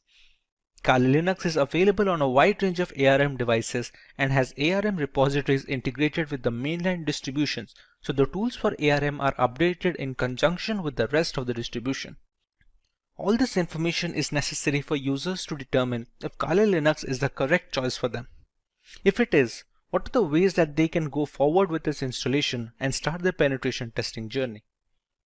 The first way to use Kali Linux is by launching the distribution in the live USB mode. This can be achieved by downloading the installer image file or the ISO file from the Kali Linux website and flashing it to a USB drive with a capacity of at least 8 GB. Some people don't need to save their data permanently, and a live USB is the perfect solution for such cases. After the ISO image is flashed, the thumb drive can be used to boot a fully working installation of the operating system, with the caveat that any changes made to the OS in this mode are not written permanently. Some cases allow persistent usage in live USBs, but those require further configuration than normal situations. But what if the user wants to store data permanently in the installed OS? The best and the most reliable way to ensure this is the full-fledged hard disk installation. This will ensure the complete usage of the system's hardware capabilities and will take into account the updates and the configurations being made to the OS. This method is supposed to override any pre-existing operating system installed on the computer, be it Windows or any other variant of Linux. The next alternative route for installing Kali Linux would be to use virtualization software such as VMware or VirtualBox. The software will be installed as a separate application on an already existing OS, and Kali Linux can be run as an operating system in the same computer as a window. The hardware requirements will be completely customizable, starting with the allotted RAM to the virtual hard disk capacity. The usage of both a host and guest operating system like Kali Linux allows users a safe environment to learn while not putting their systems at risk. If you want to learn more about how one can go forward with this method, we have a dedicated video where Kali Linux is being installed on VMware while running on a Windows 10 operating system. You can find the link in the description box to get started with your very own virtual machine. The final way to install Kali Linux is by using a dual boot system. To put it in simple words, the Kali Linux OS will not be overwriting any pre-installed operating system on a machine, but will be installed alongside it. When a computer boots up, the user will get a choice to boot into either of these operating systems. Many people prefer to keep both the Windows and Kali Linux installed, so the distribution of work and recreational activities is also allotted effectively. It gives users a safety valve should their custom Linux installation run into any bugs that cannot be fixed from within the operating system. Now for the convenience of explanation, we're going to install Kali Linux today on a virtual machine software known as VMware. VMware is able to run multiple operating systems on a single host machine, which in our case is a Windows 10 system. To get started with Kali Linux installation, we have to go to the website to download an image file. We go to Get Kali, and as you can see, there are multiple platforms on which this operating system can be inverted. As per our requirement, we're going to go with the virtual machine section. As you can see, it is already recommended by the developers. This is the download button, which will download a 64-bit ISO file. We can download 32-bit, but that is more necessary for hard metal machines, or if you're going to use it for older devices which do not support 64-bit operating systems yet. After clicking on the download button, we can see we have a WinRAR archive which will have the ISO files. For now, we have downloaded the ISO file and it is already present with me. So we can start working on the VMware side of things. Once the ISO file is downloaded, we open up VMware Workstation.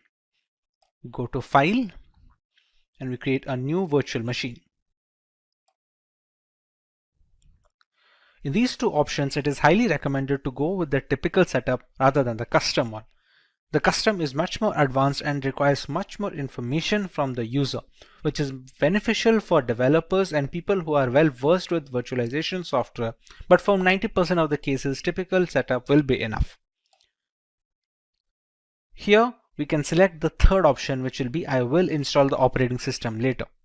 In some operating systems, we can use the ISO file here directly and VMware will install it for us. But for right now, in the case of Kali Linux, the third option is always the safest.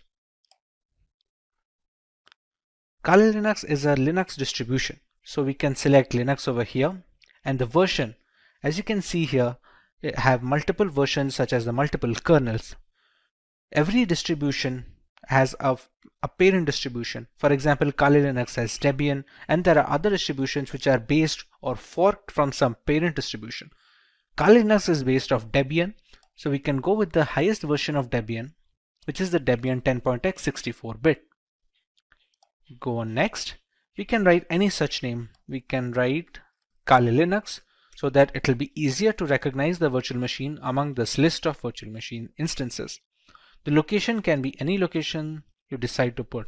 By default, it should be the documents folder, but anywhere you put, it will hold up all the information of the operating system. All the files you download, all the configurations you store, everything will be stored in this particular location that you provide. When we go next, we are asked about the disk capacity. This disk capacity will be all the storage that will be provided to your virtual machine of Kali Linux. Think of your Windows device. If you have a 1 terabyte of hard drive, you have the entirety of the hard disk to store data on. How much data you give here, you can only store up to that amount of data. Not to mention, some amount of capacity will be taken up by the operating system itself to store its programs and applications. For now, we can give around, let's say, 15 GB of information. Or if its recommended size for Debian is 20, you can just go ahead at 20. It depends all on the user case. If you are going to use it extensively, you can even go as high as 50 or 60 GB if you have plans to download many more applications and perform multiple different tests. Another option we get over here is storing virtual disks as a single file or storing them into multiple files.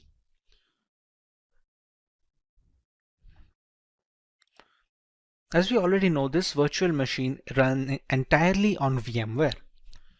Sometimes when transferring these virtual machine instances, let's say from a personal computer to a work computer, we're going to need to copy up the entire folder that we had mentioned before over here. Instead, all virtual machines have a portability feature. Now this portability feature is possible for all scenarios, except it is much easier if they split the virtual disk into multiple files. Now even if this makes porting virtual machines easier from either system to system or software to software, let's say if you want to switch from VMware to VirtualBox or vice versa, the performance takes a small hit. It's not huge, but it's recommended to go with storing the virtual disk as a single file if you have no purposes of ever moving the virtual machine. Even if you do, it's not a complete stop that it cannot be ported. It's just easier when using multiple files. But in order to get the best performance out of the virtual machine, we can store it as a single file over here. This is a summary of all the changes that we made and all the configurations that have been settled until now.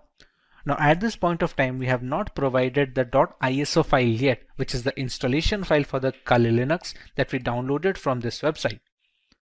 As of right now, we have only configured the settings of the virtual machine. So we can press on Finish. And we have Kali Linux in the list. Now, to make the changes further, we press on Edit Virtual Machine Settings. The memory is supposed to give the RAM of the virtual machine. So devices with RAM of 8 GB or below that, giving high amount of RAM will cause performance issues and the host system. If the memory has some amount of free storage left, let's say on idle storage, my Windows machine takes about 2 GB. So I have 6 GB of memory to provide. Although if you provide all of the 6 GB, it will be much more difficult for the host system to run everything properly.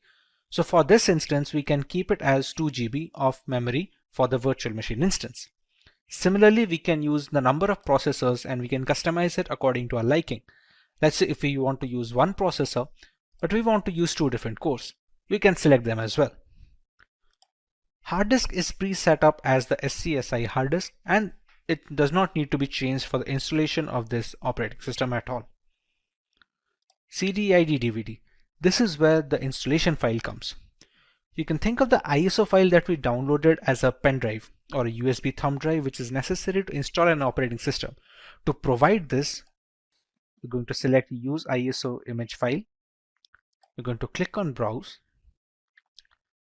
Go to Downloads and select the ISO file over here. Select Open. And we can see it is already loaded up. Next, in the network adapter, it is recommended to use NAT. This helps the virtual machine to draw the internet from the host machine settings. If your host machine is connected to the internet, then the virtual machine is connected as well. There are some other options such as host only or custom segments or LAN segments, but those are not necessary for installation. Rest of them are pretty standard, which do not need any extra configuration and can be left as it is. Press OK. And now we can power on this virtual machine.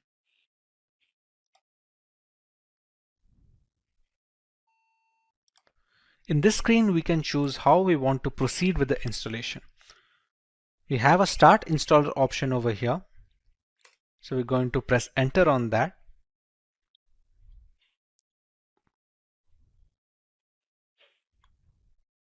We're going to wait for the things to load from the ISO file. The first step in the installation is choosing the language of the operating system. For this, we can go with English as standard. This is a location. This will be used for setting up the time and some of the internal settings which depend entirely on the location of the user. So for this, we're going to go with India. Configuring the keyboard, it's always recommended to go with the American English first. Many people make a mistake of going with the Indian keyboard if it is possible, and it provides a lot of issues later on. So it's always preferred to go with the American English, and if later we see some necessity of another keyboard dialect that is required, we can install it later. But for now, we should always stick with American English as a basic. At this point, it's going to load the installation components from the .iso file. It is a big file of 3.6 GB, so it has a lot of components that need to be put into the virtual machine, which can also be used to detect hardware.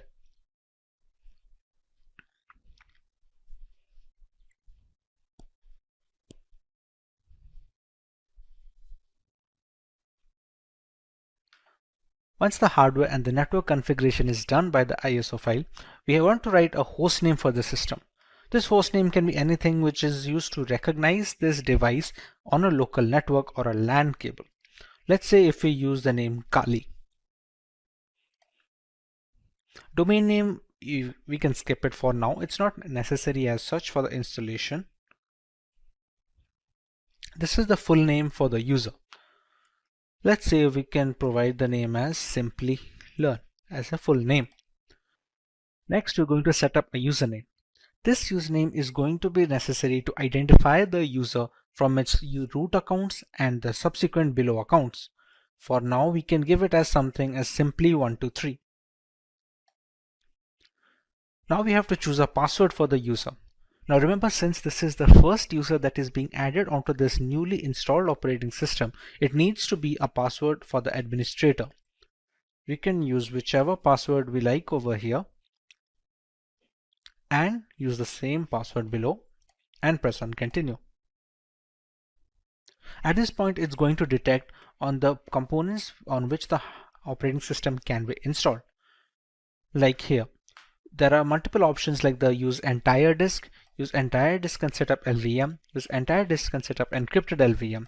For newcomers, it is recommended to just use the first one, since LVM encryption is something that you can learn afterwards when you're much more hands-on with the Linux operating system. For now, we're going to use the use entire disk guided installation and press on continue. When we set up the virtual machine on VMware, we had set up a disk capacity. There we gave a purpose 20 GB. That is the hard disk which is being discovered here. Even though it is a virtual disk, on VMware it acts as a normal hard disk on which an operating system can be installed. So we select this one and press on continue. Here there is a multiple partition system. All the operating systems that are installed have different components. One is used for the keeping of the applications, one for the files, other for the RAM management and other things. For newcomers, it is always recommended to keep it in one partition. And we're going to select that and press on continue. This is just an overview of the partition it's going to make. As you can see, it has a primary partition of 20.4 GB and a logical partition of 1 GB used for swap memory. Now these kind of naming can be confusing for people who are not well versed with Linux operating systems or in general virtualization. But for now, you can go ahead and press on continue, as this will be fine. We can press on finish partitioning and write changes to disk and continue. It's just a confirmation page. As you can see, it's wrote that SCSI3 is our virtual hard disk of 20 GB disk capacity. We write the changes to the disk. We press yes and click on continue. At this point, the installation has started. Now this installation will take a while depending on the amount of RAM provided, the processors provided, and how quickly the performance of the system is being hampered by the host machine. On quicker systems, this will be rather quick, while on the smaller ones, this will take a while. Since this is going to take some time to install, as it is being run on a virtual machine with only 2 GB of RAM, we're going to speed up this part of the video so we don't have to waste any more time just watching the progress bar.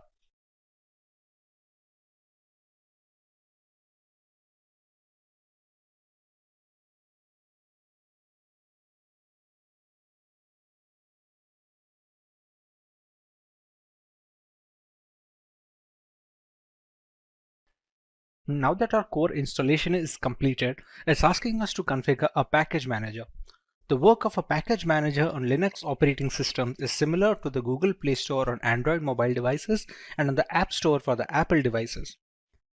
It's an interface to install external applications which are not installed by default. Let's say for Google Chrome or any other browser which can be used to browse the internet. At this point of time, it's asked us to select a network mirror. We're going to select as yes and move forward with this.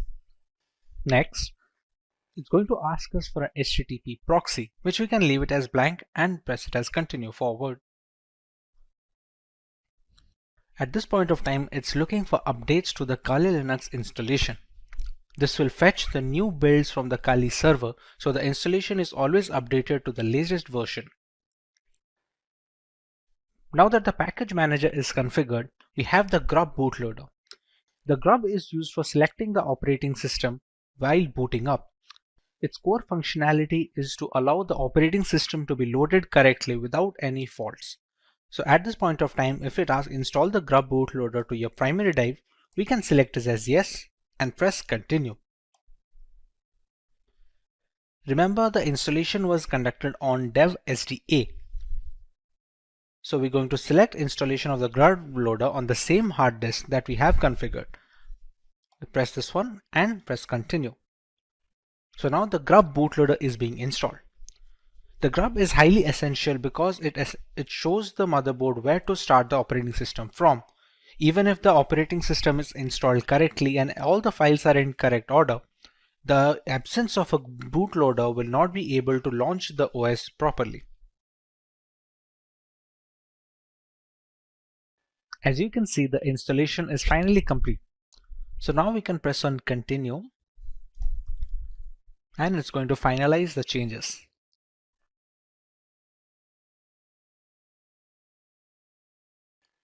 Now you can see Kali Linux being booted up straight away.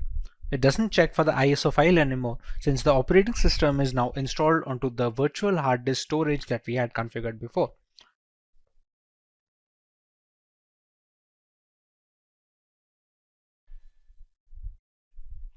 Here we're going to enter our username and password that we had set up before.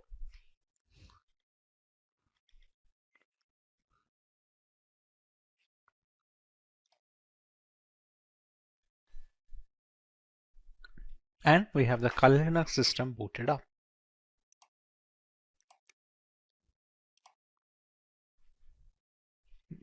And this is your homepage. We can see the installed applications over here, which are being used for penetration testing by multiple security analysts worldwide. All of these come pre-installed with Kali Linux, and others can be installed using the apt package manager that we had configured. We can see our full name over here. And with this, our installation of the Kali Linux is complete. With cybercrime getting more and more complex by the day, corporations are in the need of trained personnel in the field of cybersecurity. Ethical hacking and penetration testing had always been necessary for organizations and the general public to protect the system against malicious attackers. However, with the exponential growth in cyber attacks, the necessity of being trained in ethical hacking is at an all-time high. Many such professionals tend to use Linux distributions for their penetration testing activities. There are specific operating systems which are catered to ethical hackers. These operating systems come pre-installed with the necessary tools and scripts required for ethical hacking. Probably the most famous operating system in this bracket is Kali Linux. For today's video, we will learn about this distribution made by and for hackers. We take you through the intricacies of its hardware and software specifications. Let's take a look at the agenda for today. We start by learning about Kali Linux and a basic explanation of its purpose. We take a look at the history of Kali Linux from the story of its origin to its current day exploits. Next, we learn a few distinct features of Kali Linux that make it an attractive choice for penetration testers worldwide. Moving on, we take a look at the multiple ways we can install Kali Linux to start our journey in the world of penetration testing. In the next few sections, we compare it to an industry rival operating system by the name of Parrot Security Operating System. We take a look at the OS on a grassroots level. Next, we learn about the standout features of Kali Linux and Parrot Security with their unique offerings. We make a direct comparison between Kali and Parrot Security OS as far as their hardware specifications and all-around usability is concerned. We make a conclusion as to which operating system caters to which category of user. In the next topic, we take a detailed look at how we can install Kali Linux on a Windows 10 system using the VMware virtualization software. Moving on, we go through some of the reasons why people should choose Kali Linux as their primary operating system when it comes to ethical hacking and penetration testing. In the next section, we cover the 5 different phases of penetration testing, where each stage is a crucial segment in the entire cycle of our ethical hacking campaign. We also take a look at the most popular tools installed in Kali Linux that are used regularly by ethical hackers as a part of their professional work. Coming to a few live demonstrations, we start by learning some Linux terminal basic commands, set up proxy chains to maintain our privacy on the internet, run a few Nmap scans to find information about our victims, Use Wireshark to detect insecure browser traffic traveling through HTTP web pages. Learn about Metasploit and its components. And finally, use Metasploit to hack into a Windows 10 machine and grant ourselves root access or the admin access, which basically gives us the key to the entire machine.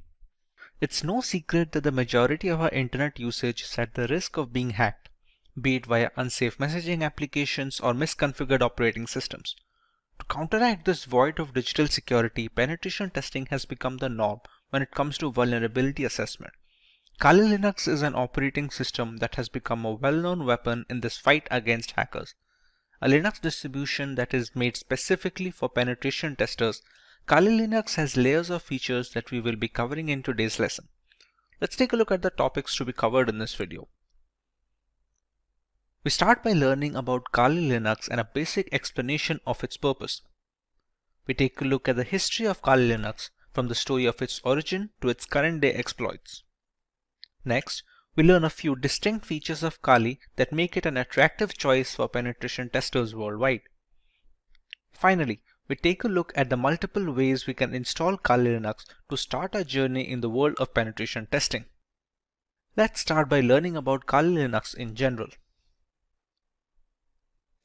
Kali Linux, which is formerly known as Backtrack Linux, is an open source Linux distribution aimed at advanced penetration testing and security auditing.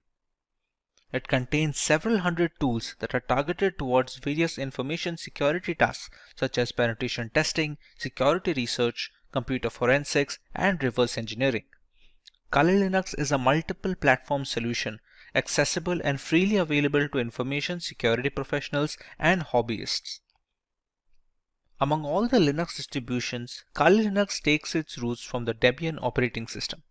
Debian has been a highly dependable and stable distribution for many years, providing a similarly strong foundation to the Kali desktop. While the operating system is capable of practically modifying every single part of our installation, the networking components of Kali become disabled by default. This is done to prevent any external factors from affecting the installation procedure, which may pose a risk in critical environments. Apart from boosting security, it allows a deeper element of control to the most enthusiastic of users. We did not get Kali Linux since the first day. How did it come into existence? Let's take a look at some of its history. Kali Linux is based on years of knowledge and experience in building penetration testing and operating systems.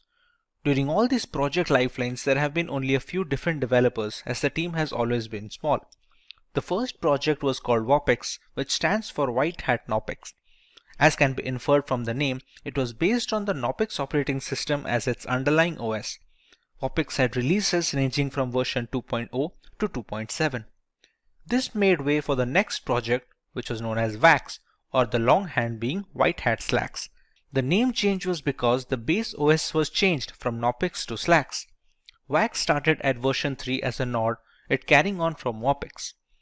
There was a similar OS being produced at the same time, Auditor Security Collection, often being shortened to just Auditor, which was once again using Knopex.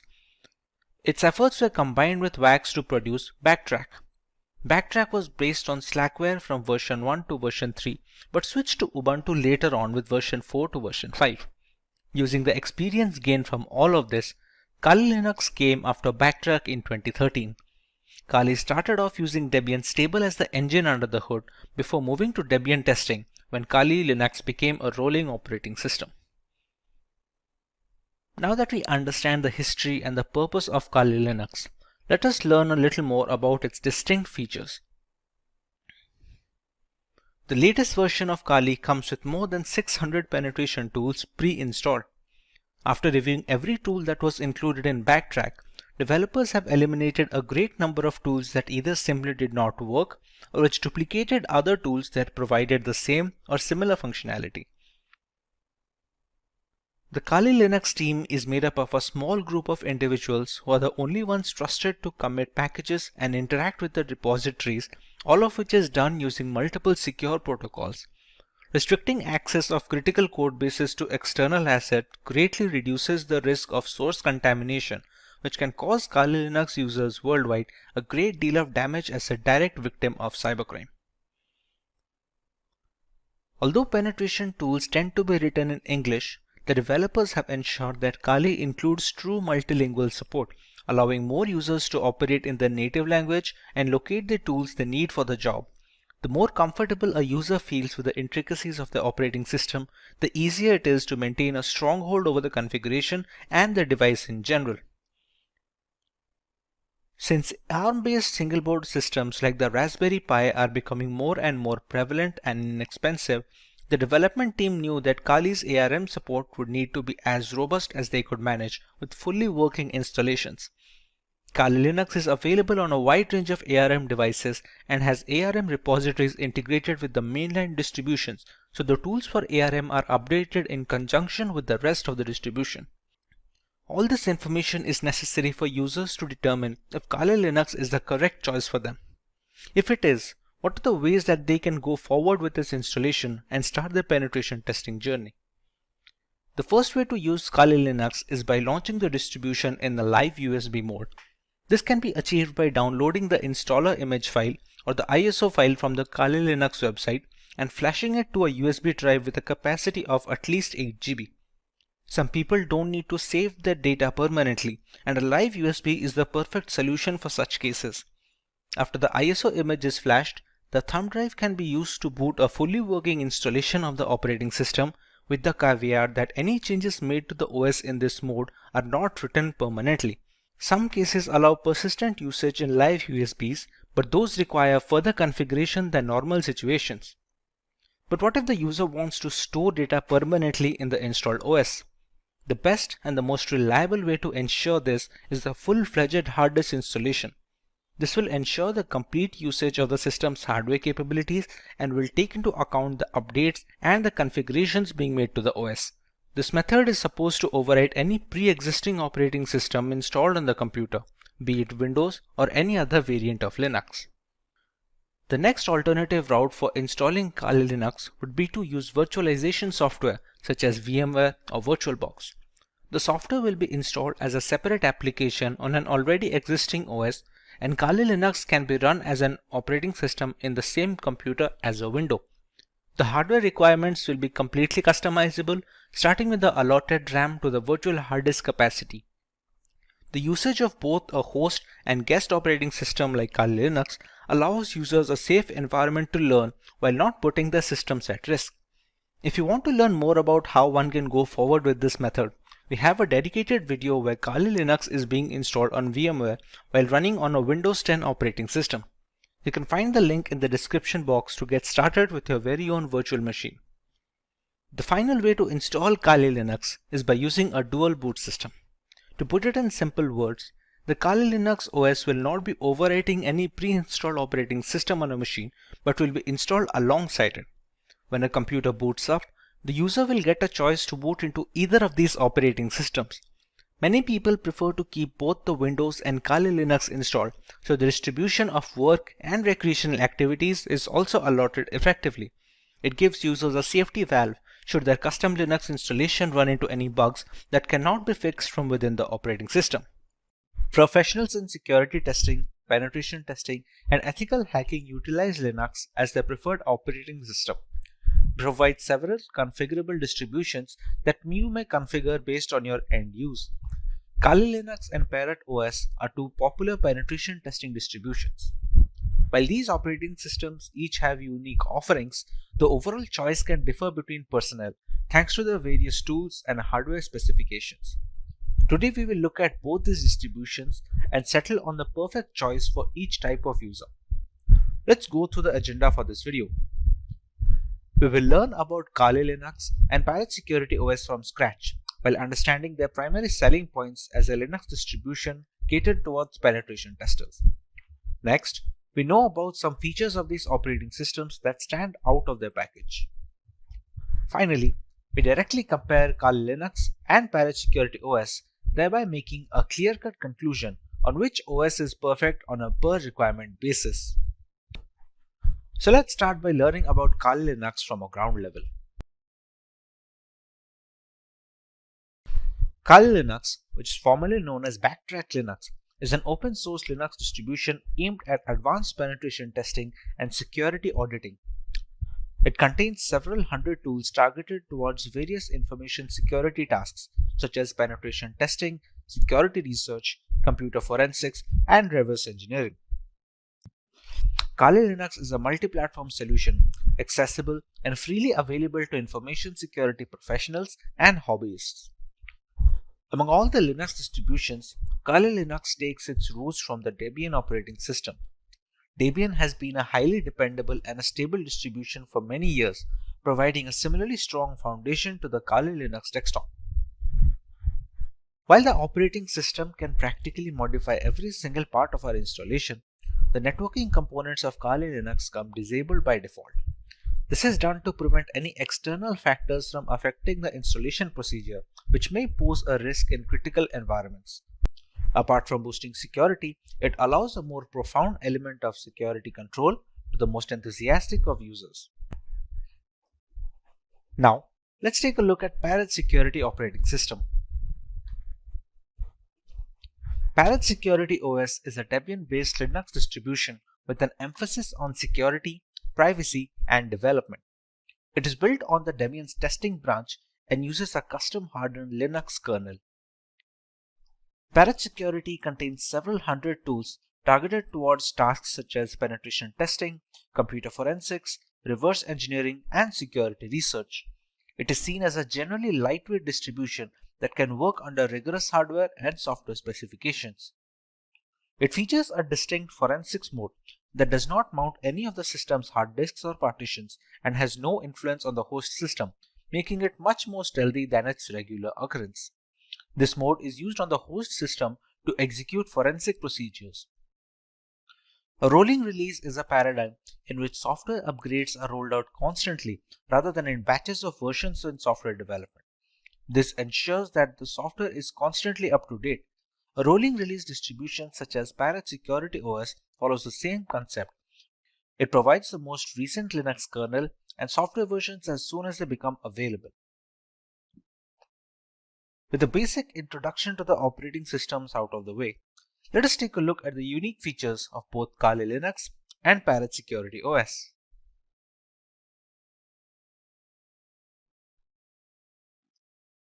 The latest version of Kali Linux comes with more than 600 penetration tools pre-installed.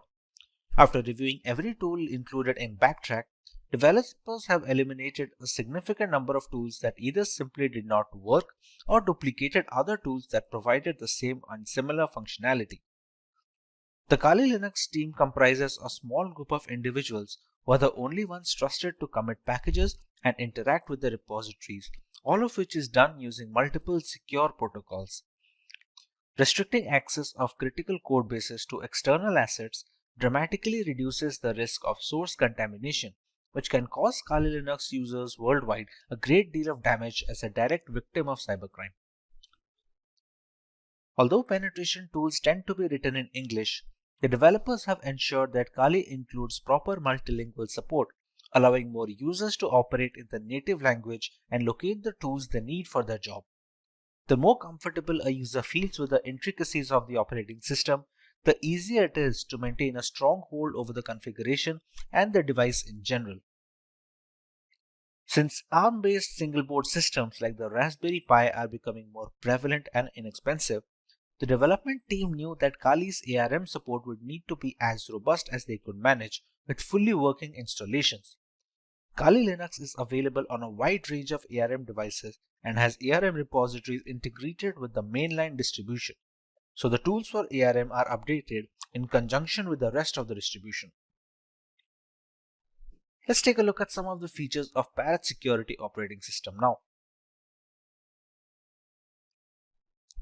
Along with a giant catalog of scripts, Parrot Security OS has its own hardened Linux kernel modified explicitly to provide as much security and resistance to hackers as possible in the first line of defense. The configurations in the operating system act as the second gateway, taking care of malicious requests and dropping them off. This is particularly beneficial since should there be a scenario where the latest Linux kernel is causing some particular issue, the Parrot OS development team will most likely iron it out first before passing it on as an update. If the custom hardened kernel wasn't reason enough, Parrot Security developers managed to install more hacking tools and scripts to ensure a smooth transition for the Kali Linux users. All the tools you find in Kali are present in Parent OS and a few extra ones for good measure. And this has been achieved while keeping roughly the same operating system size between both of them. However, it's not all productivity points for Parrot OS. They provide a choice between two different desktop environments, Mate, which comes pre-installed by default, and KDE. For those unfamiliar with Linux terminology, you can think of desktop environments as the main UI for a distribution. Being highly modular in nature, one can use Parrot Security OS while adding another desktop environment that they find appealing. While Kali Linux has only a single option, Parrot Security has provided two optimized builds with Mate Desktop and KDE Desktop. One of the primary advantages of Parrot OS over Kali Linux is that it's relatively lightweight. This implies that it takes significantly less disk space and computing power to function correctly, with as little as 320 MB of RAM required. In reality, Parrot OS is designed to operate successfully off a USB stick, but Kali Linux does not work well from a USB drive and is generally installed in a virtual machine. Parrot OS is more of a niche distribution if you're searching for something lighter than Kali Linux. Features are great, but what about performance? Real-world metrics. Let us compare both these operating systems directly with respect to their hardware specifications and usability. In the end, we can decide on what distribution is fit for each type of user.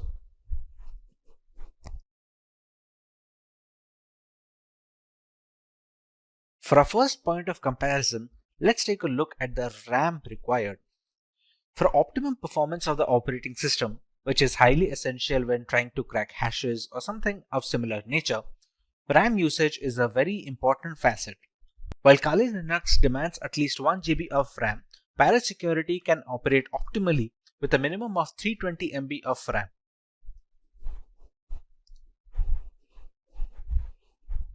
For correctly displaying graphical elements, Kali Linux requires GPU-based acceleration, while this is not the case with Parrot Security OS, which doesn't require any graphical acceleration needed from the user side.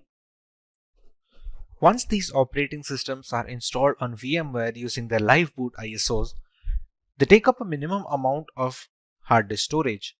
Both of these operating systems have a recommended disk storage of minimum of 20 GB in Kali Linux and a minimum of 15 GB in Parrot Security, so they can install all the tools necessary in the ISO file.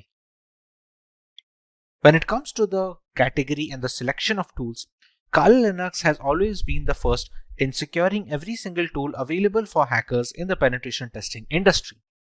Parrot Security, on the other hand, has managed to take it up a notch. While specializing in wireless pen testing, Parrot Security makes it a point that all the tools that Kali Linux provides has been included in the ISO, while simultaneously adding some extra tools that many users will have to install from third-party sources in Kali Linux. Being a decade-old penetration testing distribution, Kali Linux has formed up a very big community with strong support signature. Parrot Security, on the other hand, is still growing, and it is garnering much more interest among veteran penetration testers and ethical hackers. A primary drawback of Kali Linux is the extensive hardware requirement. To perform optimally, it requires higher memory than Parrot Security. It also needs graphical acceleration while demanding more virtual hard disk storage. Parrot Security, on the other hand, was initially designed to run off a USB drive directly, thereby requiring very minimal requirements from a hardware perspective, like just 320 MB of RAM and no graphical acceleration needed. This means Parrot Security is much more feasible for people who are not able to devote massive resources to either their virtual machine or on their laptop hard disk directly. With the comparison done between both of these operating systems, let's take a look at the type of users both of these are catered to. One can go with Kali Linux if they want the extensive community support offered by its users, if they want to go with a trusted development team that have been working on this distribution since many years, if they have a powerful system which can run Kali Linux optimally without having to bottleneck performance, and if they are comfortable with a semi-professional environment, which may or may not be very useful for new beginners. One can decide to go with Parrot Security if they want to go with a very lightweight and lean distribution that can run pretty much on all systems. It also has a lot of tools pre-installed, and some of them are not even present on Kali Linux. It is much more suitable for underpowered rigs where users do not have a lot of hardware resources to provide to the operating system, and thereby it is much more feasible for people with underpowered laptops or no graphical acceleration.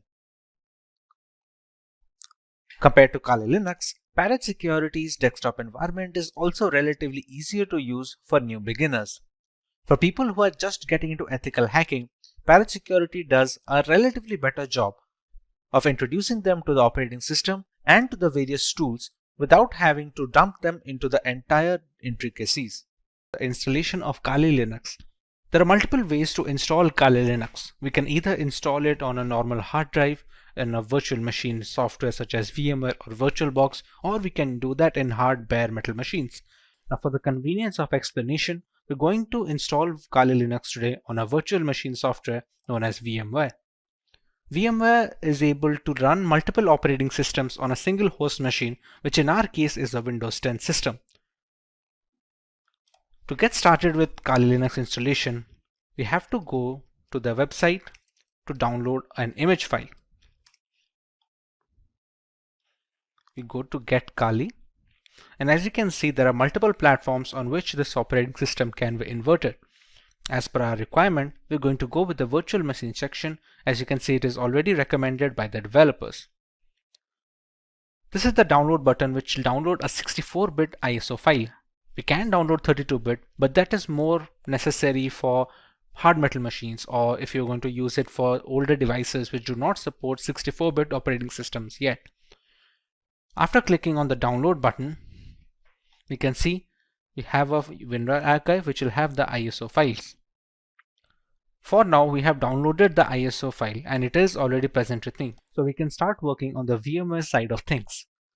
Once the ISO file is downloaded, we open up VMware Workstation. We go to File and we create a new virtual machine. In these two options, it is highly recommended to go with the typical setup rather than the custom one. The custom is much more advanced and requires much more information from the user, which is beneficial for developers and people who are well versed with virtualization software, but for 90% of the cases, typical setup will be enough. Here, we can select the third option, which will be I will install the operating system later. In some operating systems, we can use the ISO file here directly and VMware will install it for us. But for right now, in the case of Kali Linux, the third option is always the safest. Kali Linux is a Linux distribution, so we can select Linux over here, and the version, as you can see here, have multiple versions such as the multiple kernels. Every distribution has a parent distribution. For example, Kali Linux has Debian, and there are other distributions which are based or forked from some parent distribution. Kali Linux is based off Debian, so we can go with the highest version of Debian, which is the Debian 10.x 64-bit. Go on next. We can write any such name. We can write Kali Linux so that it will be easier to recognize the virtual machine among this list of virtual machine instances. The location can be any location you decide to put. By default, it should be the documents folder, but anywhere you put, it will hold up all the information of the operating system. All the files you download, all the configurations you store, everything will be stored in this particular location that you provide. When we go next, we are asked about the disk capacity. This disk capacity will be all the storage that will be provided to your virtual machine of Kali Linux. Think of your Windows device. If you have a 1 terabyte of hard drive, you have the entirety of the hard disk to store data on. How much data you give here, you can only store up to that amount of data. Not to mention, some amount of capacity will be taken up by the operating system itself to store its programs and applications. For now, we can give around, let's say, 15 GB of information. Or if its recommended size for Debian is 20, you can just go ahead at 20. It depends all on the user case. If you are going to use it extensively, you can even go as high as 50 or 60 GB if you have plans to download many more applications and perform multiple different tests. Another option we get over here is storing virtual disks as a single file or storing them into multiple files.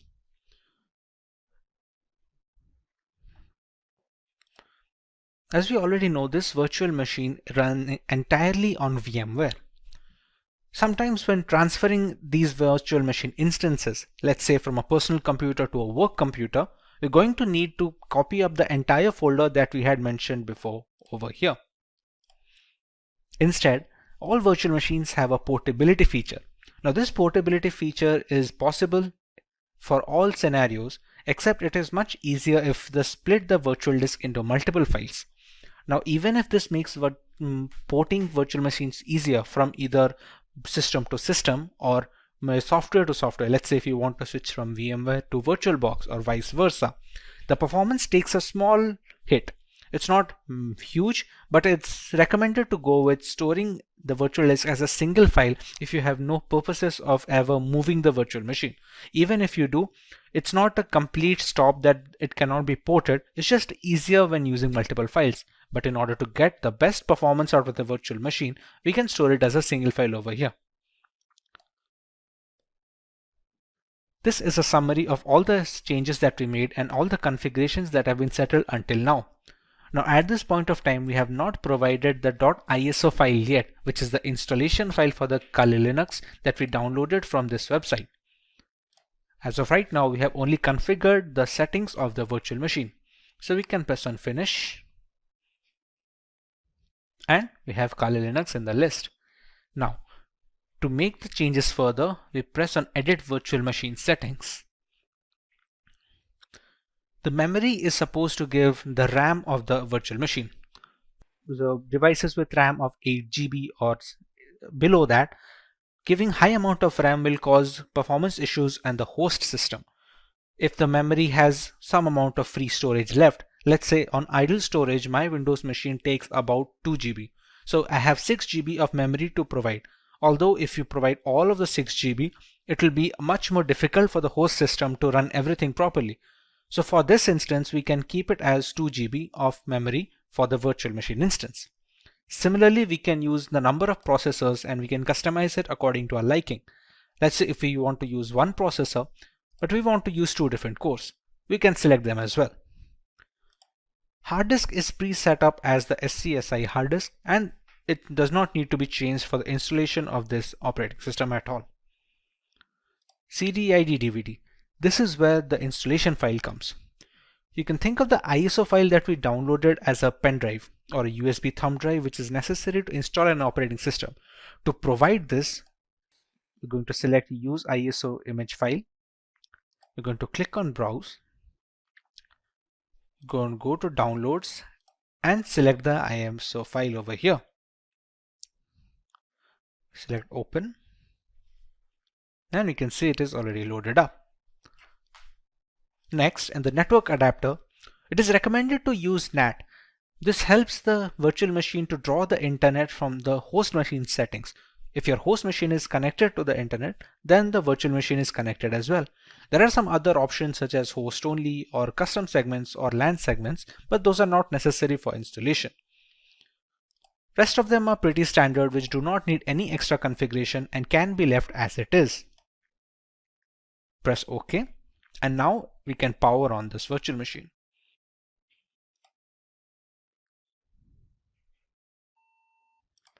In this screen, we can choose how we want to proceed with the installation.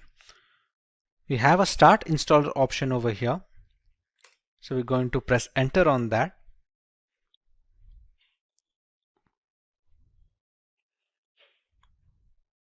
We're going to wait for the things to load from the ISO file. The first step in the installation is choosing the language of the operating system.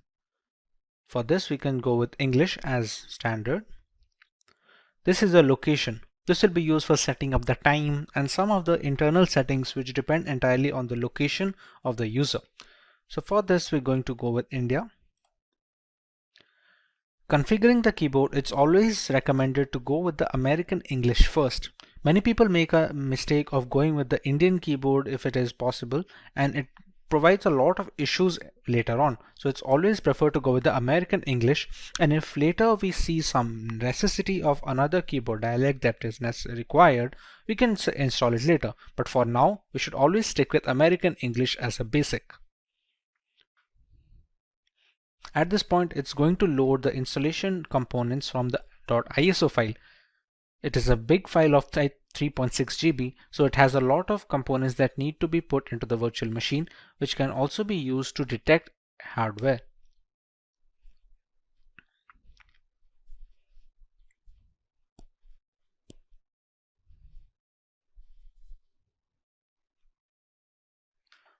Once the hardware and the network configuration is done by the ISO file, we want to write a host name for the system.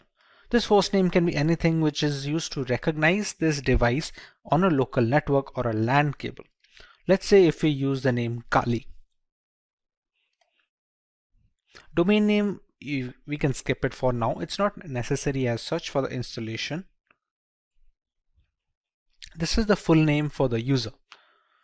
Let's say we can provide the name as Simplilearn as a full name. Next, we're going to set up a username. This username is going to be necessary to identify the user from its root accounts and the subsequent below accounts. For now, we can give it as something as simply123. Now we have to choose a password for the user. Now remember, since this is the first user that is being added onto this newly installed operating system, it needs to be a password for the administrator. We can use whichever password we like over here and use the same password below and press on continue. At this point, it's going to detect on the components on which the operating system can be installed. Like here, there are multiple options like the use entire disk and set up LVM, use entire disk and set up encrypted LVM.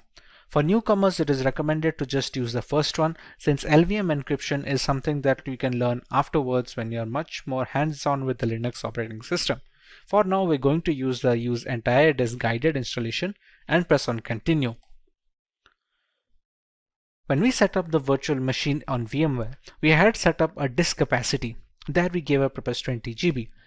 That is the hard disk which is being discovered here. Even though it is a virtual disk, on VMware it acts as a normal hard disk on which an operating system can be installed. So we select this one and press on continue. Here there is a multiple partition system. All the operating systems that are installed have different components. One is used for the keeping of the applications, one for the files, other for the RAM management, and other things. For newcomers, it is always recommended to keep it in one partition. And we're going to select that and press on continue. This is just an overview of the partition it's going to make. As you can see, it has a primary partition of 20.4 GB and a logical partition of 1 GB used for swap memory. Now these kind of naming can be confusing for people who are not well versed with Linux operating systems or in general virtualization.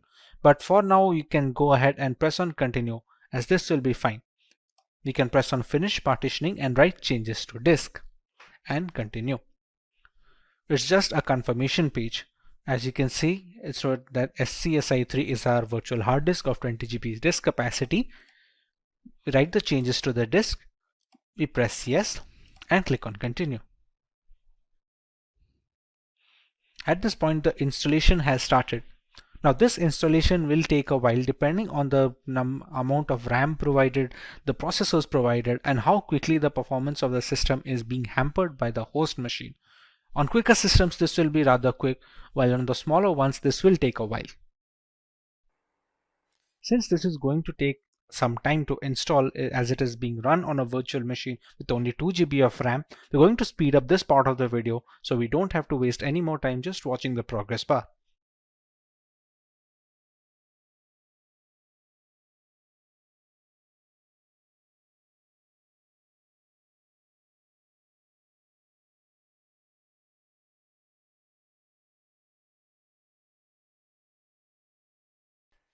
Now that our core installation is completed, it's asking us to configure a package manager.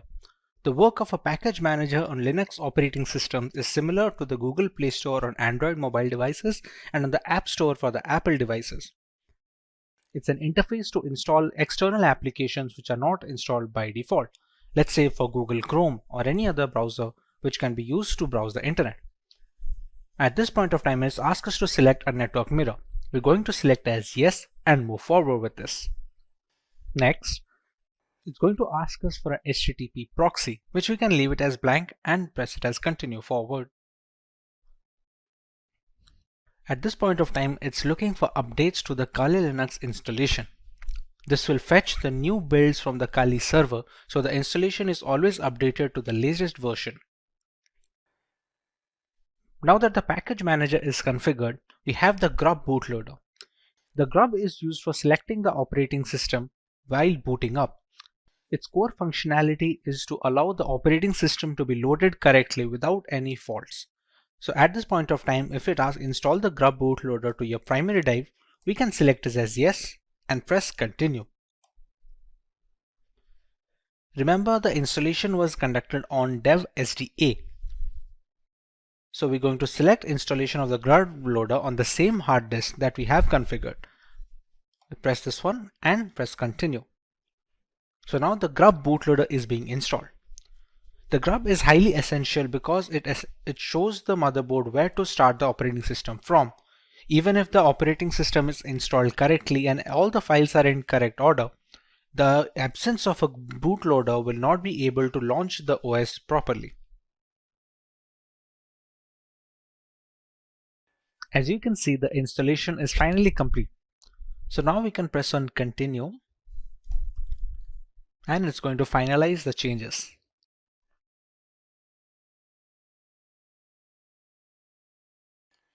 Now you can see Kali Linux being booted up straight away. It doesn't check for the ISO file anymore since the operating system is now installed onto the virtual hard disk storage that we had configured before.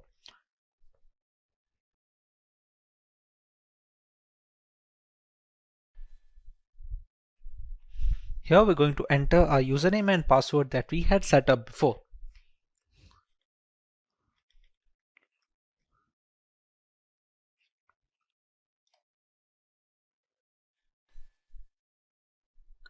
And we have the Kali Linux system booted up.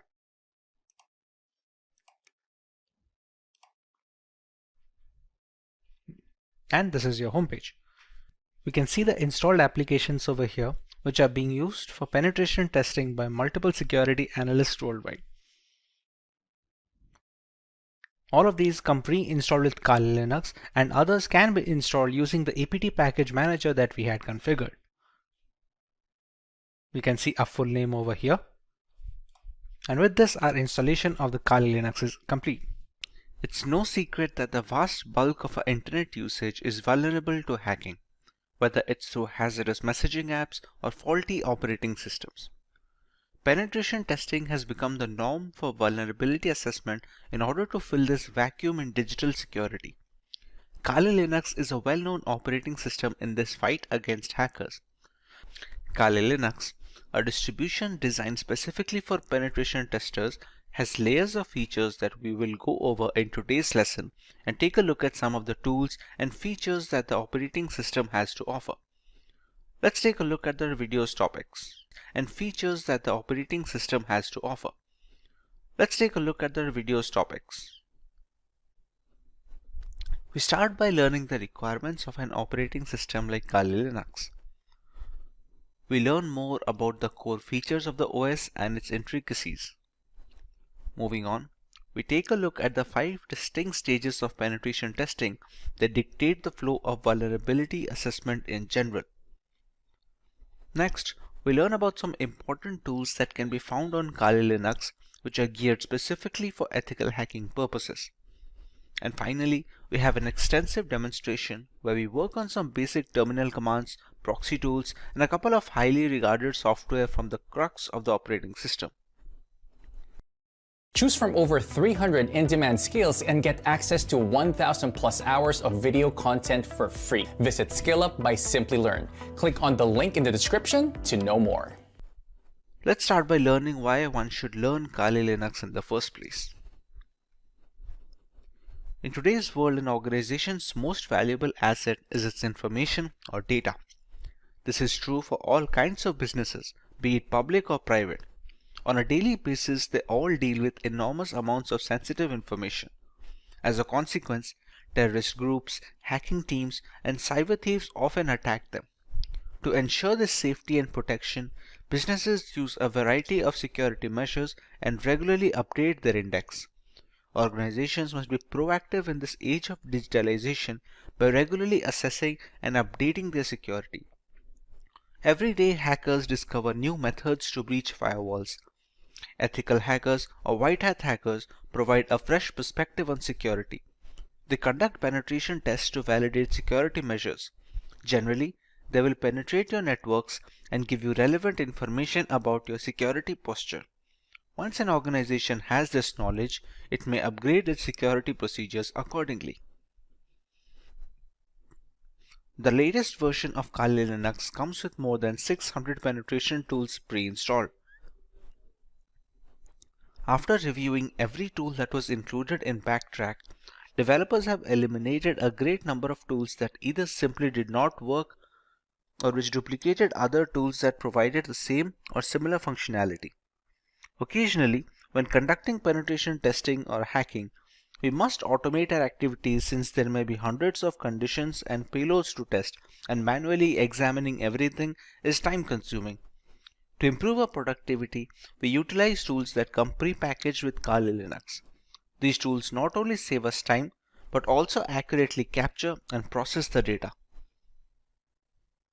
The Kali Linux team is made up of a small group of individuals who are the only ones trusted to commit packages and interact with the repositories, all of which is done using multiple secure protocols.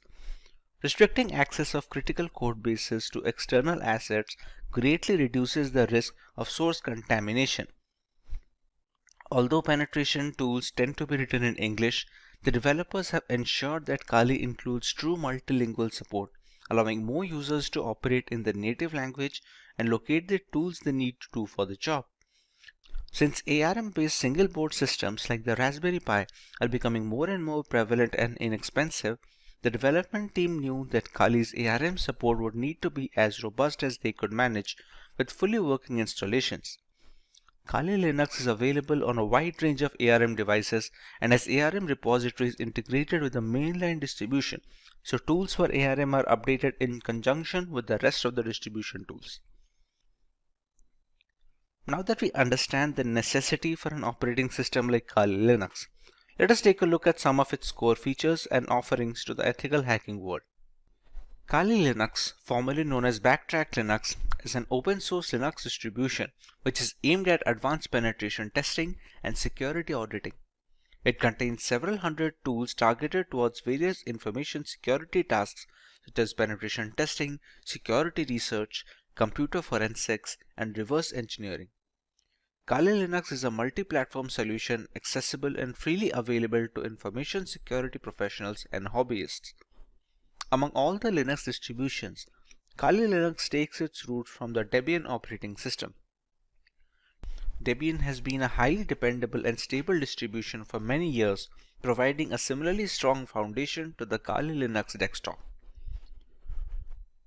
While the operating system is capable of practically modifying every single part of our installation, the networking components of Kali Linux come disabled by default.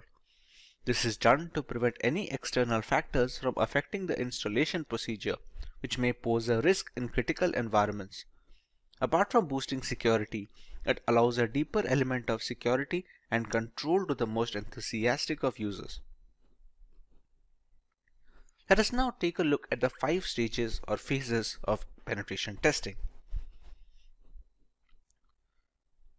This is the first stage of the penetration test, which is known as the reconnaissance phase. In this stage, the security researcher collects information about the target. It can be done actively, which means you are collecting information without contacting the target, or even both.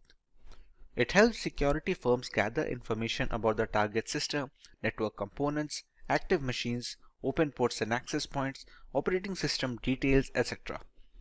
This activity can be performed by using information available in the public domain and using different tools. The next phase is more tool-oriented rather than performed manually, and it is the scanning phase. The penetration tester runs one or more scanner tools to gather more information about the target. The penetration tester runs one or more scanner tools to gather information about the target. By using various scanners such as war dialers, port scanners, network mappers, and vulnerability scanners, the tester collects as many vulnerabilities which help to turn an attack in a more sophisticated way.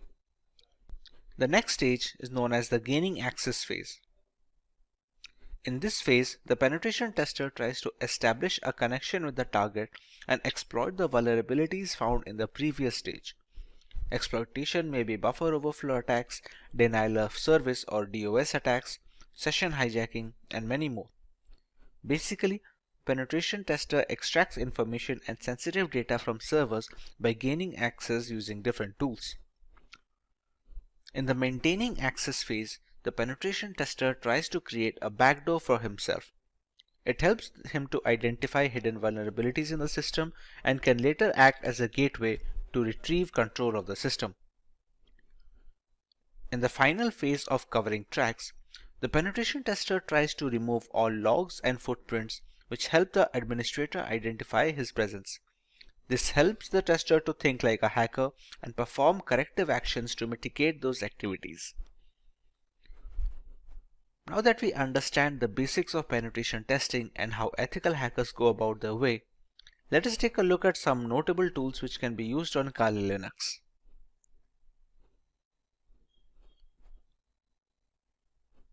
At the top of the chain lies Nmap. Nmap is a free and open source utility port scanner which can be used for network discovery and security auditing. Many systems and network administrators also find it useful for tasks such as network inventory, managing service upgrade schedules, and monitoring host or service uptime. It is most beneficial in the early stages of ethical hacking, where a hacker must figure the possible entry point to a system before running the necessary exploits, thus allowing the hacker to leverage any insecure openings and breach the device. It's a part of the scanning phase of the penetration testing. Nmap uses raw IP packets in novel ways to determine what hosts are available on the network, what services these hosts are offering, what operating systems they are running and their versions, what type of packet filters and firewalls are in use, and dozens of other characteristics. It was designed to rapidly scan large networks but works fine against single hosts as well. Since every application that connects to a network needs to do so via a port, the wrong port or server configuration can open a can of worms which lead to a thorough breach of the system and ultimately a fully hacked device. Next on the list we have Metasploit. The Metasploit framework is a very powerful tool that can be used by cybercriminals as well as ethical hackers to probe systemic vulnerabilities on networks and servers. As a part of the third stage of penetration testing, it's an open source framework which can be easily customized and used with most operating systems. With Metasploit, the ethical hacking team can use a ready-made or custom code and introduce it into a network to probe for weak spots. As another flavor of threat hunting, once these flaws are identified and documented, the information can be used to address systemic weaknesses and prioritize solutions. Once a particular vulnerability is identified and the exploit is fed into the system, there are a host of options for the hacker. Depending on the vulnerability, hackers can even run root commands from the terminal, allowing complete control over the activities of the compromised system as well as all personal data stored on the device. A big advantage of Metasploit is the ability to run full-fledged scans on a target system, thereby giving a detailed picture of the security index of said system.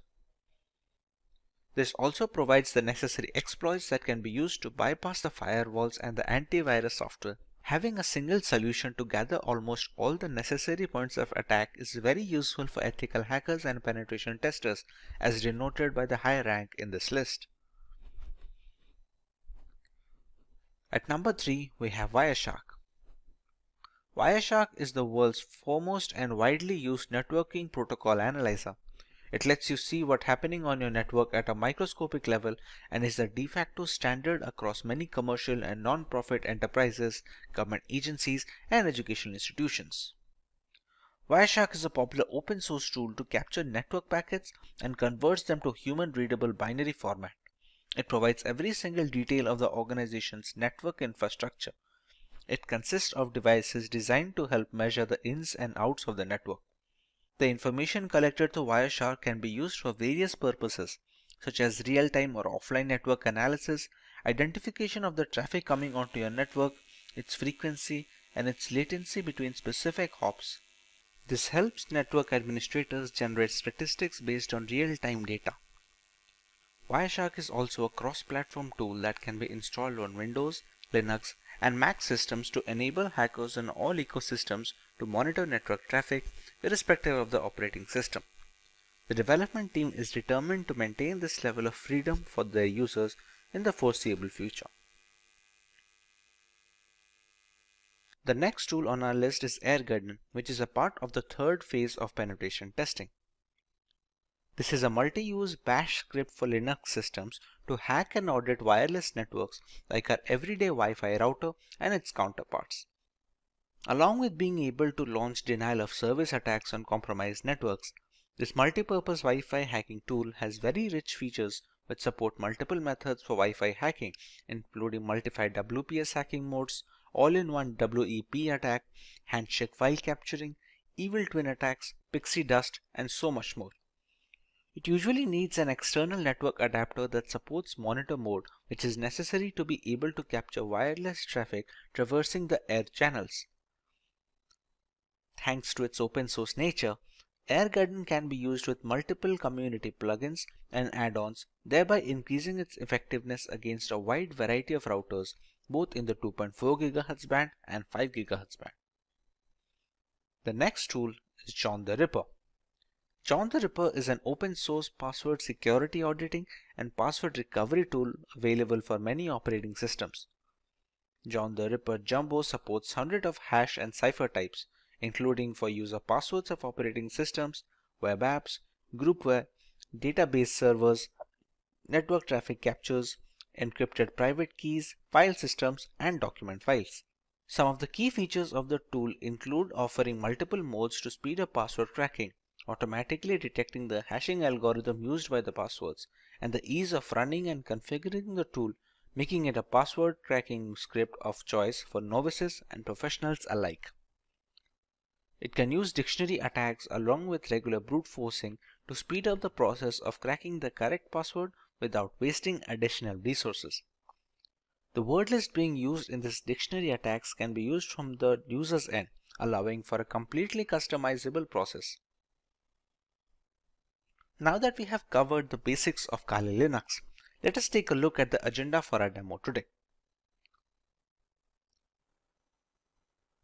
We start out with a few terminal commands that are a basic part of a Linux operating system. We configure our own proxy chains to maintain anonymity while running penetration testing attacks on our victims. Next, we run a few Nmap scans on a local Windows 10 machine to find out the type of information that can be gathered in such a scenario. Moving on, we use Wireshark to monitor internet traffic and understand the importance of encryption and security when browsing the World Wide Web. Next, we learn about Metasploit and its various applications in the line of vulnerability assessment of a device. And finally, we use Metasploit to take root access of a fully updated Windows 10 computer system. Let's begin with some terminal basics on Kali Linux. When most people hear the term Linux, they envision a complex operating system used only by programmers. However, the experience is not as frightening as it appears. Linux is an umbrella term for a collection of free and open source Unix operating systems. There are many variants like Ubuntu, Fedora, Debian. These are distributions, which will be a more precise term. When using a Linux operating system, you will most likely utilize a shell, which is a command line interface that provides access to the operating system services. The majority of Linux distributions ship with a graphical user interface, also known as GUI, as their primary shell. This is done to facilitate user interaction in the first place.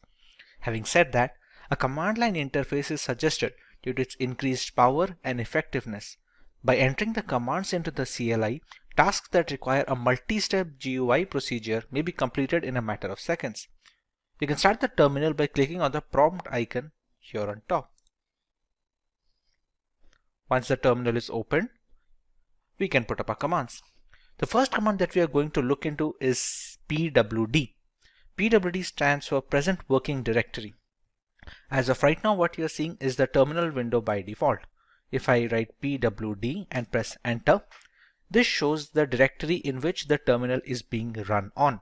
As of right now, it's in the NF folder of my desktop, which is specifically this folder. If I open up this folder, you can see it is currently empty, as in it has no contents. If I use another command known as mkdir, which is supposed to stand for make directory, and I write nf2, shortage for new folder 2. If I open up the NF, you can see the new folder is created. This is how the pwd command works. Another important command to change directories, it's called the cd command. Let's say right now if I am in NF, I want to create a new file in NF2 folder or something else in the NF2 folder. I have to shift to cd NF2. Now if I write pwd, it will show the present working directory of home, Simplilearn, desktop, NF, and inside that I am in NF2 right now. It is done to navigate through the Linux files and directories. It requires either the full path or just the name of the directory. If we have to move a completely different folder on a completely different file, then we can use the entire path like this. For now, cd works. Another few commands is we can write cd ... and it will come back one folder. Now the pwd will be just NF and not NF2. Let's say we are in this folder and we want to go a different file.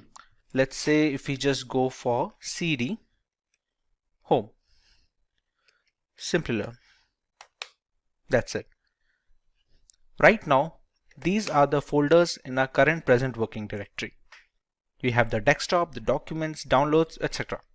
From here, we can again go to the desktop using the same cd command, cross-check the changing of directories, and check the files again. And yes, there we go, NF. How do we know this? What are the commands that are used to show the files and folders?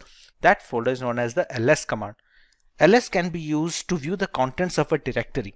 By default, this command will display the contents of your current working directory. If we add some other parameters, we can find the contents of other directories as well. There are some hidden files as well in Linux which cannot be showed just with ls. For example, if we just go to cd etc, which is a configuration folder for Linux. If we write ls now, these are the files that can be seen. If we want to see the hidden files, we'll have to add one more parameter here like ls-a, and as you can see, the number of files have increased this time around.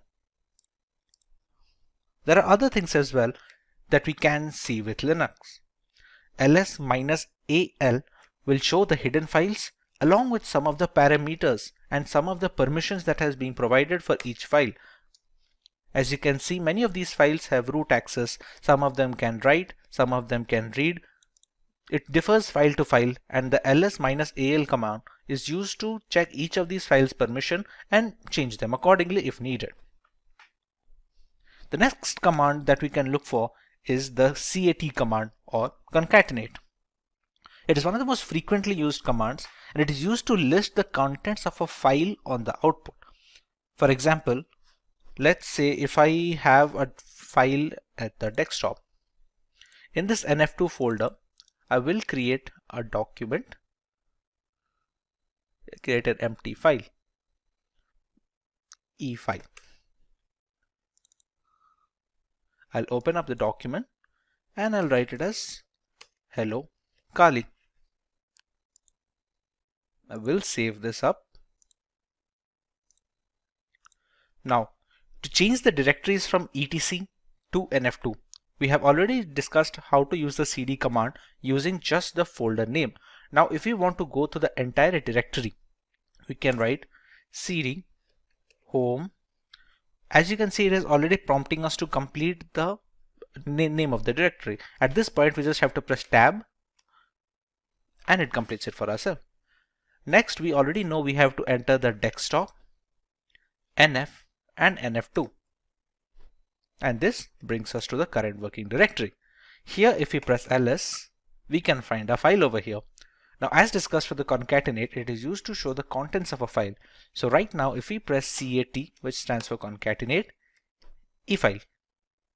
As you can see, we have written hello Kali in the text file and we can see the output right now. We can also use it to create new files. For example, if we write cat, any file name such as efile2. Here we can write anything. Hello Kali again.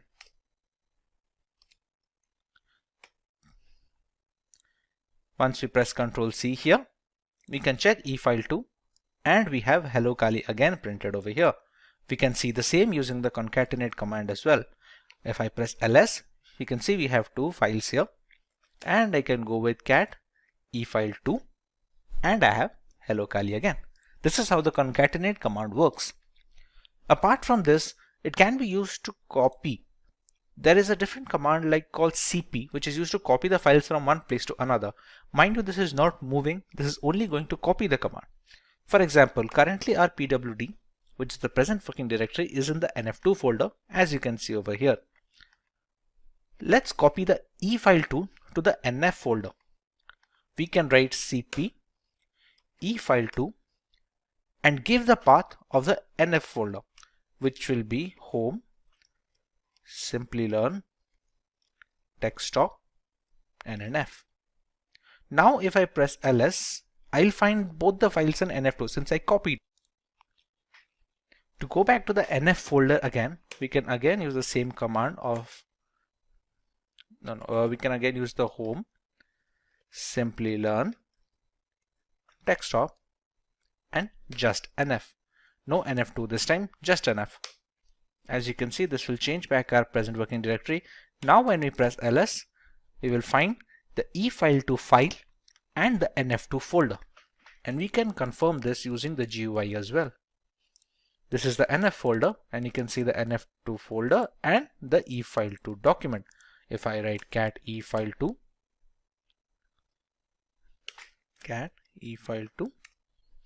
we can see the contents of the file.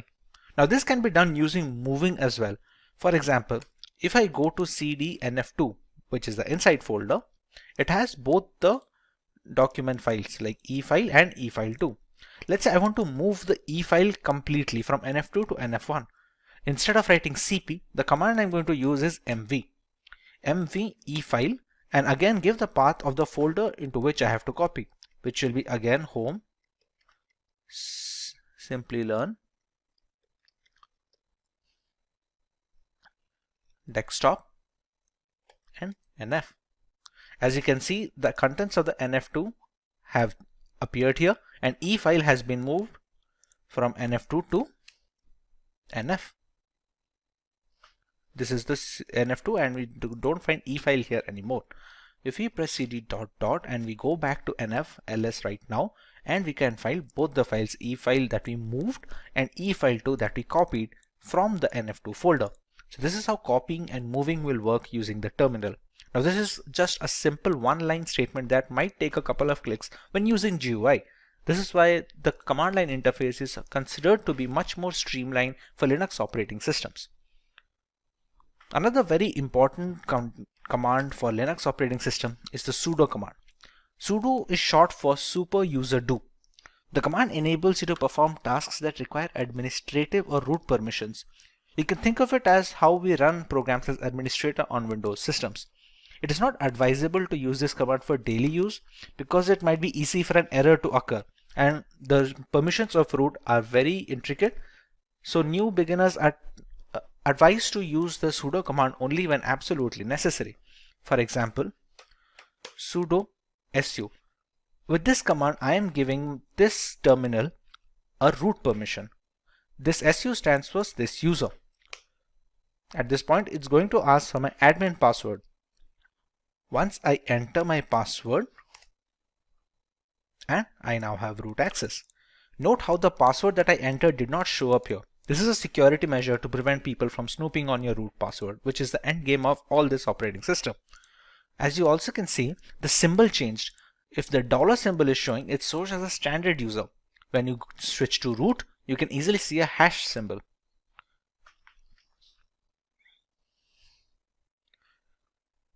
This opens up a separate shell inside this terminal command. For example, we can exit out of the root user to the standard user using the command exit. And once again, we have the dollar sign and the root has vanished over here. There are some commands that will only work with administrative access. For example, when updating the Kali Linux system, we have to use apt update. As you can see, it says problem unlinking the file because permission denied. Now, let's try this using sudo apt update. As you can see, it is updating the package repositories which work as the software installed on the system. This can be done using either writing the sudo command every time we want to perform a root access, or we can just write sudo su once and write apt update alone. The fetching is complete over here. For the second example, let's say I just write sudo su, and this time it's not going to ask me the password because at this current terminal process, I've already provided the root password once and it is in memory right now. Now, when we used to update the system, we had to write sudo apt update. That was because we were running it as a standard user. Now we are running it as a root user. So all we have to write is apt update and it's going to continue its work. There you go. Another command that can be useful is the ping command. It's pretty self-explanatory. It's going to be checking the internet connectivity. You can be used to check internet connectivity, or you can see if there is a local server on your system which needs to be pinged, then you can check that. For example, if we have to write ping, and we can use either IP address or domain. Let's say if we want to check that if we can access google.com using this Kali Linux installation or not, we can write ping google.com. And you can see it shows the bytes being sent and received and how much time it took to take up the request. This can be done for local systems as well. For example, this installation of Kali Linux is being run on a virtual machine. Once this machine is running, I still have my host machine running over here, the IP address of which is 192.168.29.179. If I try to ping this from here,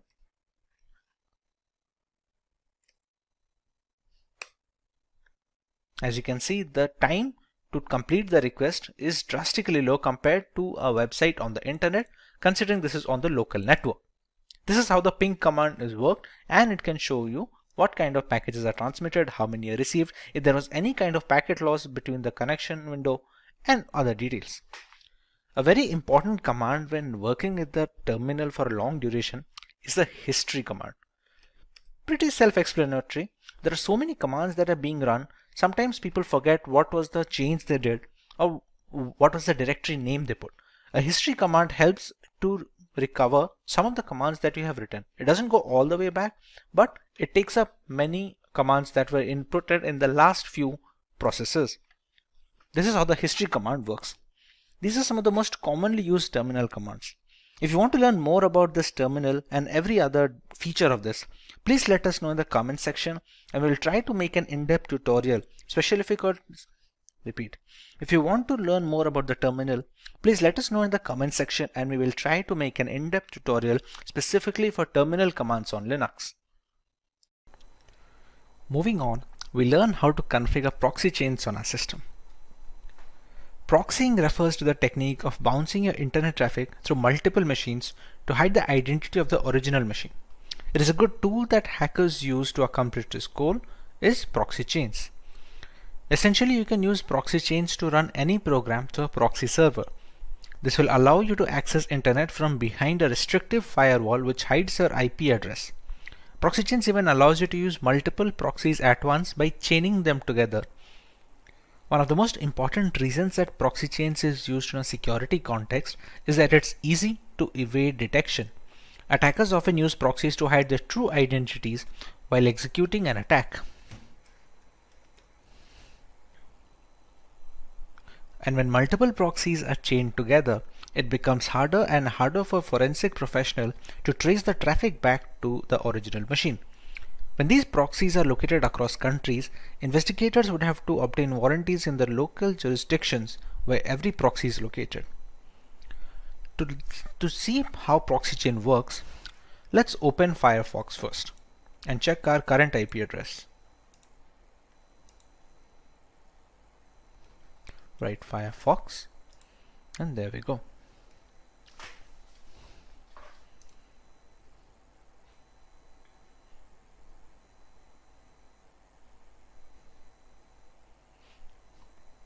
As we can see, Firefox is now open.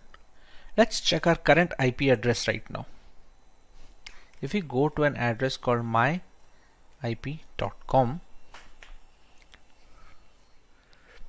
and you can see it easily detects our country is in India, and this is a public IP address. Now, if we move to the terminal again, here we can now write proxy chains -h. What this -h does is it finds a help. It stands for the help file. This is for help file. What we found out using this is proxy chains has a config file here, etc proxychains4.conf. This is the config file found. Using this config file, we can customize how our proxy chain should work. If we want to open that, we have to use it in a text editor. On Windows, we have Notepad and other things like that, Microsoft Word to edit documents. On Linux, we have a tool called Nano.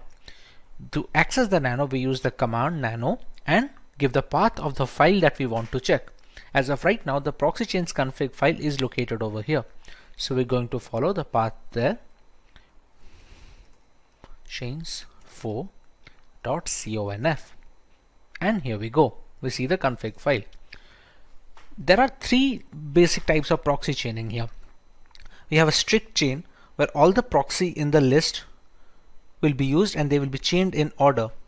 We have a random chain where each connection made through proxy chains will be done by a random combo of proxies in the proxy list. And you have a dynamic chain. It's the same as strict chain, but dead proxies are excluded from the chain. And here we can set up whichever type we want. To enable or disable a particular type, we use the hash symbol here. As you can see right now, all the lines have a hashtag symbol at the front, except this one, a dynamic chain. This is the current one being used. Let's say if I want to use a strict chain method, so I can add a hash value here and remove the hash here. At one point of time, any one of these 3-4 types should be enabled. Let's go for the dynamic chain. We can disable this strict chain by putting the hashtag in front and removing the dynamic chain. As you can see below, we have few commands to how to handle the nano text editor. This symbol is known as the control button on your keyboard. Now if we want to write out, which is synonymous to saving the file, it's supposed to go with Control O. So if I press Control O on my keyboard, it says file name to write, and we have to press enter here since we want to overwrite the proxy chains 4.conf file. We don't want to create a new file over here. So just press enter and we get a permission denied. This permission denied we're getting is because we have opened this using a standard user. etc is a system folder. To be able to make some changes, we have to use it using a sudo command. To exit this nano, we have to use the Control X command. We use Control X. We're going to clear, and this time we're going to use the sudo command. Sudo nano etc proxy chains 4.conf, and we have the same file open up again. Now this time if we want to make a change, let's say we're going to add a strict chain instead of a dynamic chain, we remove the hashtag from strict. We're going to use Control O for the save file option. We're going to press enter and it says wrote 160 lines. Again, if you want to reverse this change, we put the hashtag over here, enable dynamic chain, we press Ctrl O, press enter, and it says wrote 160 lines. Now we can exit straight away using the Ctrl X format. Right now we have not provided any file or a proxy chain. We can have proxy IP addresses from the internet, but we have to make sure that they are safe and they don't snoop on our data. When there is no proxy chains being provided personally, it's going to use the Tor network, but for that we have to start Tor. Tor is a service in Linux. To know more about this Tor, we can write sudo systemctl, which is used to know the status of services on the Linux operating system, and status of Tor. Systemctl, sorry, instead of stl, it should be systemctl status Tor. As you can see, it is a Tor service, anonymizing overlay network for TCP connections, and it's currently inactive. Now to start this up, we have to write sudo systemctl start Tor. Now if we repeat the same sudo systemctl status Tor, as you can see, it's active now. You can see the green logo over here. Okay. To integrate the Firefox and the browser, we can use the proxy chains command directly over here. We can write proxy chains. We can use Firefox to launch our web browser, and let's say if we want to visit google.com. We press enter, and the Firefox window is launched, and it should open up google.com next. And there we go. If we go to myip.com once again, as you can see, we have a different IP address and the country is unknown as well. So this is how we can use proxy chains to anonymize internet usage when using Kali Linux. Next on our agenda is the ability to scan networks using Nmap.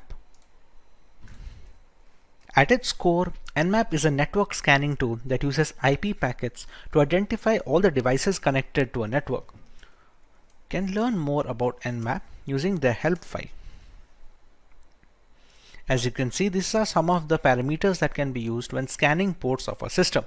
You can see the version and the URL of the service over here.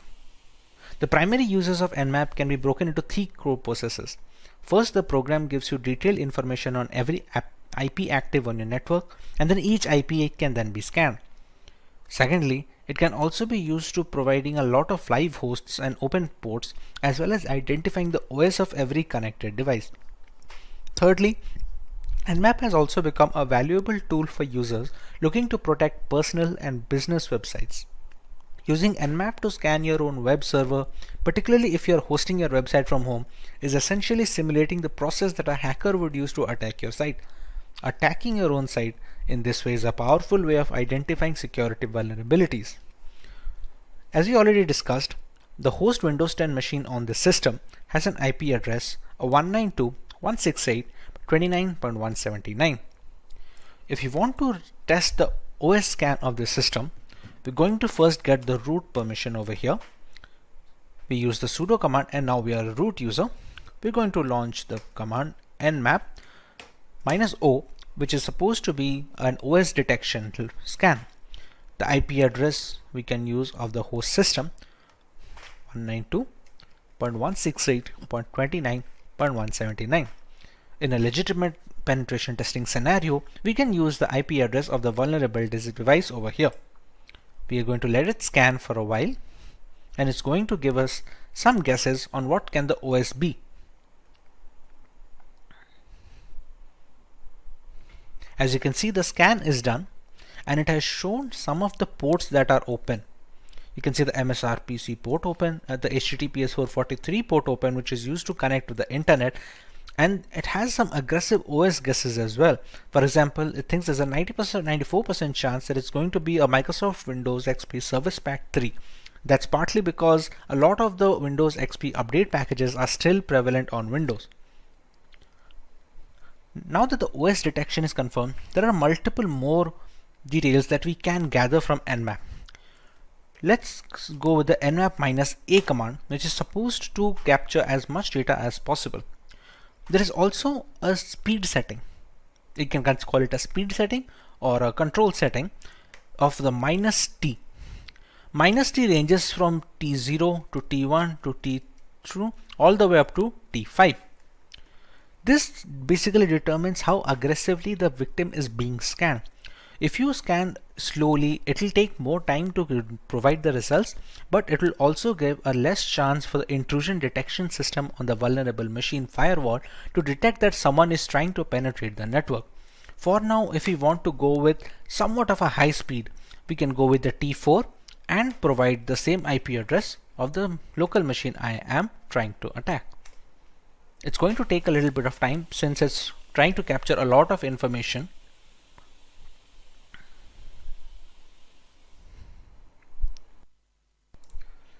As you can see, the results are now here. It launched a scan and took a few top ports that are most likely vulnerable from a Windows XP perspective, and it showed a few ports over here. It has not shown 991 filtered ports, which could not be attacked anyway since they were closed for outside access. It shows a few fingerprint settings like the connection policies and the port details. It shows an HTTP options, some other intricate details that can be used when you attacking its servers. It shows a VMware version that it's running and some few other ports over here. Apart from that, we also have the aggressive OS guesses over here, just like we did with the -o, and you can see this time it is showing Windows 7 as 98%. No exact OS matches, since if there was any exact OS matches, we could have seen 100% chances over here. This is a trace route. A trace route will be the time and the path a connection request takes from the source to the destination. For example, this request went from 192.168.72.2 to a destination address. Since this is a local machine, it took only a single step. On multiple occasions, if you're trying to access a remote system, it's going to be a number of trace routes when it jumps from firewall to firewall and router to router. This is how we can use nmap to find information about a system and find some vulnerable ports we can access. Moving on, we have a tutorial on how to use Wireshark to sniff network traffic. To start using Wireshark, we're going to have to open the application first. Now, during installation of Wireshark, there is an option to enable if non-root users can be able to capture traffic or not. In my installation, I have disabled that, so I will be launching Wireshark when using the root user itself. Also, to capture data, we need an external Wi-Fi adapter. You can see it over here in the VM tab, removable devices, RE-Link 802.1 and WLAN. This is an external Wi-Fi adapter which is inserted into my USB system. You can see it over here. If I write iwconfig, this is the one, WLAN 0. This is absolutely necessary because we need to have a monitor mode required. We won't need it for sniffing data on Wireshark right now, but it's going to be necessary later on in this tutorial as well, as we will see. For now, we can just start up Wireshark by writing its name on the command line, and it should start the program. Here we go. Here it's going to check which of the adapters we want to use. For example, right now the ETH0, which is supposed to stand for Ethernet 0 port, you can see data is being transmitted up and down. We're going to select ETH0.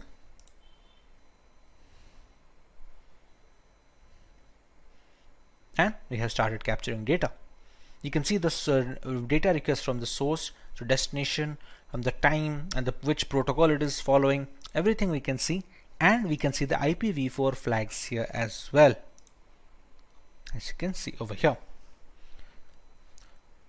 To capture internet traffic, we can try running Firefox.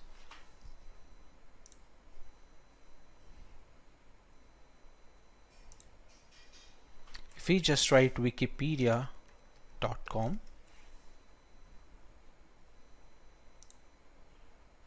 And you can see the number of requests increasing.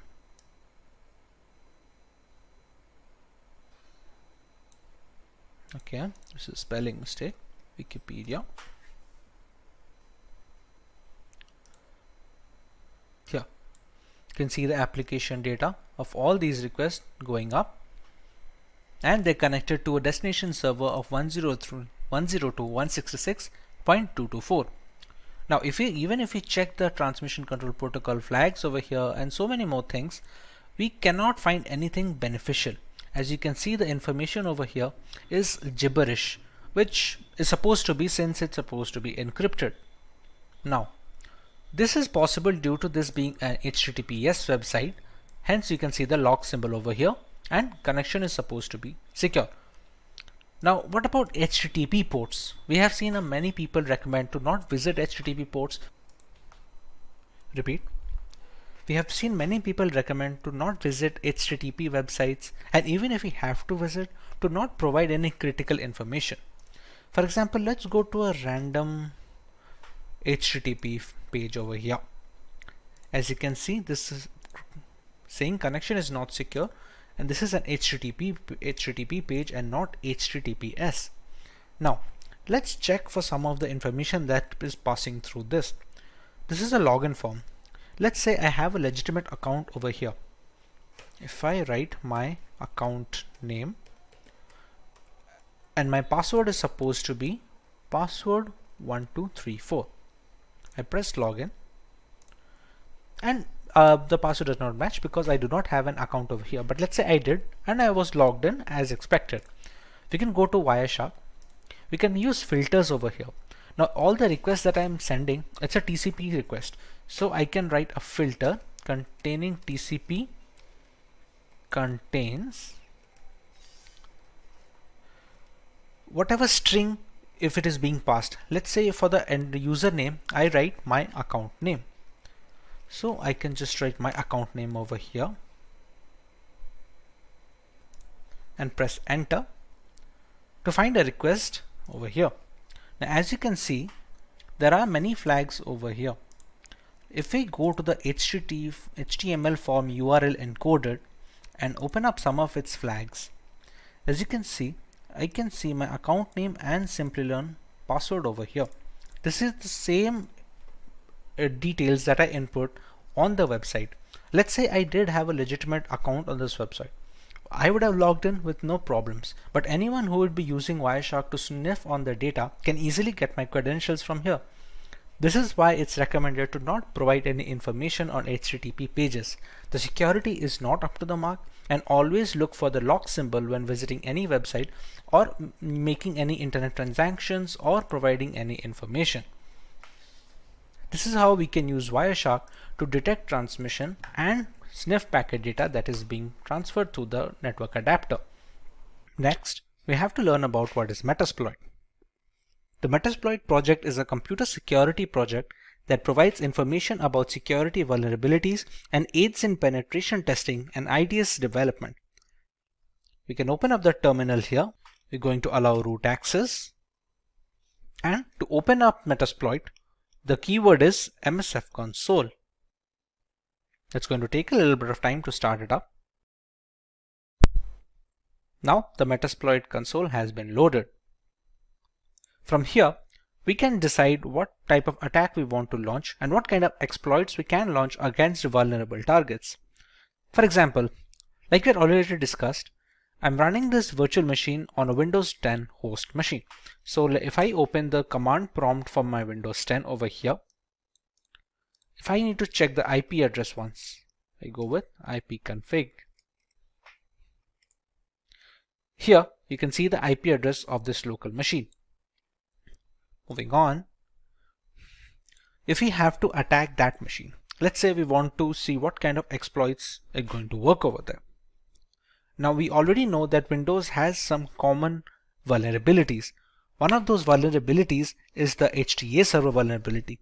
HTA is supposed to be a HTML application, but when passed the right payload, it can be used to open a backdoor into a system. To start off with the Metasploit and accessing such applications, we're going to use the command use exploit, and the name of the reverse HTA server is this: Windows MISC for miscellaneous HTA server. As you can see, it already found this one. Alright. Now, there are some options that we need to set for this exploit to go through. For example, you can see some of the options over here. There is a payload. The payload is supposed to be the malicious file that we are going to send on the HTML application, which allows us to give the backdoor. For example, right now the payload, which is the malicious file, is a Windows Meterpreter reverse TCP. Completely understandable. Now, let's set the L host. L host and R host and SRV host should be the one where we are going to launch the attack from. For example, if we launched another tab of this console and we just press ifconfig, the IP address is 192.168.72.130. So we're going to set the L host as 192.168.72.130, and we're going to do the same thing with SRV host.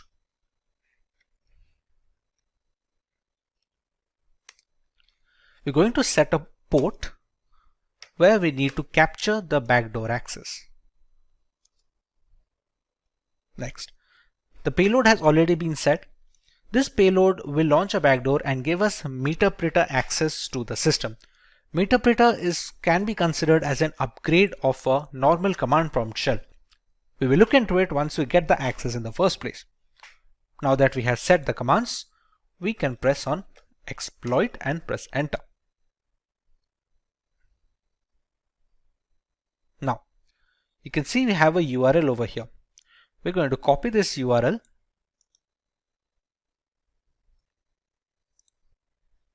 Once the URL is copied, we take it into the browser and paste it. This will ask us to download this file. Now, as per browser security settings, this file should be blocked by default. We can decide to keep it, and with the correct formulation of this malicious package, even the website browser antivirus softwares will not be able to detect good payloads. We're going to save this file and we're going to open it. Publisher could not be verified. If we press run and we go back to our Meterpreter access over here, you can see it has already captured a URL of an HTTP server and it is writing delivering payload. Just have to wait for a few seconds till the payload is delivered. It has sent this much amount of data. Meterpreter session 1 is opened and we should get the access soon. There we go. Now, to understand where is the session set, we can write sessions -i. As you can see, it has a Meterpreter over here. We're going to write sessions -i. The session ID is 1, so we're going to write 1. And we have the Meterpreter access. Now, to get a fair idea of the system, we're going to write sysinfo, and it's going to the computer name, the OS, architecture, all these things.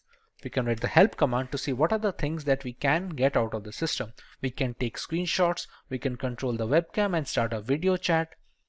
We can take a lot of things over here. There are other commands as well where we can change the file directory, like the cat command, cd command. There are so many things that work in the normal CMD which we can run on the Meterpreter as well. Now, if we want to access this command prompt of the system directly, we can go with this. We have to write shell, and there we go. We are in the downloads folder right now. To see if this is the same computer or not, we're going to write ipconfig. As you can see, it is our victim machine with 192.168.29.171. We can just press exit and we're back with the Meterpreter access. This is how we can use Meterpreter and Metasploit to gain access to a Windows 10 machine. Next, let's take a look at how we can get root access from a Windows 10 system. We just learned how we can get a Meterpreter access from a system. We can background this Meterpreter session by writing background and pressing enter. we can still see the sessions minus I. It's still present over here. Now, these kind of access are not administrative access. These are the kind of backdoors that can be created for standard users. But to get a complete access of a system, including the program files, the Windows documents, we need to have root access or administrative access. To do that, we're going to use another exploit. Reminder that the meter session of the standard access is already present and we're not messing with it right now. We're going to set up another session, albeit with the same machine. That exploit name is use exploit Windows local bypass UAC event viewer. And there we go. Now, if we check the options that we can put in the system, we have to choose an exploit target. We need to put a session as well. Let's say we're going to use the session 1. This is the session that has the meter access with the standard user. It doesn't have the system user. We're going to write set session 1 and we're going to run exploit. Run a few commands and it opened a second meter session. As you can see, it is the session 2. If I write sysinfo, you can still see I'm not the system user right now. I'm still just a normal user. How can we check that?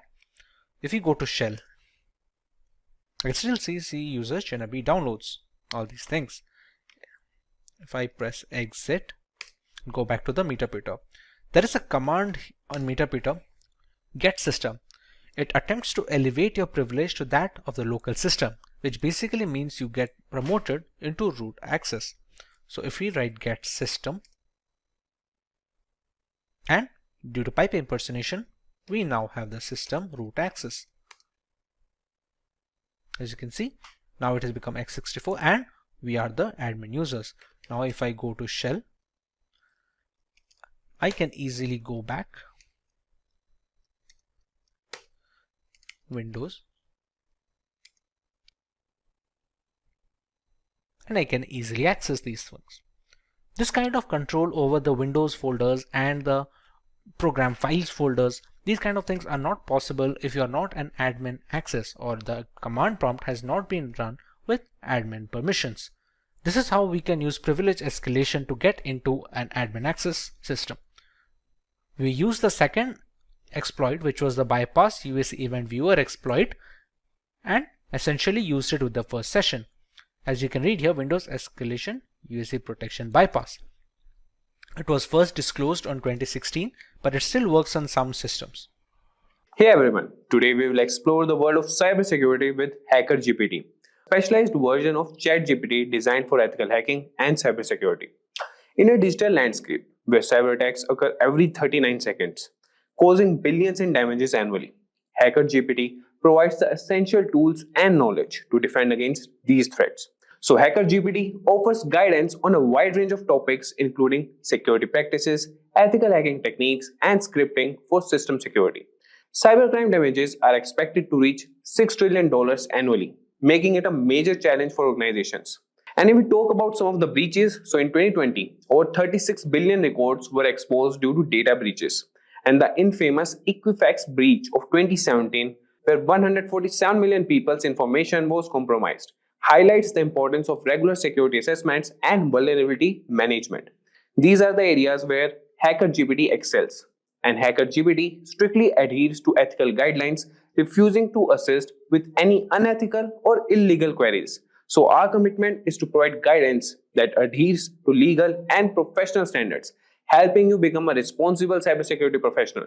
So guys, let's get started with Hacker GPT that equip you with the knowledge and skills to defend against cyber threats ethically and effectively. So guys, this is ChatGPT and this is the paid version of ChatGPT 4.0. And what I was telling you is, this is the Explore GPT section. So here you can find all the GPTs that are created by ChatGPT, OpenAI, or the individuals, or you can find the companies who have created GPTs. So you can find these are the recently used, and this is the most used Hacker GPT. You can find other GPTs also, that is Hacker GPT, and you could see that, and they have been used by 5,000 plus users, and this have been used by 10,000 plus users. So you can just search for EthicalHacker GPT here, and it has been rated 4.5 stars, 10,000 plus conversations, and these are the conversation starters if you need any assistance. And the capabilities you can see here, and the ratings given by users, and more by the creator who has created this. So we'll start with this. We'll start the chat here, and I want to tell you guys that ChatGPT doesn't answer non-ethical questions. So if you try to extract that information from ChatGPT, that won't be possible. But we can do a bit, like we can cross a bit line with EthicalHacker GPT, but that should be used for ethical purposes only.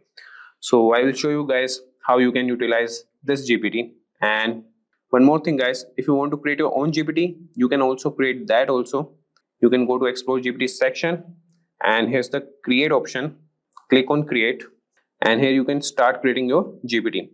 If you click on configure, you can write the name of your GPT, description, instructions, and the conversation starters as you just saw with the Hacker GPT, EthicalHacker GPT, and the capabilities what you want to be enabled. You can do that. And here in the create section, you could write the prompts here, and it will take that information and use it for more purposes. And here you could attach more files that could help create your GPT. Okay guys, so here you could see the configuration and the preview of your GPT, and you can finalize that. So moving back, we'll get back to EthicalHacker GPT and start with our conversation with him. So starting with, the first thing we can do is we can ask him like, how can I perform a basic security assessment on a web application? So if I tell you guys, performing a basic security assessment on a web application is crucial for identifying vulnerabilities and ensuring the application is secure. And this process involves using various tools and techniques to test the application for common security issues. So you could ask him that, how can I perform a basic security assessment on a web application?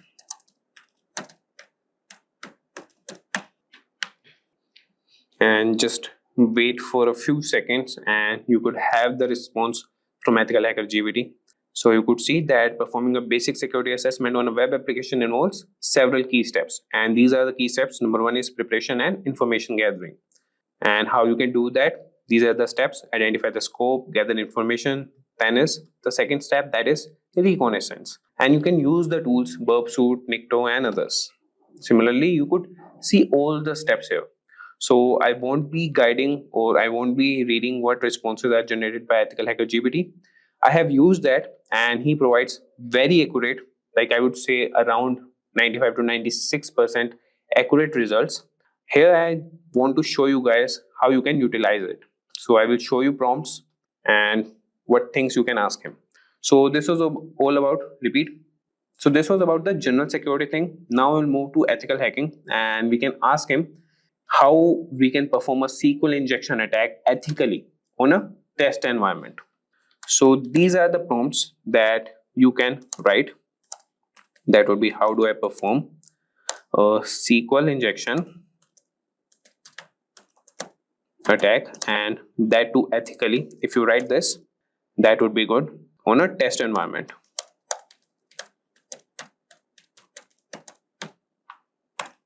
And if I tell you guys, so SQL injection is one of the most common web application vulnerabilities, and understanding how to perform a SQL injection attack ethically on a test environment can help you identify and mitigate this risk in your own applications. And you could see he has responded, and he has provided you the steps that you can set up a controlled test environment first thing, then preparation, and you could use these tools. Then you have the manual SQL injection testing. So these are the methods that you could use, that is or 1 equal to 1 for the database, and automated SQL injection testing. So this is the command for that, and you could verify vulnerability, documentation, reporting. So you could see that this GPT is capable of answering the basic questions, as we have discussed the basics question till now. Now we'll move to scripting and automation. So here you could see how he respond to this.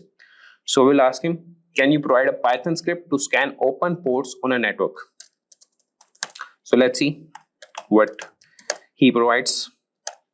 Provide a Python script, and that too to scan ports on a network. So scanning open ports on a network is a fundamental step in identifying potential vulnerabilities, and a Python script that can automate this process, making it easier to regularly check for open ports and secure them. So this is the Python script. You can use any ID and run on that, and you could see that he's explaining the code also. Yeah, you can ask him like, can you explain the code line by line, and this Hacker GPT will do that for you. And how to run the script, that also he has provided you. And similarly, we can also ask him that how we can write a bash script to monitor and log unauthorized login attempts. And if you want, I can also run this prompt. How do I write a bash script, and that too to monitor and log unauthorized access, unauthorized login attempts. So we can monitor and log unauthorized login attempts, and that would be essential for maintaining the security of your system.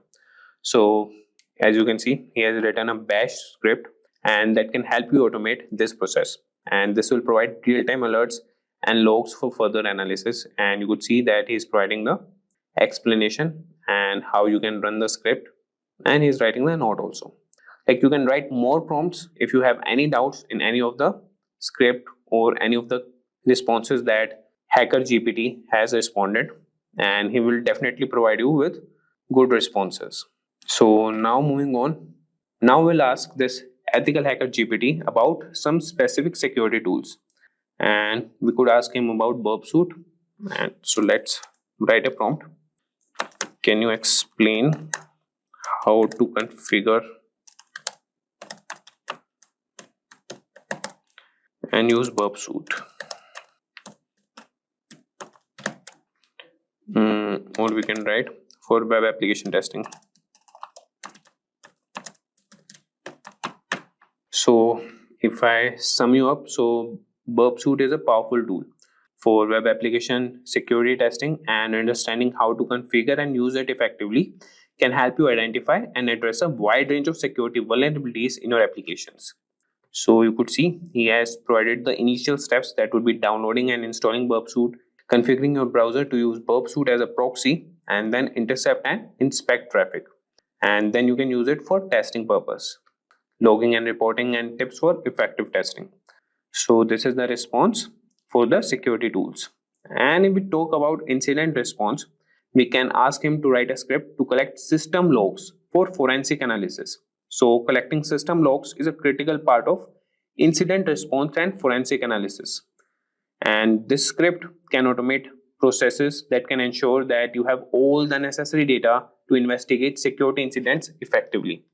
So if I write here, we can ask this Hacker GPT, and I'm sure he will provide the response for that and write the script. So can you provide a script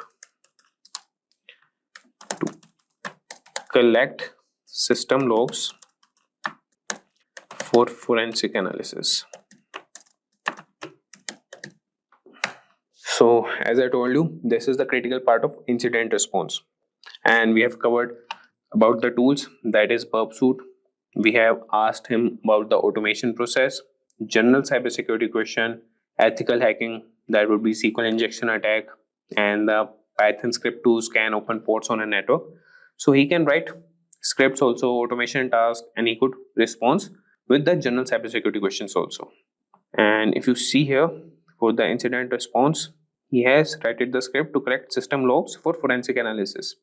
So I won't be explaining this code, as we're just looking for the prompts that we can give to EthicalHacker GPT. If you want, you could just ask him also that explain this code line by line.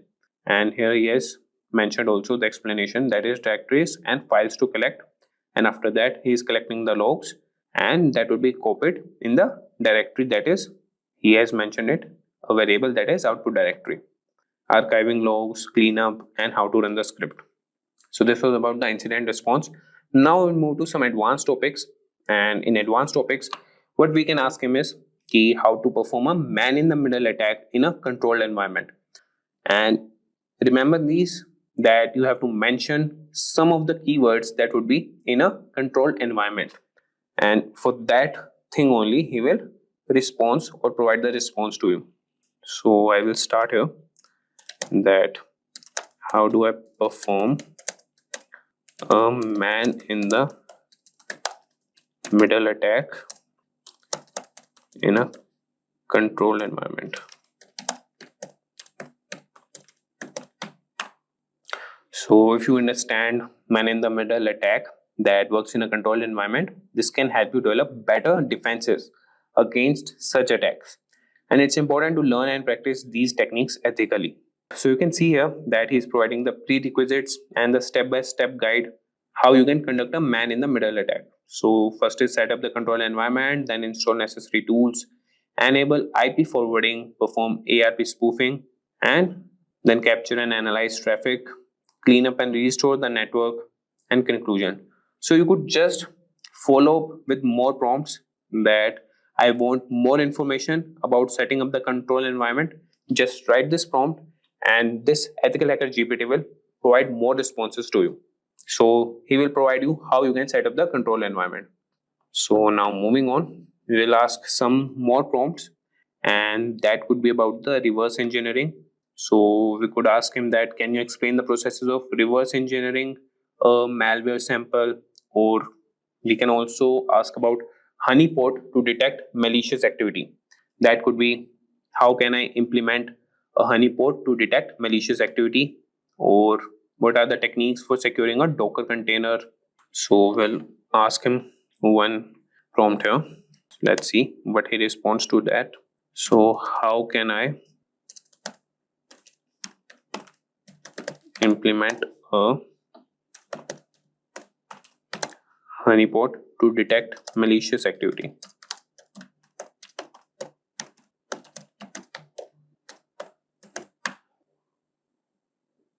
So you could see that he has started responding to that. And if I tell you the sum, so a honeypot is a security mechanism set to detect, deflect, or in mechanism to some manner, and it counteract attempts at unauthorized use of information systems. Implementing a honeypot can help you monitor and understand attack patterns. And this is the step-by-step guide to implement a honeypot.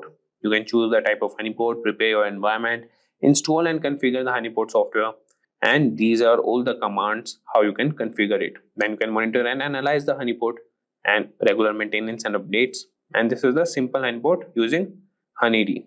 You could install that and run these commands. So with that, guys, and in the last we will also cover cybersecurity policies and compliance. So he could also answer to those prompts also, that you can ask him that what should be included in a company's cybersecurity policy, and you could mention which type of company you are running. So I will ask him that, so you could ask him that what should be included in a edtech company's cybersecurity policy.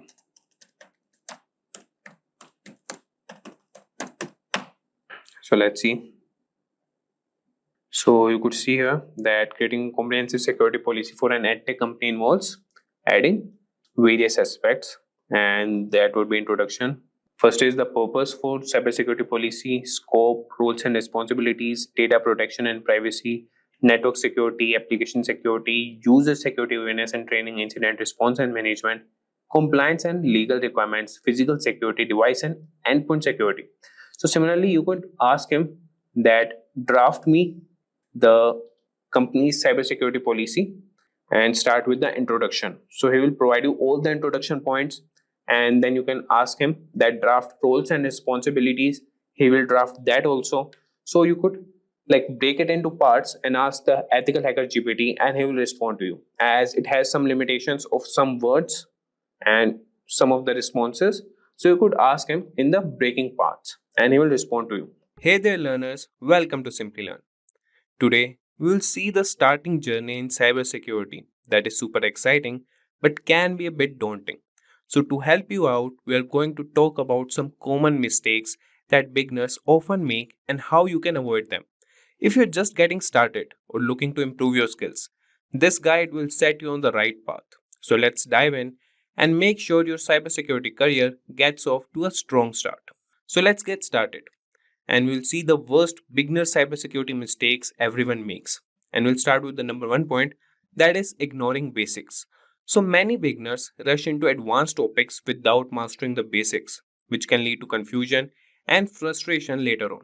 It's essential to build a strong foundation before diving into complex subjects. If we talk about number one is understanding networking.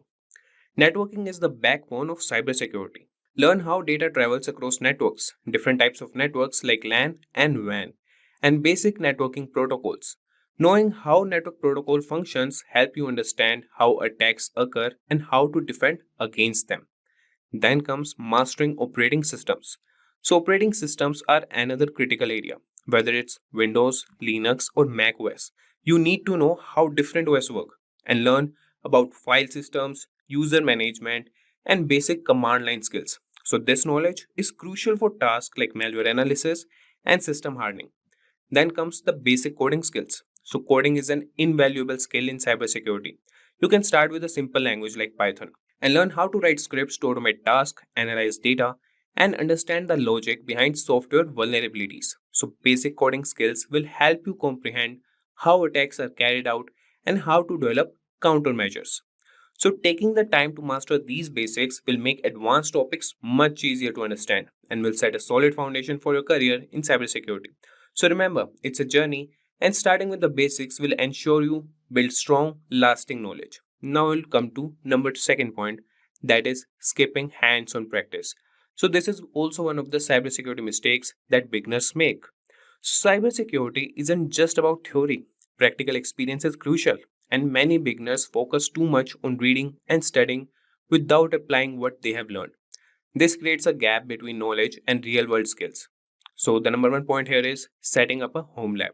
So, create a home lab with an old computer or virtual machine to practice what you learn. Install different operating systems, set up networks, and simulate attacks in a controlled environment. Then comes real world scenarios. So use your home lab to practice real world scenarios like configuring firewalls and detecting intrusions. Platforms like Hack the Box and Try Hack Me offer cybersecurity challenges that mimic real life networks and systems. Then comes building confidence. So hands on practice builds confidence. So solving real problems and seeing the results of your actions make you more comfortable with cybersecurity tools and techniques. And this confidence is crucial when making quick, informed decisions in this field. So gaining practical experience bridges the gap between theory and practice, making you a more effective and confident cybersecurity professional. So now we'll see the third mistake that cybersecurity beginners make. That is lack of documentation. So documenting your work is a crucial yet often overlooked aspect of cybersecurity. Many beginners focus solely on learning new skills and solving problems without keeping track of their progress. However, good documentation practices can significantly enhance your learning experience. And by keeping detailed notes on what you learn, the tools you use, and the methods you apply, you create a valuable resource for future reference. And this habit helps you review and reinforce your knowledge, making it easier to remember complex concepts. Additionally, well documented work allows you to share your insights and solutions with others, whether through blogs, presentations, or team collaborations. It also helps in troubleshooting, as you can quickly revisit your steps to identify where something might have gone wrong. So, in the professional world, documentation is essential for maintaining clear and efficient communication within a team. And by starting this practice early, you will develop a habit that will benefit you throughout your career.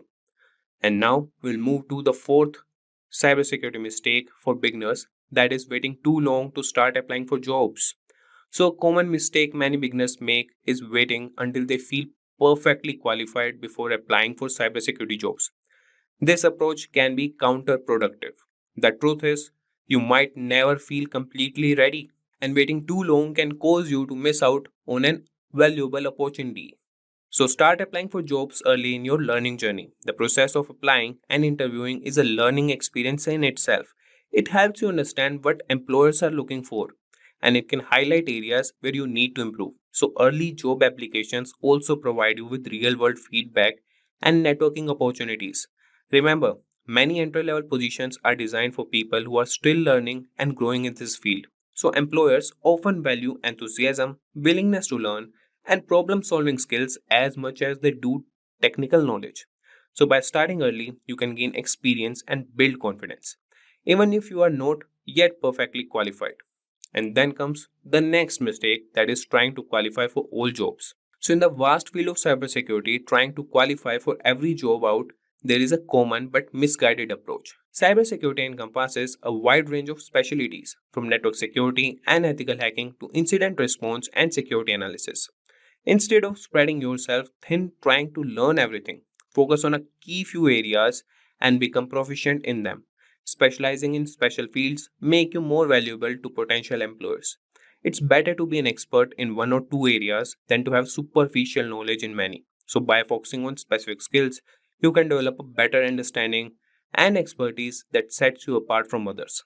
So this focused approach also makes it easier to stay updated with the latest trends and advancements in your chosen areas. Remember, depth of knowledge often outweighs breadth when it comes to career advancement and job satisfaction. So, this was all about trying to qualify for all jobs. Now, we'll see the biggest mistake, that is IT foundation fallacy. So, many aspiring cybersecurity professionals believe they need a deep IT background to start their career. This is same as the number one point, but this is a misconception.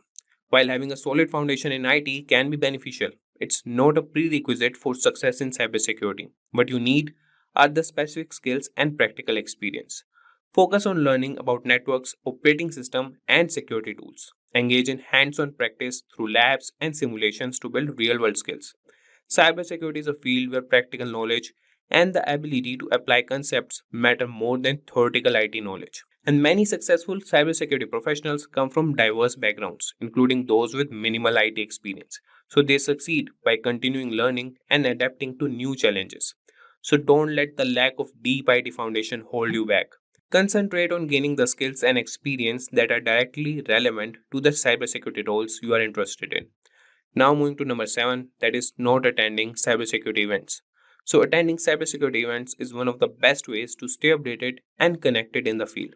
These events, including conferences, webinars, and meetups, offer a wealth of information on the latest trends, tools, and threats in cybersecurity. They provide a platform to learn from experts, gain insights into industry developments, and discover new technologies. Additionally, these events are excellent networking opportunities, meeting other professionals that can lead to job opportunities, collaborations, and mentorship. Building a network within the cybersecurity community can provide support and guidance throughout your career.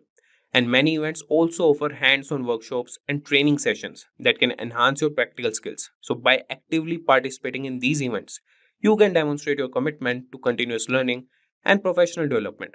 Make it a habit to attend cybersecurity events regularly to stay engaged and informed. So, this was all about number 7 point, that is not attending cybersecurity events. Now, moving to number 8, that is obsessing over which specialization to choose. So, when starting a career in cybersecurity, many beginners obsess over which specialization to choose.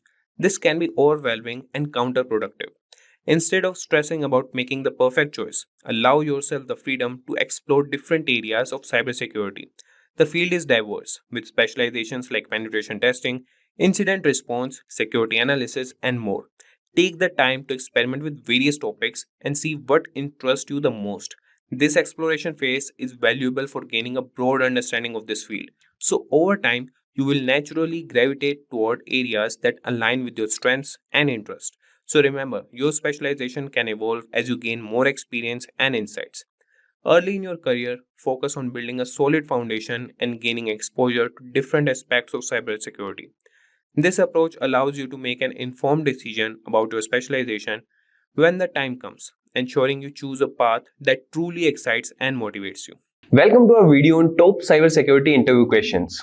Are you having a hard time landing that coveted interview, or even worse, bombing interviews left and right? it might be time to start prepping for those tough interview questions. Preparing for interview questions is an important part of the job search process and can greatly increase your chances of getting the job you want. The cybersecurity field is constantly evolving, which means that you need to have a strong understanding of the latest technologies and techniques in the industry. This makes cybersecurity interviews challenging, as interviewers may ask many complex questions about various cyber threats, security controls, and vulnerabilities. By spending time preparing for these questions, you will have the knowledge and skills required to tackle them with ease. And if these are the types of videos you would like to watch, then hit the subscribe button, like, and press the bell icon to never miss any update from Simplilearn. So without any further ado, let's get started with the top most important cybersecurity interview questions. So we'll start with the first question. That is, what is CRF? Or you can say the interviewer asks, can you explain what CSRF in the context of cybersecurity? And we can answer that certainly. CSRF stands for cross-site request forgery. It is a type victim is authenticated. The attack takes advantage of the trust a website has in the authenticated user's browser. Now, we'll see how it works. So, security vulnerability that occurs when an attacker tricks a victim into performing an unwanted action on a website or web application, in which the attacker creates a malicious website or injects malicious code into a legitimate website that the victim visits. And when the victim visits the attacker's website or the compromised legitimate website, the malicious code can execute without the victim's knowledge. The malicious code sends a request to the targeted website or application on behalf of the victim. This request may include sensitive actions like changing the victim's password, making financial transactions, or modifying personal information. Since the request originates from the victim's browser, the targeted website or application considers it legitimate and processes the request. The victim's account is compromised, and the attacker gains unauthorized access or performs unwanted actions. To protect against CSRF attacks, web developers can implement several countermeasures, including using anti-CSRF tokens. Using anti-CSRF tokens, web applications can generate and include unique tokens in each form or request. These tokens are verified by the server before processing the action, ensuring that the request originated from the same website. The next is same-site cookies attribute. Web developers can set the same-site attribute on cookies, which prevents them from being sent with cross-site requests, thus reducing the risk of CSRF attacks. Verifying the origin header. Servers can check the origin header to ensure the request originates from the same domain. The next is implementing strict access control. Web applications should enforce strict access controls and authorization mechanisms to ensure that only authorized actions can be performed. And the next measure can be by implementing these countermeasures, organizations can significantly reduce the risk of CSRF attacks and protect their users' sensitive information and accounts. And the next question is, that is the most important question, which interviewer asks, that is difference between XSS and CSRF. So XS, that is XSS, cross-site scripting, and CSRF, cross-site request forgery, are both common web application vulnerabilities, but they differ in their nature and the risk they pose. So XS is a vulnerability that occurs when an attacker injects malicious scripts into a trusted website, which is then executed by the user's browser. This can happen when the website does not properly validate or sanitize user input. The injected scripts can be used to steal sensitive information such as login credentials or session cookies, and can also be used to modify the content of the website or redirect users to malicious websites. CSRF, on the other hand, is a type of attack where an attacker tricks a user's browser into making unintended or unauthorized requests to a website. This attack relies on the fact that many websites use cookies or other mechanisms for session management, and these cookies are automatically sent with every request made to the website. By tricking a user into visiting a specially crafted website or clicking on a malicious link, the attacker can perform actions on behalf of the user without their knowledge or consent, potentially leading to unauthorized actions, data manipulation, or account compromise. In summary, XSS is concerned with injecting and executing malicious scripts within a website, while CSRF involves tricking users into performing unintended actions on a trusted website. Both vulnerabilities can have serious consequences, and it is important for web developers to understand and mitigate these risks through proper input validation, output encoding, and security mechanisms such as CSRF tokens and secure session management. Now moving to next question. Is XSS client-side attack or server-side attack? So XSS, that is cross-site scripting, attack can occur on the client side, which means it targets vulnerabilities in the user's web browser or the client application. This type of attack takes advantage of security weaknesses in the client-side code, allowing an attacker to inject malicious scripts into a trusted website or web application. Once the script is executed by the user's browser, it can lead to unauthorized actions, data theft, or other malicious activities. And it's important to note that while XSS attacks primarily target the client side, they can have significant consequences on the server side as well. The injected script may interact with the server or exploit vulnerabilities in the server-side code to perform actions on behalf of the attacker. Therefore, XSS attacks can have an impact on both the client and server components of a web application security. And the next question is, what is IOC? In cybersecurity, IOC stands for Indicators of Compromise. These are pieces of evidence or artifacts that suggest the presence of malicious activity or a security breach within a system or network. IOCs are used to identify, detect, and respond to potential security incidents. There are several types of IOCs that security professionals look for. The most common types include file-based IOCs. These include malicious files such as malware, executables, scripts, or documents that have been identified as part of a cyber attack. File-based IOCs can be identified through file hashes, file names, or specific file content. The next is network-based IOCs. These indicators relate to network traffic associated with malicious activities. They can include suspicious IP addresses, domain names, URLs, or patterns of network communications that indicate a potential security threat. The next we have is behavioral IOCs. These indicators are based on abnormal behavior exhibited by users, systems, or applications. For example, a sudden increase in failed login attempts, unusual file access patterns, or unauthorized system modifications can serve as behavioral IOCs. The next is registry or system configuration IOCs. These indicators involve changes or additions to the Windows registry, system configuration files, or other system settings. Attackers may alter these configurations to gain persistence on a compromised system. The next is threat intelligence IOCs. These IOCs are derived from external sources, such as cybersecurity vendors, government agencies, or threat intelligence platforms.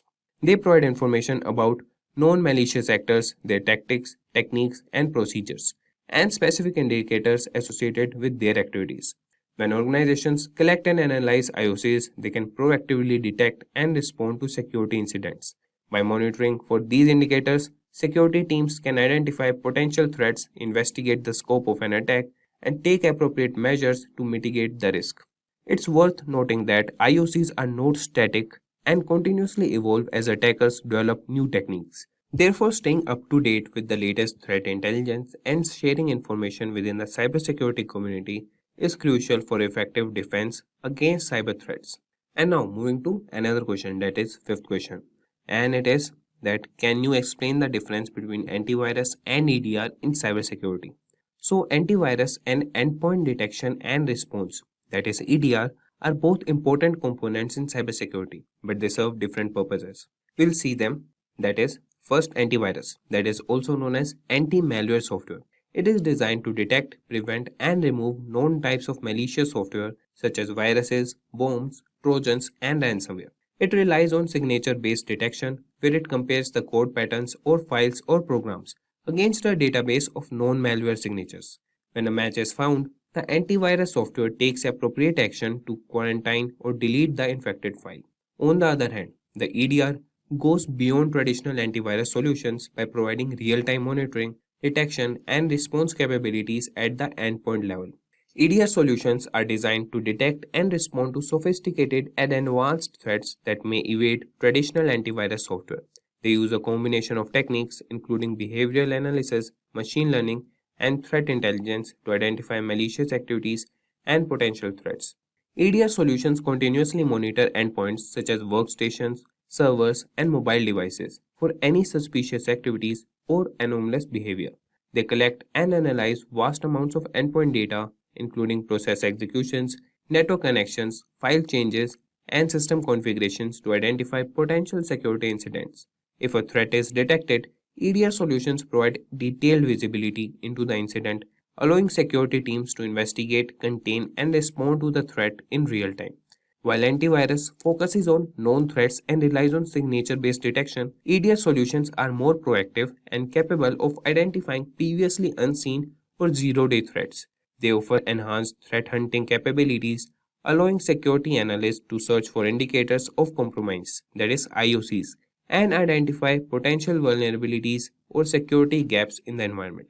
In summary, antivirus is an essential component in protecting against known malware, while EDR provides advanced threat detection, real-time monitoring, and incident response capabilities to defend against sophisticated and emerging threats.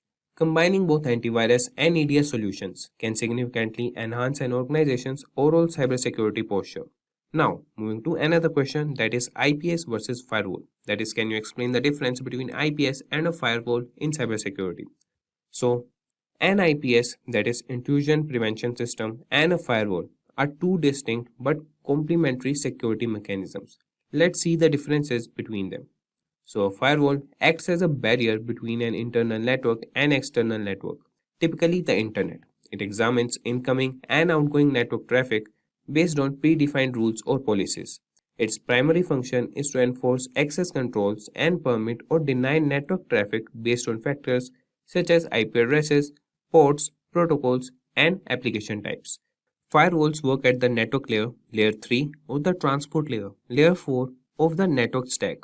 On the other hand, an IPS is designed to detect and prevent network-based attacks. It goes beyond the basic access control functions of a firewall. An IPS monitors network traffic in real time, searching for signs of known attack patterns or suspicious behavior. It can detect and block unauthorized access attempts, malware, network intrusions, and other malicious activities. IPS systems are typically placed in line with network traffic and can operate at the network layer, that is layer 3, transport layer, layer 4, or even the application layer, that is layer 7. To summarize, a firewall acts as a gatekeeper, controlling the flow of traffic into and out of a network based on predefined rules. It focuses on access control. On the other hand, an IPS is a more advanced security mechanism that actively inspects network traffic, identifies potential threats or attacks, and takes action to prevent them. It focuses on detecting and preventing intrusions. In practice, organizations often use both firewalls and IPS systems together to provide layered security. Firewalls protect against unauthorized access and filter out unwanted traffic, while IPS systems add an additional layer of protection by actively monitoring and blocking malicious activities. So this was all for firewall and IPS. Now moving to what is security misconfiguration. So security misconfiguration refers to the improper or insecure configuration of systems, software, applications, or network components that can lead to potential security vulnerabilities. It occurs when security settings, permissions, or configurations are not appropriately defined or implemented, leaving systems and data exposed to potential attacks or unauthorized access. Security misconfiguration can take various forms, such as using default or weak passwords, leaving unnecessary services or ports open, not applying necessary security patches or updates, misconfiguring access controls, or failing to implement secure communication protocols. These misconfigurations can provide attackers with entry points into a system, allowing them to exploit vulnerabilities, gain unauthorized access, or carry out malicious activities. Organizations often face security misconfigurations due to human error, lack of awareness, or inadequate security practices. It's crucial to regularly review and audit system configurations, apply secure defaults, disable unnecessary features, follow security best practices, and stay updated with the latest patches and updates. By addressing security misconfigurations, organizations can significantly reduce their attack surface and enhance the overall security posture of their systems and networks. So moving on to next question, that is what is WAF and its types. So WAF stands for Web Application Firewall. It is a security measure used to protect web applications from various types of cyber attacks. A WAF acts as a filter between the web application and the external network, monitoring and analyzing incoming and outgoing web traffic. There are primarily two types of WAFs commonly used in cybersecurity, that are network-based WAF. This type of WAF is implemented at the network parameter, typically as a dedicated hardware appliance or a virtual appliance. It intercepts web traffic before it reaches the web application server.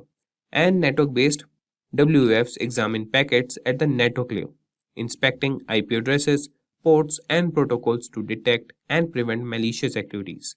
They are effective in protecting multiple web applications hosted on the same network infrastructure. And the next is host-based WAF. This type of WAF is installed directly on the web application server or within the application itself. It operates at the application layer and has a deep understanding of the application structure and logic. Host-based WAFs monitor and analyze HTTP, HTTPS traffic, inspecting the content of requests and responses. They are often integrated as a module or a plugin within the web server or the application framework. Host-based WAFs provide granular control and can protect specific applications or modules within a server.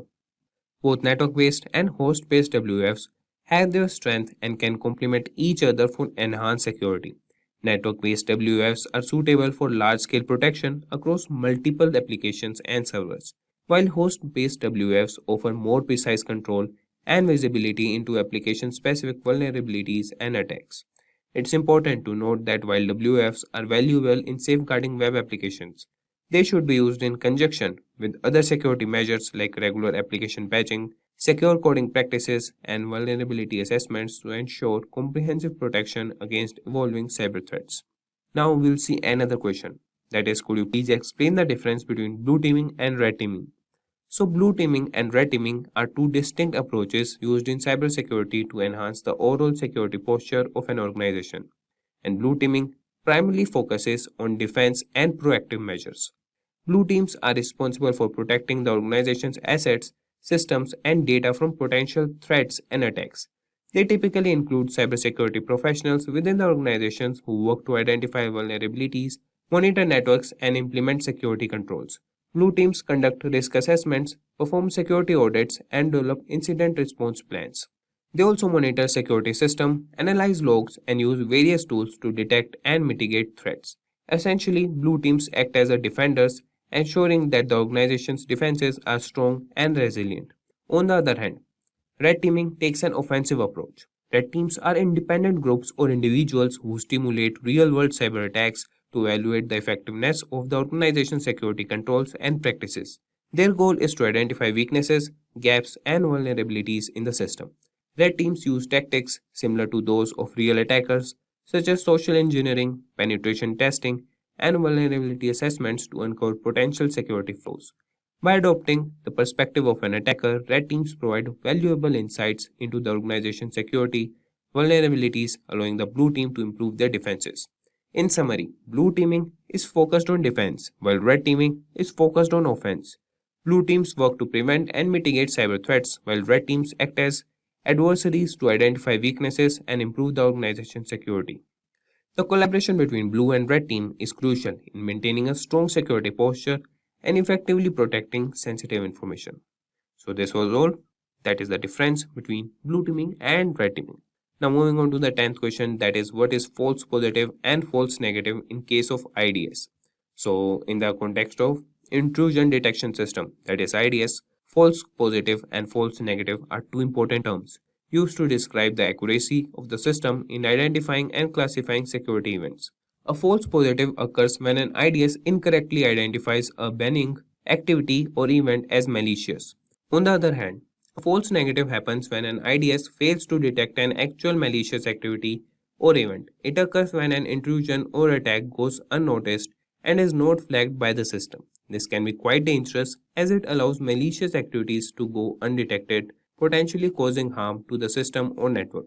Ideally, an IDS should strive to minimize both false positives and false negatives. However, there is often a trade-off between the two. Increasing the sensitivity of an IDS to reduce false negatives may result in more false positives, and vice versa.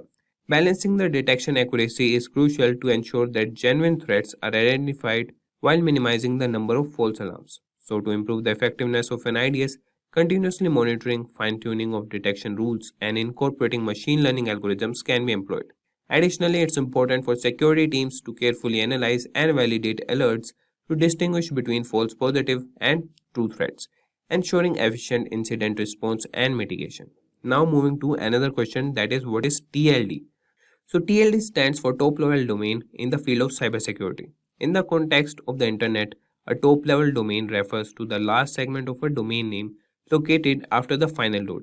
It is also commonly known as domain extension.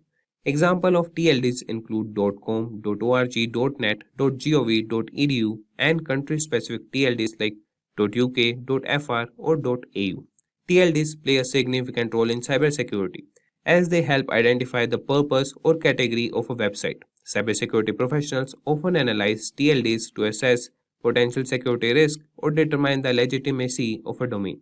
Malicious actors may exploit certain TLDs such as those associated with phishing, malware distribution, or fraudulent activities. Security measures like blacklisting or filtering can be implemented based on TLDs to protect users from accessing potentially harmful websites. Overall, understanding TLDs is essential in the cybersecurity field as it aids in identifying and evaluating potential threats, enhancing website security, and safeguarding users' online experiences.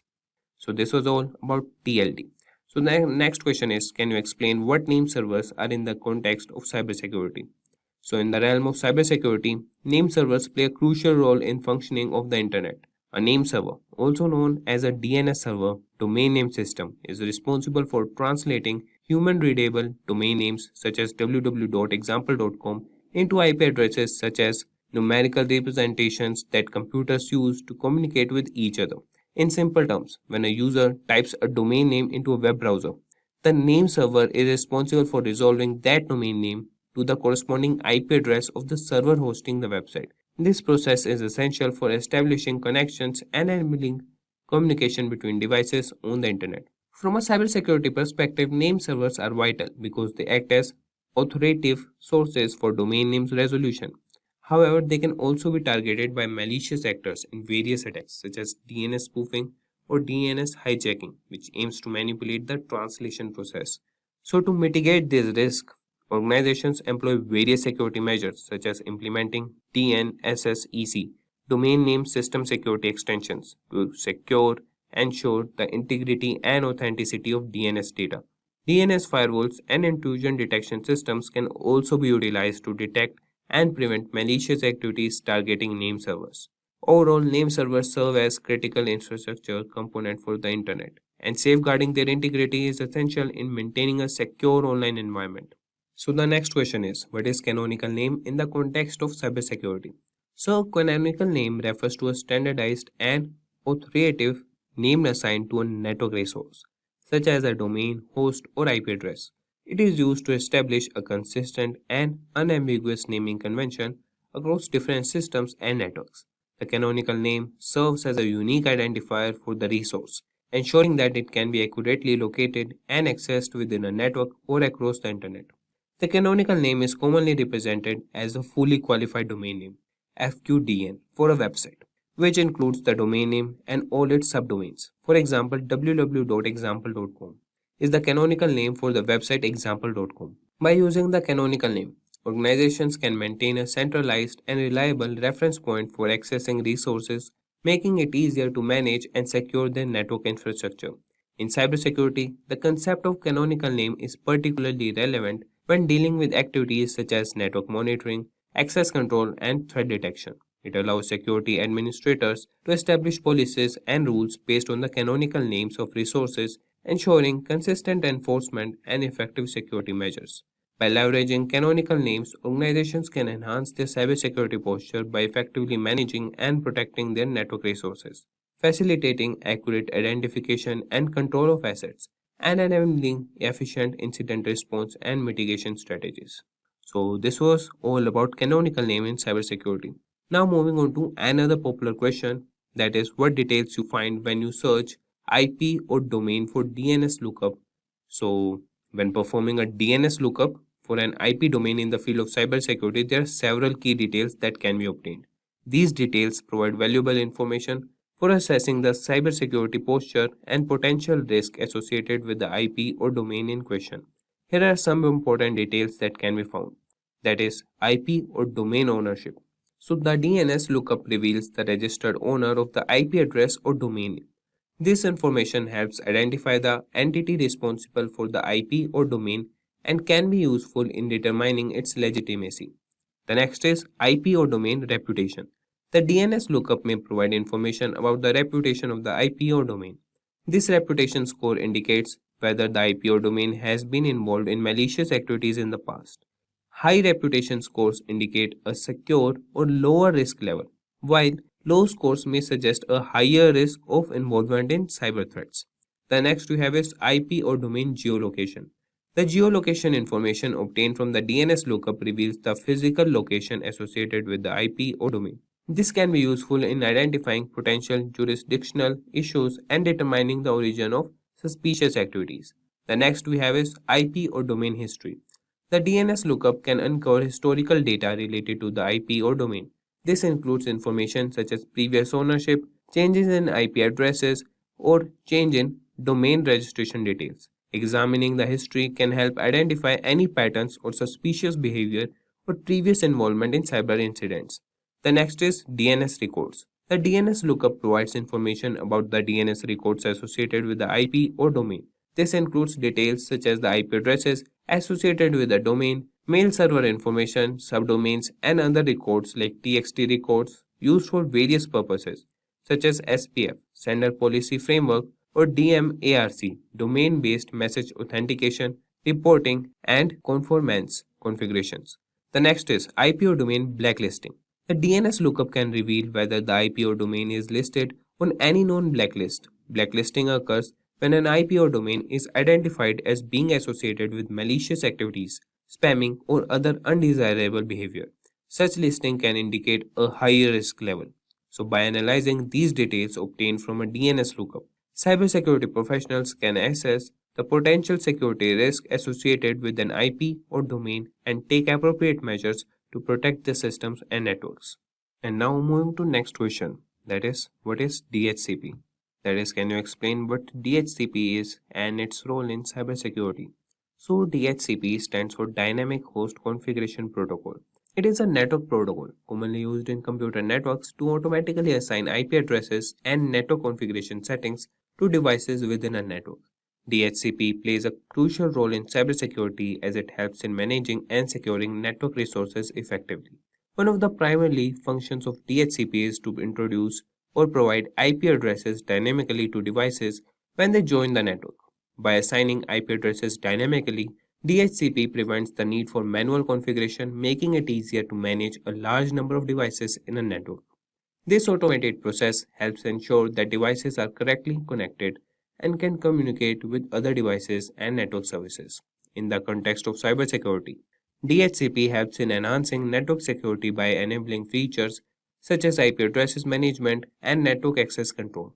Here's how, that is IP address management. DHCP allows network administrators to centrally manage IP addresses. By controlling IP address assignments, administrators can prevent unauthorized devices from connecting to the network. This helps in mitigating the risk of unauthorized access and potential security breaches. The second is network access control. DHCP can be used to enforce network access control policies. For example, an organization can configure DHCP to assign different IP addresses that ranges or provide specific network settings based on user roles or device types. This allows for granular control over network access, ensuring that only authorized devices can connect to specific network segments or services. Additionally, DHCP servers can be configured to provide additional information to connected devices such as DNS server addresses, default gateway settings, and other configuration options. By centrally managing these settings, DHCP reduces the likelihood of misconfigurations that could introduce security vulnerabilities. Moving to next question, that is, what is CVE? Which authority generate CVE? And we'll answer, CVE stands for Common Vulnerabilities and Exposures.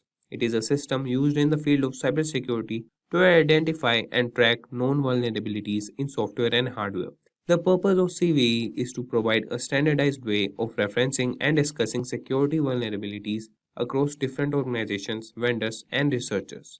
The authority responsible for generating CVEs is the MITRE Corporation. That is, MITRE is a non-profit organization that operates the CVE program under contract with the National Cybersecurity FFRDC, that is, Federally Funded Research and Development Center. They maintain the official CVE list, assign unique identifiers to vulnerabilities, and facilitate the sharing of vulnerability information among cybersecurity professionals and organizations. By assigning a CV identifier to a specifically vulnerability, MITRE enables cybersecurity researchers, vendors, and organizations to refer to vulnerabilities consistently, allowing for effective communication and collaboration in addressing and mitigating the identified security issues. So, this was the explanation. So, we can also think of providing an example of a CV identifier. So, let's take an example of CV 2021 34567. In this case, CV 2021 represents the year the vulnerability was assigned or discovered, and 34567 is a unique numerical identifier. By referring to this CV identifier, security professionals can easily search for information related to the specific vulnerability and access details such as its description, severity, affected software versions, and recommended remediation steps. Now, moving to another question, that is, what is a loopback address? So, a loopback address refers to a specific network address that allows a device to send and receive data to itself. It is commonly represented by the IP address, that is 127.0.0.1 in IPv4 or ::1 in IPv6. The loopback address is often used for testing and troubleshooting purposes, as it enables a device to simulate network communication without actually sending data or a physical network. When a device communicates with the loopback addresses, the data packets are routed internally within the device's network stack, bypassing the physical network interface. This allows the device to test its own network services or applications without relying on external network connectivity. By sending data to the loopback address, a device can verify the functionality and integrity of its networking protocols, software, or security configurations. From a cybersecurity perspective, the loopback address can be valuable during the development and testing of security measures, such as firewalls, intrusion detection system, or antivirus software. It allows security professionals to assess the effectiveness of these measures by emulating attacks or monitoring the device's response or stimulate malicious activities, all within the controlled environment of the loopback interface. Additionally, the loopback address is sometimes used by software developers to create a local development environment. By running services on the loopback address, developers can test and debug their applications without exposing them to potential external threats or interfering with other network resources. In summary, the loopback addresses provide some means for a device to communicate with itself internally, offering a convenient and secure method for testing, troubleshooting, and software development in the field of cybersecurity. And moving to next question, that is 18th question. Here we will explain the concepts of threads and processes. So in the context of cybersecurity, threads and processes are important concepts that relate to the execution and management of software and how they can impact the security of a system. So a process can be understood as an instance of a computer program that is being executed. It represents a set of resources such as memory, files, and system state allocated by the operating system to execute the program.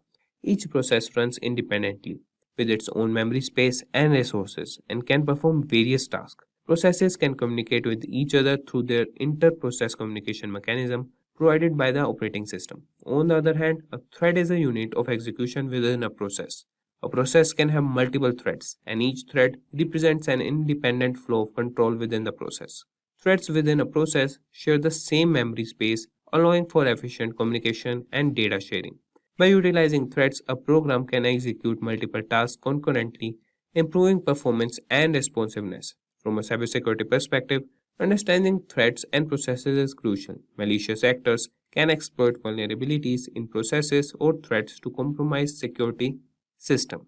For example, a vulnerability in a process might allow an attacker to execute arbitrary code, gain unauthorized access to sensitive data, or manipulate system resources. Similarly, if a thread is compromised, it could be used to execute malicious code, bypass security mechanisms, or launch attacks on other threads or processes. To enhance cybersecurity, it is important to secure processes and threads by implementing various protective measures. This includes regularly updating software to patch known vulnerabilities, employing secure coding practices to prevent common programming errors, implementing access controls and permissions to limit process privileges, and utilizing robust monitoring and intrusion detection systems to detect and respond to potential threats. In summary, processes and threads are fundamental concepts in cybersecurity, as they determine how software is executed and how resources are allocated. Understanding their implications and securing them effectively is essential in maintaining a secure computing environment. So moving to next question, that is 19th question, and it is what is Kerberos.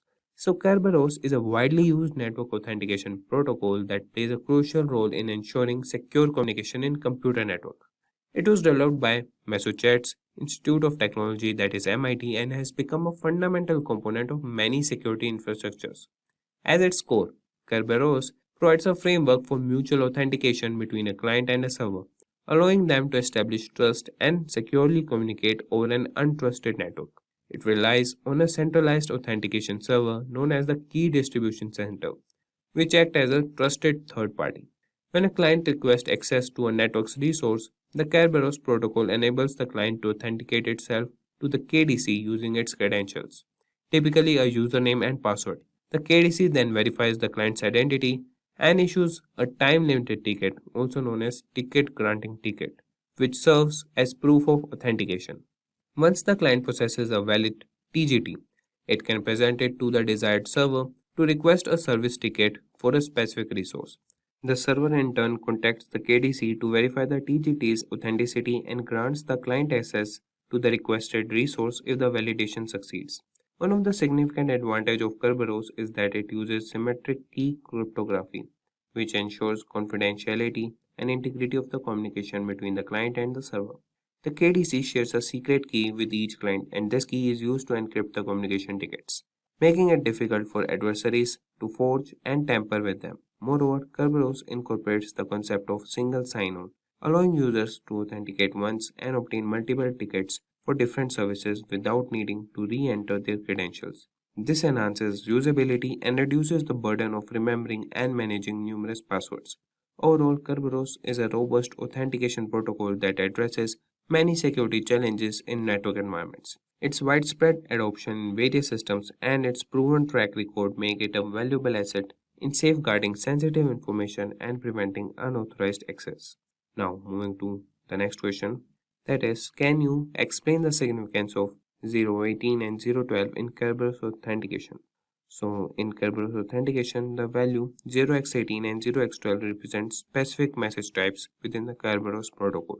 The Kerberos protocol is a widely used authentication protocol designed to provide secure authentication for network services. In Kerberos, each message exchanged between the client and the key distribution center has a special message or a specific message type associated with it. These message types are represented by hexadecimal values. So 0x18 corresponds to the message type KRB_AS_REQ, which stands for Kerberos Authentication Service Request. This message is sent by the client to request a ticket granting ticket from the KDC. The TGT is then used to request service tickets for specific services. 0x12 represents the message type, that is KRBTGSREQ, which stands for Kerberos Ticket Granting Service Request. This message is sent by the client to the KDC to request a service ticket for a particular service. The client includes the TGT obtained from the KRB_AS_REQ message and specifies the desired service.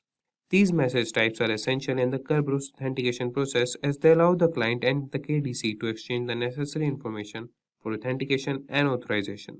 The Kerberos protocol uses the message types to ensure secure communication and prevent unauthorized access to network services.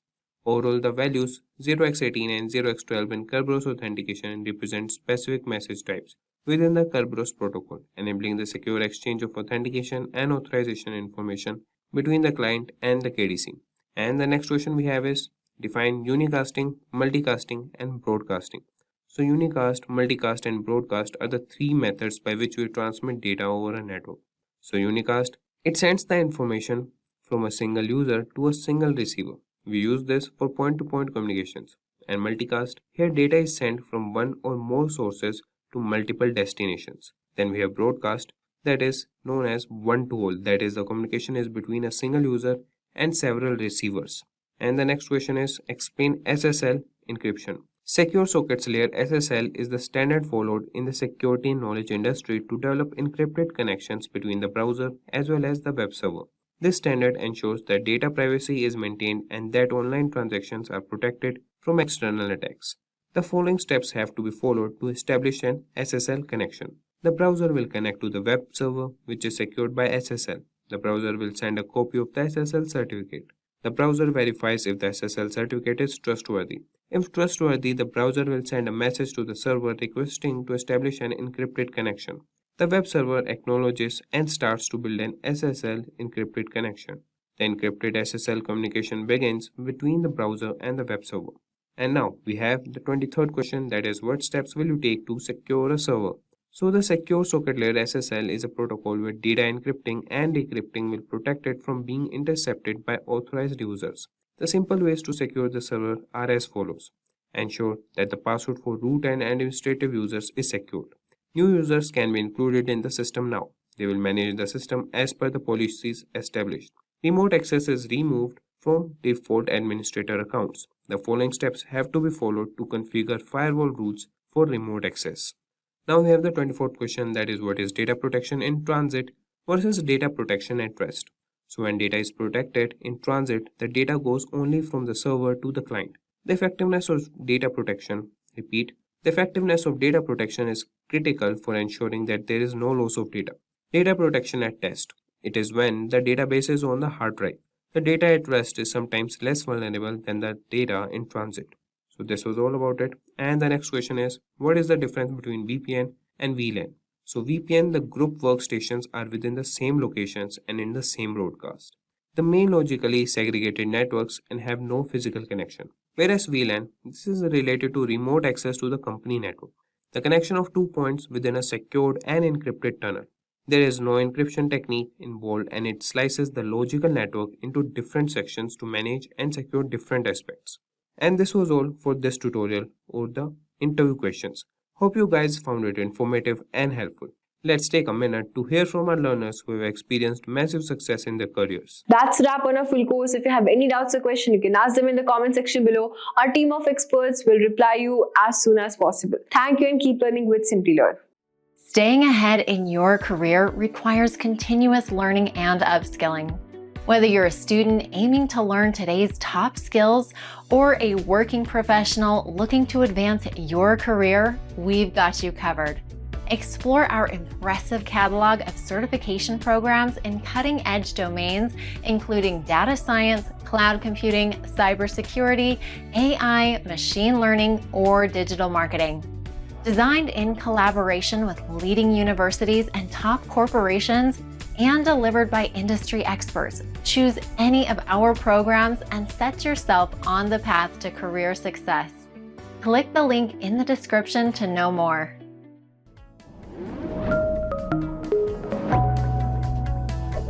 Hi there, if you like this video, subscribe to the Simplilearn YouTube channel and click here to watch similar videos. To nerd up and get certified, click here.